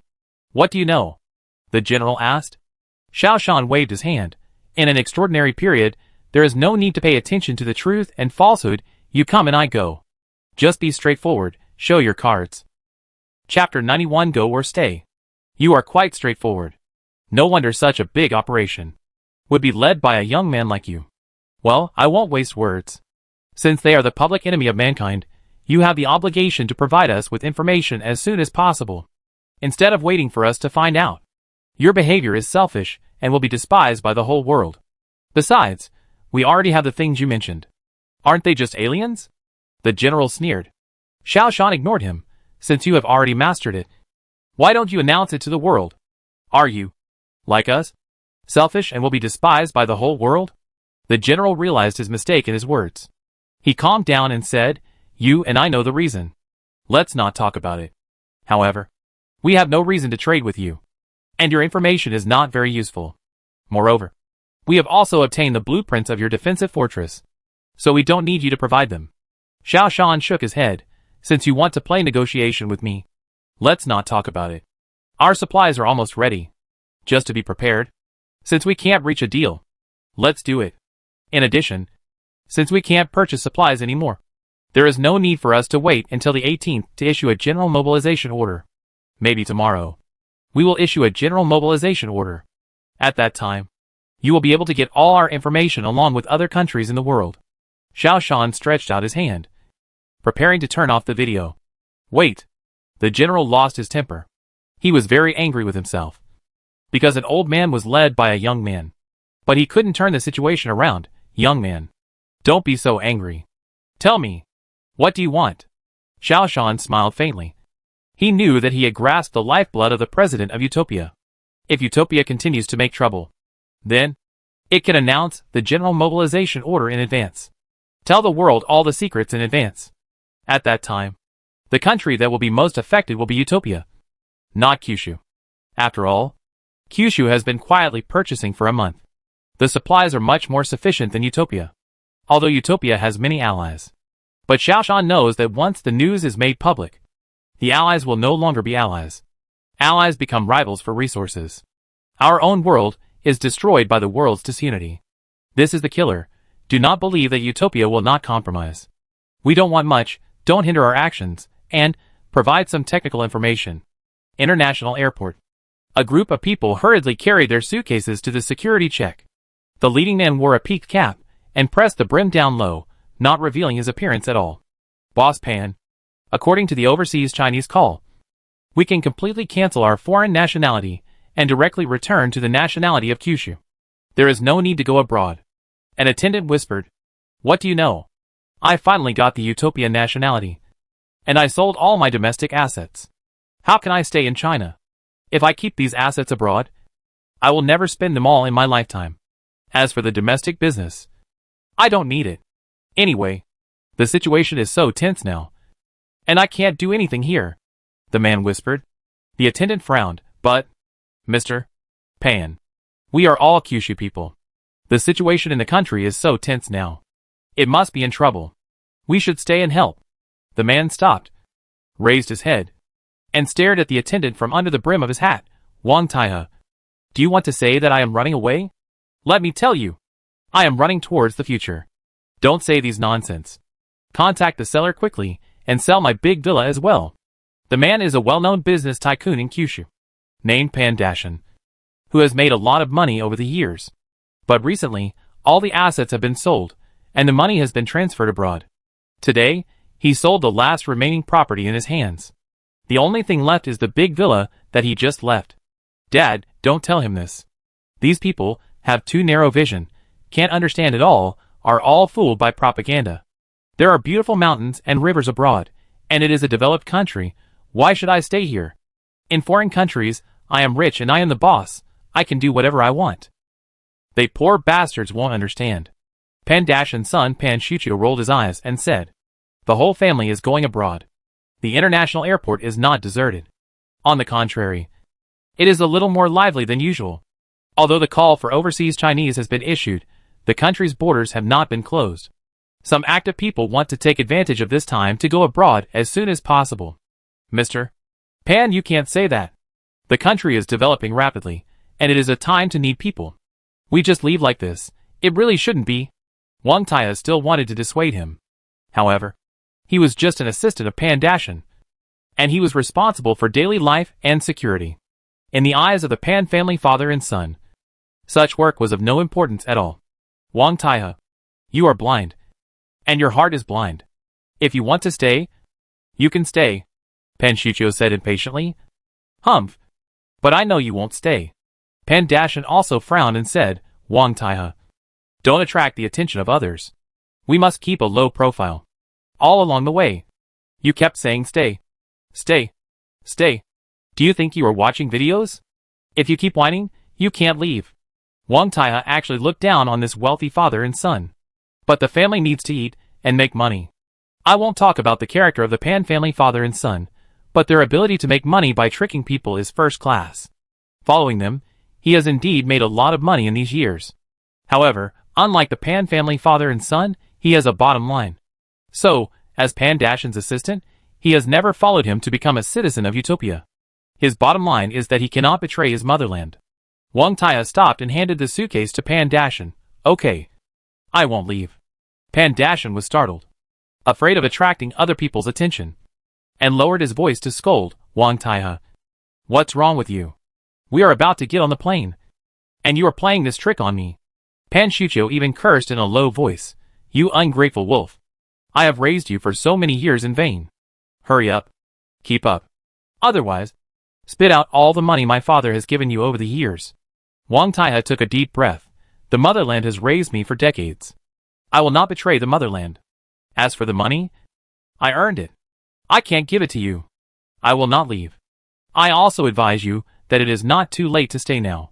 If you really leave, it will be too late to regret it. Chapter 92, The Watershed Between Life and Death. Haha, regret? I think you are the one who regrets. Pan Shucho took the suitcase angrily and said to Pan Dashan, Dad, don't pay attention to this idiot. He will regret it later. If it were normal times, Pan Dashan would definitely scold him. In his business empire, no one dared to contradict him like this. But now, he didn't want to attract attention. There were many people at the airport, and those who had the same idea as him, all wanted to leave quickly before the deadline. On the contrary, many patriots flew back from abroad, actively responding to the country's call. This created two unique scenes at the airport. Traitors fled in a hurry. Patriots returned excitedly. Each of them ran in completely opposite directions, and their endings were destined to be completely different. Pan Dashan lowered the brim of his hat, no longer paying attention to Wang Taihe, turned and walked towards the terminal. Wang Taihao also turned and walked towards the exit. Among the many people who were fleeing in a hurry, he was walking against the flow, and his figure looked particularly tall. No one knows that this moment is the watershed between life and death. Those who escape die. Those who return live. April 20th. At the construction site number 00001 in the south of the capital, the military team and scientific research team of the National Mobilization Command and the main leaders of the command have all come here. Today is also an important day worth remembering. This is a model of a defensive fortress wall built by the most elite construction forces. And it is also an experimental wall. The total length is 2.5 kilometers, which is exactly the construction target of a construction brigade. The foundation is 10 meters underground, and the 25-meter steel structure and concrete-filled modules are mixed above the ground. The wall is 20 meters thick, and there is a motor vehicle lane on the wall, which is a two-way 4-lane road. There are also special tracks for self-propelled dense array machine guns and self-propelled howitzers. This track is laid with double tracks, and the width is the same as that of a standard train. In a sense, if a locomotive is installed, it can also be transported by rail. Self-propelled dense array machine guns and self-propelled howitzers can carry ammunition and mobilize support at any time on the defensive fortress walls at a speed of more than 60 kilometers per hour. This greatly reduces the number of self-propelled dense array machine guns and self-propelled howitzers. This also reduces the huge pressure on the construction of arsenals in the rear. Now the arsenals in the rear mainly use their strength to produce machine gun bullets and howitzer bullets, while the transformed automobile assembly line mainly produces two-person tanks. In addition, there are takeoff and landing devices on the defensive fortress walls, which can lift and lower 10 chariots at the same time, allowing the chariots to land directly from the wall to the ground, and conduct diversionary operations and assault operations. The lifting device is also the only access to and from the wall, because there is no exit in the entire wall. An exit means a weak link, which makes it extremely easy to attract the attack of the Star Beast. No exit means no weakness, which will make the Star Beast's attack target less concentrated and single, allowing the entire wall to evenly withstand the attack of the Star Beast. The wall is made of reinforced concrete filling blocks, and the middle intervals are filled with elastic steel plates. This is to reduce the violent impact of the Titan Beast. The impact of the Titan Beast is very violent. If there is no spring steel plate to buffer, it is very easy to cause damage to the wall. These reinforced concrete filling blocks can be replaced once cracking and powdering occur. Special equipment can be used from the inside of the wall to squeeze out the damaged module from the inside to the outside and directly replace it. This will ensure that the entire wall will not be damaged. The most vulnerable part of the wall is the steel structure. However, there is also a way to replace it. It is just more troublesome, and when replacing, the risk is also greater. In general, the steel structure will be repaired and replaced only when there is no attack from the Star Beast. This is the core component of the entire defensive fortress. This will also be the most important training ground for the soldiers. Almost all regular troops will conduct an exercise here before the Starry Sky Beast lands. Now, there is a team of soldiers conducting an exercise. Xiaoshan, you are treating all the soldiers as assembly line workers.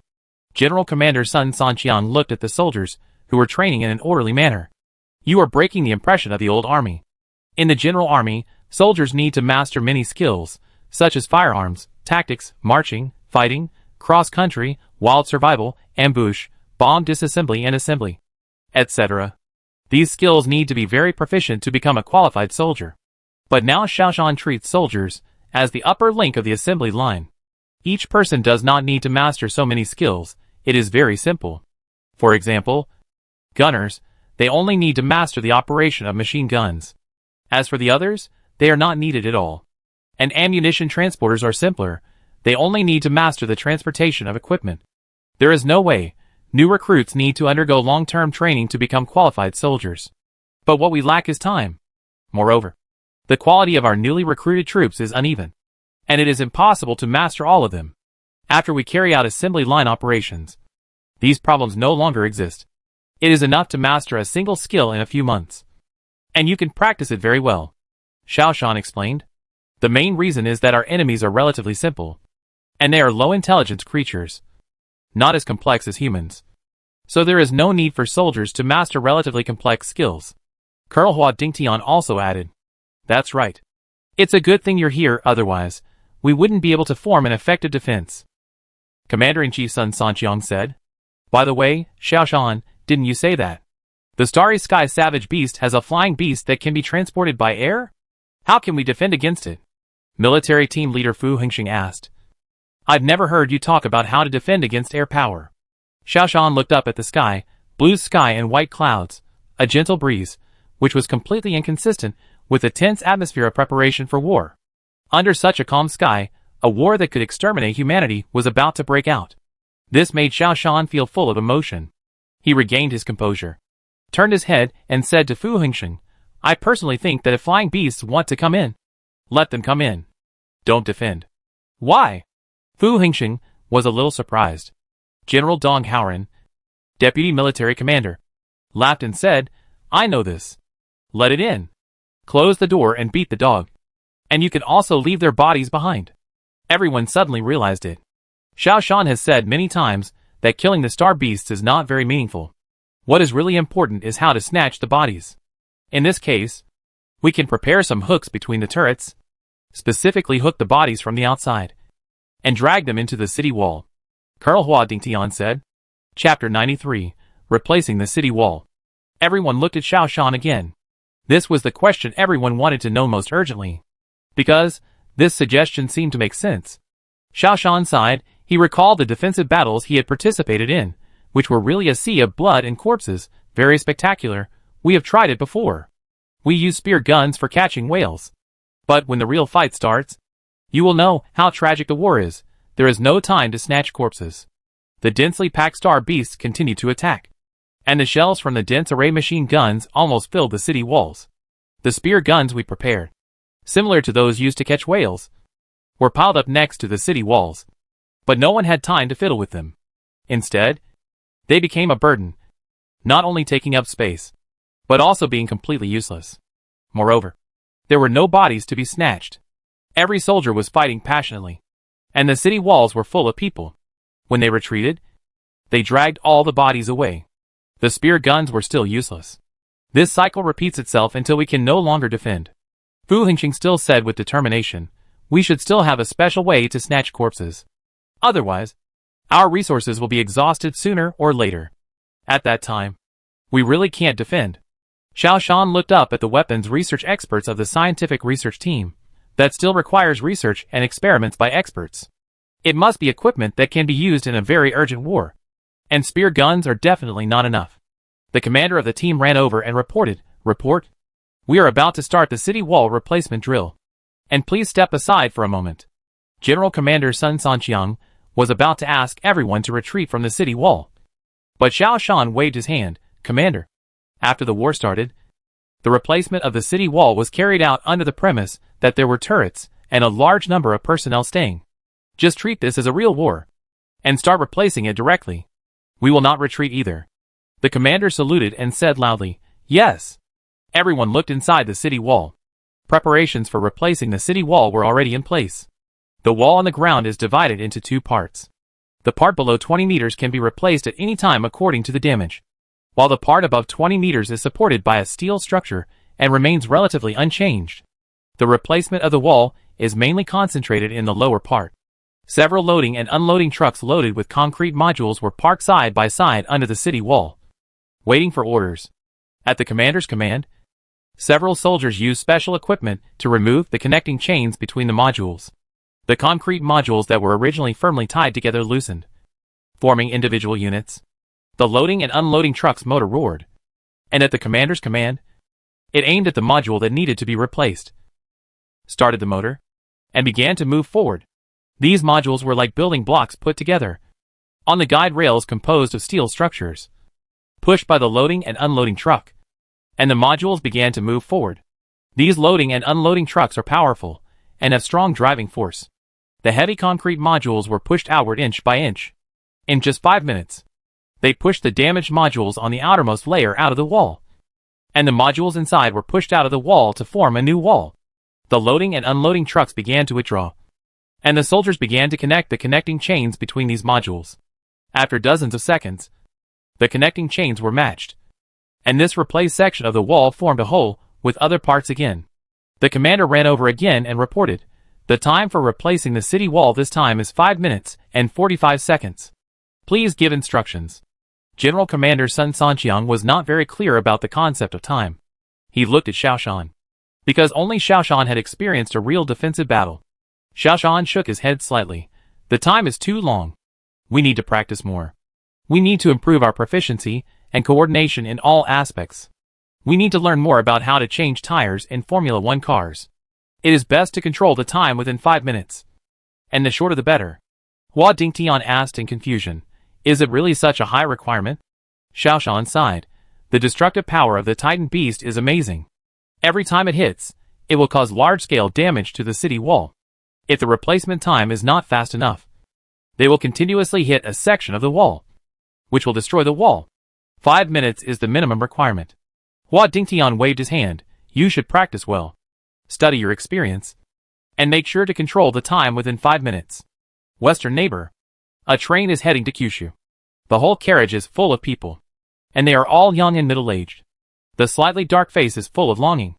And also a little bit of uneasiness. These are construction workers sent by our western neighbor.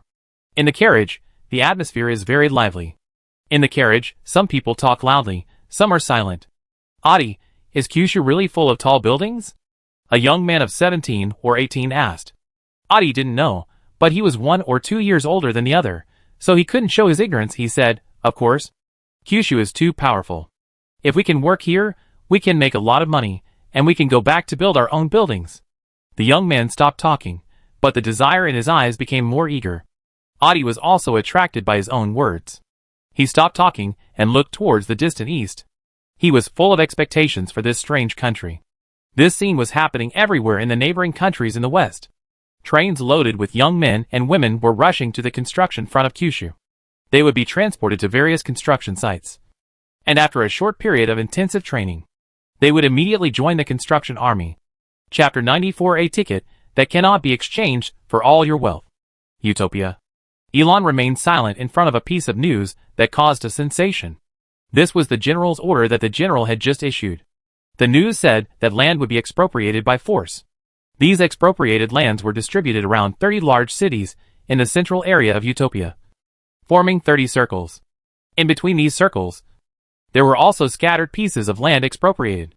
Elon drew the lines of these expropriations on the computer with his hands, forming a figure with 30 circles as the main part, and connecting lines in the middle. This is the Utopia version of the defensive fortress that Kyushu is currently building.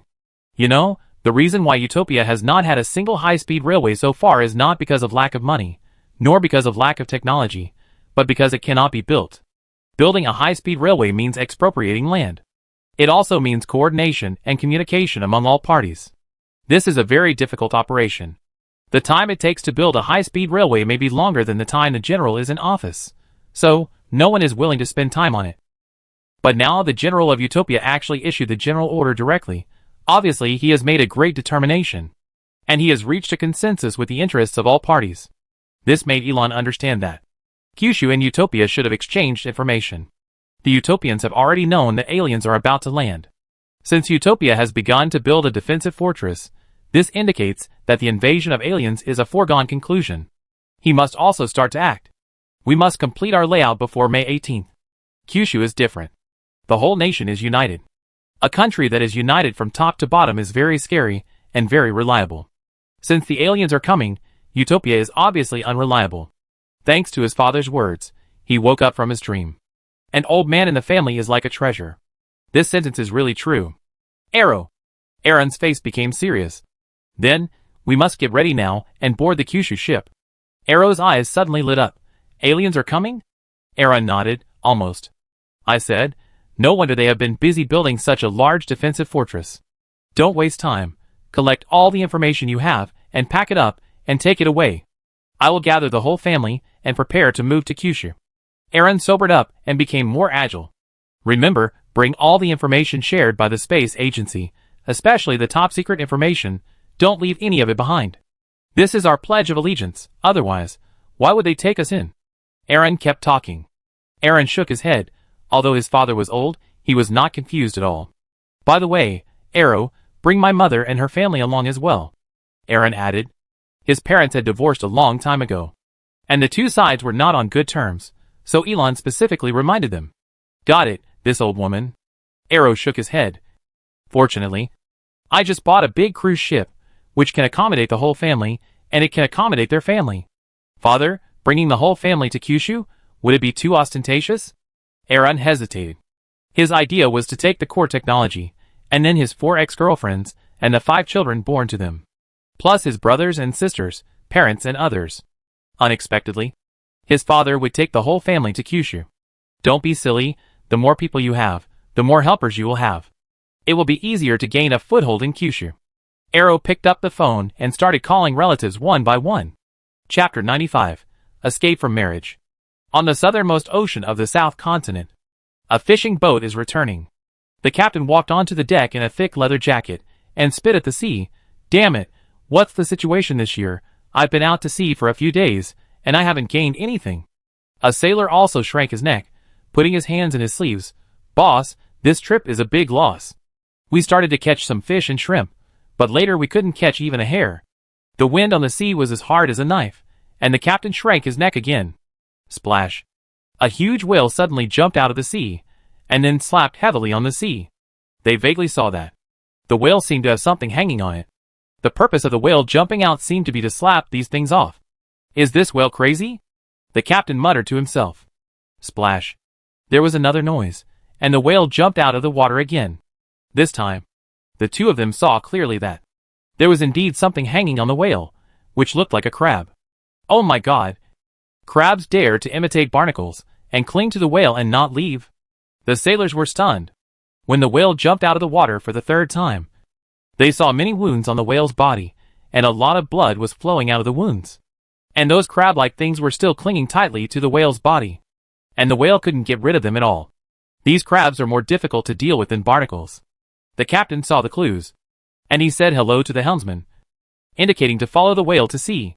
The whale did not jump out of the water again, but moved forward at a very fast speed. Blood could be vaguely seen flowing from its body in the seawater. The last time the whale emerged from the water, it only showed its head, as if it wanted to say something, but it was unable to speak, and then it sank. The ship stopped, and the captain stood on the side of the ship and looked at the seawater. In the clear seawater, there was a slight trace of blood red, and the whale's huge body was gradually sinking, and it could be seen that, under the clear seawater, more and more crab-like things were crawling up on the whale's body. The captain shuddered. Damn it, what the hell? Crabs actually dared to prey on whales. He felt that this trip to the sea was too weird, which also made him feel very uneasy. He walked into the cab quickly, started the engine, and took the boat away from this troubled place. He secretly thought that he couldn't go out to sea recently. He was not the only one who couldn't catch fish recently. Many fishermen couldn't catch fish. This seabed? There must be a big problem. The most important thing is to leave this troubled place as soon as possible. Perhaps, it would be better to go north and fish in the warmer ocean. Tianlu country in the south of the central continent. A relatively poor city in the north. The narrow alleys were filled with people watching the excitement. This is where the poor gather, and the people living here are not well off. But this does not prevent them from watching the excitement. Today, someone in the alley is getting married. Getting married is a big deal for poor people. Especially if you marry a noble, it is a big happy event like climbing up the ladder and becoming a phoenix. The girl who is getting married today is 17 years old, and she is also going to marry into a noble family. And she doesn't want a high dowry. This is simply a great thing, so the family is very excited. But the girl is not happy. Because, the girl is not going to marry a normal person, but a man with low intelligence. Although the girl fought for a long time, she still couldn't resist her family's desire to marry into a high caste. In order to prevent the girl from running away, her family locked her in the room and waited for the man to come and pick her up. Lukika looked outside through the sealed window. The people outside were all happy. And the guests who came to congratulate her were also happy. In the whole house, it seemed that she was the only one who was unhappy. She wanted to fight. But she was powerless. She had almost no status in the family. Except for her brother, who was 1 year older than her, no one loved her. Being able to marry her off was the biggest happy event for the family, especially if she married into a noble family. She wanted to find her brother, to see him more. After getting married, it would be difficult for her to see her brother again. It would be even more impossible for her to get his love. Thinking of this, she wanted to cry. Suddenly, there was a huge noise behind her.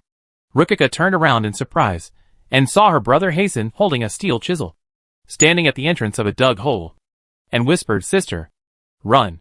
There was a sound of a key opening the door behind her. It was obvious that her father heard the noise in the house, and was about to open the door to come in. Rukika didn't think much, turned around and went out of the hole. Her brother Hasten took her hand and ran. Chapter 96: The End of the Road. But the beginning of a turning point. Her brother ran so fast that Rukika felt her heart was about to jump out of her throat. But her brother still did not let go, and kept pulling her to run. After bypassing countless alleys, and turning into a remote wilderness, Hasten brought her to a dark little house. "Rukika, you stay here. Don't come out. Wait until dark, and I will take you away from here." When night fell, Rukika, who was frightened and scared, kept staring at the dilapidated little door, wondering when her brother Hasten would come back. She was even more afraid that her family would find her here. If she was found by her family, she would definitely be beaten. However, compared to being beaten, she was more worried about her brother's situation. Her brother took her away from marriage, and he would definitely be severely punished if he went back. If they didn't go back, what would they do? What would happen to their future? Rukika didn't see any future at all. The door opened, and Hasten came in. He took out a cake, and handed it to Rukika. "Eat it quickly, and we'll leave after you finish eating." "Where are we going?" Rukika asked worriedly. Hasten raised his head, and looked towards the east. There was a maturity on his face that was not in line with his age. "Go to Kyushu." "Kyushu?"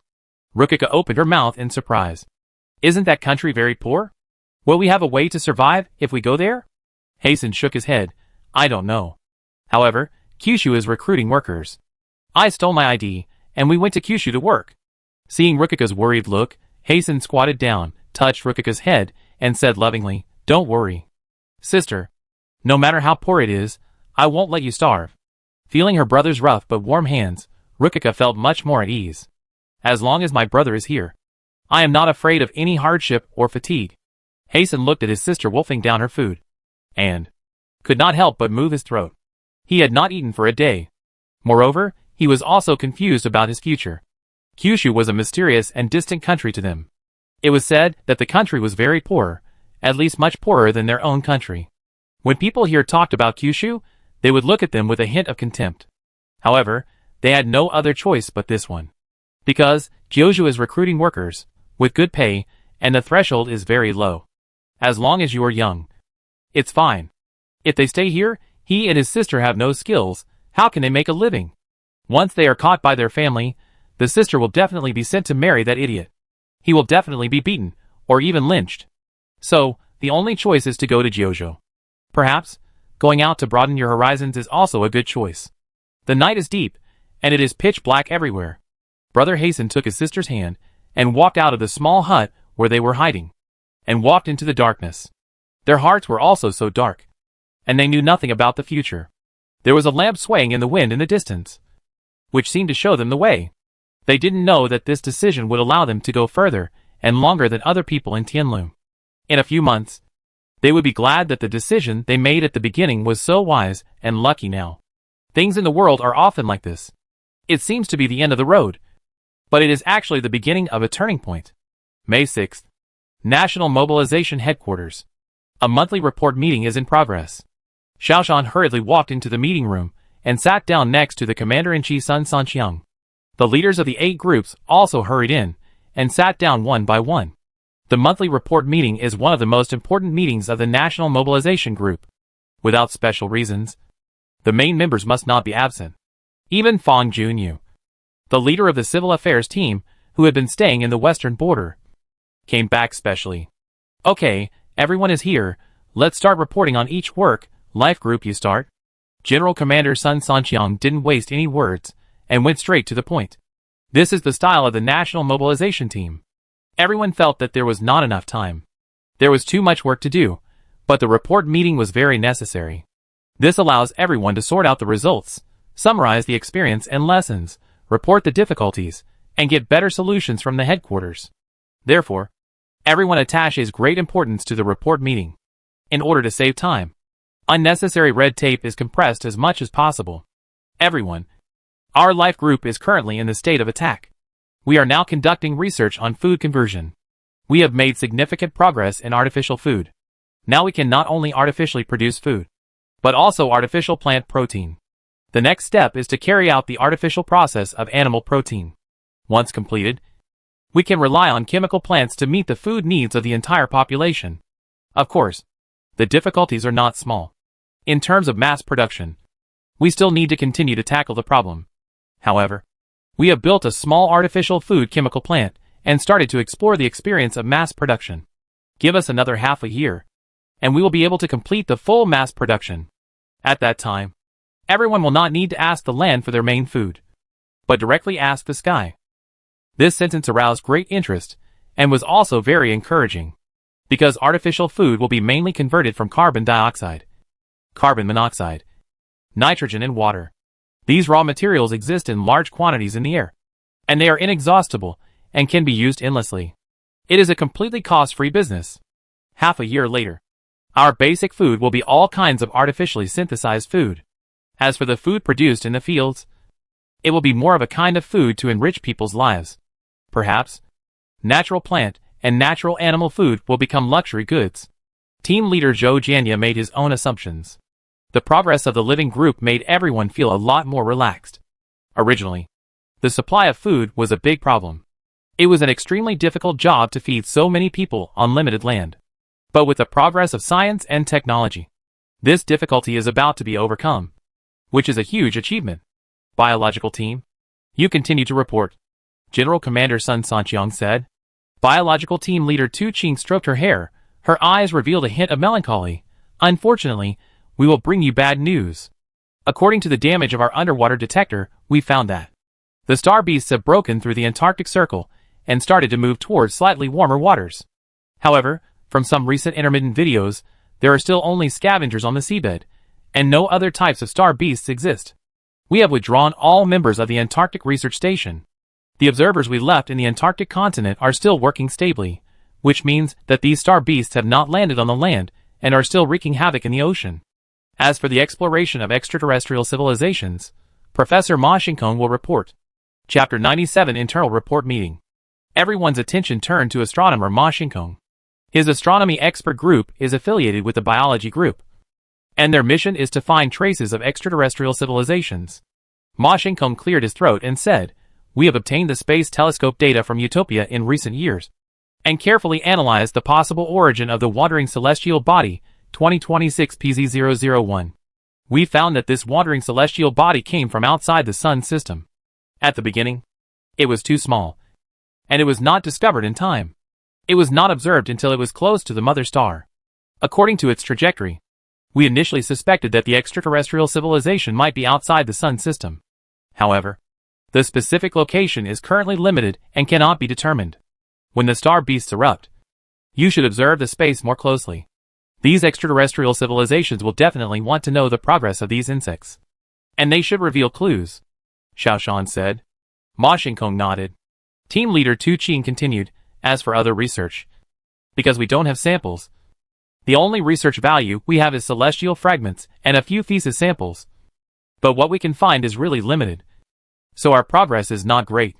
Unless," Deputy Military Commander General Dong Haoran frowned, "unless there is a sample for you."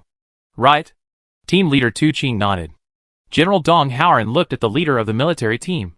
"Fu Hingsheng, team leader Fu, make a plan, see if we can get a live sample." Fu Hingsheng exchanged glances with Colonel Hua Dingtian. Hua Dingtian nodded secretly. "Okay, we'll find a way to get a sample." General Commander Sun Sanqiang frowned. "Be careful. If there is any danger, retreat quickly." Hua Dingtian nodded. "Okay, we will pay attention." General Commander Sun Sanqiang looked at the leader of the infrastructure team, Zhu Hongru. Everyone's attention turned to Zhu Hongru. The construction of the defensive fortress is the top priority. Without the defensive fortress, everything is in vain. The construction of the defensive fortress concerns everyone. Zhu Hongru, the team leader, said, "We currently have nearly 150 million workers, and a steady stream of diverted workers and foreign workers are on the way. We have basically completed the construction of the foundation, and the next step is the most important wall construction. This is also the time when manpower is most needed. It is crucial to know when the 400 million construction workers will be in place." Zhu Hongru turned his attention to Fang Junyu, the leader of the civil group. The project Fang Junyu is responsible for is the most tedious and complex. He is not only responsible for the relocation of residents and the diversion of personnel, but also for stabilizing the people's hearts and coordinating various aspects. In just over 2 months, Fang Junyu's hair has turned white, which shows how hard his work is. He said bitterly, "Team leader Zhu Hongru, we are facing a lot of resistance now, mainly because the people cannot understand our actions. The activists in the early stage have been diverted, and those who are left now are those with problems in their mentality. However, don't worry, on May 18th, once the general mobilization order is issued, those people who still have doubts will understand our actions. I dare not say anything else, but I still have confidence in the quality of our people. All the people are united. This is the glorious tradition of Kyushu, after all. Only a small part of them oppose it. I promise you that, by the beginning of June, all 400 million employees will be in place." Zhu Hongru said anxiously, "No, the beginning of June is too late. It must be gathered in May. And they still need to go through preliminary training." Fang Junyu slapped the table and said, "Okay. On May 30th, all the 400 million workers will be handed over to you. If it doesn't work, I will resign automatically." Xiao Shan laughed and scolded, "That won't work. If you resign, who will take over your job? In this way, I will give you the death order together, and I will shoulder it with you. Even if I don't eat, drink or sleep, I will complete the task." Fang Junyu clapped his hands and said, "Okay. With Consultant Zhao's help, there will be no problem." Unconsciously, Xiao Shan already had the strength to convince people. The following is the report of the military team. Commander-in-Chief Sun Sanqiang turned his eyes to Fu Hengsheng. Fu Hengsheng stood up and saluted, then sat down and said, "We have issued a call for reserve forces and completed some diversion tasks. Currently, the number of troops has exceeded 50 million, of which more than half are qualified soldiers. The rest are still in training. It is expected that after the general mobilization order is issued on May 18, the recruitment efforts will be further increased. In early June, the number of troops can reach 100 million. In August, more than 90% of the soldiers were able to meet the qualification standards. At the same time, we reached a mutual assistance plan with the infrastructure team. We used half of the time to help build the defensive fortress, and the other half was used for military training. There are many benefits. On the one hand, we help the infrastructure team, and on the other hand, from the beginning of construction, our soldiers were familiar with the construction process of the city wall, which was more convenient for future defense. Moreover, we could also help the construction workers with militia training at the same time. When the defense fortress is completed, we will not only have 100 million regular troops, but also 400 million militiamen. In terms of military equipment, we can produce 100,000 two-man chariots every day, which is enough to ensure that we can prepare 10 million two-man chariots before the outbreak of the Starry Sky Beast. As for the dense array machine guns and howitzers, because the demand has been greatly reduced, our production pressure has also been reduced a lot. What is lacking now is the manufacture of bullets, because a large number of bullets are needed, especially special alloys, and the number of shortages is large. There is no good solution to this problem at present." Xiao Shan asked, "Didn't we import a large amount of iron ore? Add to our inventory. Isn't it enough?" Fu Hengsheng shook his head, "Not enough. Each dense array machine gun is a bullet-eating tiger, and a large number of bullets are needed. And our defensive fortress also needs a large amount of steel. In particular, we also need special metal materials to make alloy bullets. In this regard, Professor Wang is an authority." Professor Wang Yifeng said, "We have also prepared several plans to collect steel and special metal materials. The first is to dig a large amount of domestic iron ore and special metal ores. The second is to prepare recycling technology to recycle the fired bullets as much as possible. The third is to call on the public to sell steel and recycle all the steel that is of little use to the public." Wang Yifeng pondered for a moment and said hesitantly, "There is another method, but it is too crazy and too difficult to implement. I don't know whether I should talk about it or not." Zhu Hongru smiled. "They all call me Zhu Crazy. Zhong Yuan Liang is also a financial madman. And I think Consultant Xiao is also a madman. A group of madmen. What else can we not dare to say?" The conference room laughed rarely. Xiao Shan also encouraged, "Go ahead. There are so many experts here. Even if you are really crazy, there will be someone to check." Professor Wang Yifeng smiled and said, "This was proposed by one of my students. She said that at a depth of 70 to 100 kilometers underground, there is the asthenosphere of the mantle, which contains a large amount of iron and other rare metal elements." Chapter 98 Simple Task. With our current equipment, there is no way to dig so deep underground. Right? Professor Mo Zhening asked suspiciously. Professor Wang Yifeng nodded. That's why I said, the idea proposed by my student is a crazy one. She said, we can use active volcanoes, open up and directly detonate the volcanoes, let the volcanoes erupt, and part of the mantle asthenosphere will erupt, so that we can have a steady supply of minerals to use. Oh my god, your student is really a lunatic. Is it a big man with a beard? Xiao Shan couldn't help but said. This idea is really too crazy. Detonating a volcano, is this something a normal person can think of? Professor Wang Yifeng smiled with his head down, then turned to a pretty girl behind him, and said, Ru Xianghe, Shou Xiaoshan's consultant, are you a big man with a beard? A cute girl with glasses stood up politely, and smiled at the experts and leaders present. Xiao Shan was almost choked. I was really blinded by prejudice. Who said that a well-mannered girl would not have crazy ideas? Who said that those with crazy ideas must be big men? Xiao Shan shook his head, seeing you. A female student, I suddenly remembered an inappropriate idiom in my mind, called a scumbag. There was another burst of laughter in the meeting hall. Ru Xianghe was a little embarrassed. Being laughed at by a group of big leaders, she was still a little uncomfortable. Ru Xianghe, tell me more about it. Professor Wang Yifeng encouraged her. Ru Xianghe then began to say, actually, it was not my idea to detonate a volcano. Before me, some crazy people had this idea, and some even wanted to detonate a supervolcano. But if a supervolcano is detonated, the entire mother planet will enter a new ice age. Humanity may face extinction. The faces of the people present changed a little.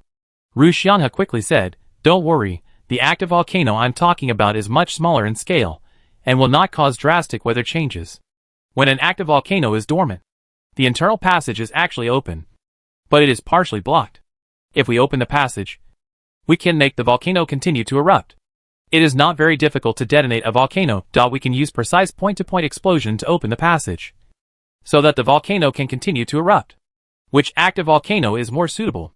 Xiao Shan asked. The active volcanoes in our north are more suitable. We have local volcanic lava samples, which contain a large amount of iron and special rare metal elements. Although refining and mining are both troublesome, it is good that there is a constant supply, and it can be mined continuously, Ru Xianghe said. At the end, she secretly glanced at Professor Wang Yifeng, wondering if she had said too much. Professor Wang Yifeng secretly gave her a thumbs up, which made her feel at ease. Okay. Let's do it. I think it's okay, Professor Mo Zhening said first. Xiao Shan also echoed, extraordinary times call for extraordinary measures. I also think it's worth a try. Do you have any other crazy people like this in other groups? Give me 10 more. The audience laughed again. After the military team's report, it was the turn of the scientific research team led by Professor Wang Yifeng. Professor Wang Yifeng said excitedly, I have good news. After the young man Zhu Yuanlong came to our group, he quickly made a breakthrough in material research. We have made a new type of solid tire, which is light in weight and elastic. It can perfectly replace the pneumatic tire. We are now ready for mass production. There was a round of applause in the meeting room. This is another exciting piece of good news. The last report was from the Hope Group and the Finance Group. They also had good news. Chu Yoyong's spiral electromagnetic acceleration technology has been sorted out and has entered the design stage. In another month, the construction can begin. The Finance Group has entered the finishing stage. With the help of the shipping tycoon Bao Longxing, the efficiency has been greatly improved. Moreover, at sea, the general mobilization order has actually taken effect. The country has requisitioned all fishing boats and sailors, and accelerated the purchase of resources from neighboring countries. However, prices have risen sharply recently, and various countries have begun to blockade resources. These countries have noticed something is wrong. But Kyushu has completed the overall layout, and the current sporadic blockade does not hinder the overall situation. May 6th. A naval base somewhere in the South China Sea. Su Changde saluted, guaranteed to complete the mission. Colonel Hua Dingtian returned the salute and said, Captain Su, although this mission is very important, your lives are more important. Be sure to pay attention to safety. Su Changde straightened his chest and said, yes. We will definitely return safely. Su Chunga took 4 people onto a fishing boat. The ship had removed unnecessary equipment, leaving only a towing rope specifically for dropping ground traps. They had only one mission, that was to go to the Antarctic coast and catch a living specimen. As soon as the ship left the port, Captain Su Chunga increased the speed to the highest. It was still more than 10 days from the destination, so we had to speed up as soon as possible. Soldier Xiaozhou came over and asked, "Captain, isn't it just catching a crab? Why do the superiors take it so seriously?" Su Chunga scolded angrily. "Do you think the superiors are all fools? If it's not a particularly dangerous matter, would they remind you again and again? You guys should have a good rest these days. When the time comes to act, you should be quick. Whoever drags your feet, I will be the first one to not let him go." Su Chunga was actually very nervous. This was not the first time he had dealt with Colonel Hua Dingtian. Of course, I understand what Colonel Hua Dingtian is like. Since the colonel is so nervous, it means that this operation is very dangerous. However, as a soldier in peacetime, not only is he not afraid of danger, but he is quite yearning for it. Nervousness and yearning are not contradictory at all. As a soldier, he has long been prepared to stand up in the most dangerous time. Now the motherland needs them. It is time for them to make contributions. "Let them all come in," Su Chunga said while controlling the direction. Xiaozhou yelled to the outside, and the other 2 soldiers entered the cab. Su Chunga set the direction, and then let the boat sail automatically. He turned and looked at the 4 soldiers, who were the main personnel of this operation. "Everyone, our mission looks simple, but it is crucial.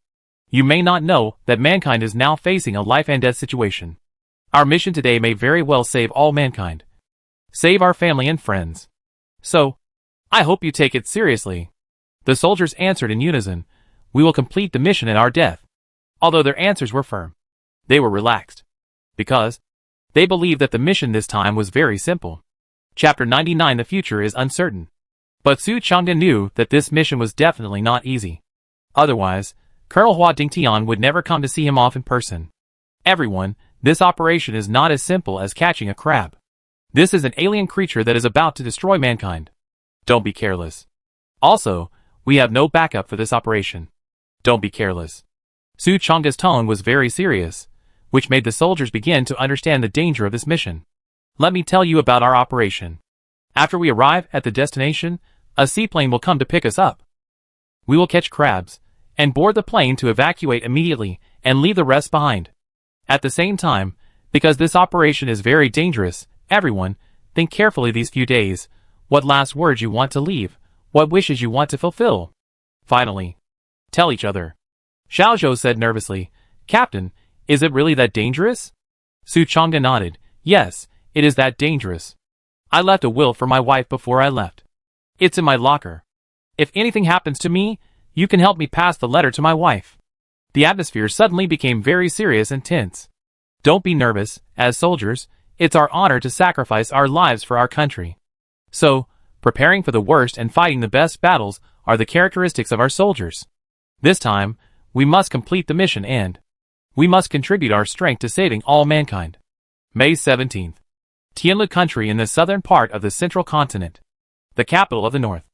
Hashin and Lukika, who had traveled all the way, looked up at the fluttering flags and felt a little excited. After so many days of hard journey, they finally arrived at the embassy of Jiuzhou country recruiting workers.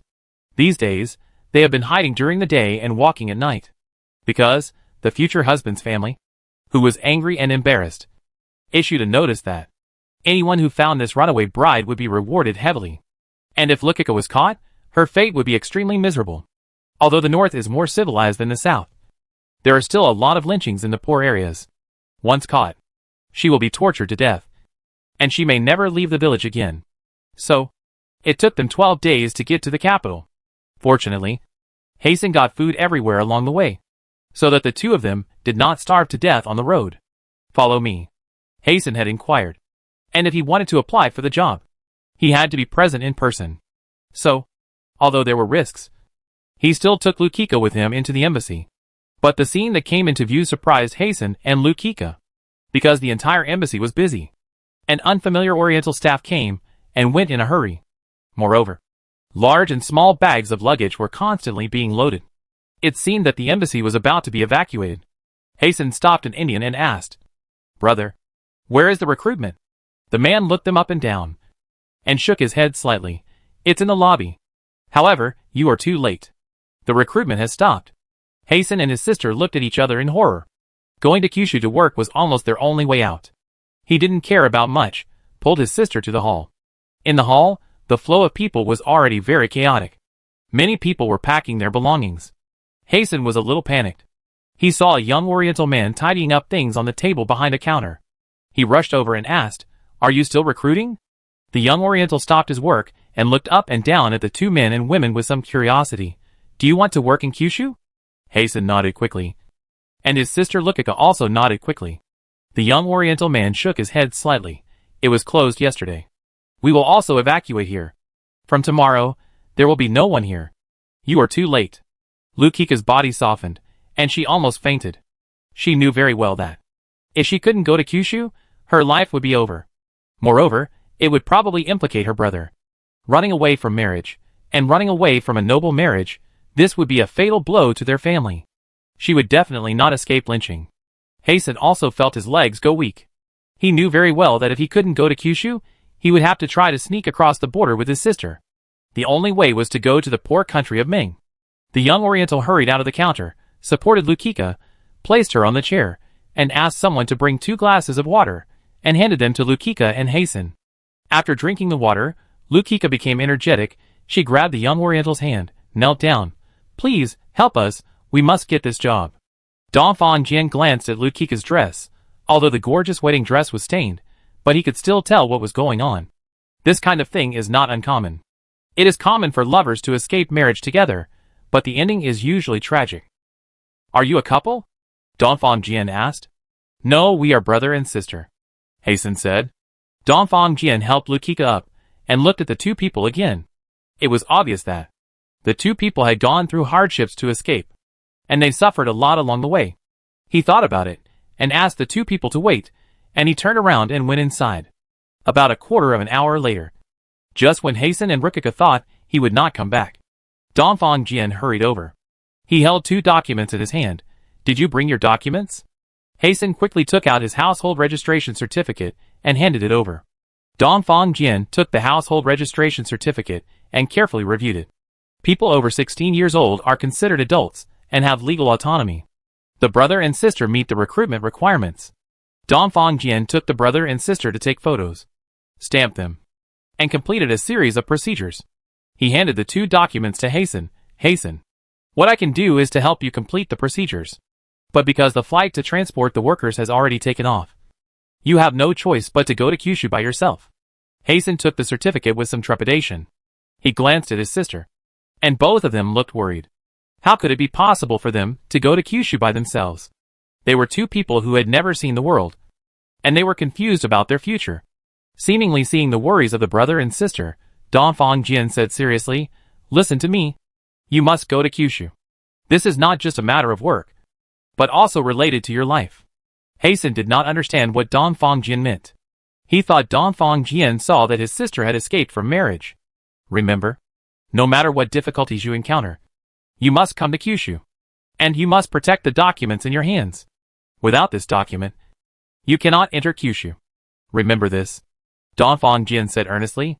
Chapter 100 Riding a motorcycle to a faraway place.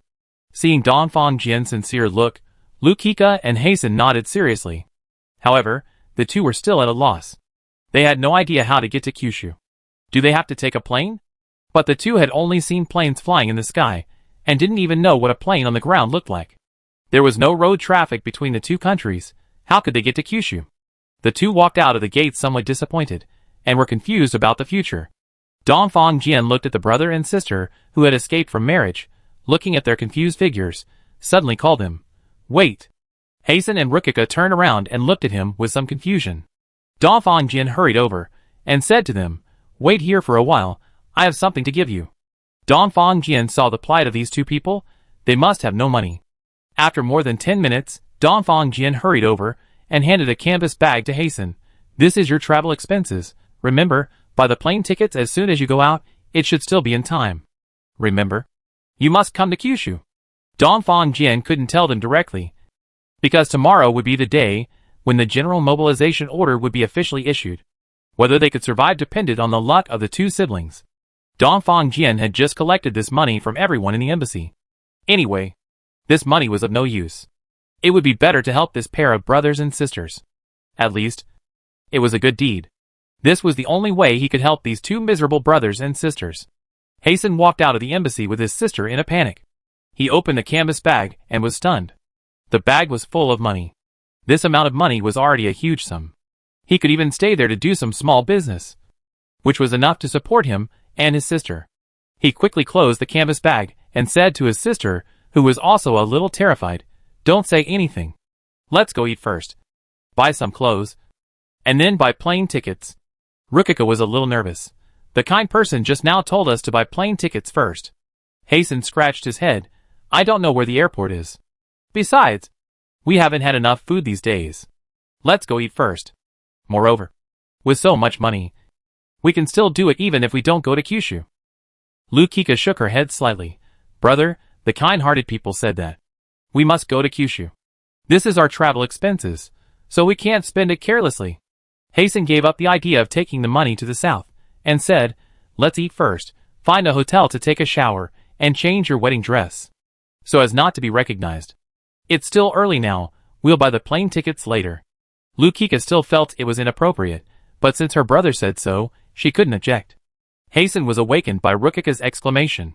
He opened his eyes, and was surprised to find that the sun was already red, and was about to set. "Brother, let's go. We have to catch the plane." Rukika shook Hasten's body. Hasten jumped out of bed quickly, hurriedly carried his belongings, and ran out with his sister. They found a tricycle, and after an hour of bumpy ride, they finally arrived at the airport. The airport was full of people, and almost all of them were Orientals. These people were all trying to return to their home country before the deadline. Hasten didn't know how to buy tickets either. He asked several service staff members about the situation, and finally found the ticket window. "Madam, I want to buy 2 tickets to Kyushu." Hasten asked hurriedly. The ticket seller rolled his eyes. "You are not from Kyushu, why are you joining in the fun?" "No more." Hasten put his hands together, and kept begging, "We are in a hurry to go to Kyushu. Please sell us 2 tickets. The ticket seller pouted, spread his hands, and said, "It's dark, and you come to buy tickets now. Let me tell you." At 4 p.m., all the tickets to Kyushu were sold out. Hasten was a little depressed, and he quickly asked, "Are there any tickets to the city closest to Kyushu?" The ticket seller said impatiently, "No more." Seeing Hasten walk out in frustration, the ticket seller gloated and whispered, "I don't know what you are thinking. Do you really want to go to Kyushu? There are tickets, and it is very close to Kyushu. But I won't sell them to you." Country bumpkin. After leaving the airport, Hasten and Rukika sat on the steps in disappointment. Hasten regretted it very much. Why did he think of eating and sleeping first? He originally thought that he would just take a short rest, but he was too sleepy and overslept. "Brother, what should we do? We are going to break our promise. They gave us the money for the trip to Kyushu," Rukika said disappointedly. Hasten saw many motorcycles parked outside, and he had an idea in his mind. "Sister, don't worry. Let's buy a motorcycle and ride over." "Is it far?" Hasten didn't know how far it was, but Hasten, who had never been out of the house, had the blind confidence that was unique to the people of Tianlu. Motorcycles are very fast, not much slower than airplanes. As long as we keep riding, maybe we will get there in a day or 2. "It's so far, it will take a day or 2. Rukika knew nothing about the world either. "It's okay. Your brother is a great bike rider. Don't worry, sister," Hasten said. Only then did Rukika feel relieved. May 17th. Airports all over the world were surging, because today was the last day for Kyushu to close its borders. After today, the summons would be terminated, and Kyushu's borders would no longer be open to the world. Even Kyushu citizens could not do that. Many citizens of the state had been hesitating and watching. It was not until the last day that I decided to buy a plane ticket to return home. This caused the price of the plane ticket to be high that day, and it was very tight. In the headquarters, Professor Wang Yifeng put down the phone and shook his head slightly. Ru Xianghe asked with concern, "Teacher, what happened?" Wang Yifeng sighed. "No matter how I persuaded her, my ex-wife was unwilling to come back." "Where is your child?" Wang Yifeng's son went to Utopia to persuade his mother in person, but was left behind. "I promised to give her everything, and promised to give her alimony." And then she agreed to let her son come back. Professor Wang Yifeng slammed the table fiercely. This woman. How could she be so stupid? I actually lived with a fool for more than 10 years. Ru Xianghe handed Professor Wang Yifeng a cup of hot drink. Teacher. That's because you are so focused on research. And you don't know much about your wife. I don't like to say bad things about others. But I know that she is not suitable for you. Moreover, I suspect that she has cheated on you for a long time.